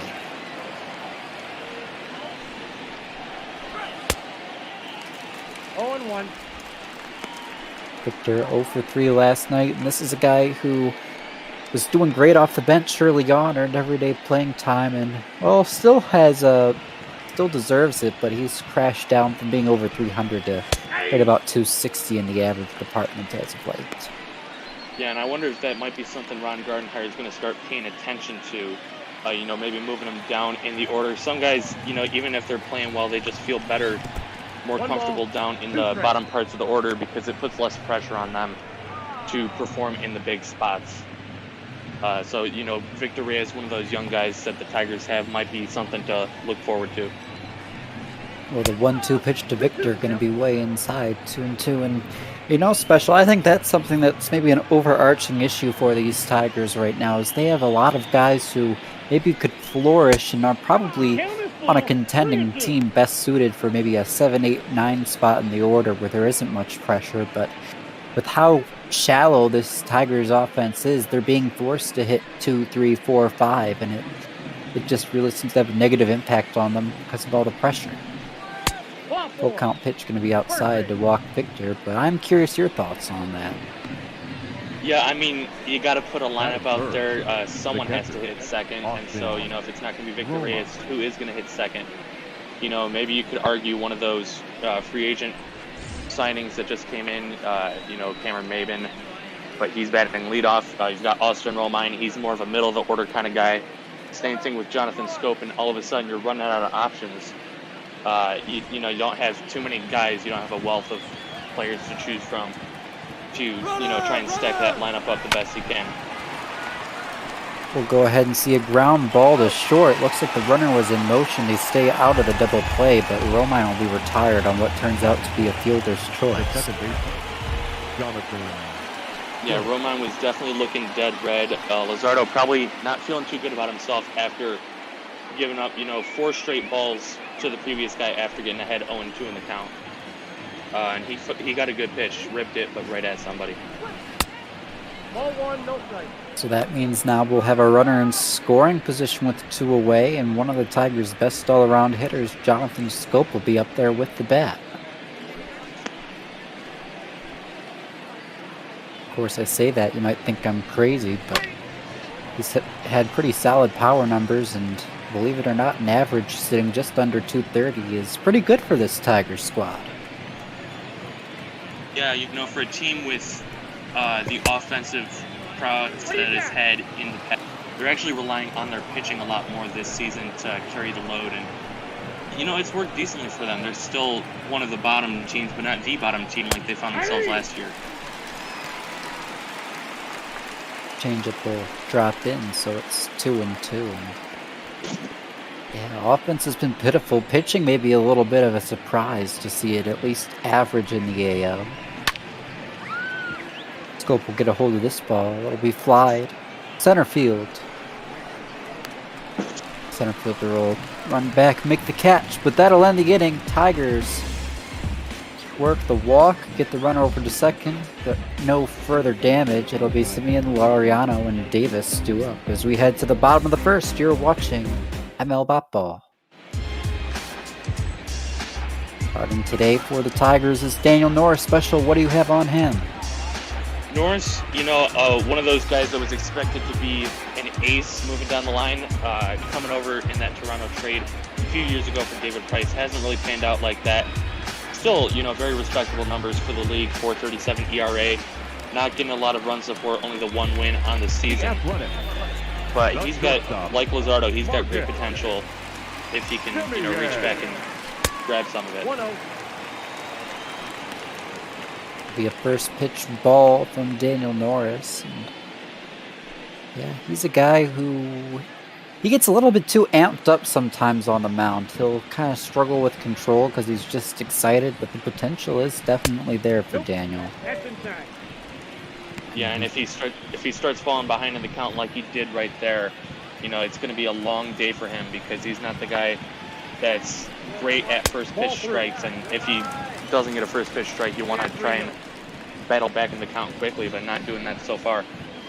Yeah, he's quickly made it 3-0 to Marcus Semien. Marcus is probably the A's second best hitter behind Chris Davis, and it's a very offensively talented squad for the A's.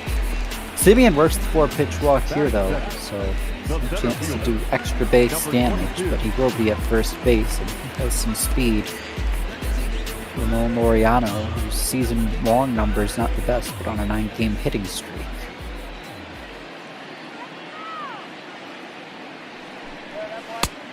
Ball that's outside. Make it 5 straight balls to start the day for Daniel Norris.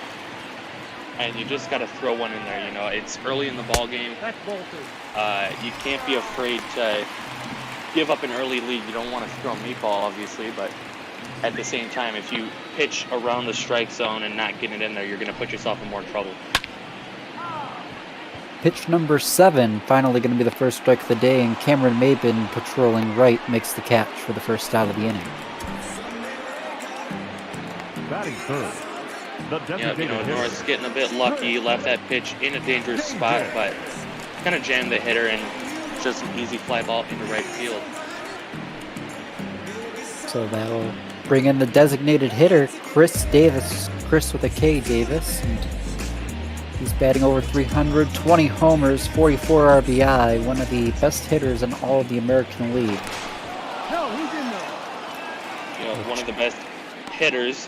He's got that 5th best on-base plus slugging in the American League, over 1,000, which is an impressive number at any point in the season.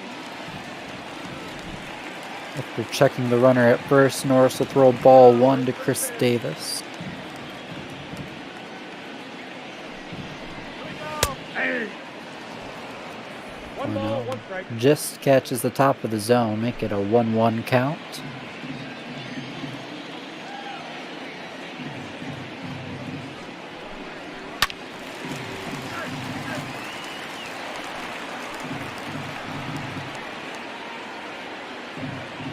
Davis got out in front of that one, just pulled it foul, but good contact, even though he's down 1 and 2.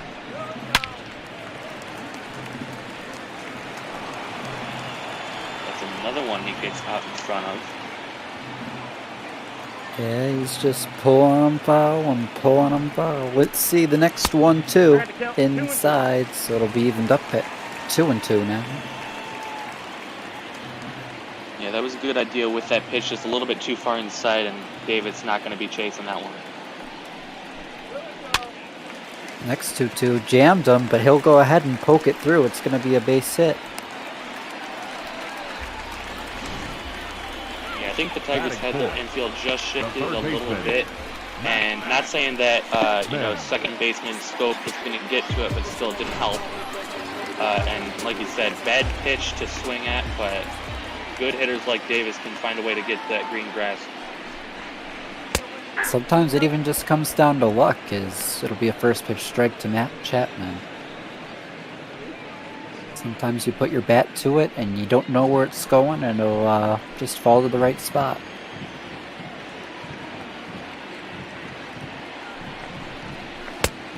Ball back outside. Once again having trouble finding the strike zone.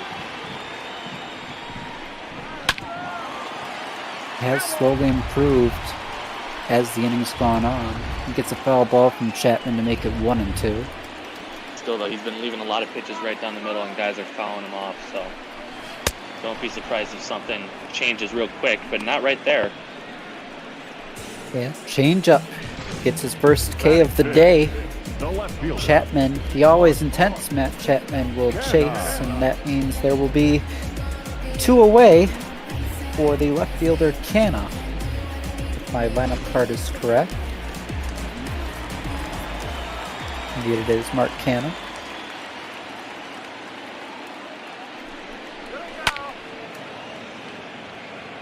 Batting right about 260 with 17 home runs. Yeah, he's been stuck on that 17 home run mark for a couple of weeks now, so he was having a great start to the season. And it's still, you know, a very respectable season, but he's cooled off a lot in the past 2 weeks or so. He isn't looking great here. Chases a changeup in the dirt to make it 0-2, and Norris is 1 pitch away from getting out of what looked to be a pretty rough first inning. It'll be a ground ball. Goodwin will flip it over to Scope covering second, and that will end the inning for the Tigers. So 2 reach, 1 on a hit, 1 on a walk, but nothing else happens. It stays knotted at 0. 4, 5, 6 to up for Detroit. You're watching ML Bat Ball. Now we'll see that number 4 hitter, the designated hitter, Miguel Cabrera, who, despite having stats that look awful, is actually kind of on a tear of late.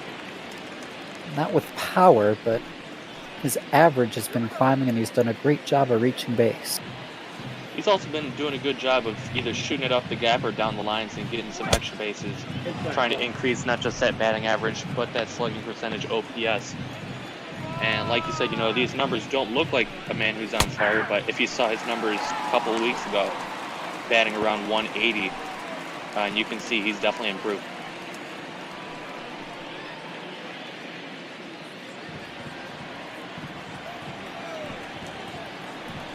One pitch to Miguel. He'll get a hold of it. It'll be a harmless fly ball to center field, though. That'll be tracked down by Laureano for the first stop of the game. Yeah, good swing there from Cabrera, just not enough oomph behind it. But, you know, didn't try to do too much with that pitch, just tried to keep it back up the middle, and just got under it a little bit for out number 1. So it'll be CJ Crone at the dish. He'll take ball 1. Responsible for the only 2 runs batted in the series for the Tigers, coming all the way back in game 1 on the 2-run shot. He gets a high fly ball deep, but again, the center fielder Laureano will track it down. There's going to be 2 away for the Tigers. Batting 7, the left fielder. Crone did a little bit of a better job than Cabrera right there, you know, driving this one into center field. But there's a lot of room out there here in Oakland. Not a cavernous park, you know, but it's still one of the bigger parks in the major leagues, and somewhere you don't want to hit it if you're trying to get on base. Now Christian Stewart, who's been hitting the cover off the ball on the road, going to come in, facing the left-hander. He'll take strike 1. Yeah, kind of weird to see him being a platoon hitter, even though it's against the lefty, batting left-handed himself. But Harold Castro not doing too well against lefties, and Christian Stewart, figure you need to get him in the starting lineup based on how well he's been performing, respectively. And so this is the best spot that manager Gardenhire has found for him so far. Yeah, we'll see 1 ripped foul, and who knows, maybe we could see Gardy work on some sort of a restructure at some point. If Reyes continues to cool down, or if we see Maben fall into a slump. I mean, there's other places we could put Castro or pull Reyes out of the lineup to get Christian some of those reps in against right-handers. 2 balls, 2 strikes. If it's as tough as it is to manage a good team, trying to figure out how you can fit guys in the lineup, it's tough managing a team like the Tigers, and swings like that's not going to help Christian Stewart's case. Yeah, swing and a miss, strike 3, so Tigers go down 1, 2, 3. And Yeah, Special. I mean, you hit it on the nose. You know, it's really hard to manage a team that's good and try and maintain that success and deal with the pressure from the fans. But it can be just as hard when you just got a bunch of players who, you have to balance, you know, treating your veterans right and treating these rookies to the time they need to develop and playing who's hot and who's not. And having a lot of unknown quantities and not knowing where equilibrium will end up falling. It's just as tough with a team of rookies or second or third year players. No, it's pretty difficult, like you were saying, especially just to try and keep the morale up. You know you're not going to be winning a lot of games this season, and a lot of that's going to fall on those younger guys because they haven't developed just yet. But you got to make sure that they're not getting too down on themselves. They still know their potential and what they can become, given a few years to work on their craft.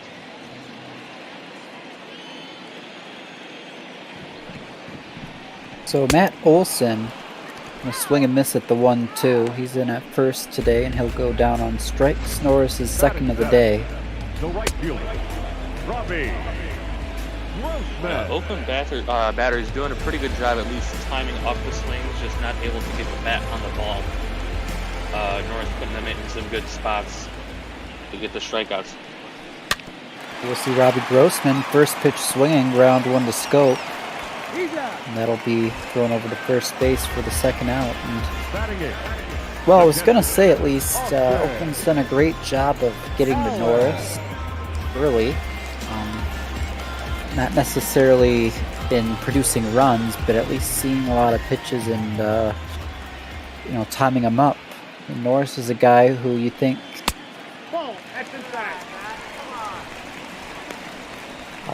where was I going? When he first got called up, you know, he was generally regarded as one of the best prospects in all of baseball. In fact, he was the headliner in a trade for David Price when he came to the Tigers. But he's just really struggled to put it all together, and he's especially struggled getting through the order a third time. So you got to think this is a guy who could maybe, as the Tigers' younger arms come up, transition to the bullpen, or, you know, maybe if he ends up somewhere else, benefit from having an opener, or maybe even being an opener. Yeah, no, I mean, Daniel Norris, like you said, he was regarded as the top prospect in baseball at the time of the trade, but, you know, it's always hard to project where these kinds of guys are going to finish up. Here will finish up with the strikeout. We'll get the catcher Allen down on strikes, so Norris responds with a 1-2-3 inning of his own, and that'll get us through two. Just one hit for Oakland, none for the Tigers. Heidi Watney will check in. Talking about Oakland's pitching staff, which you'd like to see, you'd like to see some better stats, maybe around those home runs allowed, walks allowed. But they're still a very solid team, and especially with that lack of budget that the Oakland Athletics find themselves with, they've put together a solid team, and that's really what's impressed me about the Athletics. Year after year, they're contending for the postseason, even with one of the worst budgets in baseball. And Jimmy Candelario went up the dish now, and you saw they've done a great job of limiting the damage. That ERA was second in the AL. All the rest of the categories were right about league average. But despite the fact those home runs, those walks, those strikeouts, that whip weren't quite there, they seem to do a great job of just keeping the runs off the board. Yeah, I mean, there's lots of ways you can make a mess and then not be able to clean it up. But, you know, A's pitching has been able to do their job, at least, finish the job. And it's showing in their stats on the season as a team, and it's showing in their position on the table, leading the American League West. Candelario worked a 3-0 count, though Luzardo will work it back to 3-2. It'll be a full count pitch to Candelario, who you picked the stick a couple days back, and I think you helped him have a great day. He'll just get a walk here, though. Yep, I mean, if we were playing pick the stick, I don't know if I'd go back with him. He's still doing pretty well on the season, especially of late, but I don't trust him against left-handed pitchers. So Nico Goodrum is another guy having a hot stretch, and we're going to see if he can continue that into this at-bat. Yeah, he started off the season doing pretty good, but then he just became ice cold for almost all of May. But like you said, man, on fire right now. And in the 9-hole, he acts as a great second leadoff guy, setting the table for Maven and Reyes to hopefully get something going. I got a ball, 1 strike. When you say, he sets the table, but he's got a surprising amount of pop for, a guy of his stature. You saw on the graphic there, 5 home runs. One of the best on the team still. Ball, that's in. So, not saying much that 5 home runs is doing pretty well if you're a Tiger, but still, it's good. It's good to see a number 9 guy, who's projecting to have maybe 15, 20 home runs on the season if he can keep up his pace. Well, the 2-1 to Nico will be grounded back up the middle. The shortstop's going to get there. Backhand for 1. Relay to first, not going to be in time. And that was just a beautiful play by the shortstop, Simeon, to even get the 1 at second instead of just going for first. Yeah, honestly, even as a Tigers fan, I kind of wanted them to turn that. That would have been an amazing double play. Marcus Simeon going behind the back, flipping it onto second, but, Nico Goodrum's too fast on the back end, and he's going to set the table up at least a little bit for Cameron Maben, the leadoff hitter.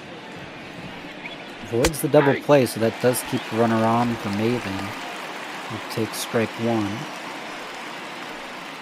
We're going to see Bob Melvin giving some signs, as Goodrum definitely does have the wheels to try and steal a base. Check him. Going anywhere though, and Maben, they'll check again to Goodrum. Maben's a guy who,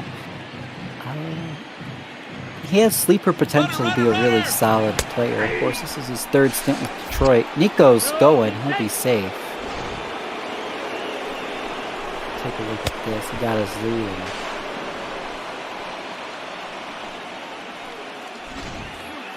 Just Luzardo checked him once, checked him twice, and the 3rd time is the charm. Nico Goodrum getting off with a quick jump and able to make it into second base. He's there with just 1 out. Yeah, we'll see if Maben can advance him now. It's 0-2. And he'll chase in the dirt. They'll go first base. They'll finish the putout.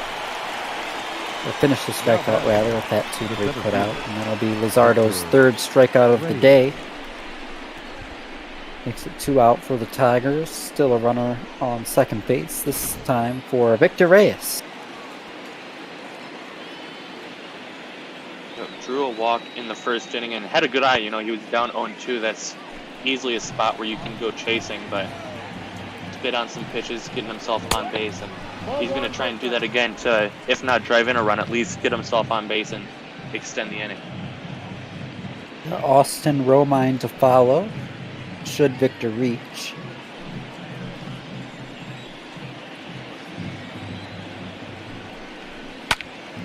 We're going to be fouled off. And, one thing about Oakland Coliseum here is the foul territory. It just makes it a whole different ball game, doesn't it?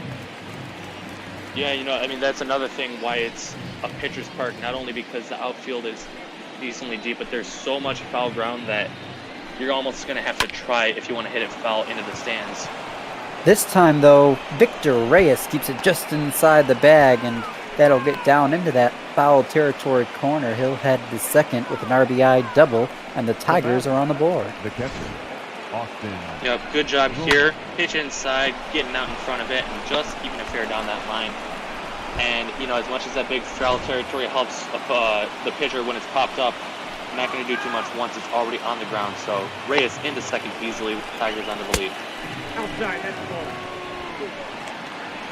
So now Austin Romine looks to make it, 2-0 would be nice, but a homer would make it 3-0. Not to, knock on wood, jinx it, but it will be 2-0. He'll line one into left, and it will not go home, they will make the throw second, and it'll be an RBI single for Austin Roma.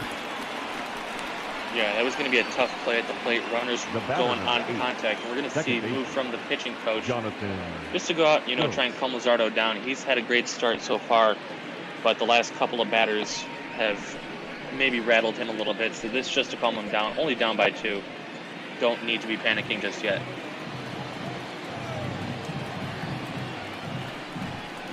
So after the visit from the pitching coach, we'll see if things go any better. Two-seam fastball gonna just miss the outside corner. I personally think that was strike, but maybe I'm just blind, but it'll be 1-0 regardless.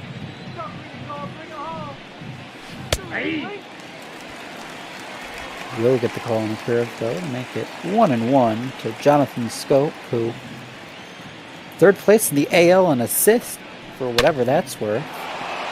He'll lace this one into the gap. That'll be extra bases, and we'll see if they send Romine home. He's not the fastest. Looks like they'll hold him up, so that'll leave runners on second and third. Yeah, once again, getting out in front of this pitch, smacking it out in the gap this time, and Good Wheels gets him into second easily, but not so Good Wheels in front of him. Austin Romine. Keep wanting to call him Andrew Romine, but that's his brother Austin.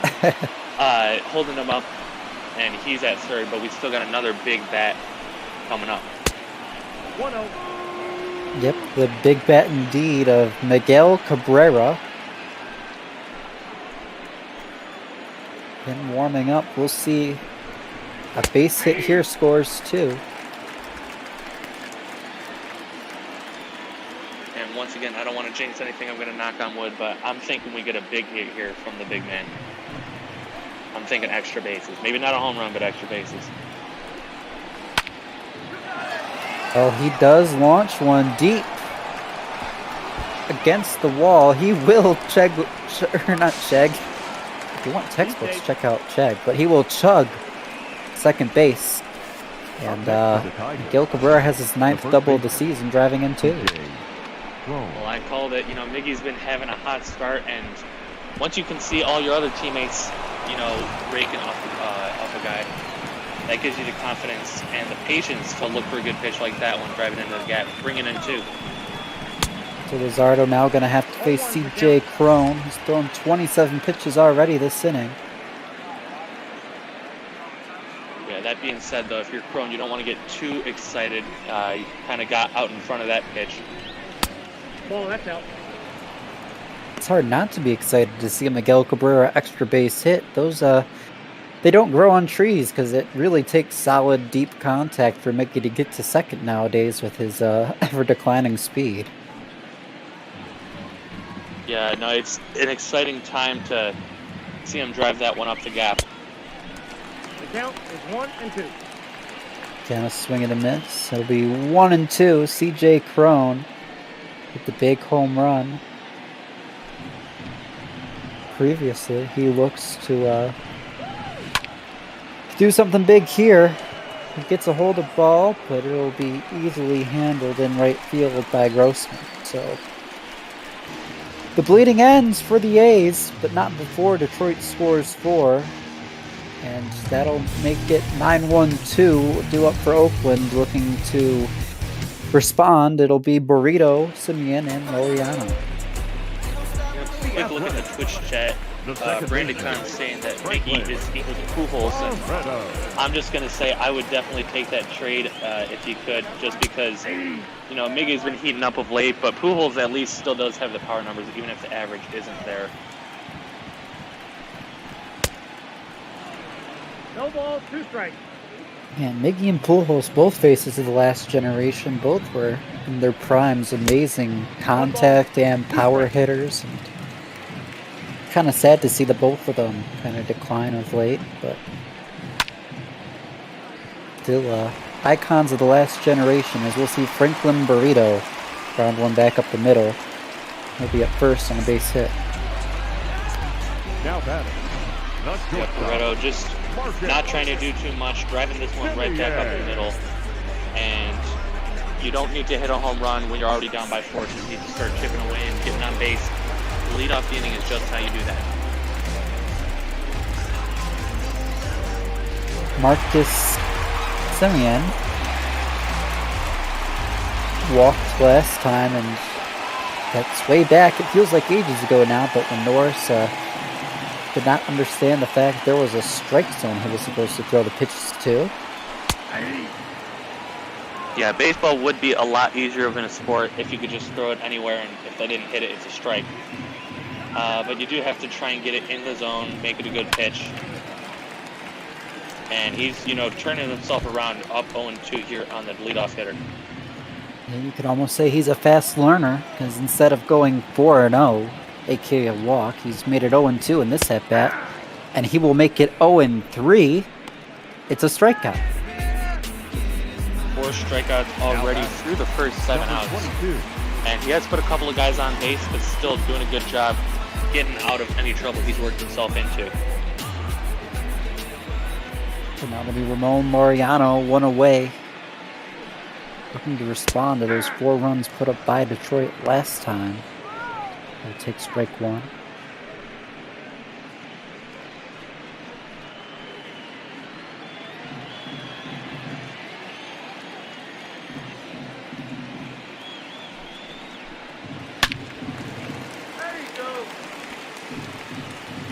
Oh, that was a rocket foul. Yeah, big power swing right there, not able to get out in front of it, just slicing it foul.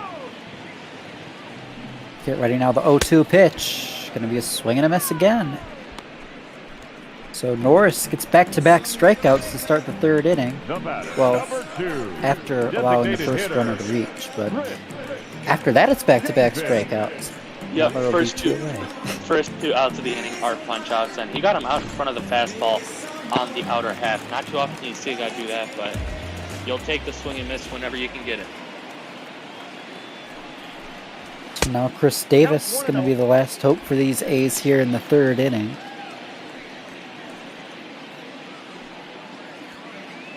And he's a pretty good last hope if you've ever had one.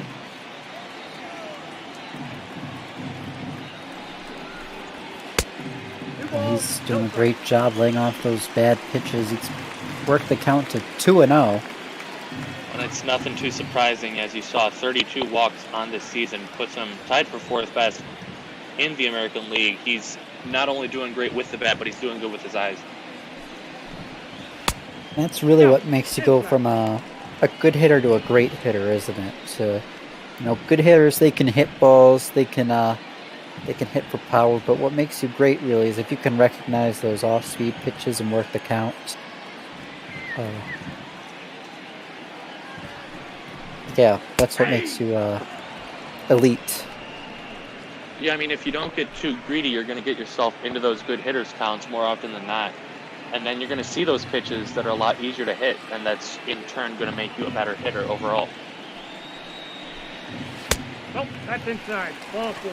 Well, 3-1 will miss, so Norris is going to walk the batter, and that'll be runners on first and second now. 2 away. Davis reaches, and Matt Chapman 0-for-1, looking to have better fortune here. Yeah, that's not too bad of a walk, you know. Keeping the ball around the strike zone, not getting Davis to chase. He's a dangerous hitter, and even though you're up by 4, you don't want him to cut that lead in half. So, you know, you're facing a lot less dangerous of a hitter, at least in terms of the season stats, than Matt Chapman. Matt Chapman will make it 0-1 after taking the first pitch. Ball 1. He'll be up and outside to make it 1-1. And Matt Chapman is where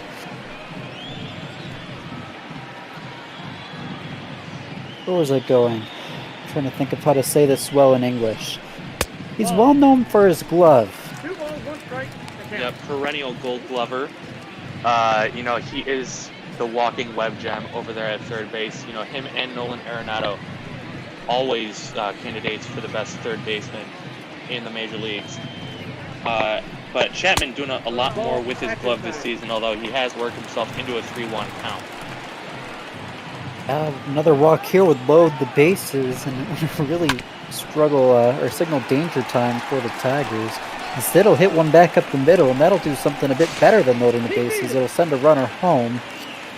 Burrito comes around to score, and then it'll be 1 Or it won't be 1-0. It'll be 4-1. Tigers still out in front, but Oakland gets a run back.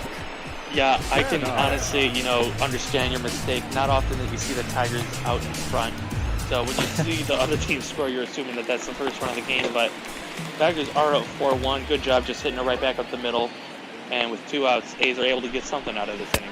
No, that's low. So now Mark Canna going to get an opportunity to... well, if he hits one out, he'd tie it up. But a base hit should bring in at least another. An extra base hit is probably 2 RBI. Yeah, in as cold of a stretch as he is, don't be looking to swing for the fences. Just work the count like he is here. 2 balls, no strikes. And then maybe, you can think about taking your daddy hacks. 2-0 from Norris. Gonna catch the inside part of the plate with the changeup, make it 2-1. Yeah, that's not the pitch you want to be hitting. 2-1. Changeup off speed, you don't really see that too often. You're looking dead red for the fastball, so easy take for Canna, even though it's in there. They're ready for the next 2-1 pitch. It's gonna be fouled back, so Norris evens out the count, and he'll be a strike away now from stranding 2 runners on.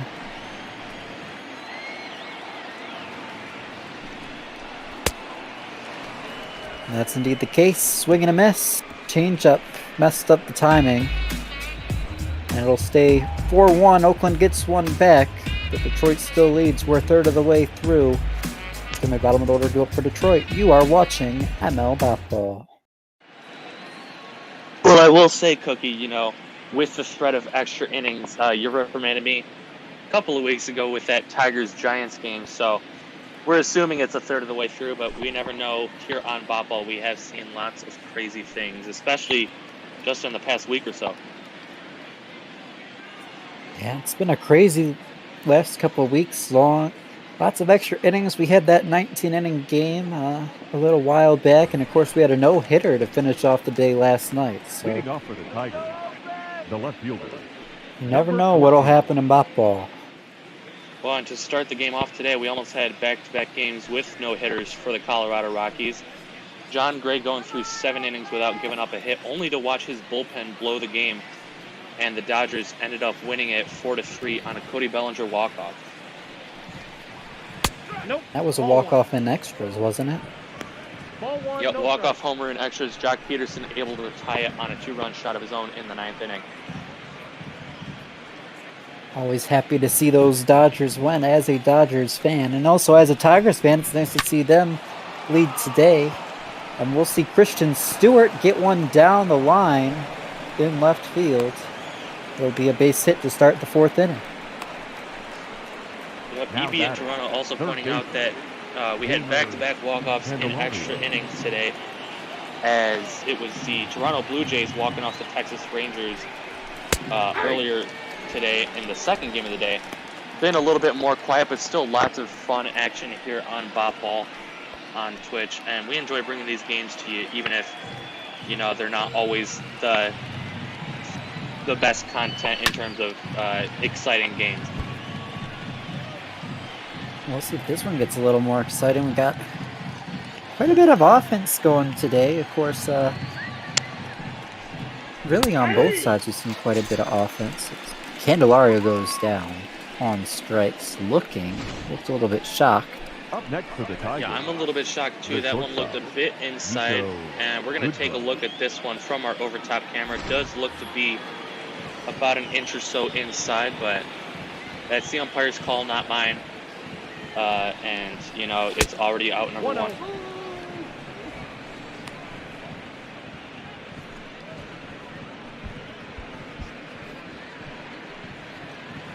Well, Nico Goodrum's at the dish now.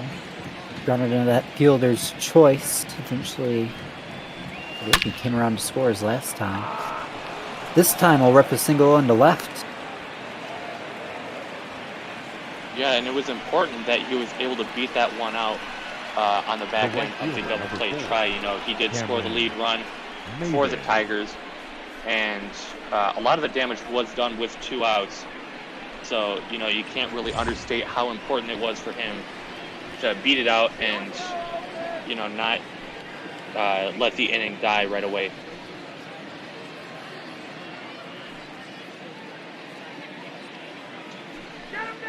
Cameron Maven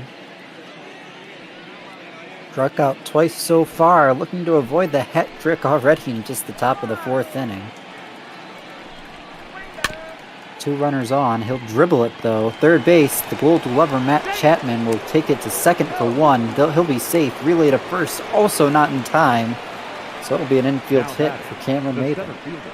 Yeah, I think they might rule that a fielder's choice. I don't think his batting average is going to go up, but still, he's able to get on base. Bases are loaded, 1 out for Victor Reyes. Ball 1. And he'll miss just low. Reyes will take ball 1. And I will see double-barreled action in that A's pen. A couple of righties, Bassett and Blackburn up.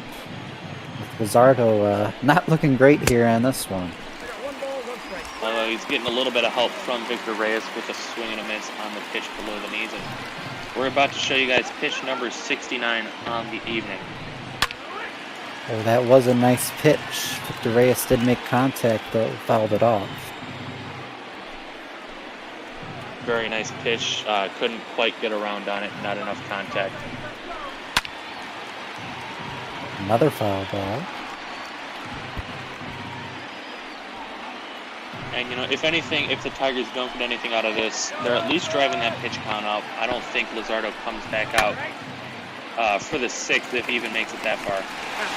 Well, this will be almost a double play ball. The dribble back to the pitcher. He'll go to home plate for 1. Relay to first wasn't in time. We almost saw one of those elusive 1-2-3 double plays, but instead it just turns out to be 1 out. So now there will be 2 retired for Austin Romine. Yeah, just because you got that out at home doesn't mean you're home free. You know, any type of out will end the inning, but still Austin Romine having a good game so far, driving in a run earlier on and scoring 1 himself.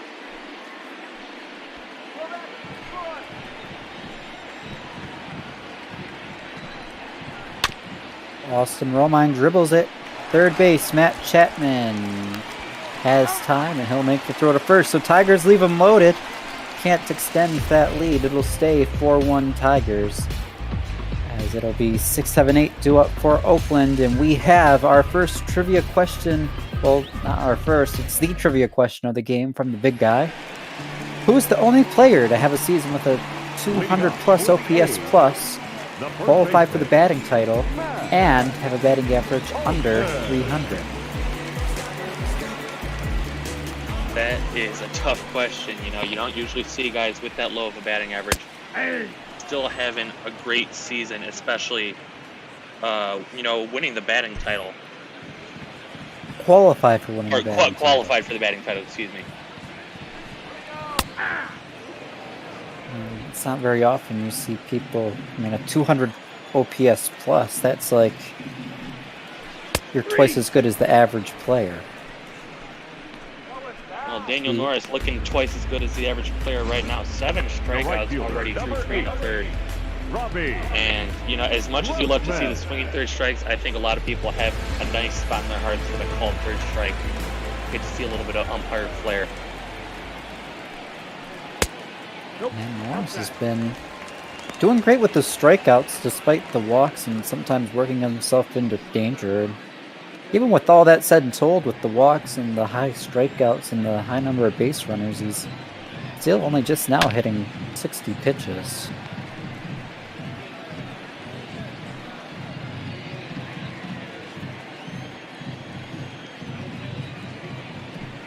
One. Oh, that's out. Miss outside. I'm going to go ahead. My guess for the day is Bartolo Colon, Big Sexy, in that season he had with the Mets back in... Ooh, I don't remember what year it was, but I know he hit a home run, so he was pretty darn good. I think that was 2015, if my memory is correct.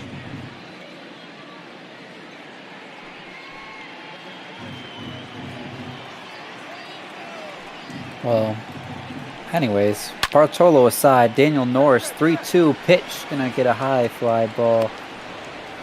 Stewart's back to get it. I thought that might have been heading out of here. Instead, there's gonna be 2 away. Yeah, unfortunately, Big Guy pointing out that Cologne only had a 199 OPS plus that season, so he doesn't quite qualify. I got second place though.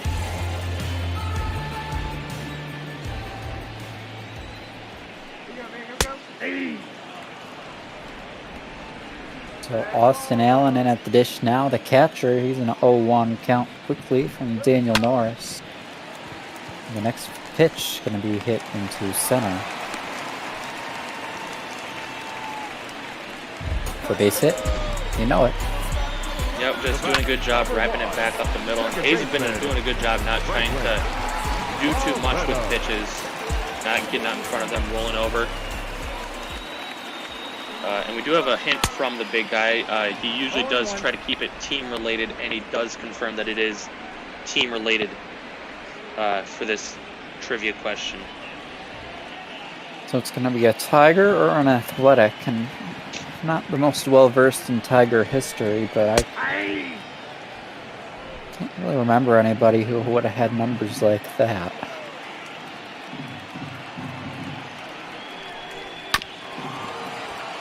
This one's going to be hit back up the middle. They'll go the short way to get the third out, so nice play up the middle for Nico and Scope, and Norris allows the single, but no more. We'll head now. 5th inning. 4-1 Tigers. And we do have our answer. It's Mark McGwire with his 70 home run season. Yeah, McGwire, not the best guy for getting on base. He just hits him over the fence. You know, maybe I heard he had a special juice to help him out with that, but you know, still statistically he did meet all those criteria. We can debate whether or not he should have been able to do what he did.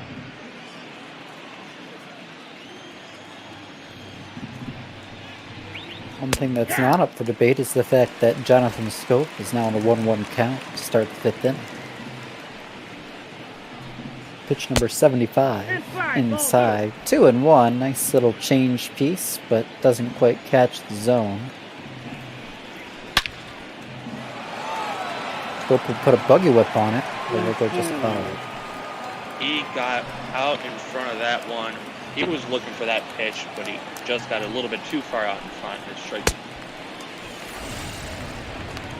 Scope, swing and a miss. Strike 3, and that'll be Luzardo's 5th strikeout of the day. The designated hitter, Miguel Cabrera. Comes up Miguel Cabrera. Probably had the biggest at-bat to this point in the ball game with that 2-run double his last time up in the 3rd inning. Took a 2-0 lead that didn't look very comfortable. All of a sudden, it's 4-0 Tigers.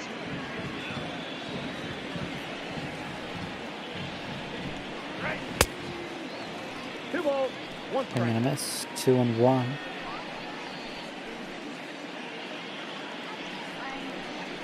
And the Tigers today already have more runs than both teams were able to score in either of the first 2 games. So, comparatively, this is an offensive slugfest, and that's a good swing out to right center field, but it's going to hang up too long.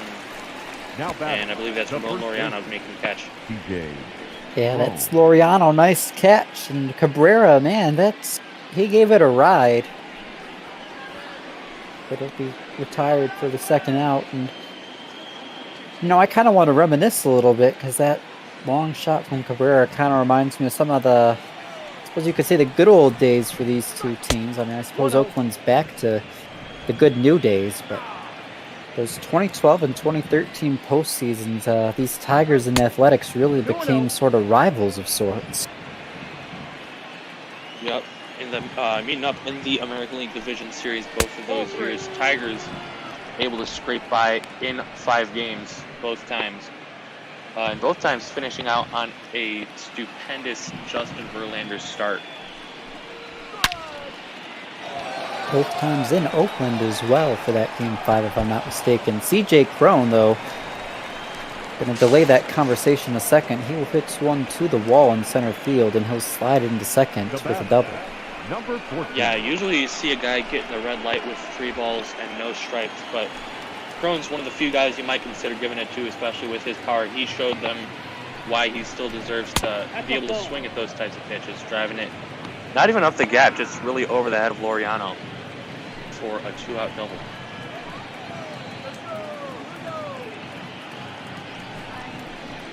Ball 2-0. No strike.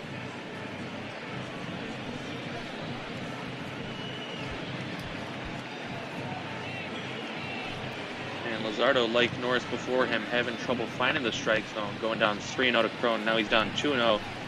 So guys, he should have, you know, an advantage on lefty and Kristen Stewart. 3 balls, no strike. Quickly gotten into trouble 3-0, so he's in danger of walking the left-hander. That's indeed what he'll do, and you got to think that might just be the end of the day for Jesus Laureano, or Luzardo. Not Laureano, Laureano the center fielder. That's Luzardo. Yeah, it'll be interesting to see what Bob Melvin does. Usually you want to see your guy try and finish off an inning. You want to see the bullpen guys coming out in a clean inning, but sometimes you don't have that choice to make. You want to win the game, and that's what Bob Melvin's going to do. He's going to take the ball from his starter, who, you know, in general, he had a good start, just not able to put guys away with his pitches, and that one inning in the third is really what brought him down. Ladies and gentlemen. So that means we'll see an arm from the bullpen, and it is Chris Bassett. Number 40. Bassett walk numbers are way too high, I can tell you that right off the bat. 34 punch-outs, 23 walks in just over 50 innings, so he's not staying around the strike zone a lot. Tigers should be looking for some good pitches in these at-bats, and if they're not getting good pitches, they should lay them off.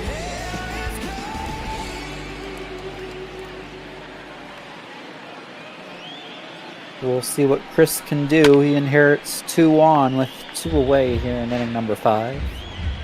Yeah, of course, I mentioned that philosophy is that that's not the thing you should always be doing when facing a pitcher, but especially with a guy who's struggling like this. Ooh, that was a sinker right down the middle battle. Candelario not looking for it, though. Well, now I have to protect those off the sinker to stay alive.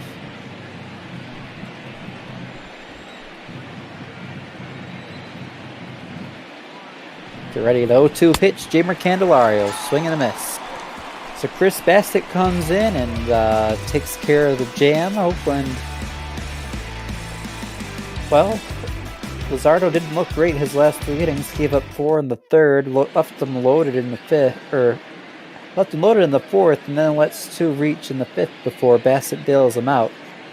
Keeps it 4-1 Detroit, and now Oakland's gonna try and start bouncing back. Get something string together off Daniel Norris. Yeah, because as weird as it sounds, you don't want to face this Tigers bullpen, especially the guys in the back end of that bullpen. They've been having a great season so far. And, you know, it's not a lockdown bullpen by any stretch of the imagination. But still, they've got some great arms out there, and you'd rather get your damage done against this starter today. Off the plate, ball 1. Ball 1, and we do see a couple arms up in that Tigers pen should they need them. It's Ronnie Garcia and the long guy, Xiao Ching Chang. Long reliever with the long name. Norris, though, doing good with his pitch count, only at pitch number 71 with that one, making it 2-0 on Semyon.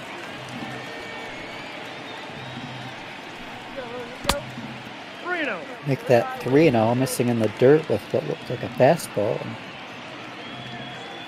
Could be issuing Semyon his second 4-pitch walk. But he doesn't. That was a questionable strike call. But he gets it. If you're going to send a guy down to first base, you don't want it to be on a pitch that easy. He's got to earn his way on base, and even though he's being patient getting the count to 3-0, not going to take that one. Ball 4, that pitch. Well, he just has to wait one more pitch. He'll get the walk. Norris misses with the changeup, and that'll put the leadoff guy on. So Oakland maybe getting something going here. See what Ramon Laureano can do. He struck out, flied out, and made some great plays out in center. Already with the strikeout and the flyout. Let's see if we can get a ground out double play here. If you're the Tigers team.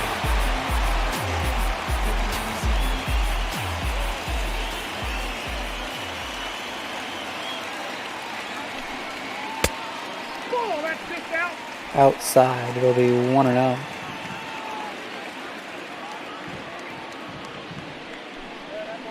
Hey. One ball, one strike. Get 1-1. Slider.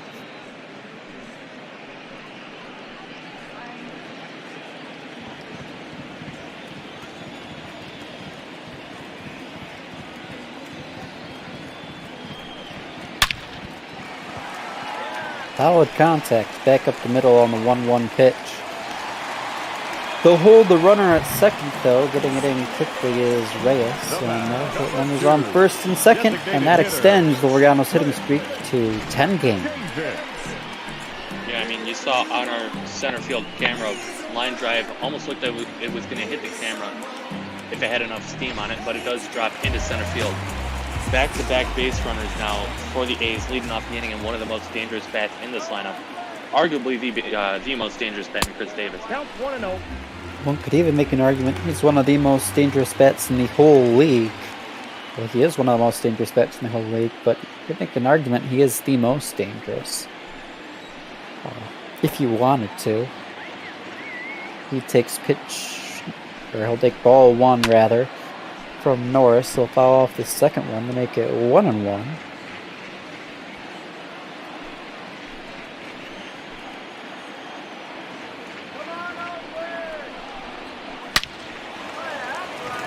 To be caught by the second baseman Scope. He'll fake a throw to first. Up next for Oakland, the third baseman. Yeah, nice quick reactions there from Scope, getting the glove on it and making the catch. It's almost one of those things though, if you have the presence of mind, which granted it's very tough to do, you got a split second decision, but he might have thought about knocking that one down, try and throw it over to third and relay back to second, maybe get a double play as the infield fly wouldn't be over. But what is over is Daniel Norris' day. And, you know, he's leaving a bit earlier than he would have wanted, but still, he's got to be impressed with the performance. Yeah, not a bad day for Norris. He Your attention, exits. please. What, we're in the 5th inning right now? Or are we in the 6th? We're still in the 5th. So he'll pitch 4 1/3. Only allows the 1 run, although he is still responsible for the 2 runners on base. And it will be Xiao Chang to try and take care of finishing out this inning. Chang having a great start to the season, although water has tended to find its level in the past week or so for him. But still a great ERA coming out of the bullpen, 3.20. You'd like to see more strikeouts and less walks, but still that's something you can work around as a young pitcher. Ball 1, no strike. It'll be ball 1. Some Tigers fans might wonder, who the heck is Xiao Chang? Well, this was an off-season minor league signing by Al Avila, and he came into camp this spring and didn't quite make the cut, but he was in that rotation down in Toledo for about a month or so, a month and a half, before he was just too good to ignore, and there wasn't room for him in that starting rotation in the major league, so he's been a valuable multi-inning asset out of the bullpen.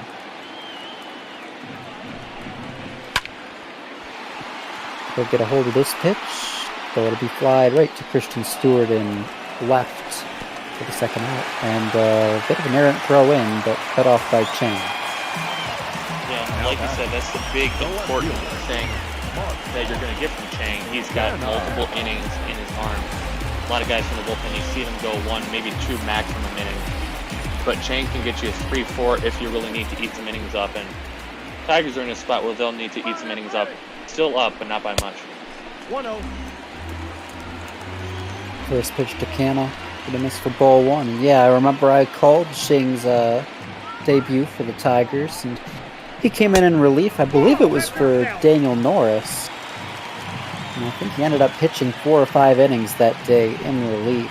Kind of like a double start almost, and he didn't allow a single run his entire outing and really kept the game close or held on for Tigers' victory. I can't quite remember the circumstances, but he was phenomenal in that outing, and I'll look to see if he can do more of the same today. He obviously got the first out, now 2-1 to mark. Couple of runners on, and inside 3-1.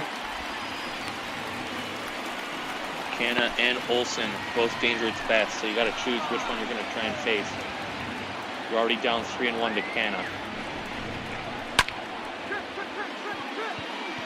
Well, he'll get the fly ball, and will be caught for the third out. So it'll be a harmless little pop-up for CJ Crone, and Red Wings gets the prediction right on the second try. It wasn't Norris getting him out of the inning, but the Tigers do strand the first two runners who reached on base, and it stays 4-1 Tigers through 5. Leading off for Detroit, the shortstop, Nico. Now we're going to see Nico Goodrum leading off. Use the speed in his first at-bat, use his eye in his second at-bat to get a good swing on the pitch and drive it into left field for a single. Now he's going to be batting from the other side, though, as a switch hitter, taking his first cuts left-handed today. Yeah, Goodrum and Reyes, both switch hitters, will see this inning. Will be getting their first cuts of the day right-handed, and my bad. Their first cuts of the day left-handed, facing the right-hander. We see a couple more righties use better for and JB Wendelken getting ready on that A's bullpen, you know, in case Bassett can't keep the door shut. Well, he isn't keeping the door shut here. Shift on, but it doesn't matter. It would have probably gotten through no matter what. That was a nice base hit, kind of up the middle, but shaded just far enough away from that shifted shortstop to get on through.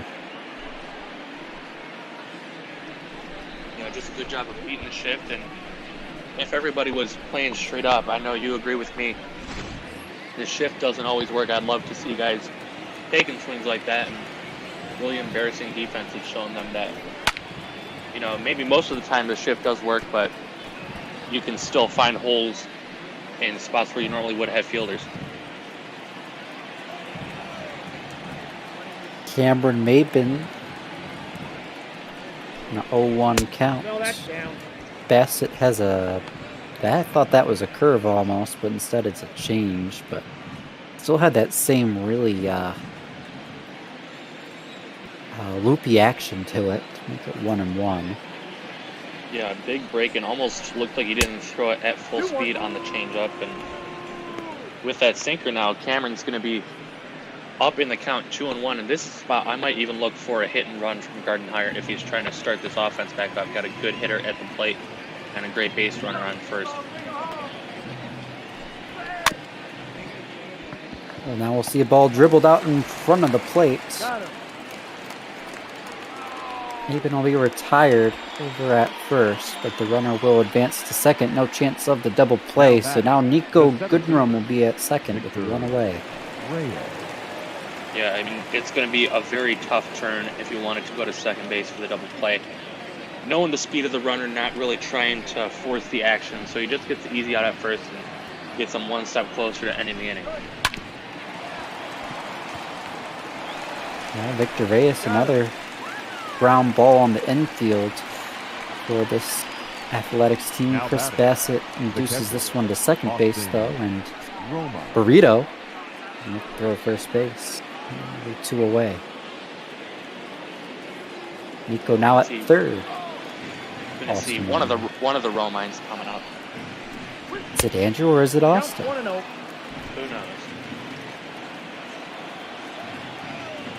You know, honestly, I think they could.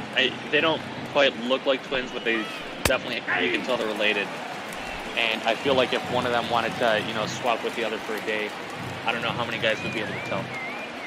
I think I would be able to notice. I think Austin's a lot bulkier than his brother is.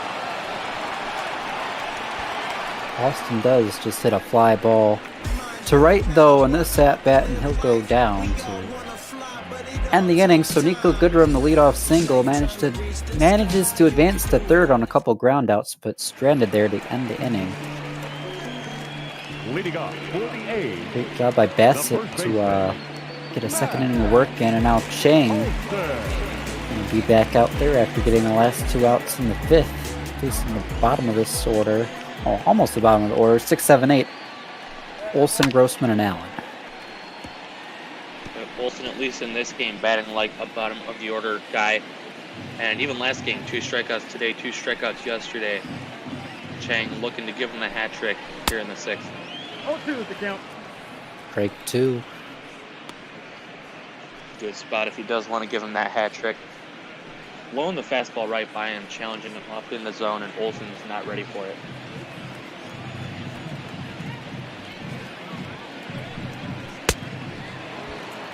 Well, inside with the fastball at 91, he'll get a swing and a miss. So it is a hat trick for Matt Olsen, and he'll be one away to start this bottom of the 6th.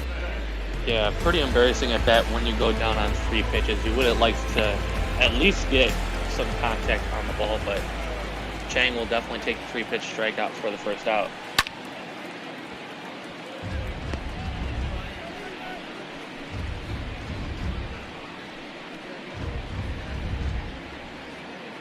Bobby Grossman, 0 for 2 on the day.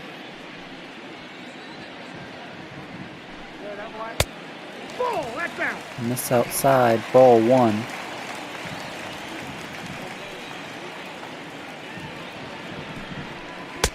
Nope, that's off the plate. Ball 2.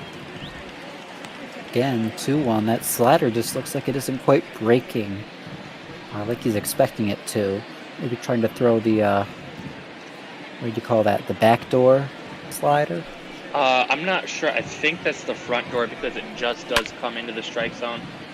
Whereas, you know, personally, I thought the back door is when it's trying to leave the zone. You can correct me in the Twitch chat if I'm wrong, but that's how I've always learned it. I think that makes sense. I honestly had absolutely no idea, so... I mean, honestly, I don't know if there even is a standard definition of it. I feel like some broadcasters use it willy-nilly, and backdoor slider just sounds cooler. Well, it's the backdoor slider there. Not really the traditional backdoor one. That one stays up in the zone, didn't really dip. In fact, it kind of just dipped into the zone at the last second. So maybe we'll call that a roof door slider.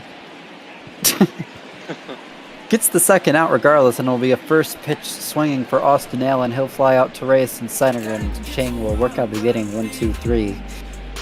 It'll be middle of the order for the Tigers. Scope Cabrera Crone. You're watching ML Baseball.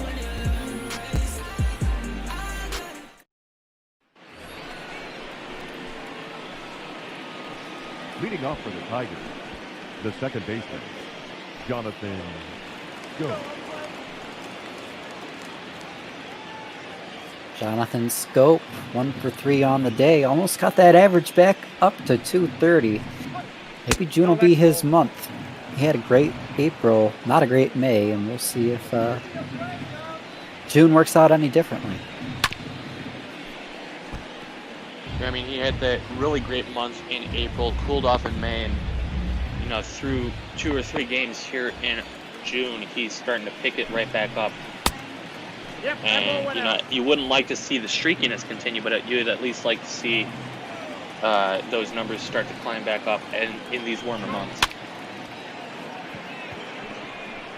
Fly ball to right, tracked down by Grossman. There's going to be 1 away. So not that at bat to make it the 2 for 4 day. He'll stay at 1 for 4. Is now Miguel Cabrera, who hit a double his second time up. We'll look to make something happen here, get this 7th inning going. Strike 1. And even in his last at bat, you know, he drove that one out to right center field, but Laureano a little bit too fast for him, able to catch up to it and not able to get that one into extra bases.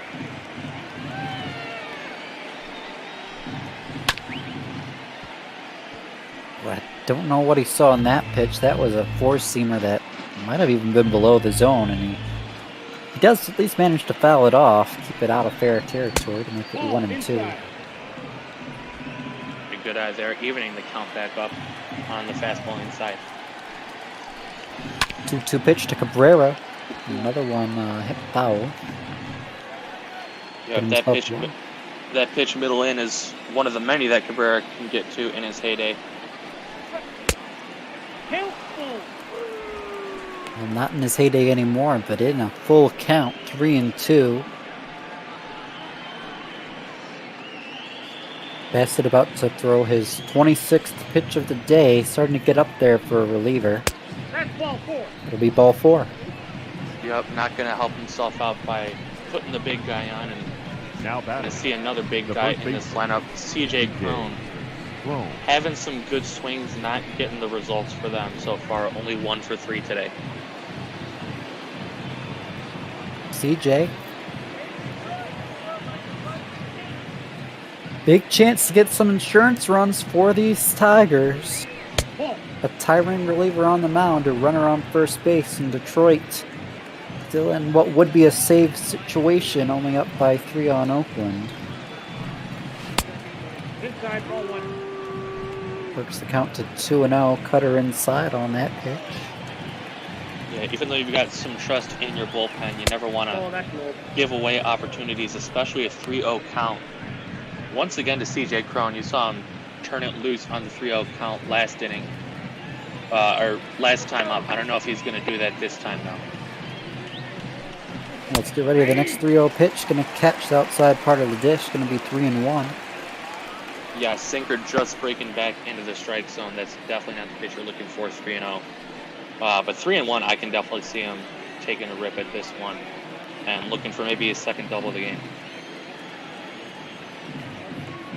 Let's see if you're right. 3-1 pitch. It is a sinker, and he does rip it, and he does hit it back to the first baseman, who does a quick whip back to slap the tag on, who would that be? Scope? Cabrera. That's right. Yeah, honestly, I think, you know what, as he made the catch, the ball almost dragged his glove back into the tag. But either way, he'll take it, double play, game over, and the stretch is already done here in Oakland. You know, I just wanted him.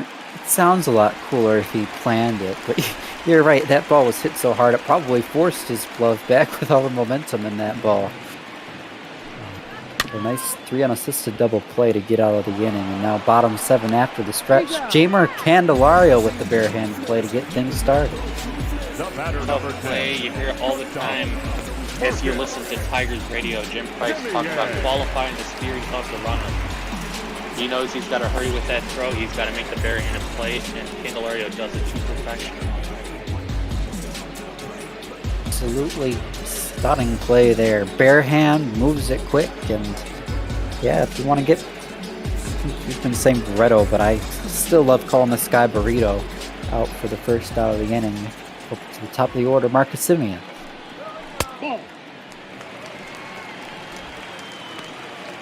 I'm not quite sure where that two-seamer misses, but Semien will take it, although he might want to get some swings in. 2 walks today in his 3 plate appearances. Outside, that's the ball. Well, why swing the bat if you're going to keep getting walked? It's 2-0 to Marcus, so he's already on the fast track for his 3rd walk of the day. The walk is as good as a hit, but not as good as a home run. That's true. He'll foul one off here.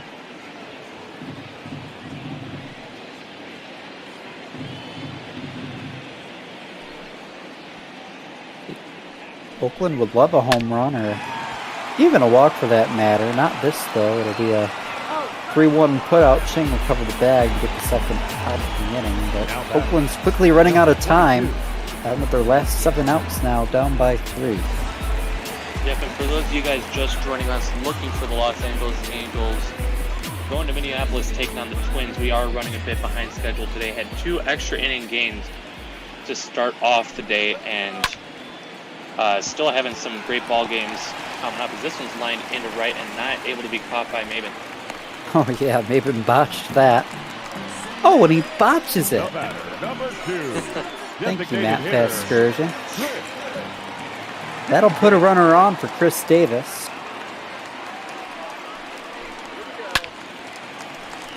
That was back. Chang looking to make it 2 2/3 inning of scoreless in relief. Davis, though, trying to end that streak, and he's got the power to do it. And, you know, if not with the power, he's got the discipline to drive it up the gaps and at least bring 1 home. 1-1. checks it. Slider was way outside. Don't know what he saw in it, but he does hold up to make it 1-1.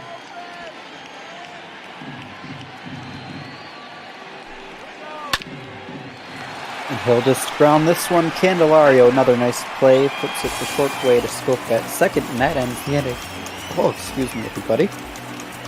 4-1 Detroit through 7. 7-8-9 DET Detroit looking for some insurance runs. You're watching ML Baseball on Twitch TV, and we'll remind you now as we get late in the game. Meals on Wheels is a charity that we collect money for because that's what we do. We broadcast this for charity. We don't want your money. We want to give it to charity. So that annoying ad you had to watch before you were able to watch this, subscribe to us on Twitch, or if you want to donate directly, link down below the stream. All money raised goes to Meals on Wheels. Great charity getting food to people who need it most.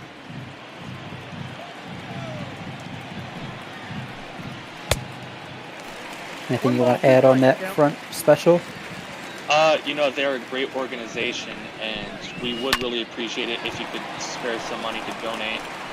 And Stuart's gonna, you know, not give you too much of a chance to do it during our game. Quick ground out here to start in the 8th. Next to the Tigers, the third base. Taking a starter comparison, they went 4+ innings, but the big difference: Norris 1 run, Luzardo 4.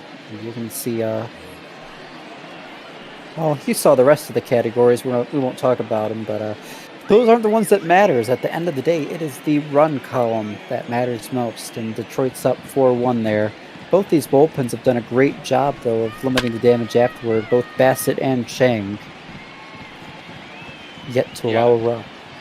I don't blame you for your little bit of a yawn that you stifled coming into this inning, because it has been a very boring offensive game. All the runs coming in the 3rd inning. 4 for the Tigers, 1 for the Athletics. And, you know, even with all that, none of them came by the home run, the most exciting play in baseball. Still, though, if you're a fan of pitching matchups, you've got to love this one. Especially with pitches like that, although Candelario is going to do something with it. Yeah, Candelario hits it to where he's been standing all day. There's no ace standing there, though, with the shift on, and he'll get into second with a pitch that would have been a routine ground out had the shift not been on. Yep, another great job just doing what he can with the defense in play. Just almost like a swinging bunt down that 3rd baseline, maybe a little bit more powerful, but not much hard contact on it, getting it down the line still and into second base with a 1-out double. Nico Goodrum 2 for 3 on the day. Maybe this is a guy we see take the leadoff spot and swap with Mabin sooner than later. Takes ball 1. Yeah, like you said earlier in this ballgame, though, it's hard to do with this team because you want to make sure you got consistency with your guys where they are in the lineup. So as much as you'd love to see Goodrum take that top spot with his hot stretch, you know, next week it could be Mabin that's having a hot stretch. So I think Gardenhire is probably going to let it ride for a couple more weeks before he makes that move.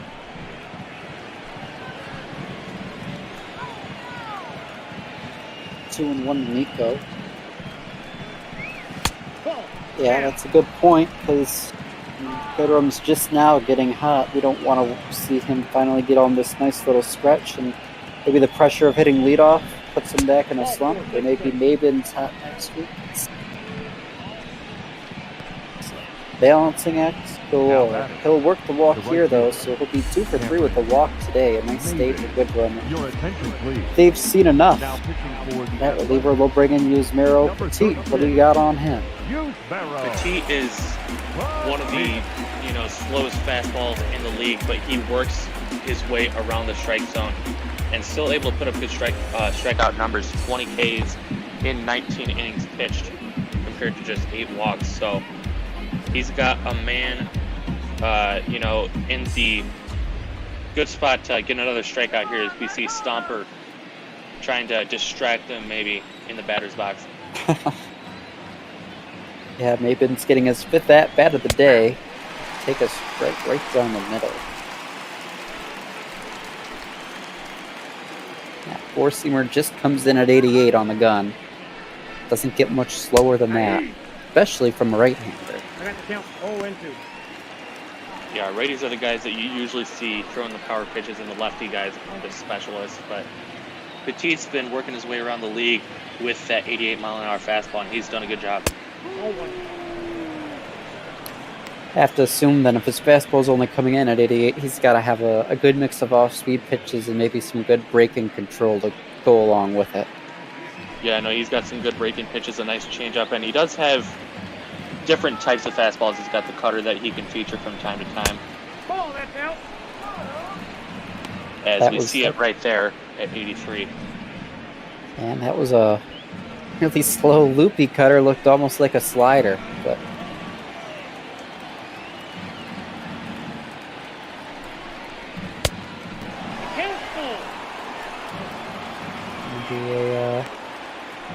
well, they won't tell us what pitch it was, but it misses inside, so it'll be a full count, 3-2. Yeah, Cameron Mason. That one looked a bit closer to his slider, and catcher behind the plate, Allen wanted to calm him down. He was up in the count. Now he's filled it up with just the one out. Only down by 3. You don't want to let this inning get out of hand. Double play is in order. Likewise, a walk would load him. Foul it off to make it. Well, not make it 3-2. Hold it at 3-2.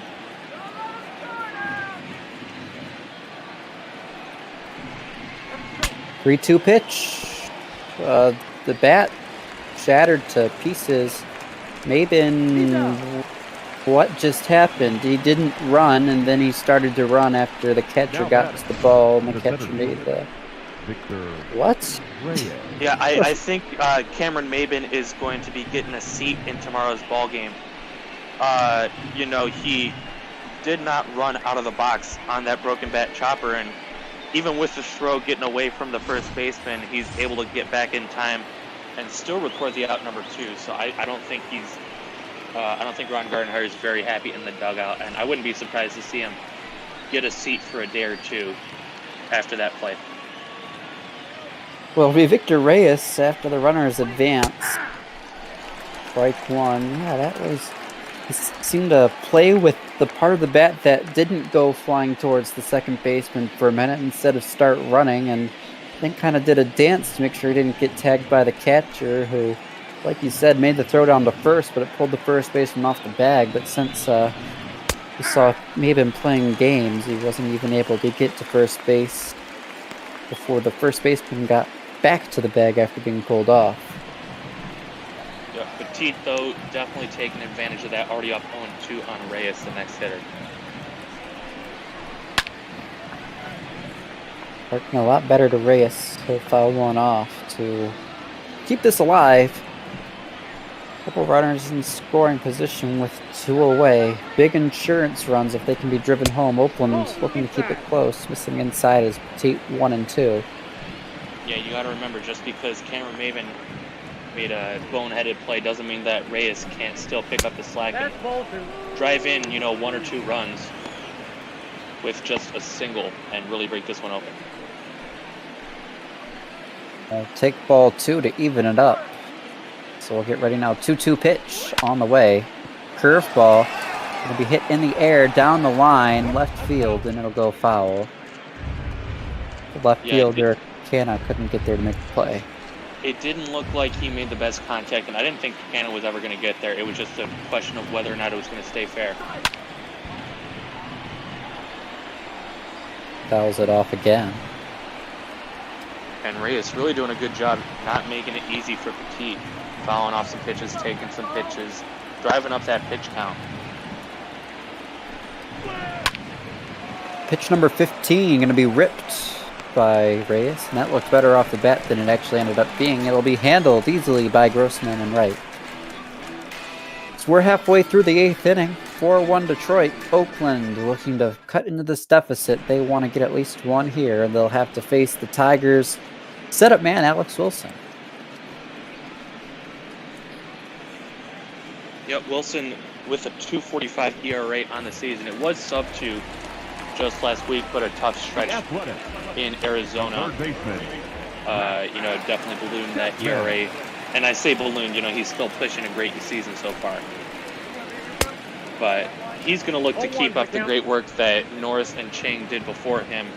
Keep this a 3-1 lead for the Tigers. 3-run lead, I apologize. No balls, 2 strikes.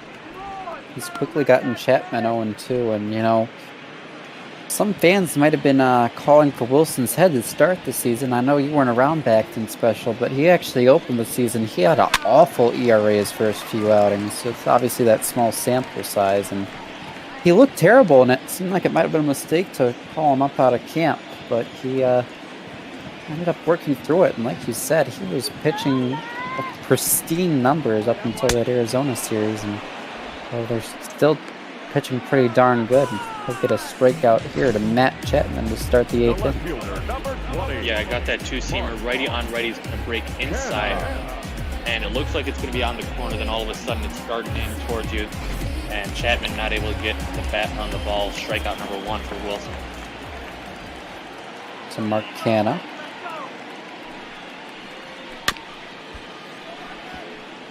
Swing, foul off, strike 1. Not been the series for Cano, 1 for 11. Oh, and that's got to be a little bit frustrating for him. You think Tigers, one of the bottom teams in the American League, I should be able to use this team to get myself off the schneid, and only 1 hit in the series like you mentioned, and doesn't look like he's going to improve that here down 0-2. So we'll get ready now. The 0-2 pitch from Wilson, McCanna. Swing and a miss. Slider. Got him for strike 3. Back-to-back Ks to start out his outing. And you saw one way to get the strikeout, jamming him inside with a 2-seamer to get Chapman, and now you're taking the next guy, Canna, out of the zone with the slider. Just as tempting, but breaking the other way for strike 3. Ball back outside. Matt Olson's going to take ball 1, and well, this Detroit squad hasn't been great, but you got to give them credit because in Arizona it took them until extras to let Arizona beat them. They had at one point, I believe, a 6-1 lead in that game, and they did actually end up taking game 2 before falling in game 3, and they did eventually fall in game 1 for that matter, if I didn't make that clear. But Arizona, one of the better teams in the NL, and Detroit did a pretty good job on the road facing them, and now finishing out that road trip, or I think this is finishing out the road trip on the West Coast with these A's, and they're currently in line, don't want to jinx it, to take 2 of 3 from the AL West leading Athletics. Yeah, not quite going to finish out the road trip. They still do have one more trip, although it is a lot closer to home. On the south side of Chicago, they're going to be facing White Sox for the 3-game set, and we're going to be calling the first 2 of them starting tomorrow. Yeah, I wasn't sure if that series was home or away, but Chicago White Sox will get to see maybe former Tiger James McCann. Who knows? Yeah, and that series is in Chicago. So. Yeah. Well, he had the hat trick, but he comes back here. Matt Olson hits one out to make it a 4-2 game. Yep, as a sign of staying out there in center field. Holy Toledo. And he might have just hit that one out to Toledo. That was a smashing home run out to right field. Maybe died a little bit quicker than it looked off the bat, but still 394 feet down the line. And first run we've seen since that 3rd inning, like we mentioned. Just turning on that middle inside pitch and just absolutely launching it, just dropping the bat nice and casual, but still getting his point across. He knew it was gone. Oh, that was a beautiful pulled pitch, but nonetheless gets the run. So Wilson allows the solo shot, but they'll have to face Robbie Grossman trying to hold this at 4-2. Wilson 1 out left to work with this inning. Yeah, unfortunately for Grossman, I wouldn't be too worried about him in the batter's box. He's mainly in there for his defense value. He can get some quality at bats in there, like he's doing so far, 2-0. But 0 for 3 today. never regarded as a great bat. Just one of the guys that you need out there in the field.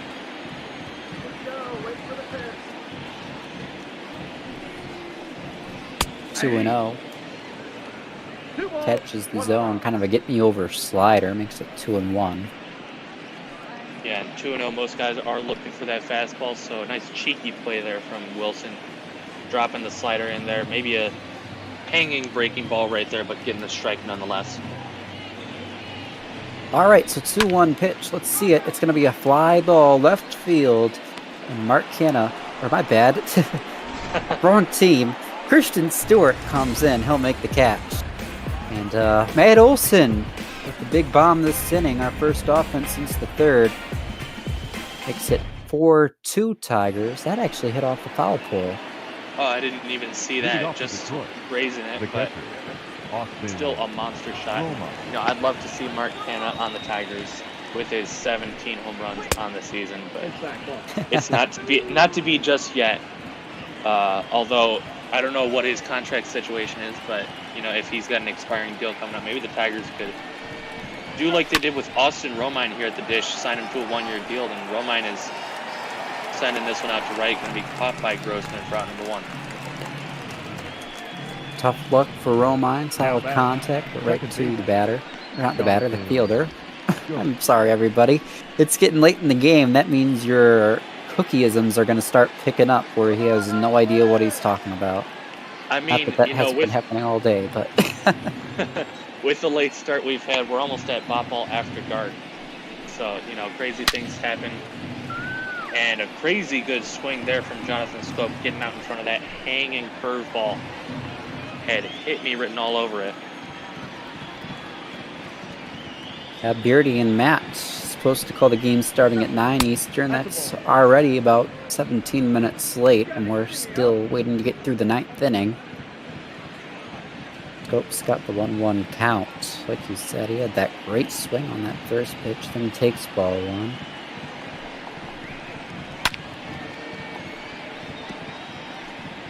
Fouls one back, makes it 1-2. There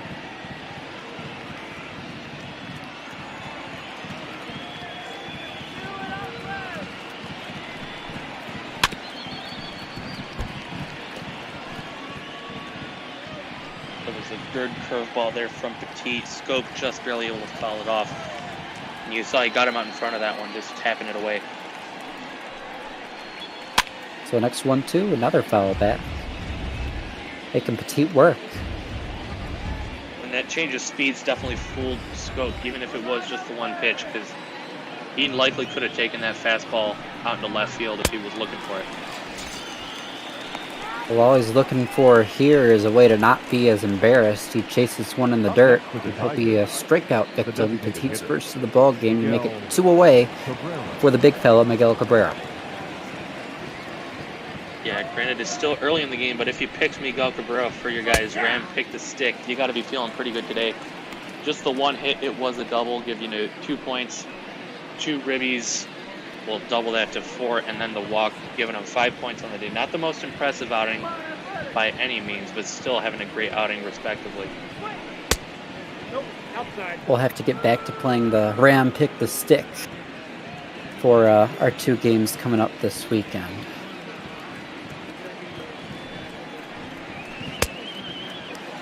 We're going to swing and miss to make it 1-2 quickly. And if you guys are wondering what pick the stick is, you know, it's just a little game that the Tigers broadcasters usually play where you pick an offensive bat and tally some points for anything good that they do, like another point here for Miguel Cabrera, ripping that single into left field. And he's on with 2 outs. Yeah, it's a fun game, but... Up next for the Tigers, the first baseman, CJ. Not playing it today. We'll get back to it, though. And we'll be sure to talk over those rules. We're going to be on late night tomorrow. Ball 1, no strike. And then we'll be back at 9 o'clock on Saturday. Getting some late night pop ball action for you guys to end out the week. Lots of Tigers action. So if you're a Tigers fan, time to get hyped up. CJ Crone going to work the 2-0 count, though, with Cabrera on first after the single. Yeah, I gotta say, I feel pretty lucky being able to call the schedule I have this week. Already on with the amazing Duggo. Tigers, unfortunately, losing to the Snakes out in the desert. And then I've got 3 in a row with the man Cookie himself, our resident Vin Scully. Once again with these Tigers.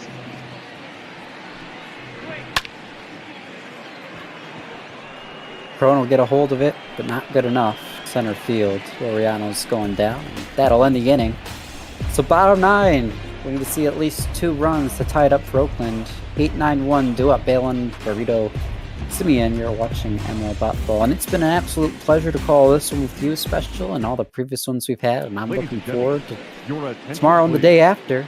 Now we'll have to focus on Joe Jimenez. I'm in the close. What do you got on the Tigers closer? Jimenez had a great start to the season, ERA below 3, but as you can see on the screen right now, that's not the case anymore. 4.12, blowing 3 saves all in the past couple of weeks. And you know what those numbers don't tell you is that he almost blew a save in the Tigers' only win in the desert. You know, he ended up coming out and Gregory Soto finished off the job getting the save. Yeah, Joe didn't really look great in the desert. He did blow 1 save, and here Christian Stewart's going to dive but can't make a catch. So Craig Allen's going to reach base. Yeah, good job going the other way with this pitch on the outer half. Stewart almost making a fantastic play to start the inning, but getting on base is Allen, and now the tying run is off to the dish. Unfortunately for the A's, it's in the form of Franklin Barreto.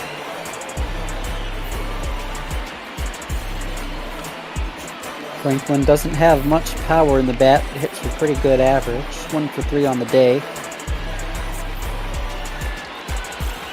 We have seen crazier things in Botball, though. You want to know?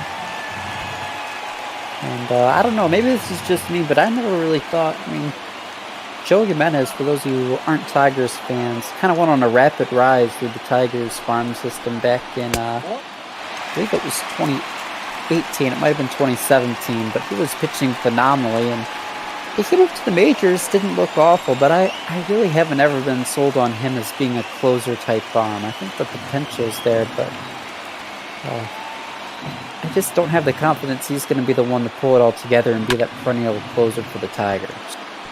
I think, you know, if the Tigers were in a better situation, he definitely would be the perennial closer, but they kind of had to bring him up so early, you know, with this lack of talent that they have.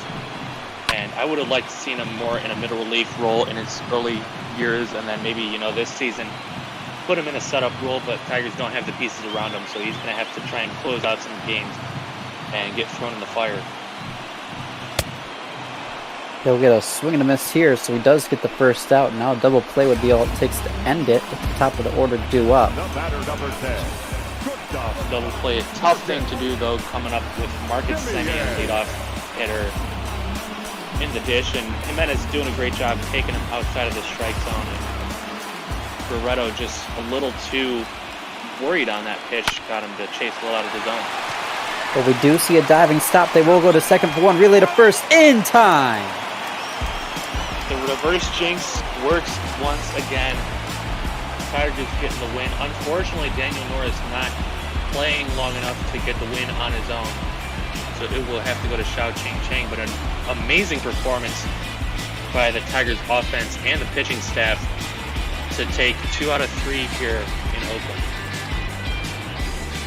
You said it, 2 of 3 in Oakland for these Tigers. Xiao Ching getting the win. Loss will go to Jesus Luzardo. And we'll see Joe Jimenez get the save. 4-2 the final. Let's get ready. Who's our player of the game going to be? It'll be the winning pitcher, Xiao Ching coming in with 2 2/3 innings of scoreless relief, striking out 2, only allowing the 1 hit. Yeah, Chang did a really great job. You know, I was a little bit worried when Gardner pulled Norris out so early, but Chang doing a great job keeping the door shut as the Tigers already had that 3-run lead. And 2 2/3 innings, only allowing 1 hit, no walks, and only the 2 strikeouts, but that's really what helped them and helped this team get out of this one. Man, he's really been a valuable asset as a long reliever, because he's a long reliever who's able to give you quality long outings as as opposed to maybe just crapshoot eating up innings. Yeah, no, I mean, there are definitely some guys that are just thrown in the bullpen because they can get through innings. They've got a long amount of stamina on their arms. But Chang, one of the guys that can not only pitch you those 2 2/3 innings, but keep it scoreless and give your team a great chance to win. And it looks like we're going to try and speed things up here. You know, we were already running behind, but we've got a great matchup between 2 playoff contending teams. Minnesota Twins hosting those Angels of Anaheim. We've got Beardy Buddha and Matt Price on the call. How you doing tonight, gentlemen? Ooh, I am mighty fine. Looking for my Twins to get back in the win column after a loss to the Rays and improve on that 2-game lead on the Indians. Should be a great game tonight. Beardy Buddha, Angels, Twins. Obviously, the Twins last year, they were the hottest home run hitting team in all of baseball. They're back home tonight. Actually, they're remaining home after a tough loss last night to the Rays. The Angels trying to bounce back after a tough loss to their division rivals, the Rangers. It should be a great night at Target Field. All right, well, Matt, Beardy, I don't think we're going to leave you tied up too long since we're running behind, but it's a pleasure to speak to you both as always. And I think unless Special has something else to say, we'll go ahead and get out of your hair and let you call this one, and go Twins. Yeah, hope you guys have a great game tonight, and make sure you guys check me and Cookie out tomorrow night for Bopple After Dark. Have a great call, guys. Thank you, gentlemen. We love and appreciate your call as always. And hey, the fans of the Kitties get one in Oakland. Nice win there for Detroit, and looks like we're gonna have a nice one here at Target Field tonight. As we said, the Twins leading the AL Central. The Angels tied with the Texas Rangers now at 5 games back in that AL West behind Oakland.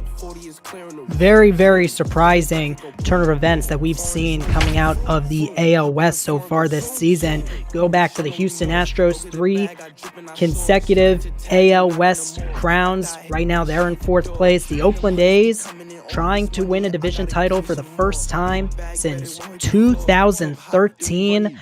Right now they're making pretty good progress in that, despite the loss tonight against the Detroit Tigers. But right now, they're just hoping that they get help as the Twins are taking on their division rival, the LA Angels. The Angels right now, 1 game under 500. And remember, when it comes to regular season, no matter how many times you're under 500, how many times you're over, or how many games you're over 500, I should say, every game counts. Should be quite a night.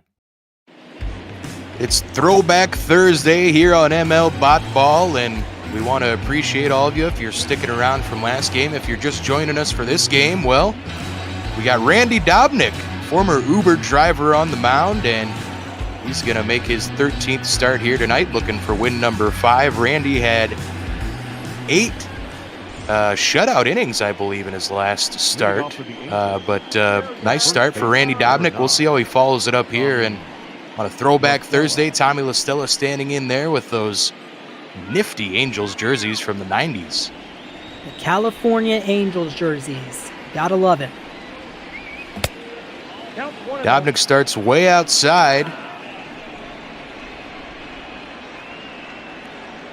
See the Minnesota Twins wearing their old uniforms from last decade for the most part, and also in the 1990s, the old pinstripes. They don't wear those anymore, but it's nice to see those do these every once in a while.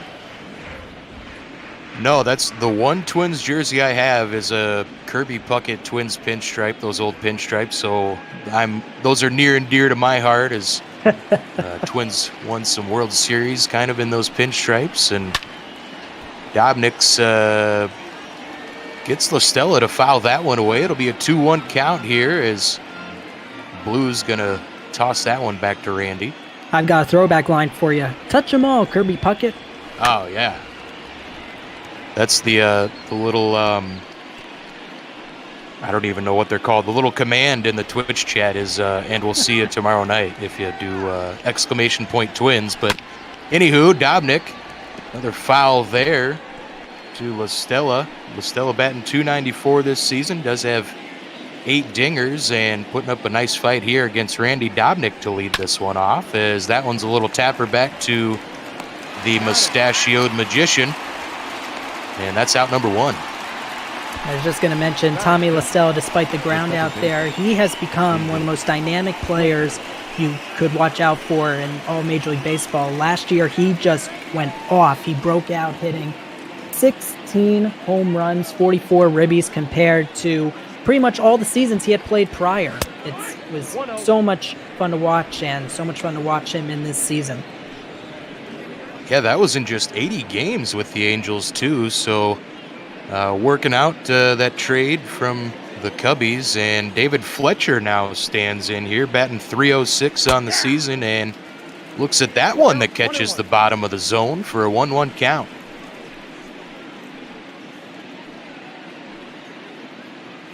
Randy Dobnak, only 8 pitches this inning, trying to get off to a really, really good start. He's already gotten 1 batter up and 1 batter down. Solid contact there, but twists foul into the seats, and that's a 1-2 notch to Fletcher. And defensive swing there, got a piece of the splitter. One thing I admire about Dobnak is just that splitter. That splitter so far is fooling Fletcher, and Fletcher barely getting a piece on those splitters. Sano makes a little sliding stop to his right, flips it to Dobnak, and that's out number 2. Nifty play by Miguel.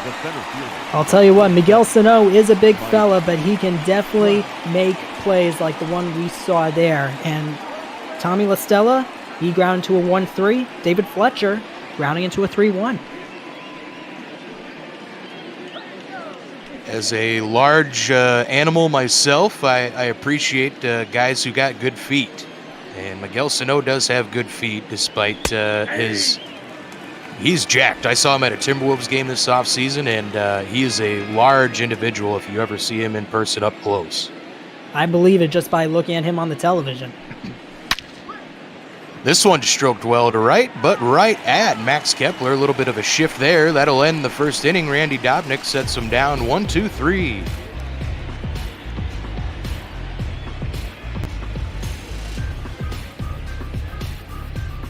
Well, I see we got an early trivia question from our good friend, the Big Guy 73. Says 2 players have gotten 2,000 hits in the first 10 seasons of their career. Who are they? We've had guesses of Ripken, Pete Rose. Those were both no's. I was the first guy that comes to mind when I think of 2,000 hits. I think of Derek Jeter. I could be wrong, but I really think Derek Jeter would definitely be a guy who got 2,000 hits in his first 10 seasons. Well, I might guess Rod Carew. Oh, former Twin.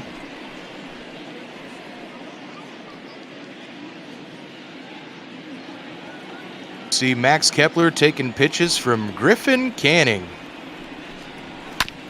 Carew was wrong. That one's tapped foul, 1-1. Look at Kepler's numbers. Last year's numbers, he was just out of this world. One of the best home run hitters in the game. 36.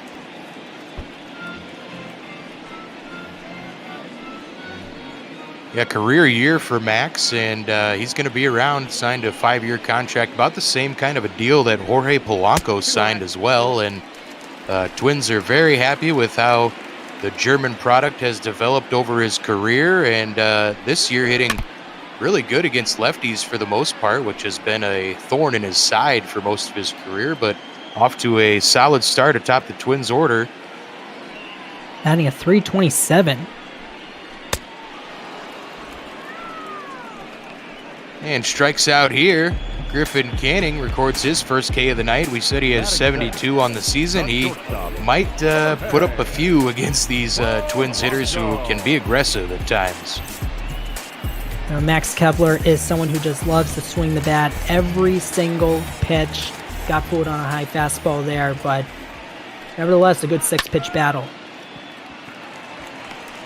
And that one's doinked into right field. Jorge Polanco will record hit number 80 on the season with that little seeing eye single. Jorge Polanco is a guy who you don't really see hit the first pitch that often, but he does it here and it pays off. Runner on first, 1 out for Mitch Garver. And if you look up Mitch Garver on MLB The Show, it says extreme pull. And that's exactly what he's done so far this year as a hitter. He's pulled 17 home runs, and that leads the Minnesota Twins. Outside, that's the ball. Just looking at this lineup, this Twins lineup is so dangerous. You had 1, 2, 3, 4, at least 5 men on last year's team hit over 30 home runs, including one by the name of Nelson Cruz, who is on deck for Minnesota, who hit 41. Garver fouls that one away. That'll make it a 2-1 count. And yeah, all those home run hitters, and they went out and added Josh Donaldson for a little rain in their lineup. When it rains, it pours. Garver makes solid contact, but again fouls it away to the right. We'll reset at 2-2 now to the Twins catcher.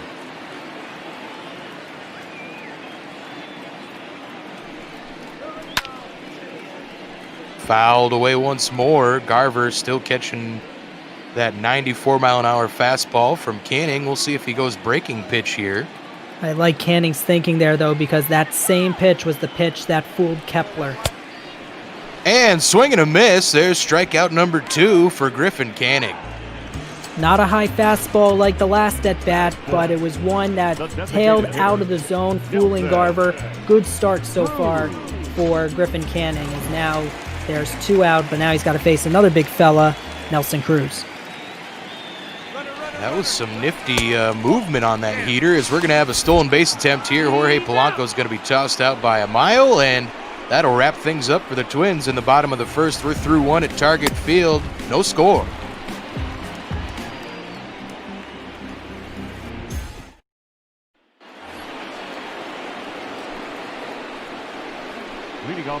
The Angels' big offseason acquisition, Anthony Rendon, now stands in. You see there, 13 dingers, 43 RBI, paying dividends early here for Los Angeles.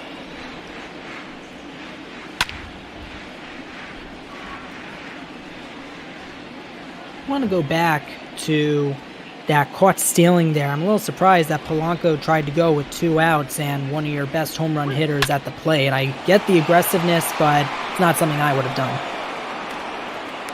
Yeah, and Jorge's not even the fastest guy in the book, or even close to the fastest guy on the team, so definitely puzzling, as you said there, with the boomstick taking pitches. But hey, a leadoff single here for the Angels, as Anthony Rendon slices one into center field. It's one of the reasons why the Angels got him during the offseason, signed him that huge deal. Anthony Rendon, someone who can get on base almost every single game. Pujols takes strike 1 there. See there, 19-year career now with the Cardinals and Angels, and Albert still does have some power left. He does have 7 home runs on the season. This one's hit sharply, and it's going to go all the way to the wall. Max Kepler's going to chase it. Rendon will go to third. And Albert Pujols is going to trot into second base and slide safely for another double, 9th on the season.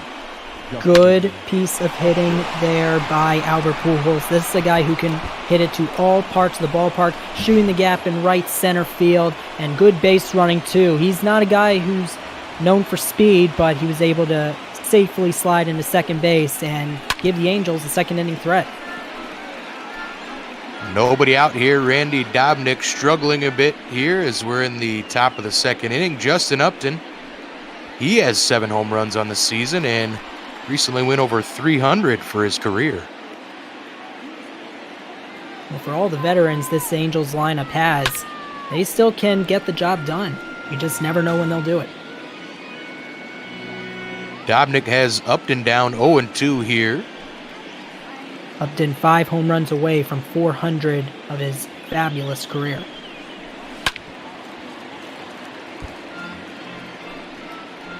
And that one's fouled away. We'll reset. Dobnak trying to hold those runners at second and third. It's going to be tough with nobody out.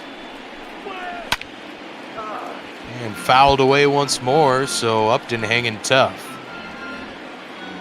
Good idea by Dobnak to use the slider. It was a low pitch, but just not enough for Upton to miss it. Oh, that's low.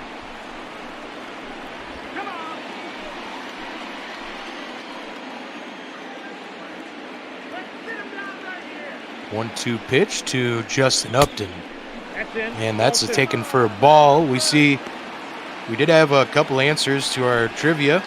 It was Ichiro and Kirby Puckett. I should have known it was well, Kirby. What do you know? Fouled away again. Dobnak gets it up to 95 there, but Upton still seeing it, still getting a piece. Should have thought of Ichiro. I should have thought of Ichiro.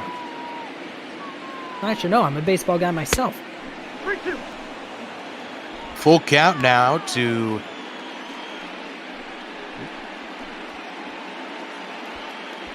Good full job. count now to Justin Upton. My apologies, partner. Just want to say good job by Justin Upton staying patient and now starting to get ahead of the count. Ball 4. And takes it for ball 4. Randy Dobnak misses with the slider to load him up. Nobody out here.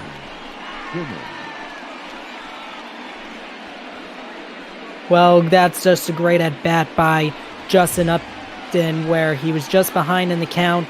0-2. Was fighting back strong, and now good situation for Andrelton Simmons, who has really been on a slow tear, I guess you could call it, throughout his past 5 games. Only 3 for 23. Huge base load opportunity for him and for the Angels. Yeah, if I'm not mistaken, I think he was off to a hot start this season, the first few weeks, month of the year, but I think he had a rough May, and looking for a big hit here, though, for the Angels to try and tack up a couple on the road and get out that lead first.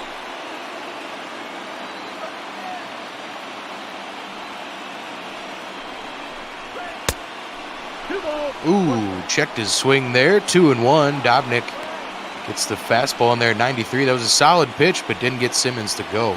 And Dobnak did not like that call. He thought that he and his teammates wanted help on that because from our view, and look, we know we're far away from home plate when it comes to this view, but looked like Simmons got fooled.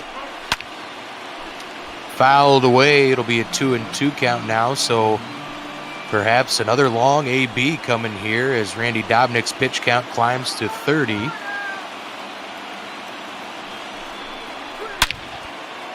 This one's hit hard, high and deep to left field. Rosario giving chase. It's going to bang up against the wall. The runners had to hold, so there's a traffic jam. The Angels will just get one runner home, but a nice piece of hitting there from Simmons. Fastball right down the middle of the plate, and that's the break that Simmons needed to get out of a 3 for 23 over his last 5 games. A booming but long RBI single. Obviously, as you know, Pujols does not run well. He had to hold up. He wasn't sure if that ball was going to be caught, but nevertheless, Simmons gets the Angels on the board first here in the second. Yeah, it looked like Rosario might have had a chance on it, so I can understand why the runners kind of held up a little bit, but that one was absolutely smoked. Randy Dobnak starts Brian Goodwin out here with a ball. Goodwin has been on a tear. You see there, 9th in the AL with that .324 average. And speaking of good hitting, Goodwin, despite the loss last night, hit a long home run against the Rangers. 2-0 now. Randy Dobnak tries that 2-seamer and couldn't get Goodwin to chase. Yeah, you wonder how long he's going to hit 8th in this lineup. I wonder that too. I mean, you think about how he did with Washington and during his short tenure with the Kansas City Royals, but Brian Goodwin, he's a guy who can do damage. You just don't know when he's going to do it. This one's hit right at Rosario. There will not be a tag-up attempt as Albert Pujols hooked up to the plow over there at third base. You would think that'd be a deep enough ball, but as I just mentioned, Albert Pujols not a fast runner, so he had no choice but to stay at third. Hey, he does have a stolen base on the season, so lay off, man. Good point. I stand corrected. Hey, he's one for one. He doesn't have any caught stealings like our good friend Miguel Cabrera there for the Kitties. He's been caught 5 times and has 1 stolen base this season. So Guardy's getting a little crazy. I always love to bring it up because I think it's hilarious. This one is foul down the third base line. Oh, that one was close. That pitch was way inside. You wonder how Max Stassi was able to get a bat on that ball. Just nicked it foul down the line. Could have done more damage for the Angels. And another one fouled away. It'll be a 1-2 count here for Stassi, who is just appearing in his 20th game for the Angels so far this season, but that .275 average is pretty solid from your catcher. Closer pitch there, 2-2 count now. Dobnak can't get the corner with that fastball yet. Good layoff by Stassi, not getting fooled by a pitch that was way inside the plate. Another one fouled away. We'll reset it 2-2 as Dobnak will be tossing pitch number 40 to Max Stassi. Going to drive in some more runs here for the Angels. Swing and a miss. Dobnak gets him. That'll be out number 2. Great slider. Great slider by Dobnak. And a big second out, because now one more out will only stop the bleeding at 1 run. Yeah, and if you're a Twins fan, last year you kind of got comfortable even if these guys fell behind 2, 3, 4 runs. You never felt out of it with that lineup who can put it over the fence about any time. But La Stella is going to try and tack on to this 1-0 Angels lead. And that one's in there for strike 1. 1-1 count, 2 down. Base is juiced. You see La Stella batting over a .530 over his last 5 games. He has been on a tear as of late. This one is grounded harmlessly to Miguel Sano, so Randy Dobnak does a pretty good job putting out the fire that he created and just allows the 1 run there on 3 hits.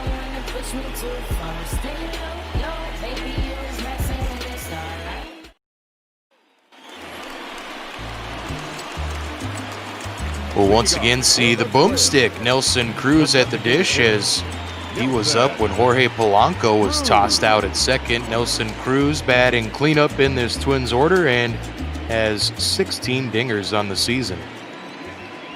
Having another stellar year. It seems Nelson Cruz, he keeps on aging, yet he can still play like he's in his rookie years. This one is smoked to left field. Is it deep enough? And Twins tie it up. Nelson Cruz, the boomstick, goes deep. Like I was saying, Nelson Cruz right on cue. A booming home run into the seats and left. Number 17. Unbelievable. This guy just doesn't want to stop hitting homers. No matter how old he gets, he just doesn't stop. It was a hanger right on the inner part of the plate and a good early swing and a great job of keeping it fair. Second deck. Nelson Cruz with home run number 17 on the season. That ties him with Twins catcher Mitch Garver for the team lead. And yeah, as you said, Nelson Cruz still aging like a fine wine here in ML Bot Ball. So all is well in the universe when you're still seeing Nelson Cruz swing the bat like that. And you know the one teammate who's really happy about that 1 run? Randy Dobnak. Yeah, how huge was it to just allow that 1 run last inning? That mustachioed magician moniker coming back to fit Randy Dobnak well, as he's got a got a tie ball game once again. Josh Donaldson takes a close pitch inside for ball 2 from Griffin Canning. It was very crucial when it comes to Dobnak's performance in the second inning, because no matter what part of the game you are in, as we see Donaldson swing and a miss there for strike 1, you want to keep your team in the game. You want to keep your offense in the game for as much as possible. And what we saw from Nelson Cruz was just that example. Ooh, that one was called a strike. Might have been some objection there if I was Josh Donaldson, but that one's inside enough to fill the count to the bringer of rain, the Twins' big offseason acquisition, and yeah, hit 37 homers for Atlanta last year.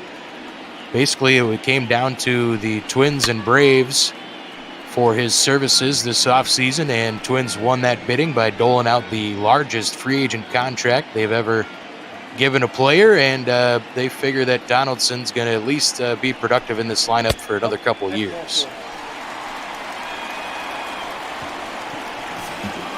Great take by Donaldson there for ball 4. Donaldson, one of the most feared and one of the most patient hitters since 2011. During his time with Oakland, his time with Atlanta, as you just mentioned. Don't forget the Blue Jays. And don't forget, of course, the Toronto Blue Jays. Those Blue Jays teams were fun when he was on, along Edwin Encarnacion, Jose Bautista. They were the Mashers. trio that everyone feared.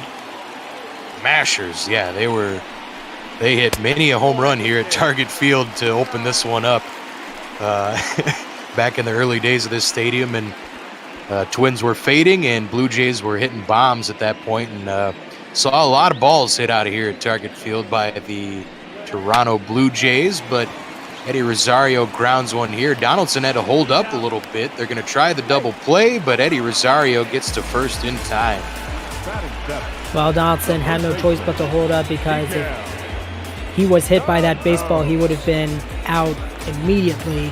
But Rosario and the Twins do get a break, because that ball was hit slow enough for Rosario to reach. Yeah, it hit every worm in its path, and that allowed Rosario to scamper down to first base, and that brings up Twins first baseman Miguel Sano. Oh, that's out. Takes outside there for ball 1. Snow spent his entire career with the Twins and has been one of the most dramatic home run hitters that the game, in my mind, has ever seen. As the joke was made when Miguel first came into the league, that's a guy who shovels his own driveway, as only a Minnesotan could put it.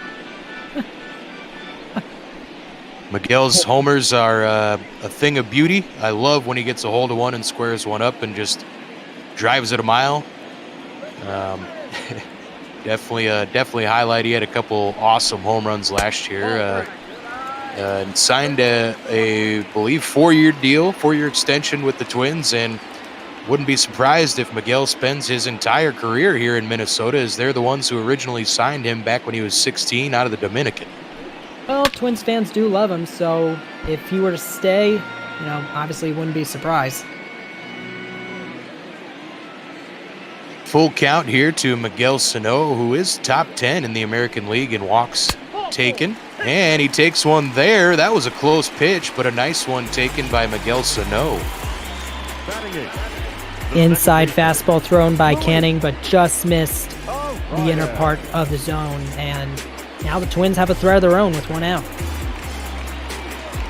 Luis Arias, batting .264 now. The Twins second baseman dealt with a wrist injury earlier in this ball season, and has been holding it down at second base for the Twins now, and has been rather clutch in a bunch of games I've called this year. His numbers aren't anything to brag about, but it seems I think I've been here for almost all of his RBI this season. Think of Luis Arias as one of the little guys on the Twins. When you think of height, Jose Altuve, I call him the little guy. Same with not Gleyber Torres, Ronald Torres, excuse me. But he's someone who has definitely gotten the job done for the Twins, and it's definitely one of the reasons why Minnesota loves him. Does ground into a double play there, so that'll end things, but Nelson Cruz tied things up with a solo shot to left. Number 17 on the year for old Nelly. And we're going to see if Heidi Watney has that mic working. Still no. Been 2 months into this, Heidi, and she has the teleportation figured out to get to all these games, but can't figure out how to turn on that microphone. We'll get her some help at some point this year. But you get a look there at the Twins pitching stats and ranks this year in the American League in MLB. Not too bad. When you see a team being in your top 3 in ERA and WHIP, you know you're good. You know you're on the right track. Definitely sums up the Twins season, not just offensively, but also when it comes to pitching on the mound. See there, Fletcher's been swinging a hot bat of late. Took a close pitch there for strike 1 from Dobnak. And this one is hit right back at Randy, and he snagged it. And he'll toss to Sano at first. That was a bang play and a heads up one. Good thing he's got those glasses on from Dobnak. When you're a pitcher, whether the ball is lined right back at you or grounded up the middle, you gotta have quick reflexes if you want to get your glove on that baseball. That's exactly what Dobnak did. How he got that ball, I have no idea, but nevertheless, first out of the inning, great play by the one position. As a former beer league slow pitch softball pitcher, you gotta keep that head on a swivel when you're on that mound or in that circle. Point taken. Fouled away here by Mike Trout. Angels center fielder was off to a crazy hot start. I think he was still batting over 400 at the end of April. Has cooled off a bit of late, but that 350 is second in the American League in average. Guy's just been so much fun to watch over the years. And the good thing when it comes to Mike Trout is he's got a whole lot left in him. He strikes out here for out number 2. I always kind of tell the story whenever we get around to the topic of Mike Trout. The first time we saw Mike Trout at Target Field, I was with she was then my girlfriend, but now my wife, and Trout went like 0 for 4 with like 2 or 3 strikeouts, and she's held the opinion that he's overrated ever since then. Well, when you have a guy sign a 12-year or 13-year deal going into this year, then I think that itself proves that he's not overrated. Count is 2-1. Dobnak with a 2-1 count here to Rendon, who singled his last time up. And this one's hit well into right field. That's probably going to bang up against... No! Kepler will circle under that one and catch it for the final out here in the top of the 3rd.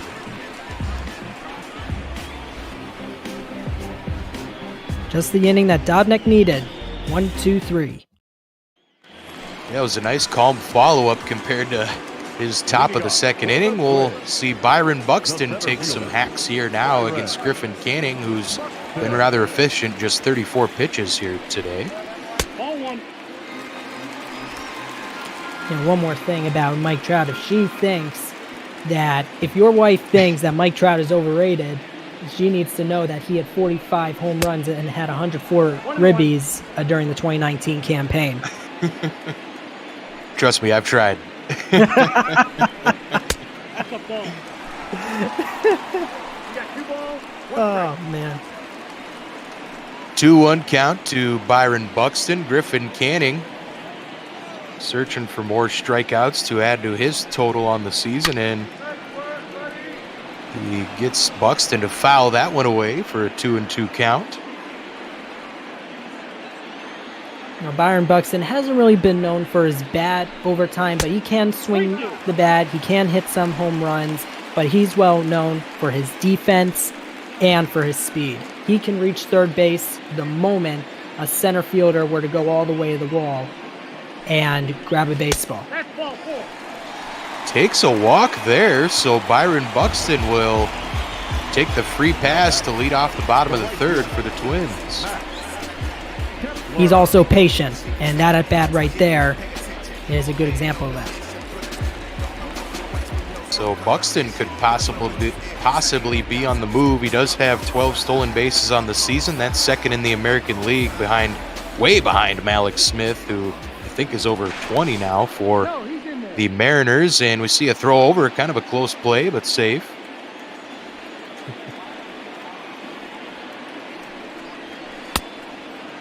So Kepler close, swings yet so through that far. one. So close, yet so far.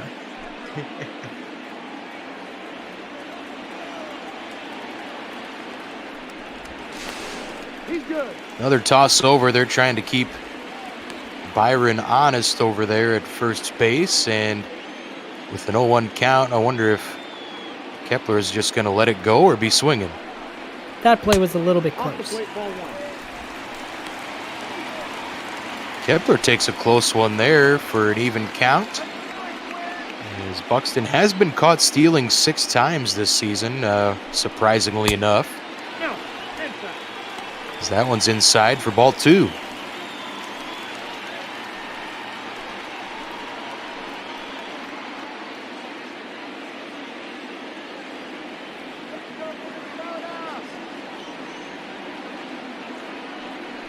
Twins right fielder waits on the pitch, and ooh, don't know where that one missed, but it'll be a 3-1 count now for Griffin Canning. Canning not a big fan of that call. He thought that pitch nipped the corner. And instead of the count even at 2-2, now one more bad pitch will put runners on first and second with no one out. Kepler fouls that one off. It'll be a full count now to Max Kepler, the Twins' German right fielder. The Twins did a cool little video series this offseason and followed Max over to Germany and checked out his hometown and such. Kepler gives this one a ride to left center. Trout chasing, and he'll get there on the warning track. Nice way to be Mike Trout. Well, this is one of the reasons why the Twins signed Max Kepler, because even though he did fly out there, he can definitely be a danger out there in the batter's box. Now, you think that ball was not going to go out, but the ball just kept carrying and carrying and carrying, and can make the outfielders' hearts really, really pump. Yeah, and that's if there's one place in target field where the balls go to die when they're hit out there, that's the spot you mark on your stadium map. Has seen plenty of balls just die out there on the warning track, and Buxton's in safe with a stolen base.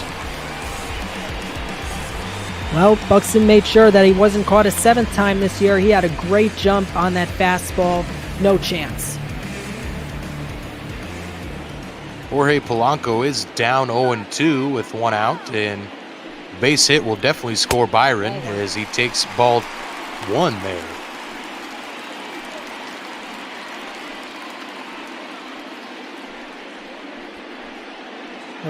Let's see if Polanco can shoot the ball up the middle or shoot one to the right side, because Buxton, with great speed, can fly around third base in an instant.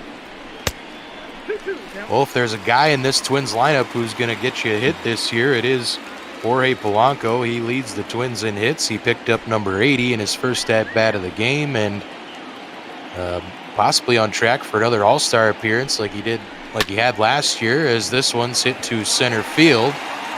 Trout chasing. This one's another one on the warning track, and going to be no tag from Buxton.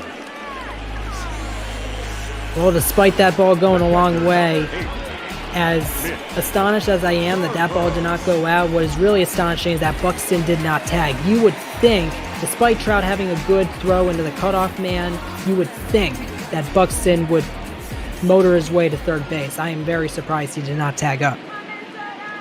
Well, perhaps he's playing it safe because Mitch Garver can hit one out of here in the hurry.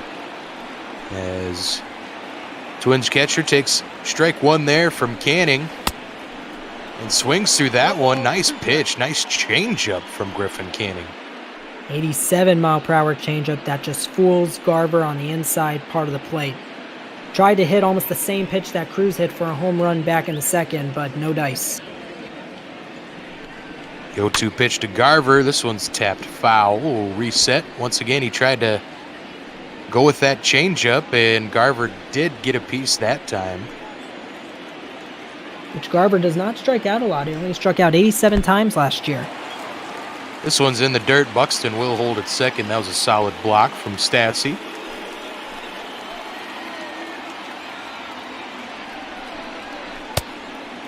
And swing and a miss. Griffin Canning with a big strikeout of Mitch Garver there. That'll end the Twins' threat in the bottom of the third. We're all tied up at 1-1 still. Twins, Angels here on ML Bot Ball.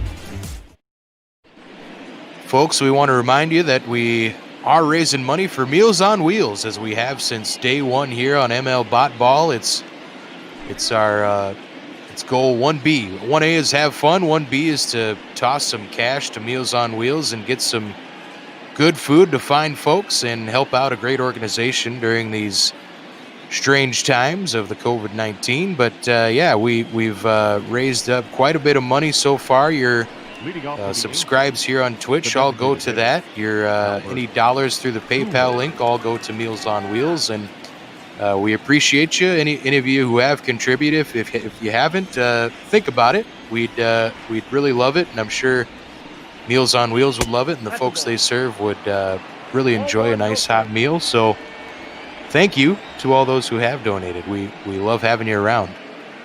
Any donation right now is very much needed during these difficult times. And another thing I think we should mention, partner, is to also just big thank you to all the healthcare workers and all our heroes, our first responders who have done everything they can, who've done everything they could, during this very difficult time. And I understand, you and I were actually talking before the broadcast, your wife is actually a nurse herself. So I want to thank her for her service, thank all the doctors in her hospital and doctors everywhere for doing everything they can to make sure that everyone gets back up on their feet, and for not giving up hope, because hope is something that can never die on us. Randy Dobnik's trying to sell some hope for the Twins here, but this one is lifted to left field. It will be short. Eddie Rosario will squeeze it for out number one. It was a high fastball hit by, sorry partner, it was a high fastball hit by Pujols, but just did not get enough, as that one missed the warning track by about 30 feet. See a speed comparison there. Canning's touched 96. Dobnik's got up to 95, which is a good sign if you're a Twins fan. Randy will normally sit around 93, 94, but good to see him get an extra tick here tonight against the Angels. And Justin Upton's going to stand in here with one down in the fourth.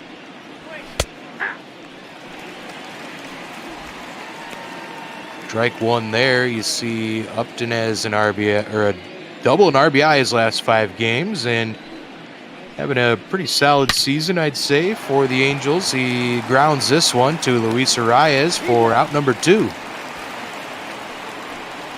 Well, they talked about Luis Arias before. He is someone who positions himself well out on the infield. That ball was hit right to him. He was positioned perfectly to retire Upton for the first time tonight. Simmons, had that sharp single for the Angels' first run of the game. Grounds the first pitch here to Josh Donaldson. Strong throw over to Miguel Sano, and that'll do it for the Angels in the top of the fourth. You had a nice look at Minnie and Paul there, the cool little logo, neon logo out in center field here at Target Field. Beautiful stadium. If you've never been, I highly encourage you. It's I'm not just bragging. I'm not just being a homer. It's a beautiful ballpark. You know, I seriously have a dream. I have something on my bucket list. I want to visit every single MLB park, and Target Field is definitely on my list. I definitely want to see it. Rocco Baldelli chatting things up with pitching coach Wes Johnson. There is, hey, here's a guy who's smacked a home run already tonight, Nelson Cruz, number 17. We'll see how he fares here against Griffin Canning. Let's see what Canning pitches to him here, because the pitch that Cruz hit was a changeup on the inner part of the plate. So let's see how careful Canning is here. Starts him inside with ball 1. And up to 57. Here comes the 58th pitch, and Nelson Cruz taking all the way there. The changeup was offered for him if he wanted it.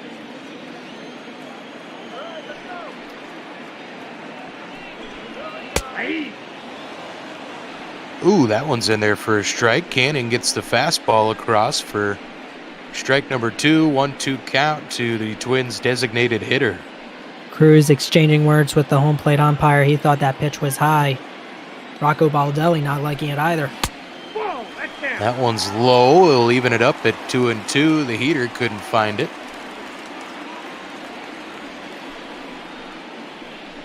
Now, one thing you got to applaud about Randy Dobnak in that second inning, he allowed the first 4 men to reach base, one of them crossing the plate, but since then he's retired 9 in a row.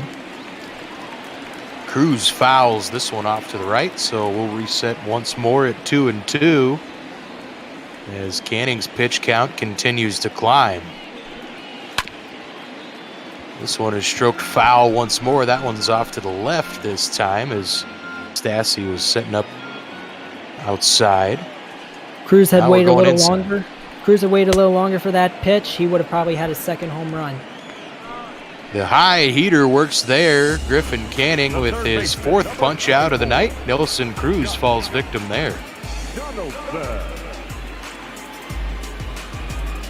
2 straight strikeouts now for Canning, 4 overall, all of them swinging.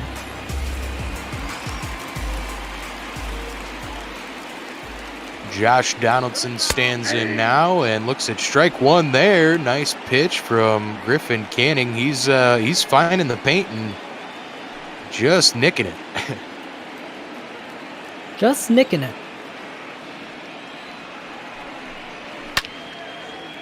Donaldson lifts this one to left center. Upton giving chase and catches another warning track fly ball here at target field. Gotta give these hitters credit. They're hitting the ball as hard as they can. We saw that in the top of the inning.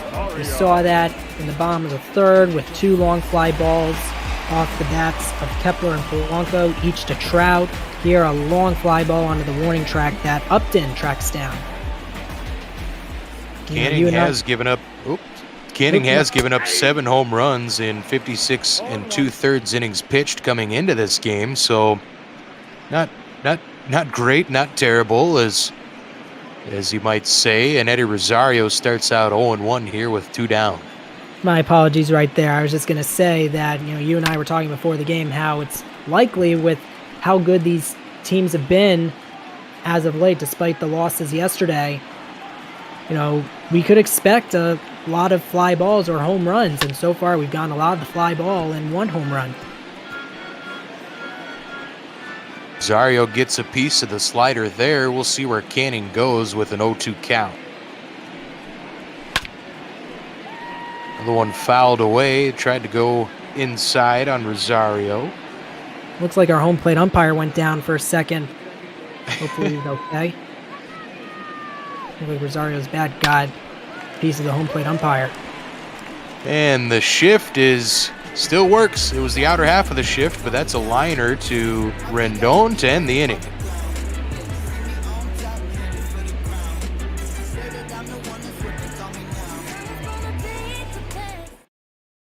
Goodwin, Stassi, La Stella, bottom and top of the Angels order coming up here, and you see a couple arms warming up in the Twins bullpen. Julie's CHC, one of them. He's the Twins' long reliever, so with Dobnak at 61 pitches, you wonder how long the leash will be from Rocco Baldelli. Ball, that's inside. Nice wordplay. Oh, I'm the resident poet here at Pop Ball. I'm just kidding. I'm totally kidding on that. Yeah, you were just talking about.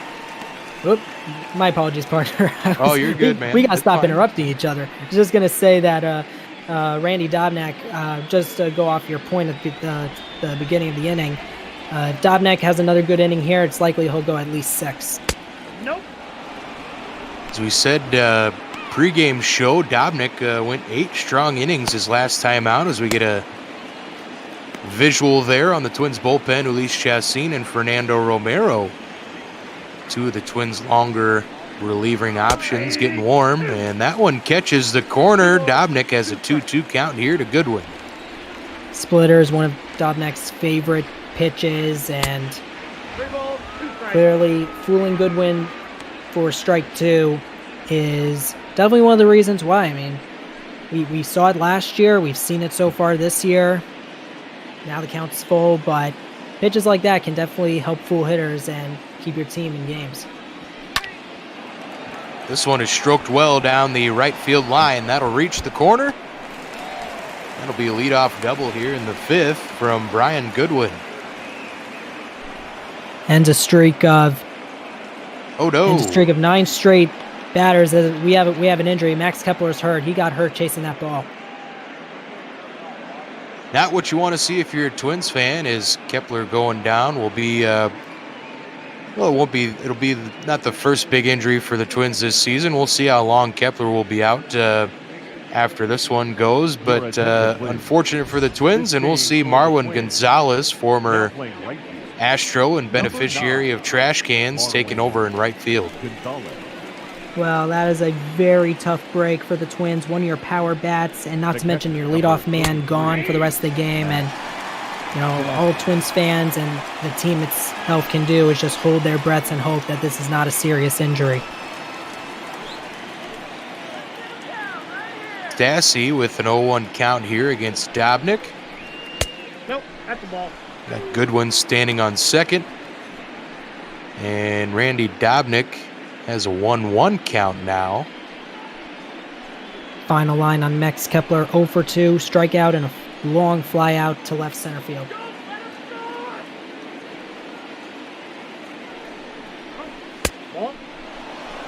That one just misses. It'll be a 2-1 count now. Dobnak's, that slider hasn't been working well for him so far tonight. And gets a little grounder here. Arias will charge in on it and make the throw for the out. Well, it is an out that moved the runner over to third, but Dobnak will take it. Good play by Arias, charging that ball and throwing it off balance. One of those classic plays that you love to see from the middle infielder, putting his heart and soul out there on the field every single game. Great play by the young Arias. Tommy La Stella 0 for 2 this evening, and looking to drive that runner home from third base and get the Angels their 1-run lead back. You see there, La Stella 348 with Risp. He just loves hitting with runners in scoring position. We'll see if he can come through here. Ooh, that pitch froze him a little bit there. Dobnak pumps the strike high in the zone for an 0-2 count. Good ball to strike ratio so far for Dobnak. 28 balls, but 45 strikes. That was strike number 45 there. Trying to get strike number 46.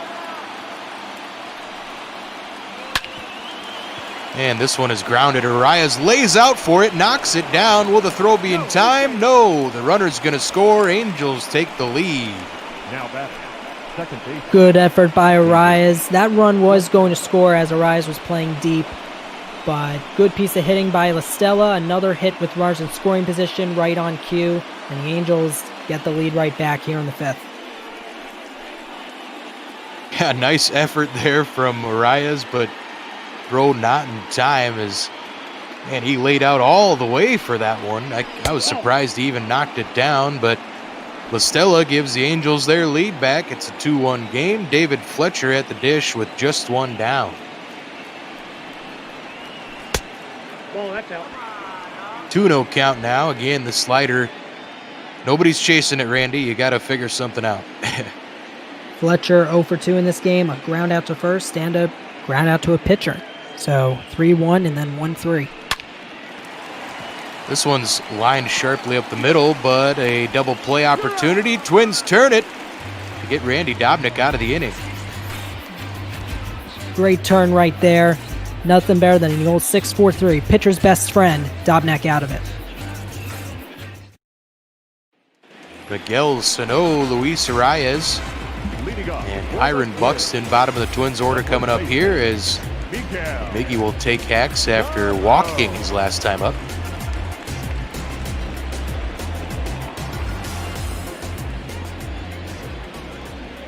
Well, Cruz began the second inning with a home run to tie the game.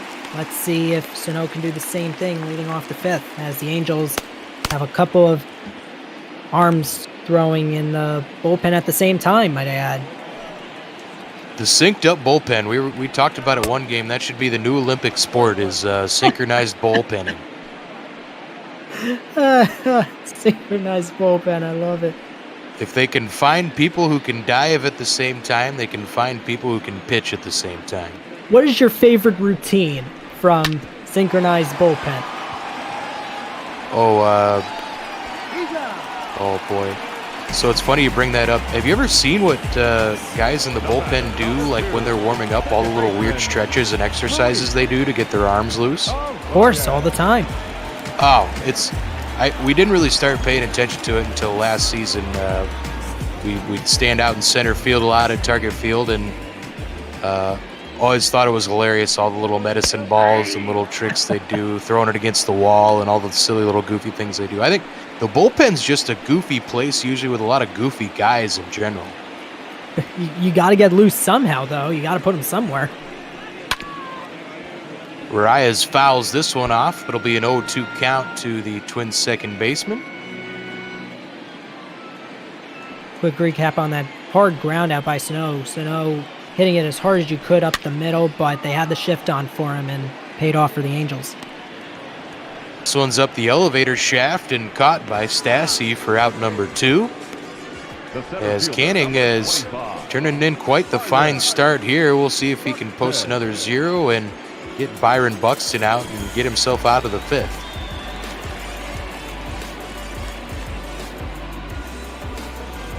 Pulled Arias on a high fastball, and hasn't been an easy inning for the young second baseman of Minnesota. Buxton's drawn a walk this evening so far. As you see there, Byron was one of the big draft selections back after the Twins struggled mightily in those mid-2010s, early to mid-2010s, as Buxton's safe after dropping down the bunt. Now that is the right fielder.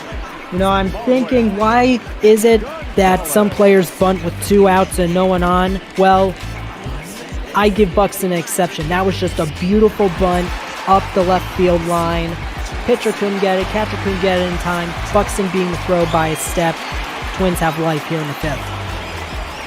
Tying run on base now with Marwin Gonzalez at the dish. He was a defensive replacement for Max Kepler, who went down with an injury chasing a ball into the corner. And old Margot is going to take hacks here as Canning has him down 0-1 in the 80th pitch of his night coming.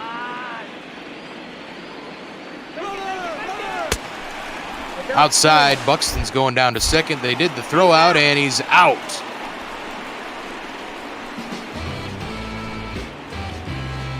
Caught for the 7th time this year is Byron Buxton. Tough break for the Twins. Yeah, Stassi got the pitch out and made a nice throw down to second to get Canning out of the 5th inning. As we see a new pitcher now for the Twins, CHC CIN making his 22nd appearance. See CHC CIN's numbers.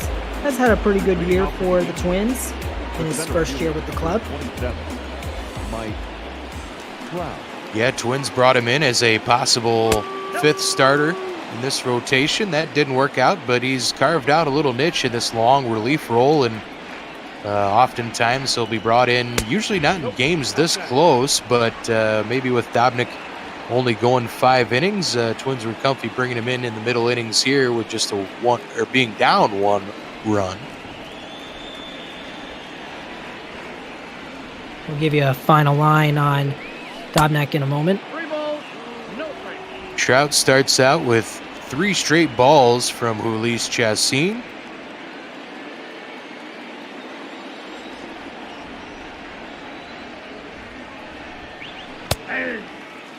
Hey, there's a strike. It's the two-seamer in there at 89.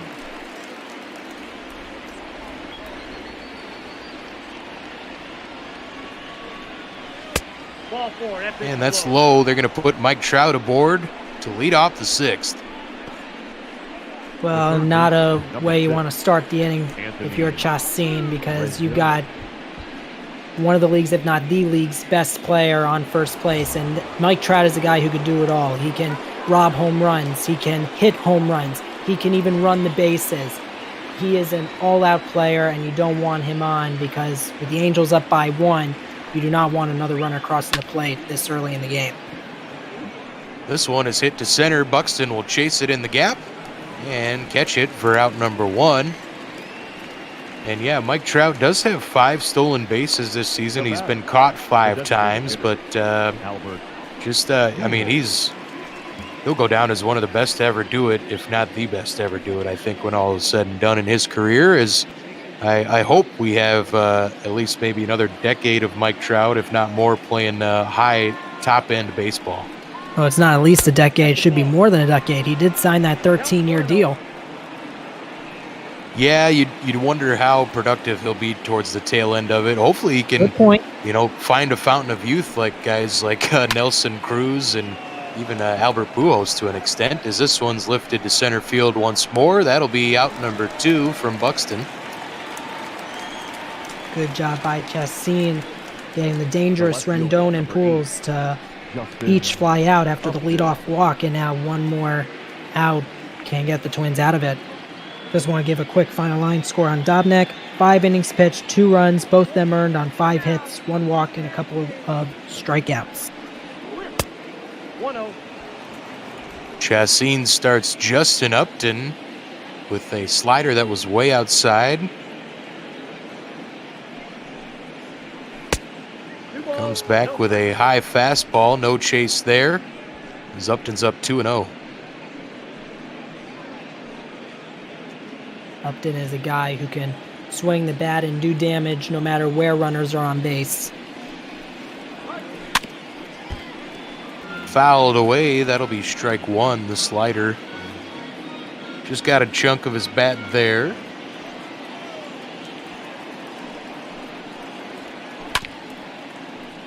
Another one fouled off, 2-2. 2 straight sliders thrown by CHC CIN. Let's see if he throws a third or tries to fool him on a fastball on the outer part of the plate. Ooh, toss over to first base to check Trout. 2-2 pitch to Upton. Low, it'll be a full count now, so Mike Trout will get that head start over at first. Hopefully it doesn't find a gap. And this one is shot into right field for a base hit, so didn't find a gap, but 2 aboard now for the Angels with 2 down, top of the 6th. Well, you're right. It didn't find the gap, but it found a gap in the middle infield as Upton's able to shoot one through the right side to keep the inning going. Good piece of hitting right there by the veteran. Simmons, 1 for 2, had the first score of the game with that RBI single to put the Angels on top first. Looking to rack up another single here. That'd help his team's cause. Maybe getting another insurance run here as looks at a ball there, 1-1. Looks like they actually called it a strike. Strike, sorry. Yep, sorry, strike. And this one's lifted to left. Rosario barely has to move. Reaches up and squeezes it for out number 3. So CHC CIN leadoff walk to Mike Trout, but the Angels can't capitalize. They still lead 2-1 as we'll see Gonzalez, Polanco, and Garver taking hacks for Minnesota.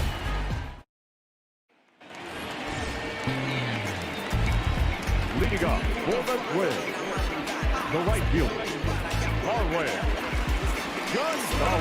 Gonzalez spent some time in the starting lineup to begin the season because of Luis Arias' injury, and he actually got off to a real hot start, but has since cooled in previous appearances and spot starts as we get a look inside the Los Angeles bullpen there. Keenan Middleton and Ryan Buchter, 2 good relievers on that Angels pitching staff. Swung through. It'll be a 1-1 count. Canning at just 82 pitches, and this will probably be his final appearance, but solid start here tonight for the Angels from Griffin Canning. Joe Mayan's got to be proud of his starter. That's a base hit. Marwin Gonzalez will lead off things for the Twins in the bottom half of the sixth, and they're pumped up here at Target Field to tie this one up. Well, you think about Marwin Gonzalez, he wasn't even supposed to play in tonight's game, but good way to not only get on base to start the inning, but to also knock out Griffin Canning.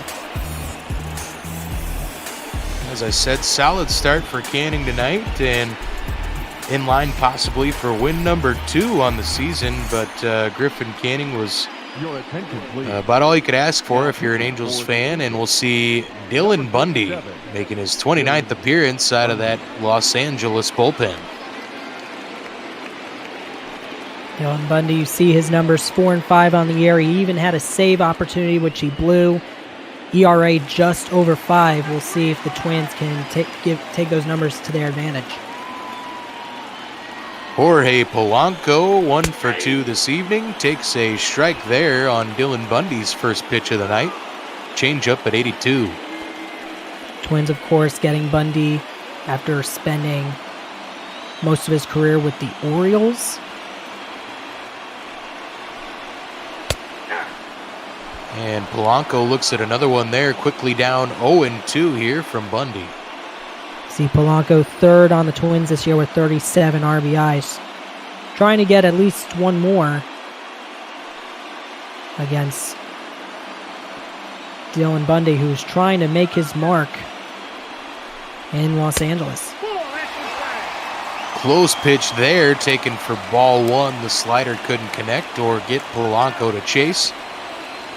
Jorge waiting on the 1-2 pitch now with one aboard for the Twins. He swings through it instead. Big strikeout for Bundy. All 4 pitches in that at-bat were breaking balls. First 2 were breaking ball on the outside part of the plate. This one, a breaking ball on the inner part of the plate and also right at the feet of Jorge Polanco. Great job by Bundy to get the first out immediately coming out of the bullpen. Mitch Garver struck out twice tonight, and Dylan Bundy starts him with strike number 1.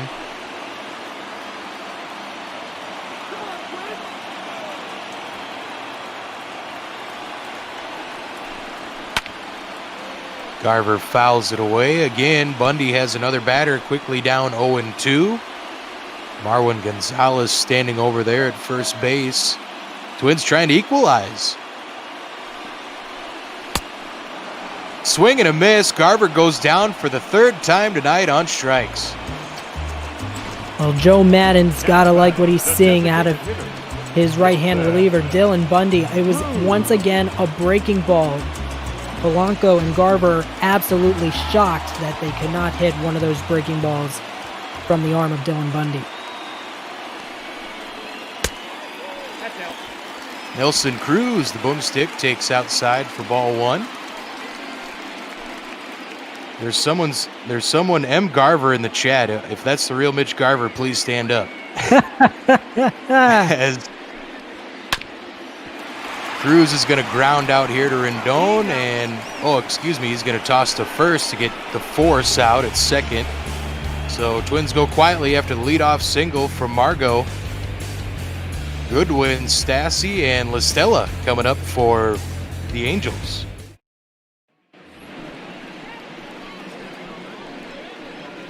Leading off for the Angels, the right fielder, number 18, Brian Goodwin. Just want to get Goodwin with the double tonight, and he's going to face off against Julius CHC once again. CHC tossed those 17 pitches in his first outing, his first inning, and starts a ball there to Goodwin. Final line on Griffin Canning as the next pitch is high 2-0. Canning for the Angels tonight, 5+ innings pitched, 1 run. It was an earned run, the home run by Cruz on 3 hits, 3 walks, and 4 strikeouts. He had a pretty good night. Nice second consecutive start after throwing 8 strong innings in his previous outing. We want to welcome Mitch Garver, the Twins home run leader in ML Bot Ball. You got 17 on the season, Mitch. Nelson Cruz tied you earlier in this one with a solo shot to left, but the Angels on top 2-1 here as Jhoulys Chacin gets a swinging strike there on Goodwin to fill the count. Gotta love when you have special guests on your broadcasts. You see them all the time around the majors and in all sports. Glad to have Mitch Garver in here, if it is the real Mitch Garver. This one is hit to right. Margot's going to play it off the wall. Nice stroke and another double from Goodwin. And Brian Goodwin has just been a dangerous hitter tonight. That is his 11th double on the year and his second double tonight. This one high off the wall, nearly homered for the second consecutive game. We saw him hit a long one yesterday in Texas, nearly hit one here in Minnesota, but nevertheless, good start for the Angels here in the 7th. Goodwin swinging a hot stick, and you can bet he won't last long in that 8 spot in that Angels lineup. As a promotion, a little higher in that order is probably in order after Goodwin's just been hitting the ball well and swinging a hot bat lately, as Max Stassi looks at strike 2 there. Another high fastball. I was just going to mention in the last inning that Twins have really had the calls work for them when it comes to those high fastballs. Angels not getting the call as we see Stassi go down looking. Number 9, Tommy. Got him on the slider. Tommy La Stella stands in now. He has a hit so far this evening and 3 at-bats. Trying to add some insurance and bring home Brian Goodwin.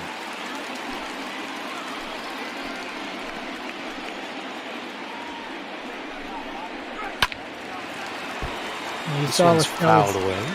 My Go apologies, ahead. partner. You saw Lastella's Lastella's numbers with runners in scoring position going into this at bat, batting a 382 in that stat.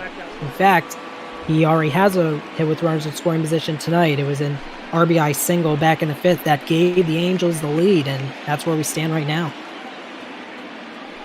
Chacin with the 1-2 pitch. He can't get La Stella to chase there. It'll even the count. Chacin's 2-seamer.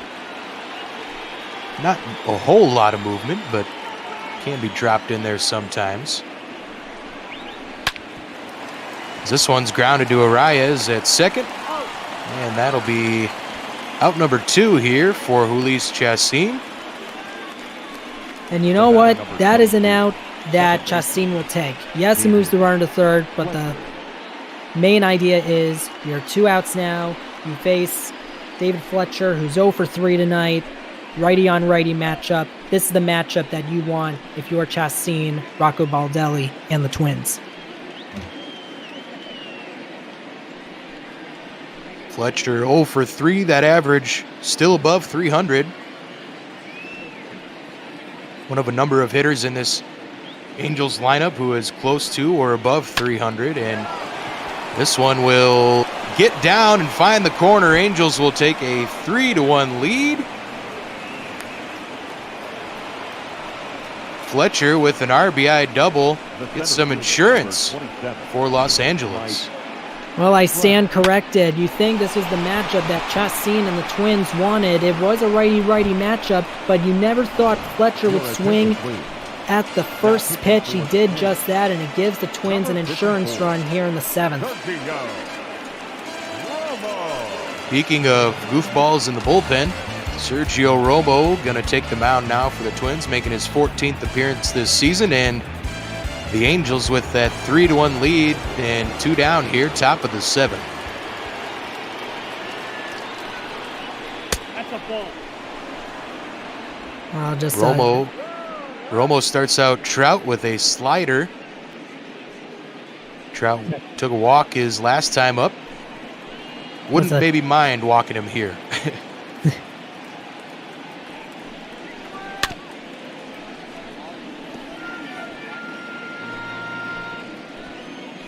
Just a tough break tonight for Julius CHC CIN, just 1 out away from getting out of that jam and holding the deficit to 1. And instead the Angels, especially David Fletcher, taking advantage of a first pitch with 2 outs and expanding their lead to 2. Romo, the 1-2 pitch to Mike Trout, gets him to tap it foul, so we'll reset. Just don't give up a base hit. As Trout is 0 for 2 tonight. Maybe due. I got to count 2 and 2. That one's way outside. That'll even it up at 2 and 2. You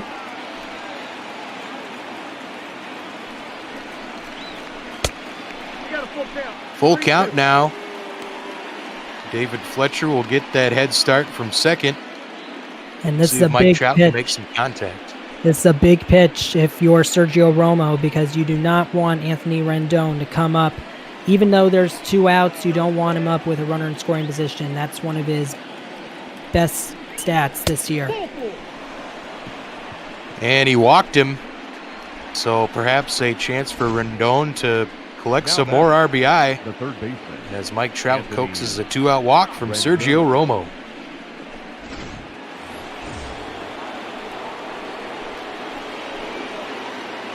Got more action in the Twins bullpen, including Tyler Duffy, hard-throwing right-hander from Minnesota. TC trying to elicit the crowd to send some positive energy to Sergio Romo here and get them out of this top half of the 7th. He'll start out Rendon with ball 1. Get a shot there in the Twins bullpen. You said Tyler Duffy, and another righty, Corey Guerin, warming up for the Twins. Rendon began the rally in the 2nd inning that got the Angels on the board first with a single, came around to score on the single by Simmons. 1 ball, 1 strike. Swings through that slider from Sergio.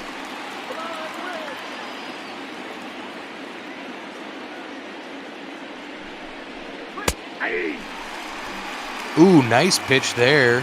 Just dropped the changeup in for a 1-2 count. Full house here at Target Field, getting on their feet. These fans want to see their team stay in this game. Big pitch for Romo. Let's see what Rendon does with it. And it's outside. 2 and 2 now. Again, that slider misses.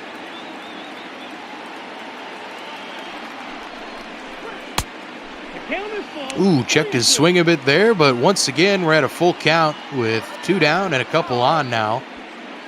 Angels in good position possibly to tack on to that 3-1 lead. That was a great take by Rendon to extend the at-bat. Rendon drives this one to left. Rosario will reach over his shoulder and make the catch, so that'll do it, but not before David Fletcher puts some insurance on the board for the Angels.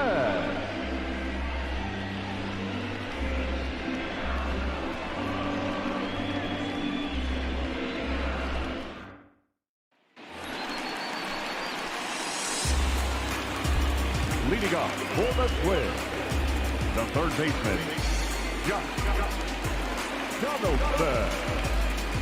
Well, this is the part of the lineup that you want to have up for Minnesota. Donaldson, Rosario, and Sano, 3 hard-hitting hitters.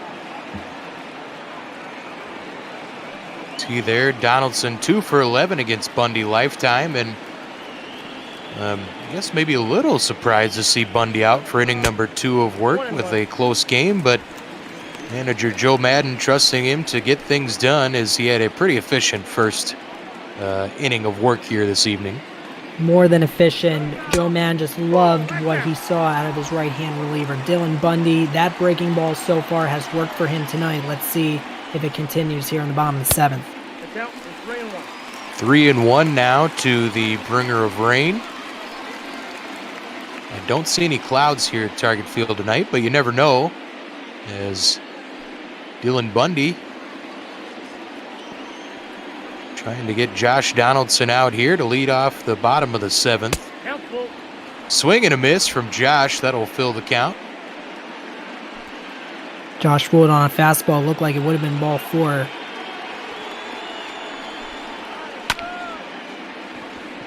This one is a slow grounder.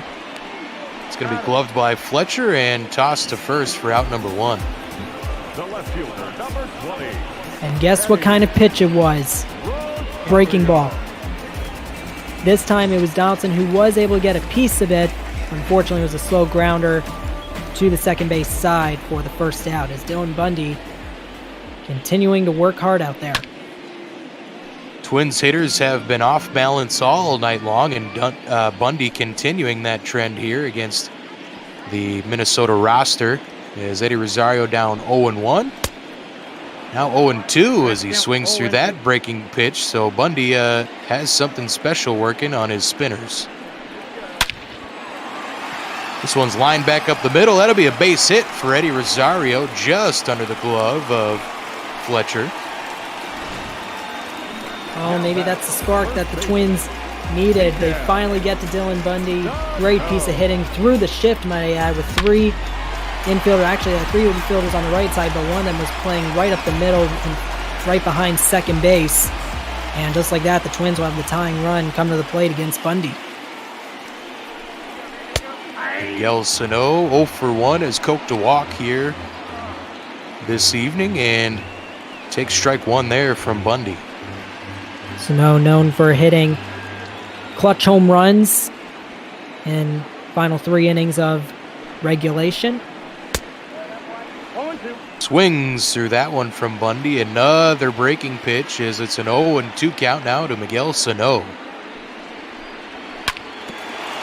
This one lined up the middle. That's another base hit into center field. The Twins have 2 aboard now with just 1 out in the bottom of the 7th. 2 straight singles, and this single I'm a little surprised about. Sano hit it in the same spot that he hit it his last time up.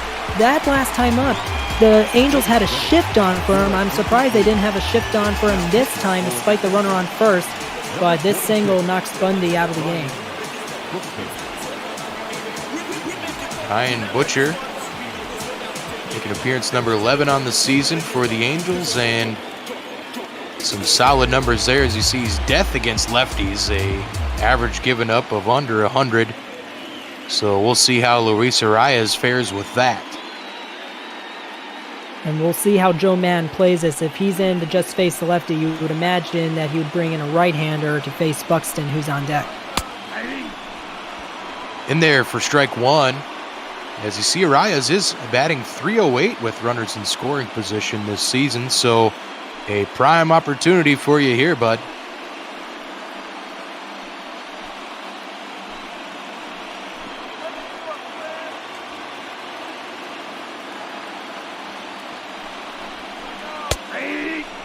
And another breaking pitch in there for strike. That curveball found the inside corner, 0-2. If Arias is able to shoot one into the gap and the ball goes all the way to the wall, you would imagine Sano would try and hustle around third and score. That one's a little far outside as it's a 1-2 count now. Fans at Target Field on their feet. They want to see their club tie this one up. And Butcher's saying, no way. I'm going to try and toss these breaking pitches in there and get this lefty out like I've done all season. And strikeout. And Arias cannot believe it. Let's see where this pitch is. You know, it was a change-up on the outer part of the plate. Arias thought that was outside. It's close. Luis Arias freezes there and falls victim as he's the second out in the bottom half of the 7th inning. It's up to Byron Buxton now. Had a single his last time up. We'll see what he can do against Butcher here as the fastball's in for strike 1.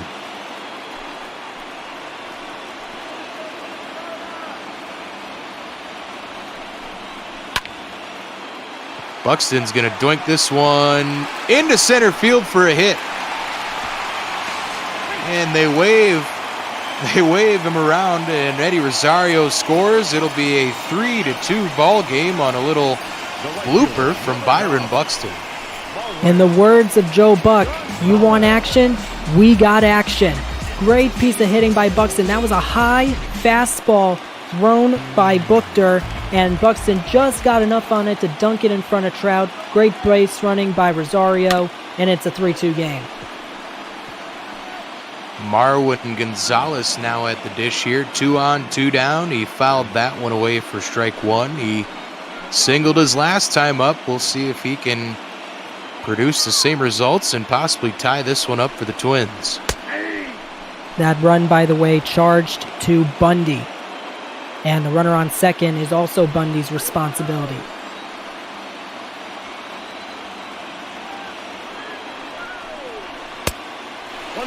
And Butcher missed his there on the 0-2 pitch. The fastball couldn't find anything or get him to chase. And Marwin Gonzalez down 1-2 here. Big at bat for the Twins. And gets him looking. Ryan Butcher with another strikeout. Gonzalez didn't like that call either. That was almost the same pitch thrown to a rise where he got caught looking. As we see Buehler pumping his fist, gets out of the jam.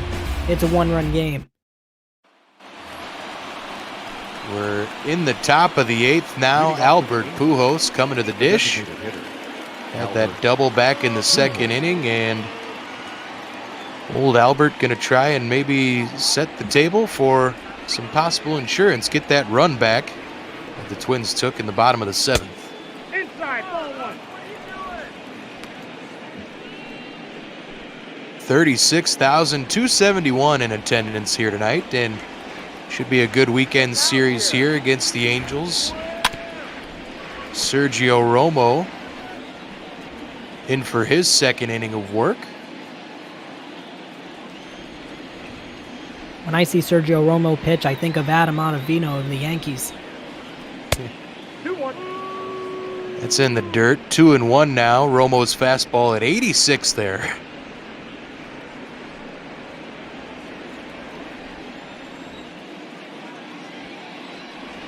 Two-one count to Albert Pujols. And this one is grounded through the left side for a base hit to lead off the 8th inning. Got by Rosario for a second there, but don't think Albert's going to be taking second anytime soon. Well, great piece of hitting by Albert Pujols. The ball was booted out there in left field, but Pujols was going to reach first anyway. 2 hits tonight for the veteran designated hitter. And first pitch is smoked to center field, so Sergio Romo getting hit around here to start off his second inning of work. Again, not sure if Rocco Baldelli should have brought him out for inning number 2, but hey, Pujols up and on base for the Angels. Nobody down here with Andrelton Simmons at the dish. And Baldelli not budging. He is keeping Romo in there.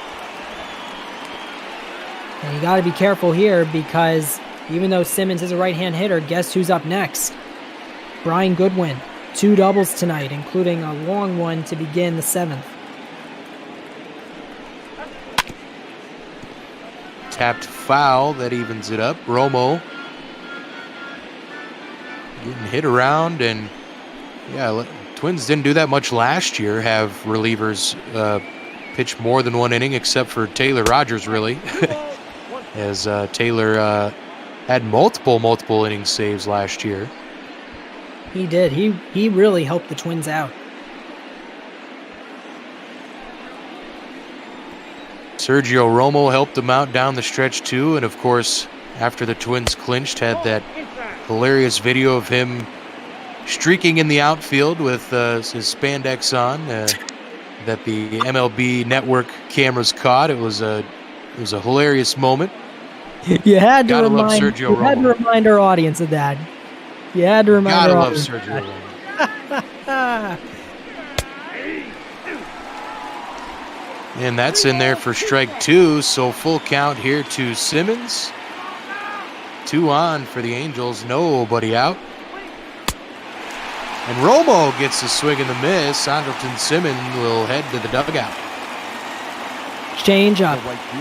Beautiful change up to fool Simmons. Big first out.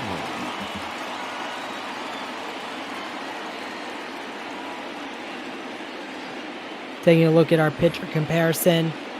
Dobnak and Canning both going at least 5 innings. Both gave it their all, and now it's just a battle of the bullpens from this point forward.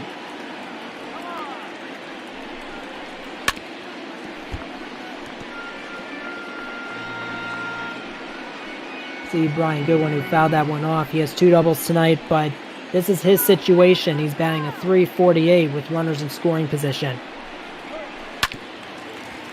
And this one's fouled away to the right. It'll be a quick 0-2 count here. So Sergio Romo not looking too bad against Goodwin. Let's see if I can eat my words.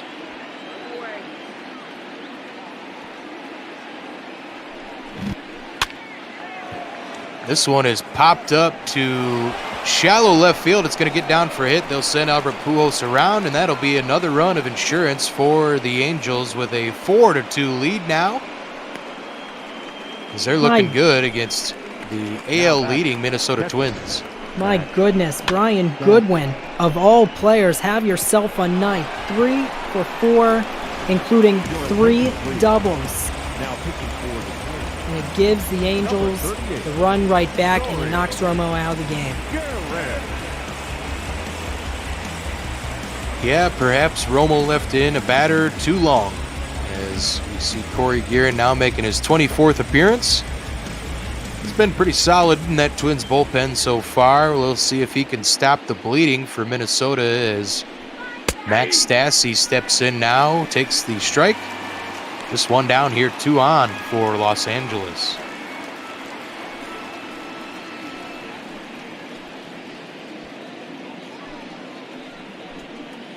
It's amazing how good Brian Goodwin has been tonight.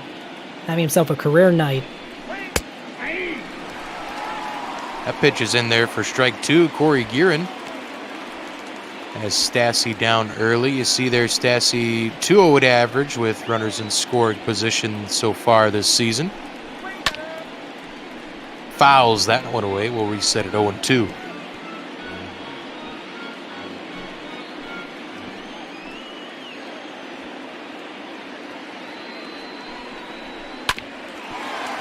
And this one's grounded up the middle. Twins had the infield in, and that's a out over to second base, but another runner scores. 5-2 now, Angels. The first baseman, number 9. Well, the Twins had the infield in, but Stassi ground that ball in the right part of the field, right up the middle. Upton read it beautifully. Another insurance run for LA, extending their lead to 3, their largest lead of the game. They're going to walk La Stella here intentionally. As that'll put 2 on with 2 down. And Corey Guerin, you better not give up anything to David Fletcher. He had that RBI double in his last at bat, I believe. He did. Go ahead RBI double in the very last inning.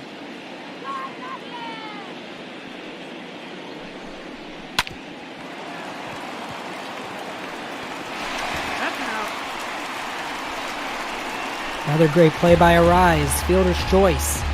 Ends the threat. Twins got work to do. Angels up 5-2 on 11 hits. As the Twins haven't been able to string many of their hits together, we'll see Ansel Robles making his 26th appearance, going to lock it down here for the Angels. Ansel Robles, former Med, had good numbers when he was in New York. Showed some strong numbers when he was with the Angels. Last year was his first year with LA. 1-0.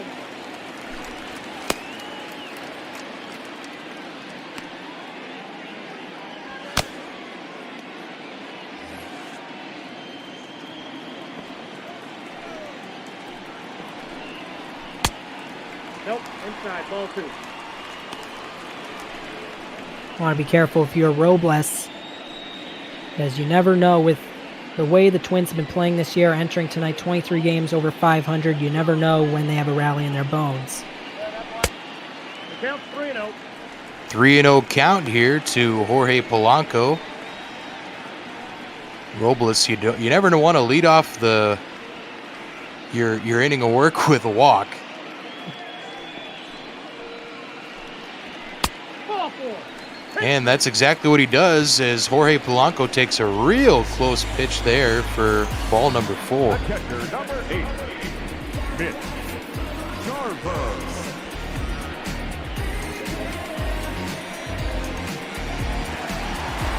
Mitch Garver going to step in now. 3 strikeouts tonight, so avoid that golden sombrero, son.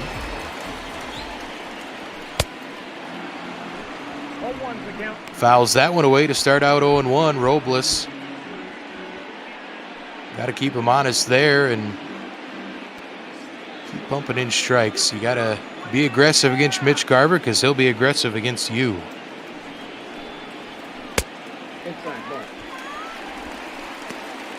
Well, 1-1 count now. Oop, go ahead. Sorry about that, partner. First 6 pitches for Robles, and 5 of them have been out of the zone, so you want to be careful if you are Hansel Robles.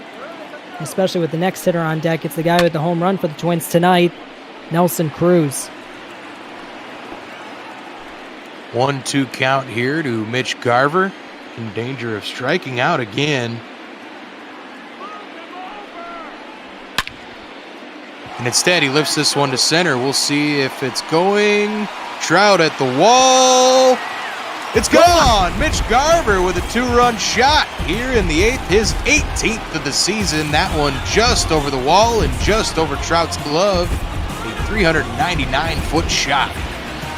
Well, that's how Garver responds to striking out 3 times. He says, "Don't worry, guys, I got you. I'm going to get us back in this game," and he does just that. Mike Trout, known for robbing home runs. I mentioned it earlier in this game. Unable to rob this one. And it just shows how big that 5th run was for the Angels in the top of the inning, because now we're back to a 1-run game. As we see, Trout just missed getting a glove on that. He's thinking, oh man, how did I not get that? 1-run game, 5-4. Now batting. Oh, he even looked at his glove. He thought he had that one for sure. Instead, we got a ball game once more, folks, as Mitch Garver brings the Twins within 1. And they may not be done yet. Nobody down here, bottom of the 8th, and the boomstick. He already has 1 tonight. We'll see if he can connect on another. He's got a 1-1 count here against Robles.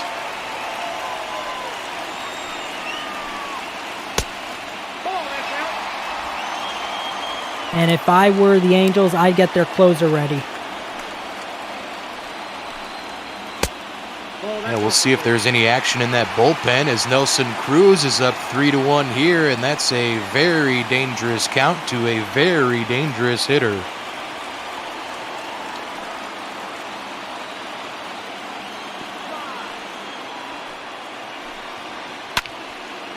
Cruz lifts this one to left, but not going to be deep enough as he got under it just a bit there. That'll be Upton squeezing it for out number 1. I'll tell you what, Nelson Cruz, he's beating himself up. He knew he missed that one. Twins fans were actually getting up on their feet. They thought he had it. Cruz, however, knew he didn't get it. Big first out for Robles, especially after giving up the home run that put the Twins back in this game. And just when you think you could maybe take a breath, forget about it as Josh Donaldson 0 for 2, and his offensive numbers haven't been anything glorious this season so far, but he's always a guy who can put it over the fence, so you better watch out as he's got a 1-1 count here against Robles.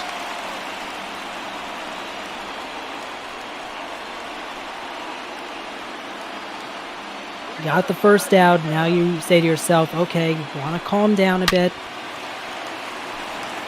Ooh, Donaldson just missed that one. 98 on the fastball there from Robles. Let's see what he does here with the 1-2 count. He goes outside, 2-2. Slider has not been working for Robles tonight. Let's see if he goes with a fastball. This one's grounded to third base. Rendon will snag it, toss it to first for out number 2. So Robles responds with a couple of ground outs here, a couple outs here, and looking to preserve that Angels lead, even though it's a little less than it was just a little bit ago. And give Robles credit, retiring Cruz and Donaldson, 2 very dangerous home run hitters back-to-back after giving up the 2-run homer to Garver. Now you've got one more home run hitter to take care of, and that's Eddie Rosario. And right now he's ahead in the count, 0-1. Rosario had that sharp single up the middle, beat the shift up the middle in his last at bat. Looking for a big 2-out hit here to keep things alive in the bottom of the 8th.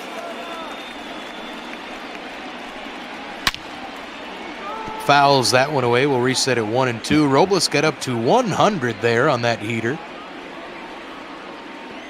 It's one of the reasons why the Angels picked him up, because he can throw heat. Like that. Rosario fouls another one away. Yeah, he took a little off there at 96, and that's always kind of funny to say you take a little off your fastball and it's still at 96. As Eddie swings and misses, Robles gets him on the slider.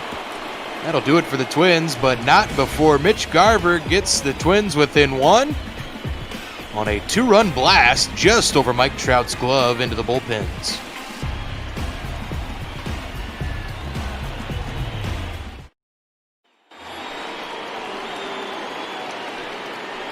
Leading off for the Angels. And speak of the fish himself, Mike Trout, 0 for 2 tonight, did take a walk in his last AB, I believe, and he's going to lead things off for the Angels here in the 9th as we still see Corey Guerin tossing pitches for Minnesota.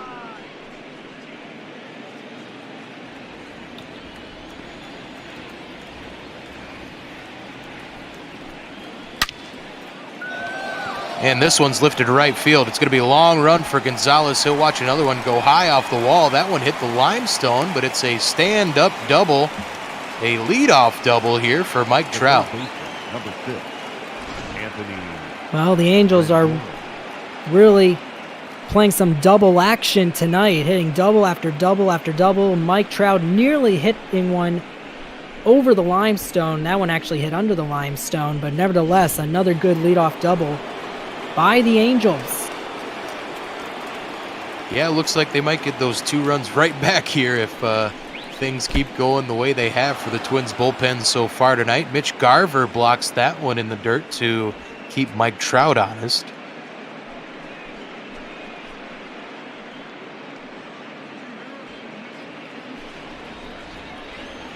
Rendon 1 for 4 this evening. Looking to get another base hit for some more insurance for the Angels. They've really liked their insurance so far tonight. We'll see if they stick with it or might happen to be shopping around for geckos or flows or whatever kind of insurance you can find. Is you want to get the first win of the series here in Minnesota. Always nice to get the first one on the road. Absolutely gives you great momentum towards the rest of the series. Oh boy. This one is smoked to left. Rosario chasing at the wall. That one's gone high as Anthony Rendon hits home run number 14 on the season. That puts the Angels up 7-4. Well, that's the last thing you wanted if you were Cody Guerin, and you said it right before Rendon's at bat, partner. Angels looking to get those 2 runs back. What do you know? 2 batters in. They answer Garver's 2-run homer with a 2-run shot by Rendon in almost the same spot that Nelson Cruz hit his home run earlier tonight. Wow. Second deck shot here laid at target field gives the Angels back their 3-run lead. As Albert Pujols looks at strike number 1 from Corey Guerin. Twins bullpen fell apart in this one. And we see the results here is Los Angeles in line to pick up the first win of this series and, hey, get it an even 500 on the year. No one warming up in the Twins bullpen.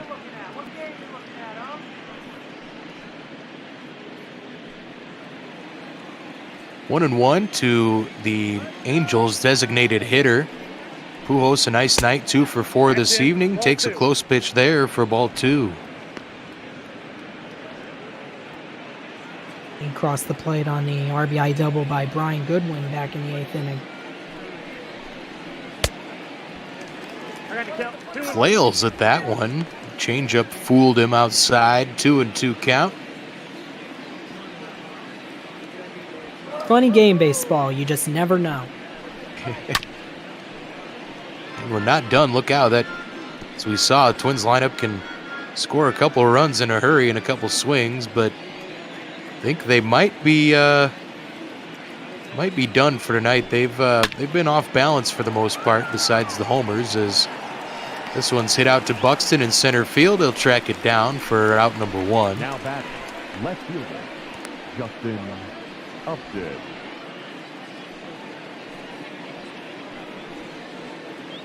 Solid night for Justin Upton. Couple of singles, came across and scored.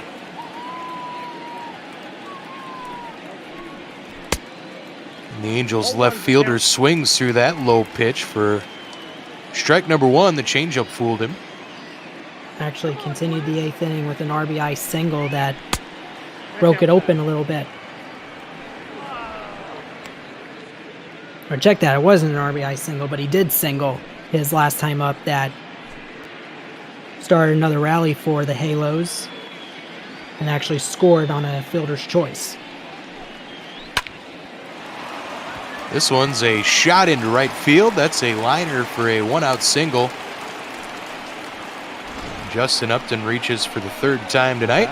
Number 2, shortstop, Andrelton Simmons. 3 for 4 with a walk. Definitely a good night for the veteran Justin Upton. Simmons steps in now, looks at the slider from Corey Guerin, who has struggled a bit, you might say, here in the 9th. And you know what Guerin's looking for?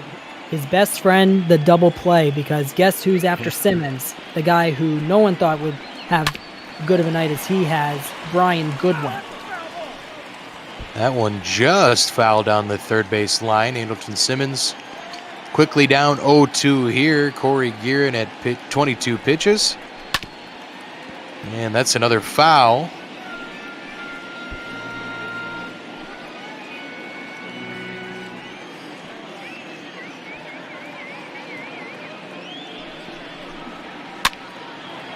And Simmons is going to doink this one into short right. That was just in the outfield grass. And we're going to have a throw over to third base, but runner over in time as Angels have runners on the corners now. The old excuse me swing. That one was right in on Simmons' hands. Great base running by Upton. He knew that ball was falling. And Cody Guerin just unable to get the job done. Number 21, Tyler Duffy coming in now for the Twins, as perhaps Rocco Baldelli left his reliever in one too many batters, but we'll see if Duffy can stamp out this fire and hold this at just a 3-run lead now for the Angels. And look who's at the plate. Brian Goodwin, Mr. Double tonight. He got the ML Bot Ball patented triple-double. It's the 3rd time I've been on a call. The player hit 3 doubles, so the triple-double ever popular when you got a beard in the booth. Well, when you put it that way. This one tapped to a rise at second. They're going to try and get 2, but they will not get it done as the Angels get another runner across. 8-4 lead now for Los Angeles. 2 down here for Tyler Duffy. Max Stassi coming to the dish. Well, still, another great job by Brian Goodwin, being productive at the plate, able to reach and knock in a run. 3 big runs in the 9th for the Angels to really break this one open. Duffy starts out the Angels catcher with a strike. Comes back with another swinging strike there. The knuckle curve got Stassi fooled.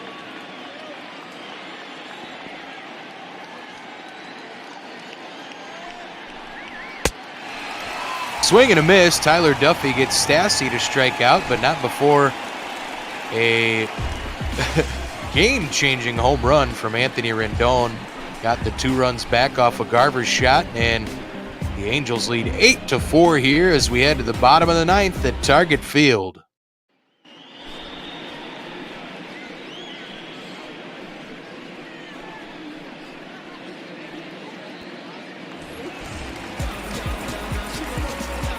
Middleton on the mound now for the Halos. As Miguel Sano is going to try and take some hacks here. He's 1 for 2 tonight. Drawing a walk as well, and one of the last hopes here for the Twins is Miguel Sano starts out with strike 1, swinging on that 98-mile-an-hour fastball.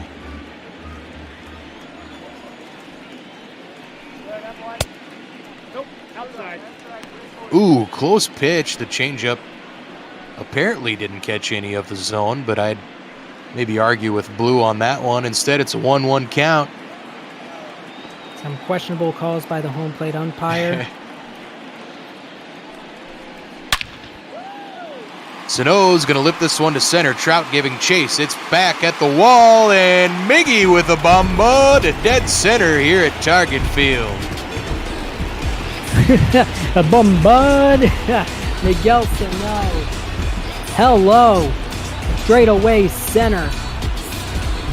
Well, another answer by the Twins after the Angels score. Let's see if this is the beginning. It was a fastball right down Broadway, and Sano sent one a long way, probably to the other Twin Cities, St. Paul. Off the batter's eye in dead center field. Let's take a look at what StatCast says. 436 feet. Exit velocity just over 109. That's how much power this guy has.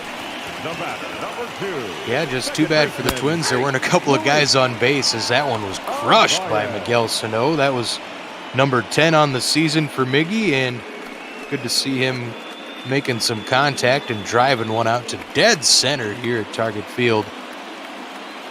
As Middleton gives up the solo shot, has Arias. Oh, he gives up a single to Arias, a about take your head off single to Luis Arias. Luis Arias loudly telling Middleton to look out. That was a sizzling liner past short and into center field. And now, just like that, one more base runner and a tying run would come up for Minnesota. But first, it's Byron Buxton. TC trying to get them all on their feet here in Minneapolis as Buck is going to step in 2 for 2 this evening, and he's made solid contact a couple of times. We see some action in the Angels bullpen. Jacob Barnes and Ty Buttry.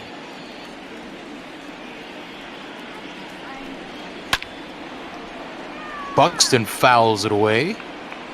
That'll even it up at 1-1. Big at bat here for Byron. Wonder if he might try and lay down a bunt again. That was a bit of an early cut on that foul ball. Oh, that's too high. Close pitch up high there. Fastball at 96. Buck seeing it well this evening. We'll see if he can continue the trend in this AB.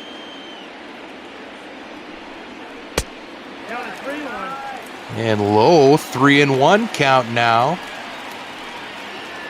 Arias stands at first.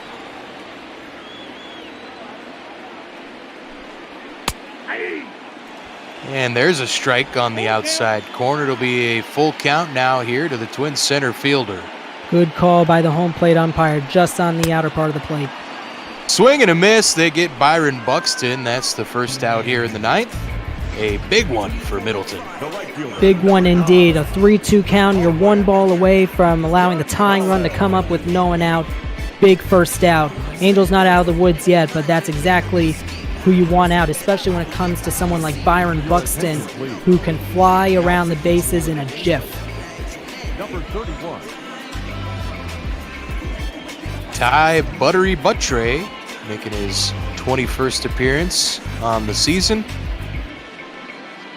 He's going to try and hold these Twins hitters in check here as Marwin Gonzalez making his third at bat this evening after he came in for Max Kepler, who was injured. Ty Buttry. Do you have a nickname for every single Angel and Twin batter tonight?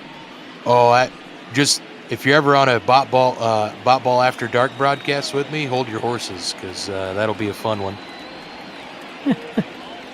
Speaking of bot ball, we do have more ML bot ball coming up after this.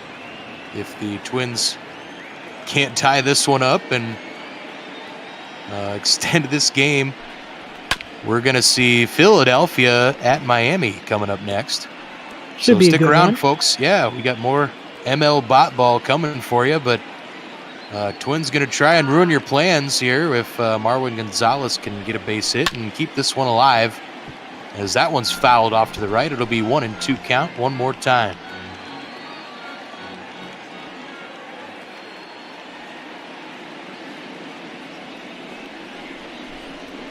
Ball 2. Buttre misses low, 2-2 now. That fastball at 97 couldn't catch a corner.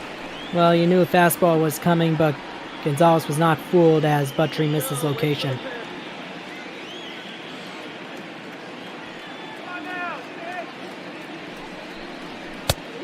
Full count. And that one's upstairs. It'll be a full count now.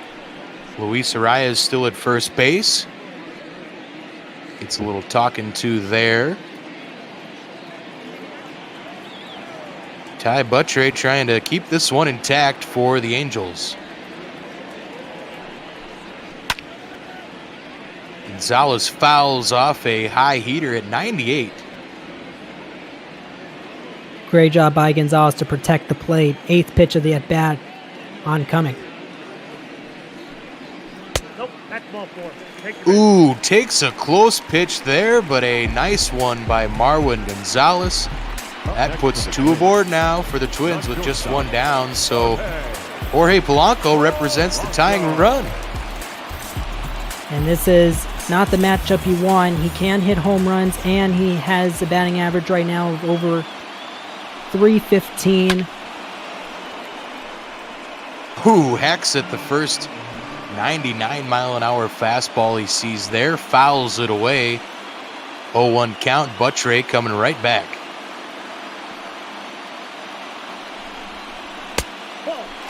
And low, 1-1. And it's one of the last guys you want up if you are the Angels, because as we just saw, Polanco batting a 324 going into this at-bat with runners in scoring position. He's got a runner on second right now, and he's representing the tying run. Polanco takes a pitch off the plate. It'll be a 2-1 count now. Buttre couldn't fool him with that changeup.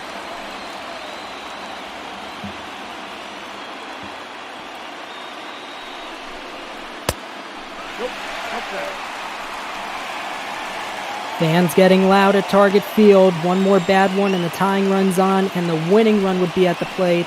And it's the guy who hit a 2-run shot his last time up, Mitch Garver.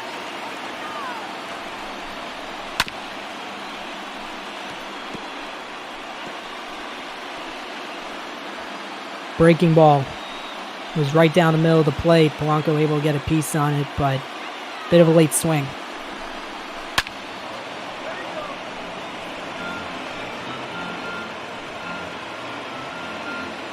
Well, the remaining 36,000 plus that are here at Target Field hoping for a miracle.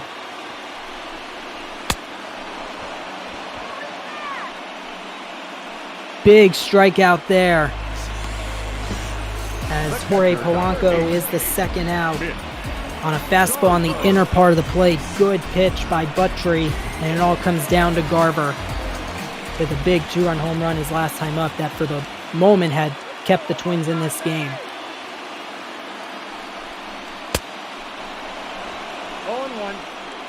Garver didn't like that, but he went around and counts 0-1. Hey, how's it going? There you are. Wondering where you were, partner. Yeah, the old CenturyLink machine shut down for a little bit, but I came back just in time to see Mitch Garver maybe tie this one up, huh? 0-2 count now. Buttre trying to get the Angels home with a win. Garver taps it foul, the slider over the heart of the plate. Still 0-2. And you want to retire Garver because on deck is the potential winning run, Nelson Cruz. Garver takes inside, 1-2. Mitch hit that 2-run dong in his last time at the plate. Big pitch here from Buttrick. And swing and a miss. He gets Mitch Garver. That's his 4th strikeout tonight. Angels are going to win 8-5. A big W here for the Halos. That gets them back to 500. They're 31-31 now. And a fun one here tonight at Target Field. We saw lots of home runs. We saw some good defensive plays. And more importantly, we brought you more great ML bot ball action, folks. Thanks for sticking around with us. It's been a good time. Mr. Matt, what'd you see tonight? Well, I saw a great job by the Angels bullpen keeping the Twins in shape, or actually on edge, I should say. Just a great job despite a couple of home runs by Garver and Sano. Obviously, Dylan Bundy, despite how good he was coming out of the pen, did give up a run of his own, but nevertheless, the Angels were able to get into and out of trouble again and again. Not a big offensive night for the Twins, despite 5 runs on the board. The bullpen, unfortunately, did not do its job. Big win for the Angels, and as you said before, partner, you always want to get that first win on the road to have good momentum no matter what happens the rest of the way for the rest of the weekend. So, good start for this series for the Angels. Tough start for this series for Minnesota. We see Brian Goodwin's our player of the game with his triple-double. 3 doubles tonight, a couple of RBI, and we're going to be moving right along, folks. We're running a little late, and we got Bot Ball After Dark coming up. We got Mike and Tardis. How you doing, guys? Oh, man, it's getting late out here. I'm staring at a full moon. The frogs are croaking at me. It's getting weird out here. I've got the mother of all thunderstorms above me, so hopefully my power stays on during this game. Well, you know, there's nothing like your internet dropping out in the 9th inning of a crucial point in the game, so hopefully that doesn't happen with your thunderstorm. Hopefully you maintain your internet the whole time. But hey, guys, we'll get out of your hair here, and we'll let you get on to this game.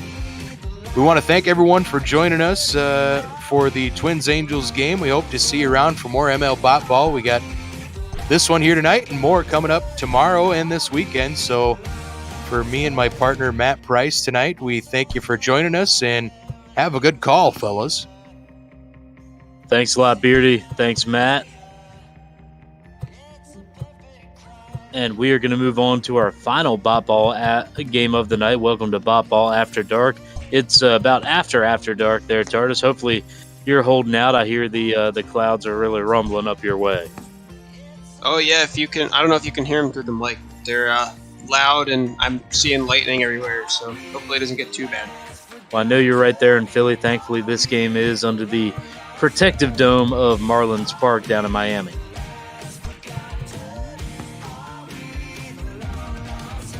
See our janitor Garrett messing with the settings. I think those are just fine. The teal's always good for the Marlins.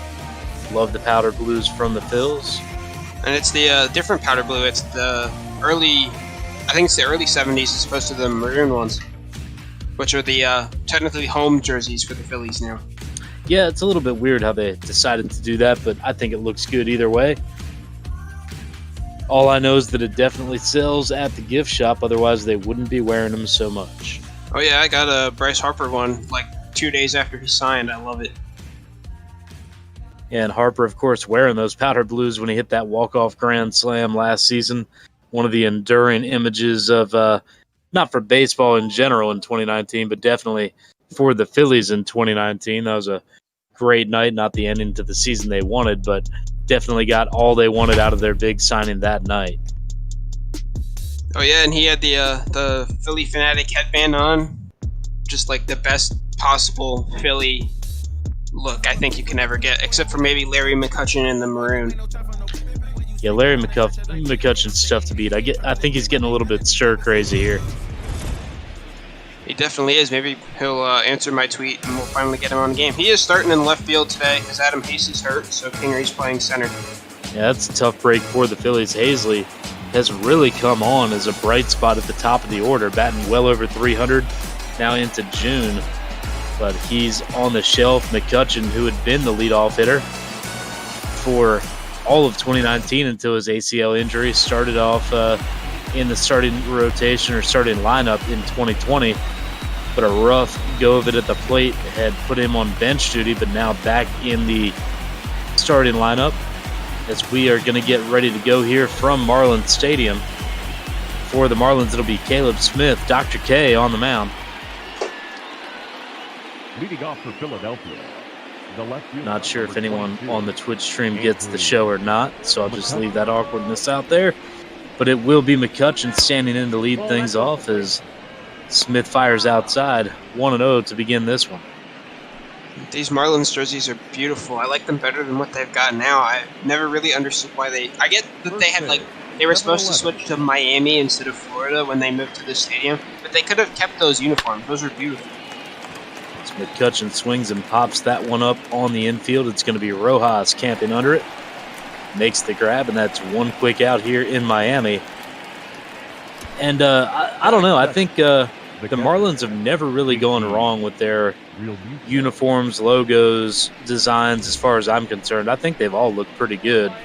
Big fan of the teal, but I like what they've done with the new uniforms, incorporating some of the teal and orange and red. Kind of looks like a Miami sunset, and I think that's exactly what they were going for. That's kind of the lifestyle they sell there on South Beach. I think it's definitely a step up from their previous set, which was not great.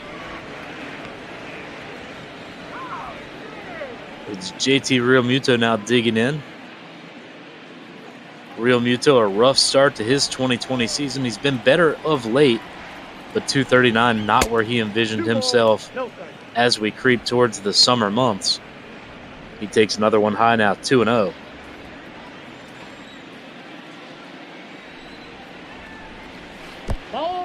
Smith winds and fires. That one bounces down and away. And 3-0 to Realmuto.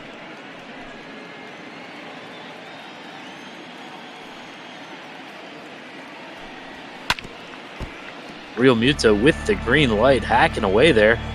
Put a good cut on it, but just missed, fouls it back. And the count's now 3-1.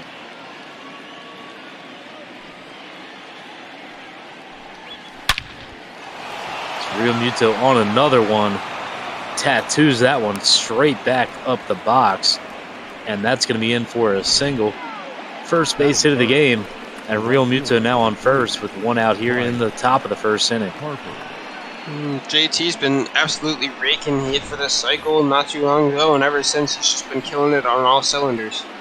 Yeah, he hit that one right off the label. Could not have squared that one up any better. Probably fortunate for Smith and the Marlins that he didn't get under that one.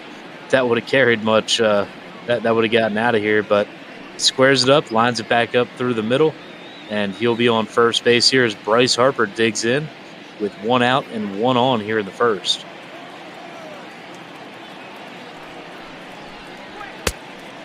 Smith fires away, 1-0. Seems to be the predominant trend for pitchers dealing to Harper, especially lefty on lefty, just staying away, away, away. Harper's a free swinger. He'll take his cuts, and they feel a little bit safer missing away, but there he goes inside. Harper gets to it and lofts it high in the air, but out to left it'll be Corey Dickerson on to make the grab. Realmuto retreats back to first, and that'll be two away. The first baseman, number 17, Rhys Hoskins.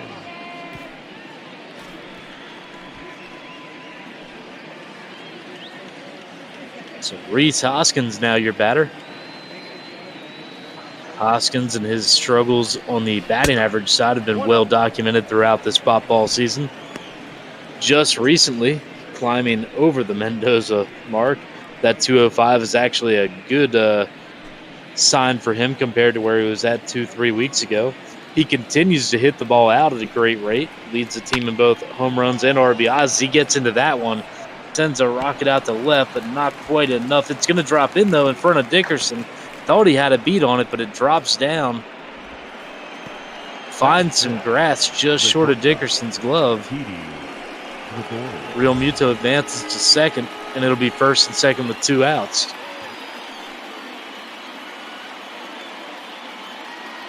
And that will bring Philly shortstop Didi Gregorius up to the plate. Gregorius finding his groove, Started out the season hot, went into a swoon, but has really found his stroke once again over the last month. No, that's low. Smith burns a fastball just under the knees, down and away, 1-0. Didi's been better on the road all season, so he's glad to be in Miami. And he gets into one there. That's going to find some space in right center. In fact, it's going to find the stands. He rides that one right on out of here. Didi Gregorius, 3-run home run to right center field. And just like that, the Phillies jump on top, 3-0 here in the first. Right on cue there, Tardis. You mentioned the home road splits. Gregorius enjoying a home away from home pretty much anywhere other than Citizens Bank. He keeps that trend going here as he just shoots a tracer round out into the cheap seats in right center. yeah, he got a lot of wood on that one, and for some reason he likes to do that on the road, even though I think that's a deeper home run at Citizens Bank Park, so I'm not sure what about the stadium is making him struggle, but at least he contributes in some form. Yeah, that spot that he hit it, here at Marlins Park, you're going to have to get all of it to get one out to that part of the stadium, but he did. You mentioned that would be maybe not quite to the bullpens. It might be in the crowd at Citizens Bank, but it would have been deep.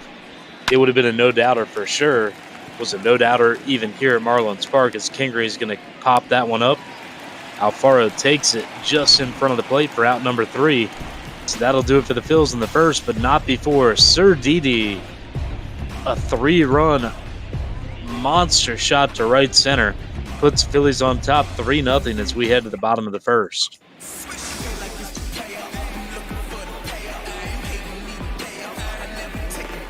As we go to the bottom of the first, we'll get our first look at Aaron Nola, making his 13th start of the season, a 4-1 record, 2.70 ERA. Has been hanging around the top 10 in National League ERA leaders throughout the season. It's actually a special start for him. It's his birthday. Well, happy birthday, Aaron Nola. I would imagine he might be his uniform number. Is he, 26, 27? I think he's 27. I'll take a look. Well, one pitch, one out there. As Hoskins flips over to Nola. It'll be 3-1 in your scorebook and a quick out here in the bottom of the first. Yeah, he is 27. He was born June 4th, 1993. And do you know who was the starting catcher for the team the Phillies faced June 4th, 1993?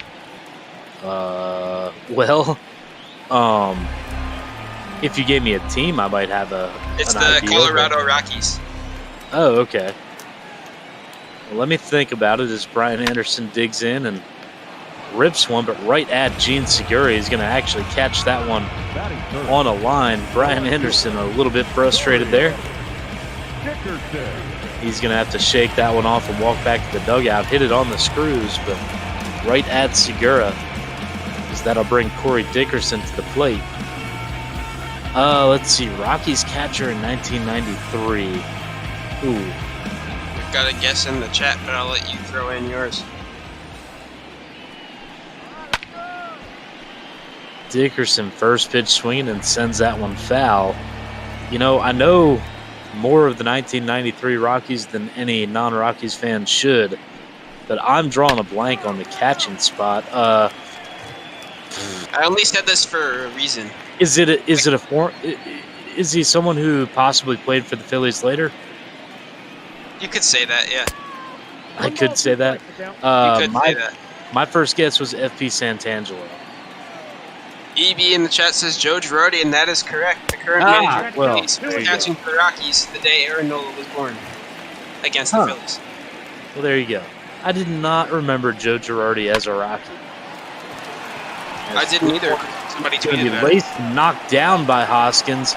Hoskins corrals it. Nola over to first again. Nola getting some light jogging in here on his birthday.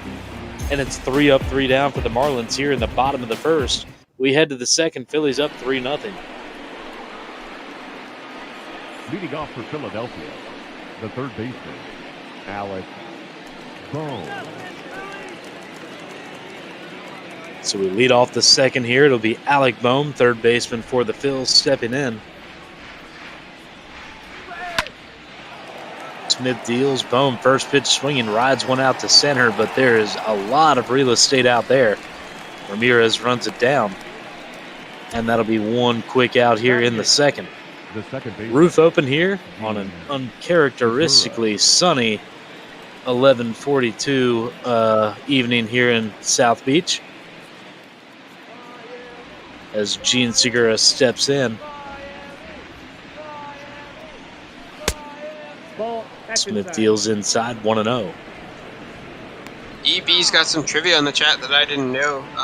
Girardi, obviously Dante Bichette was on the Rockies while Girardi was there, and Girardi named his son Dante after him.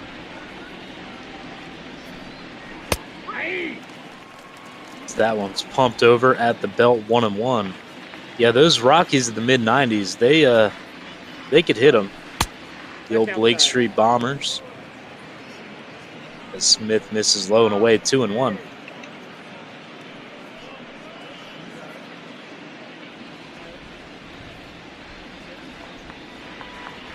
Smith into the wind. The 2-1 pitch to Segura is swung on and blared out into shallow right, long run. Diving, stabbed by Anderson. He gets a piece of it but can't come down with it. It's off the leather onto the grass. Segura digging hard all the way. He's going to be in with a double. Great effort by Anderson, but comes up just short, and it's going to be a one-out double for Segura, and the Phillies in business once again. It's nice to see Segura getting a hit once in a while. He's been struggling, and Nola can't really hit, but a bunt and getting him to third with the top of the order might do some good.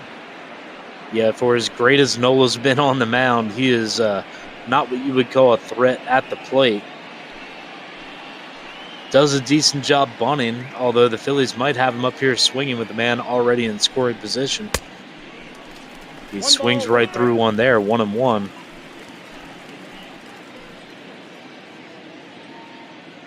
Smith sets at the belt, the 1-1 pitch. Good fastball, maybe a cutter there, riding in, actually a slider, riding in over the outside portion of the plate, 1-2. Tries the slider again, that time it misses inside, 2-2. Nola trying to wait out a fastball. Probably his best shot of doing something, advancing runner in any way. The 2-2 pitch is swung on and popped up shallow center. In fact, it'll stay on the infield.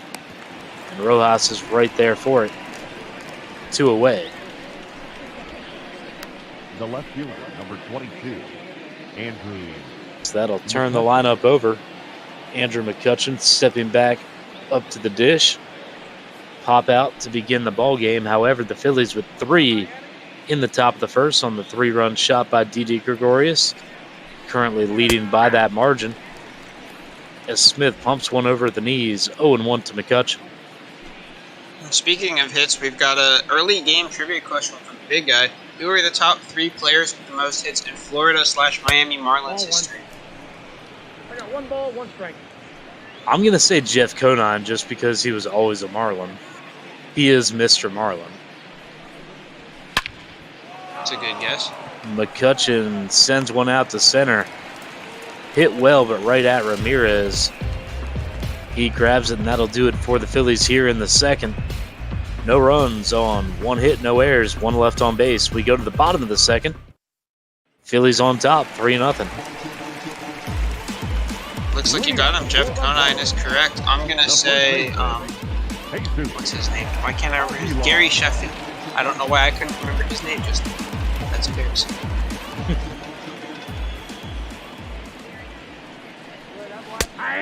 Nola goes to work here in the second inning against first baseman for the Marlins, Aguiar.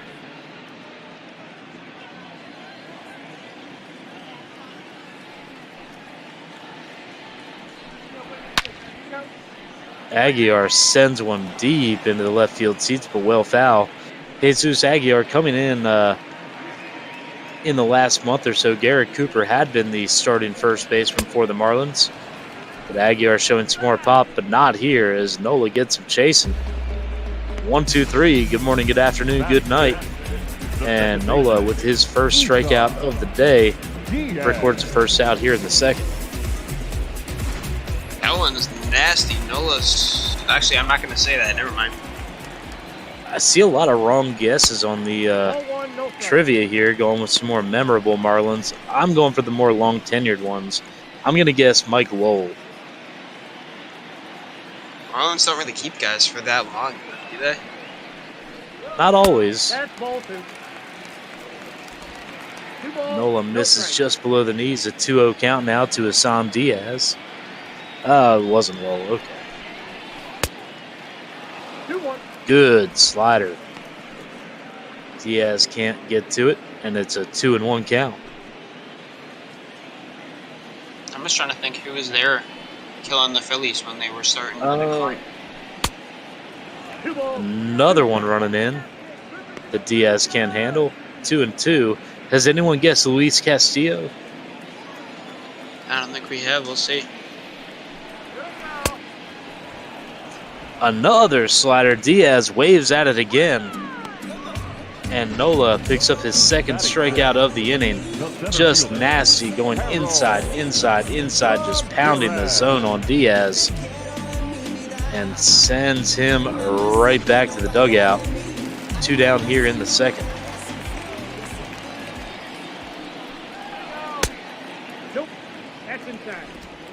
So it'll be center fielder Harold Ramirez standing in. A 1-0 count quickly to Ramirez.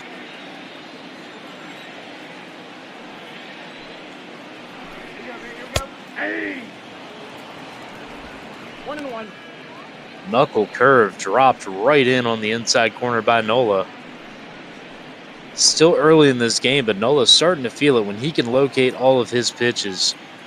He is one of the toughest customers in the game. 1-1 to Ramirez is fouled back, 1-2. Yeah, Nola's disgusting when he's in control.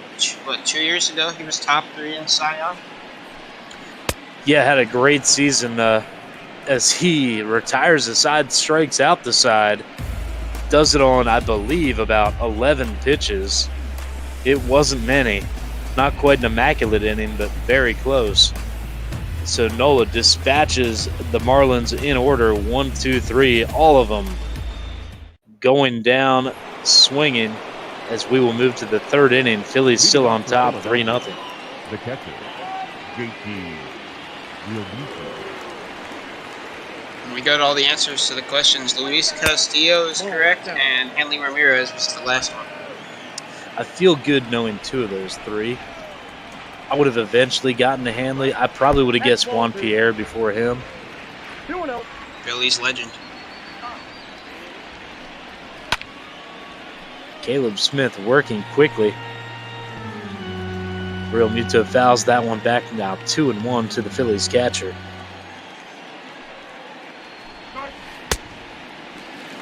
Good pitch on the outside corner. Nice changeup. Change of pace had Realmuto out in front, fooled him pretty good there. Count now 2-2. Smith delivers, and Realmuto sends that one to right. Coming in, another diving stab, and Anderson, for the life of him, can't come up with one. A+ for effort, but hasn't quite been able to snag one in the air, as that one drops just in front of him. Anderson, though, trapping it, keeping the ball in front of him, and Realmuto will have himself a leadoff single as Bryce Harper comes to bat.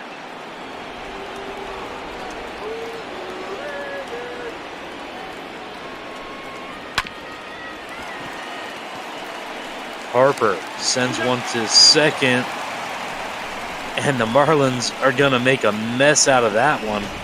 Managed to get the lead runner, although just barely. Diaz with a great play, maybe not the best decision to go to second, but they do get Realmuto by an eyelash. However, the relay throw goes well over Aguiar's head.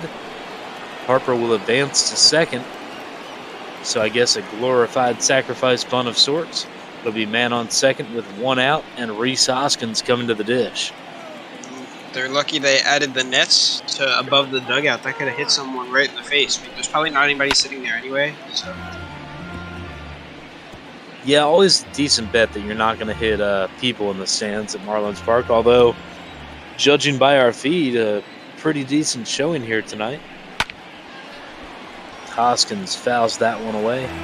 Quickly 0-2 to the Phillies' first baseman. I think it's usually Phillies fans that travel down now.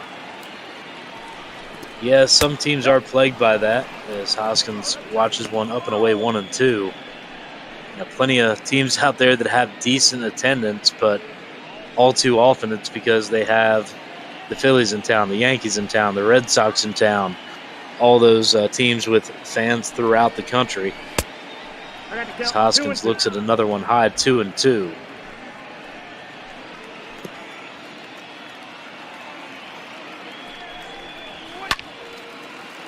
Hoskins shoots one foul. That's an ugly finder right there. Count remains 2-2. Apparently, Big Guy's giving us a double play at trivia, and I think we both should get this one pretty easy. We'll let the Twitch people have a crack at it, but I can't read mine as fast as you can. What are we dealing with here? Who are the top 3 players for the Phillies in hits? Oh, okay. And they already got one. Schmidt is one of 3. I've figured that's going to be who one of them was. Rollins is the all-time leader. Yeah. I think Chuck Klein might be up there, but I don't know if he's top 3 or top 5. It's Hoskins putting up a good battle here. Now a 3-2 count. Payoff pitch is fouled back. We'll do it again. Oh, it's Ashburn. Okay. I can tell the big guy right now that 4th place is Ed Delahanty. As Hoskins draws the walk.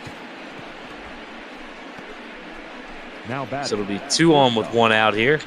It's Caleb Smith laboring a bit here in the 3rd inning.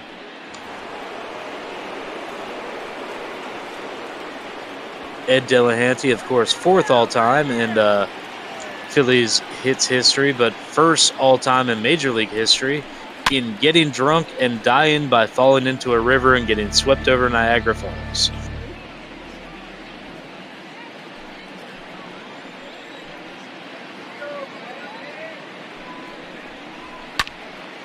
Gregorius back up to bat, looking to do more damage here. The 3-run shot back in the 1st. 2 on once again for Gregorius, but quickly in an 0-2 hole. 1 out here in the 3rd. Phillies lead 3-0 as Gregorius throws the bat head out there, gets a piece of it, but lines it softly to Rojas. Good anticipation by both Phillies base runners. They get back safely, and it'll be 2 down as Scott Kingery is going to step in.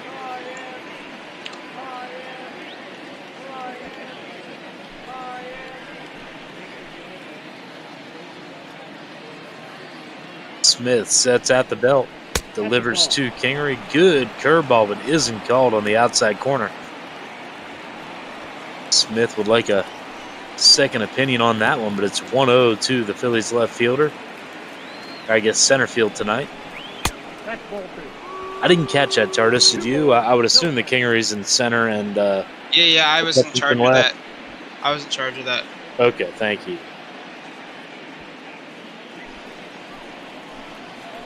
The auto rosters put Kutch leading off playing center, and I didn't think he would be playing center, so I just moved him over. Not on that knee as Kingery swings and scoops one straight up the chute. Diaz over, he'll grab it, and that'll end the threat for the Phillies. So they put 2 on with 1 out, but can't move anyone farther than second base. We'll move to the bottom of the 3rd. Phillies on top, 3-0. Leading off for the Marlins, the catcher, Jorge Alfaro. Never thought I'd see Jorge Alfaro 8th in All-Star voting for catchers. Yeah, he's definitely got all the tools. He's got the same rocket of an arm that JT Realmuto does, probably more power than Realmuto. But with the Phillies and Marlins making that catcher-for-catcher swap a year ago, the Marlins were looking for value down the road, and the Phillies were looking for value right now, as we still await word on an agreement between Realmuto and the Phillies, as he's going to scoop that one from inside the Marlins dugout. Little catcher-on-catcher violence there. As Real Muto with the great defensive play. Alfaro pops up to his counterpart to begin the bottom of the third.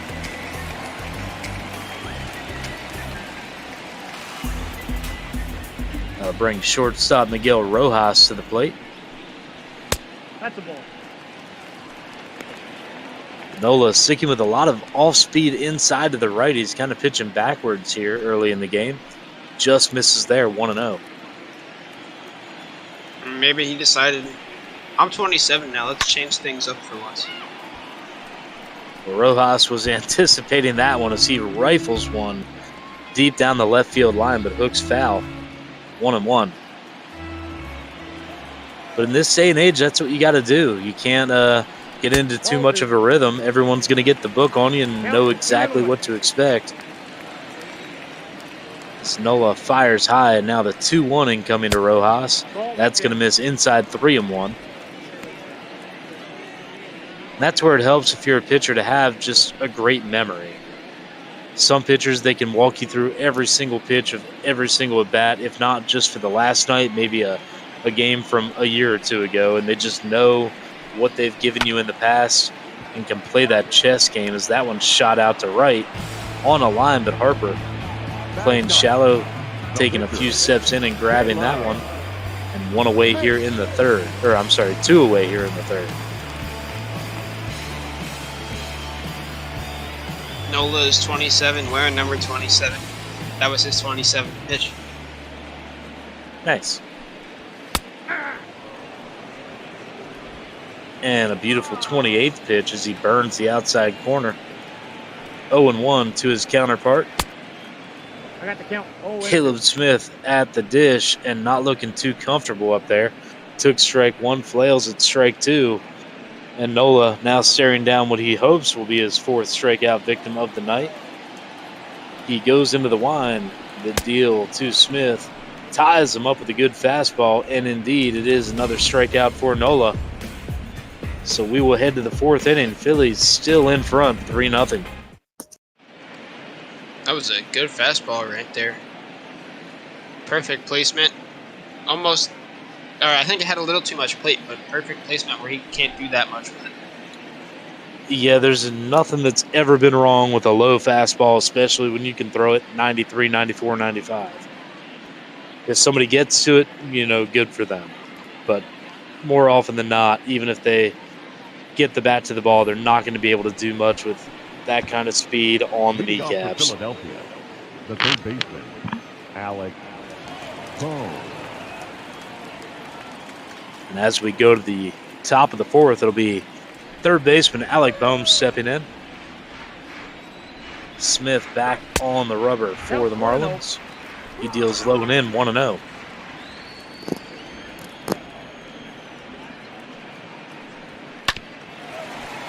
Bohm trying to go the other way. Diaz, great range. He's going to spin and fire and get Bohm by a step at first. Solid defense there for the Marlins. And there'll be one down here for the Bills.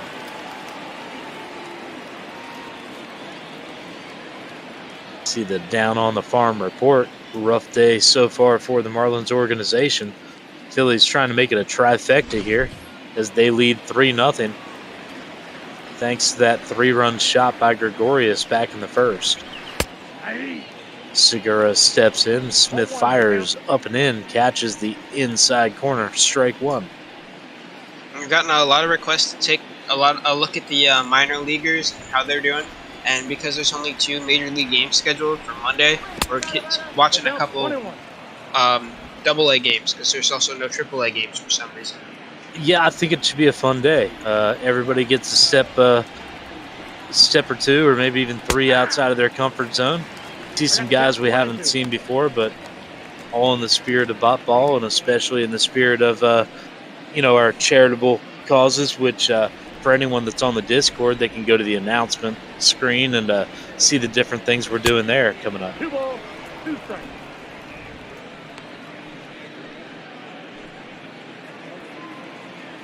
So 2-2 count here to Segura. Smith into the wind. He fires And a broken bat goes into about 20 pieces there. Bat went farther than the ball. And Segura's going to need some new lumber. But we'll do it again at 2-2. We got 3-2. Good slider in, but Segura spits on it. He's going to let it go inside. It'll be 3-2. 1 out here in the fourth. Phillies lead it 3-0.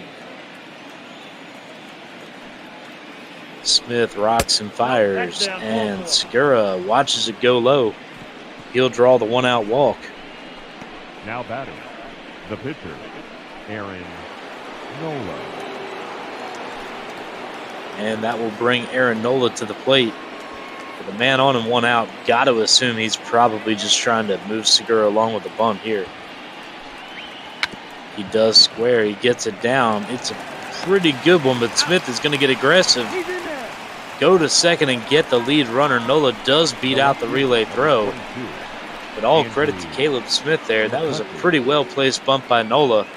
But Smith charging it all the way and not hesitating one bit, firing to second to get the lead runner. And the Phillies now trade out runners at first with the slower Nola now standing there. And McCutcheon up to bat with 2 outs.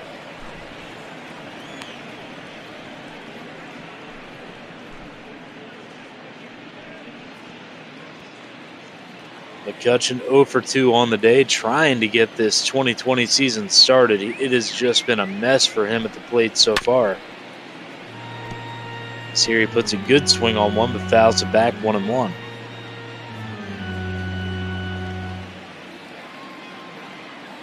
Smith laboring throughout the evening. McCutcheon's going to tap that one to second. Easy play for Diaz. Has it on 2 hops, fires over to Aguiar, and that'll do it for the Phils. We go to the bottom of the fourth. Your score, Philadelphia 3, Miami 0. Just a reminder to everybody watching on Twitch, you can scroll on down to the donate button. We do all this for Meals on Wheels. We're just here for fun, but we're also here for people who could really use the help. So if you have the inclination and the means, please go ahead and donate. Anything you can do helps. And we are going to keep on doing this and keep on donating, although, as I said, things are going to change a little bit. You can go to the announcement page on the Discord and see some different funds. I don't know if they posted that yet, actually. Oh, okay. I'm sorry. Maybe I just saw a draft. Maybe I'm speaking out of turn. Maybe I'm going to get hauled into the janitor's office for letting stuff out of the bag. But either way, if you enjoy what we do here, always pay attention to the donate button and help out a good cause, whatever it may be. You got 2 balls, 1 strike. As Nola here has just settled into a groove. Good swing and a miss there, although a 2-1 count here to Jonathan VR. Marlins third baseman as we begin the bottom of the fourth. Another knuckle curve catches the outside corner of 2-2.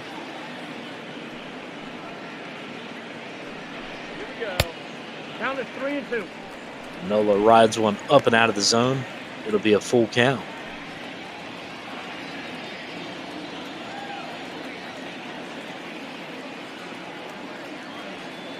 Nola into the wind. That curveball is swung on and smacked to deep right field. Harper giving ground. He's going to run out of space. That's going to be a solo shot for Jonathan VR. First hit of the night for the Marlins, and it's a big one. Takes a chunk out of this Phillies lead, and it's 3-1 now on the solo home run by VR. And that's just a good swing. Pitch wasn't too bad, but he got enough contact on it. Gave the fans a souvenir.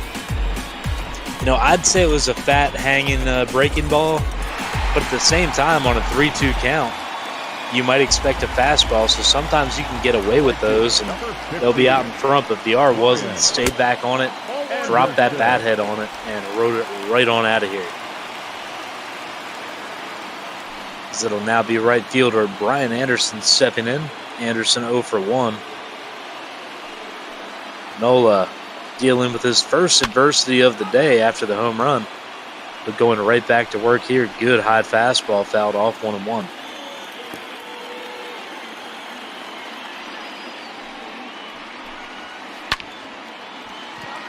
Anderson is going to shoot that one to deep left center. That could be trouble. But it's going to be Kingery running it down. Great range by Kingery. Got a lot of speed. Wasn't brought up as an outfielder, but he seems to have adjusted well.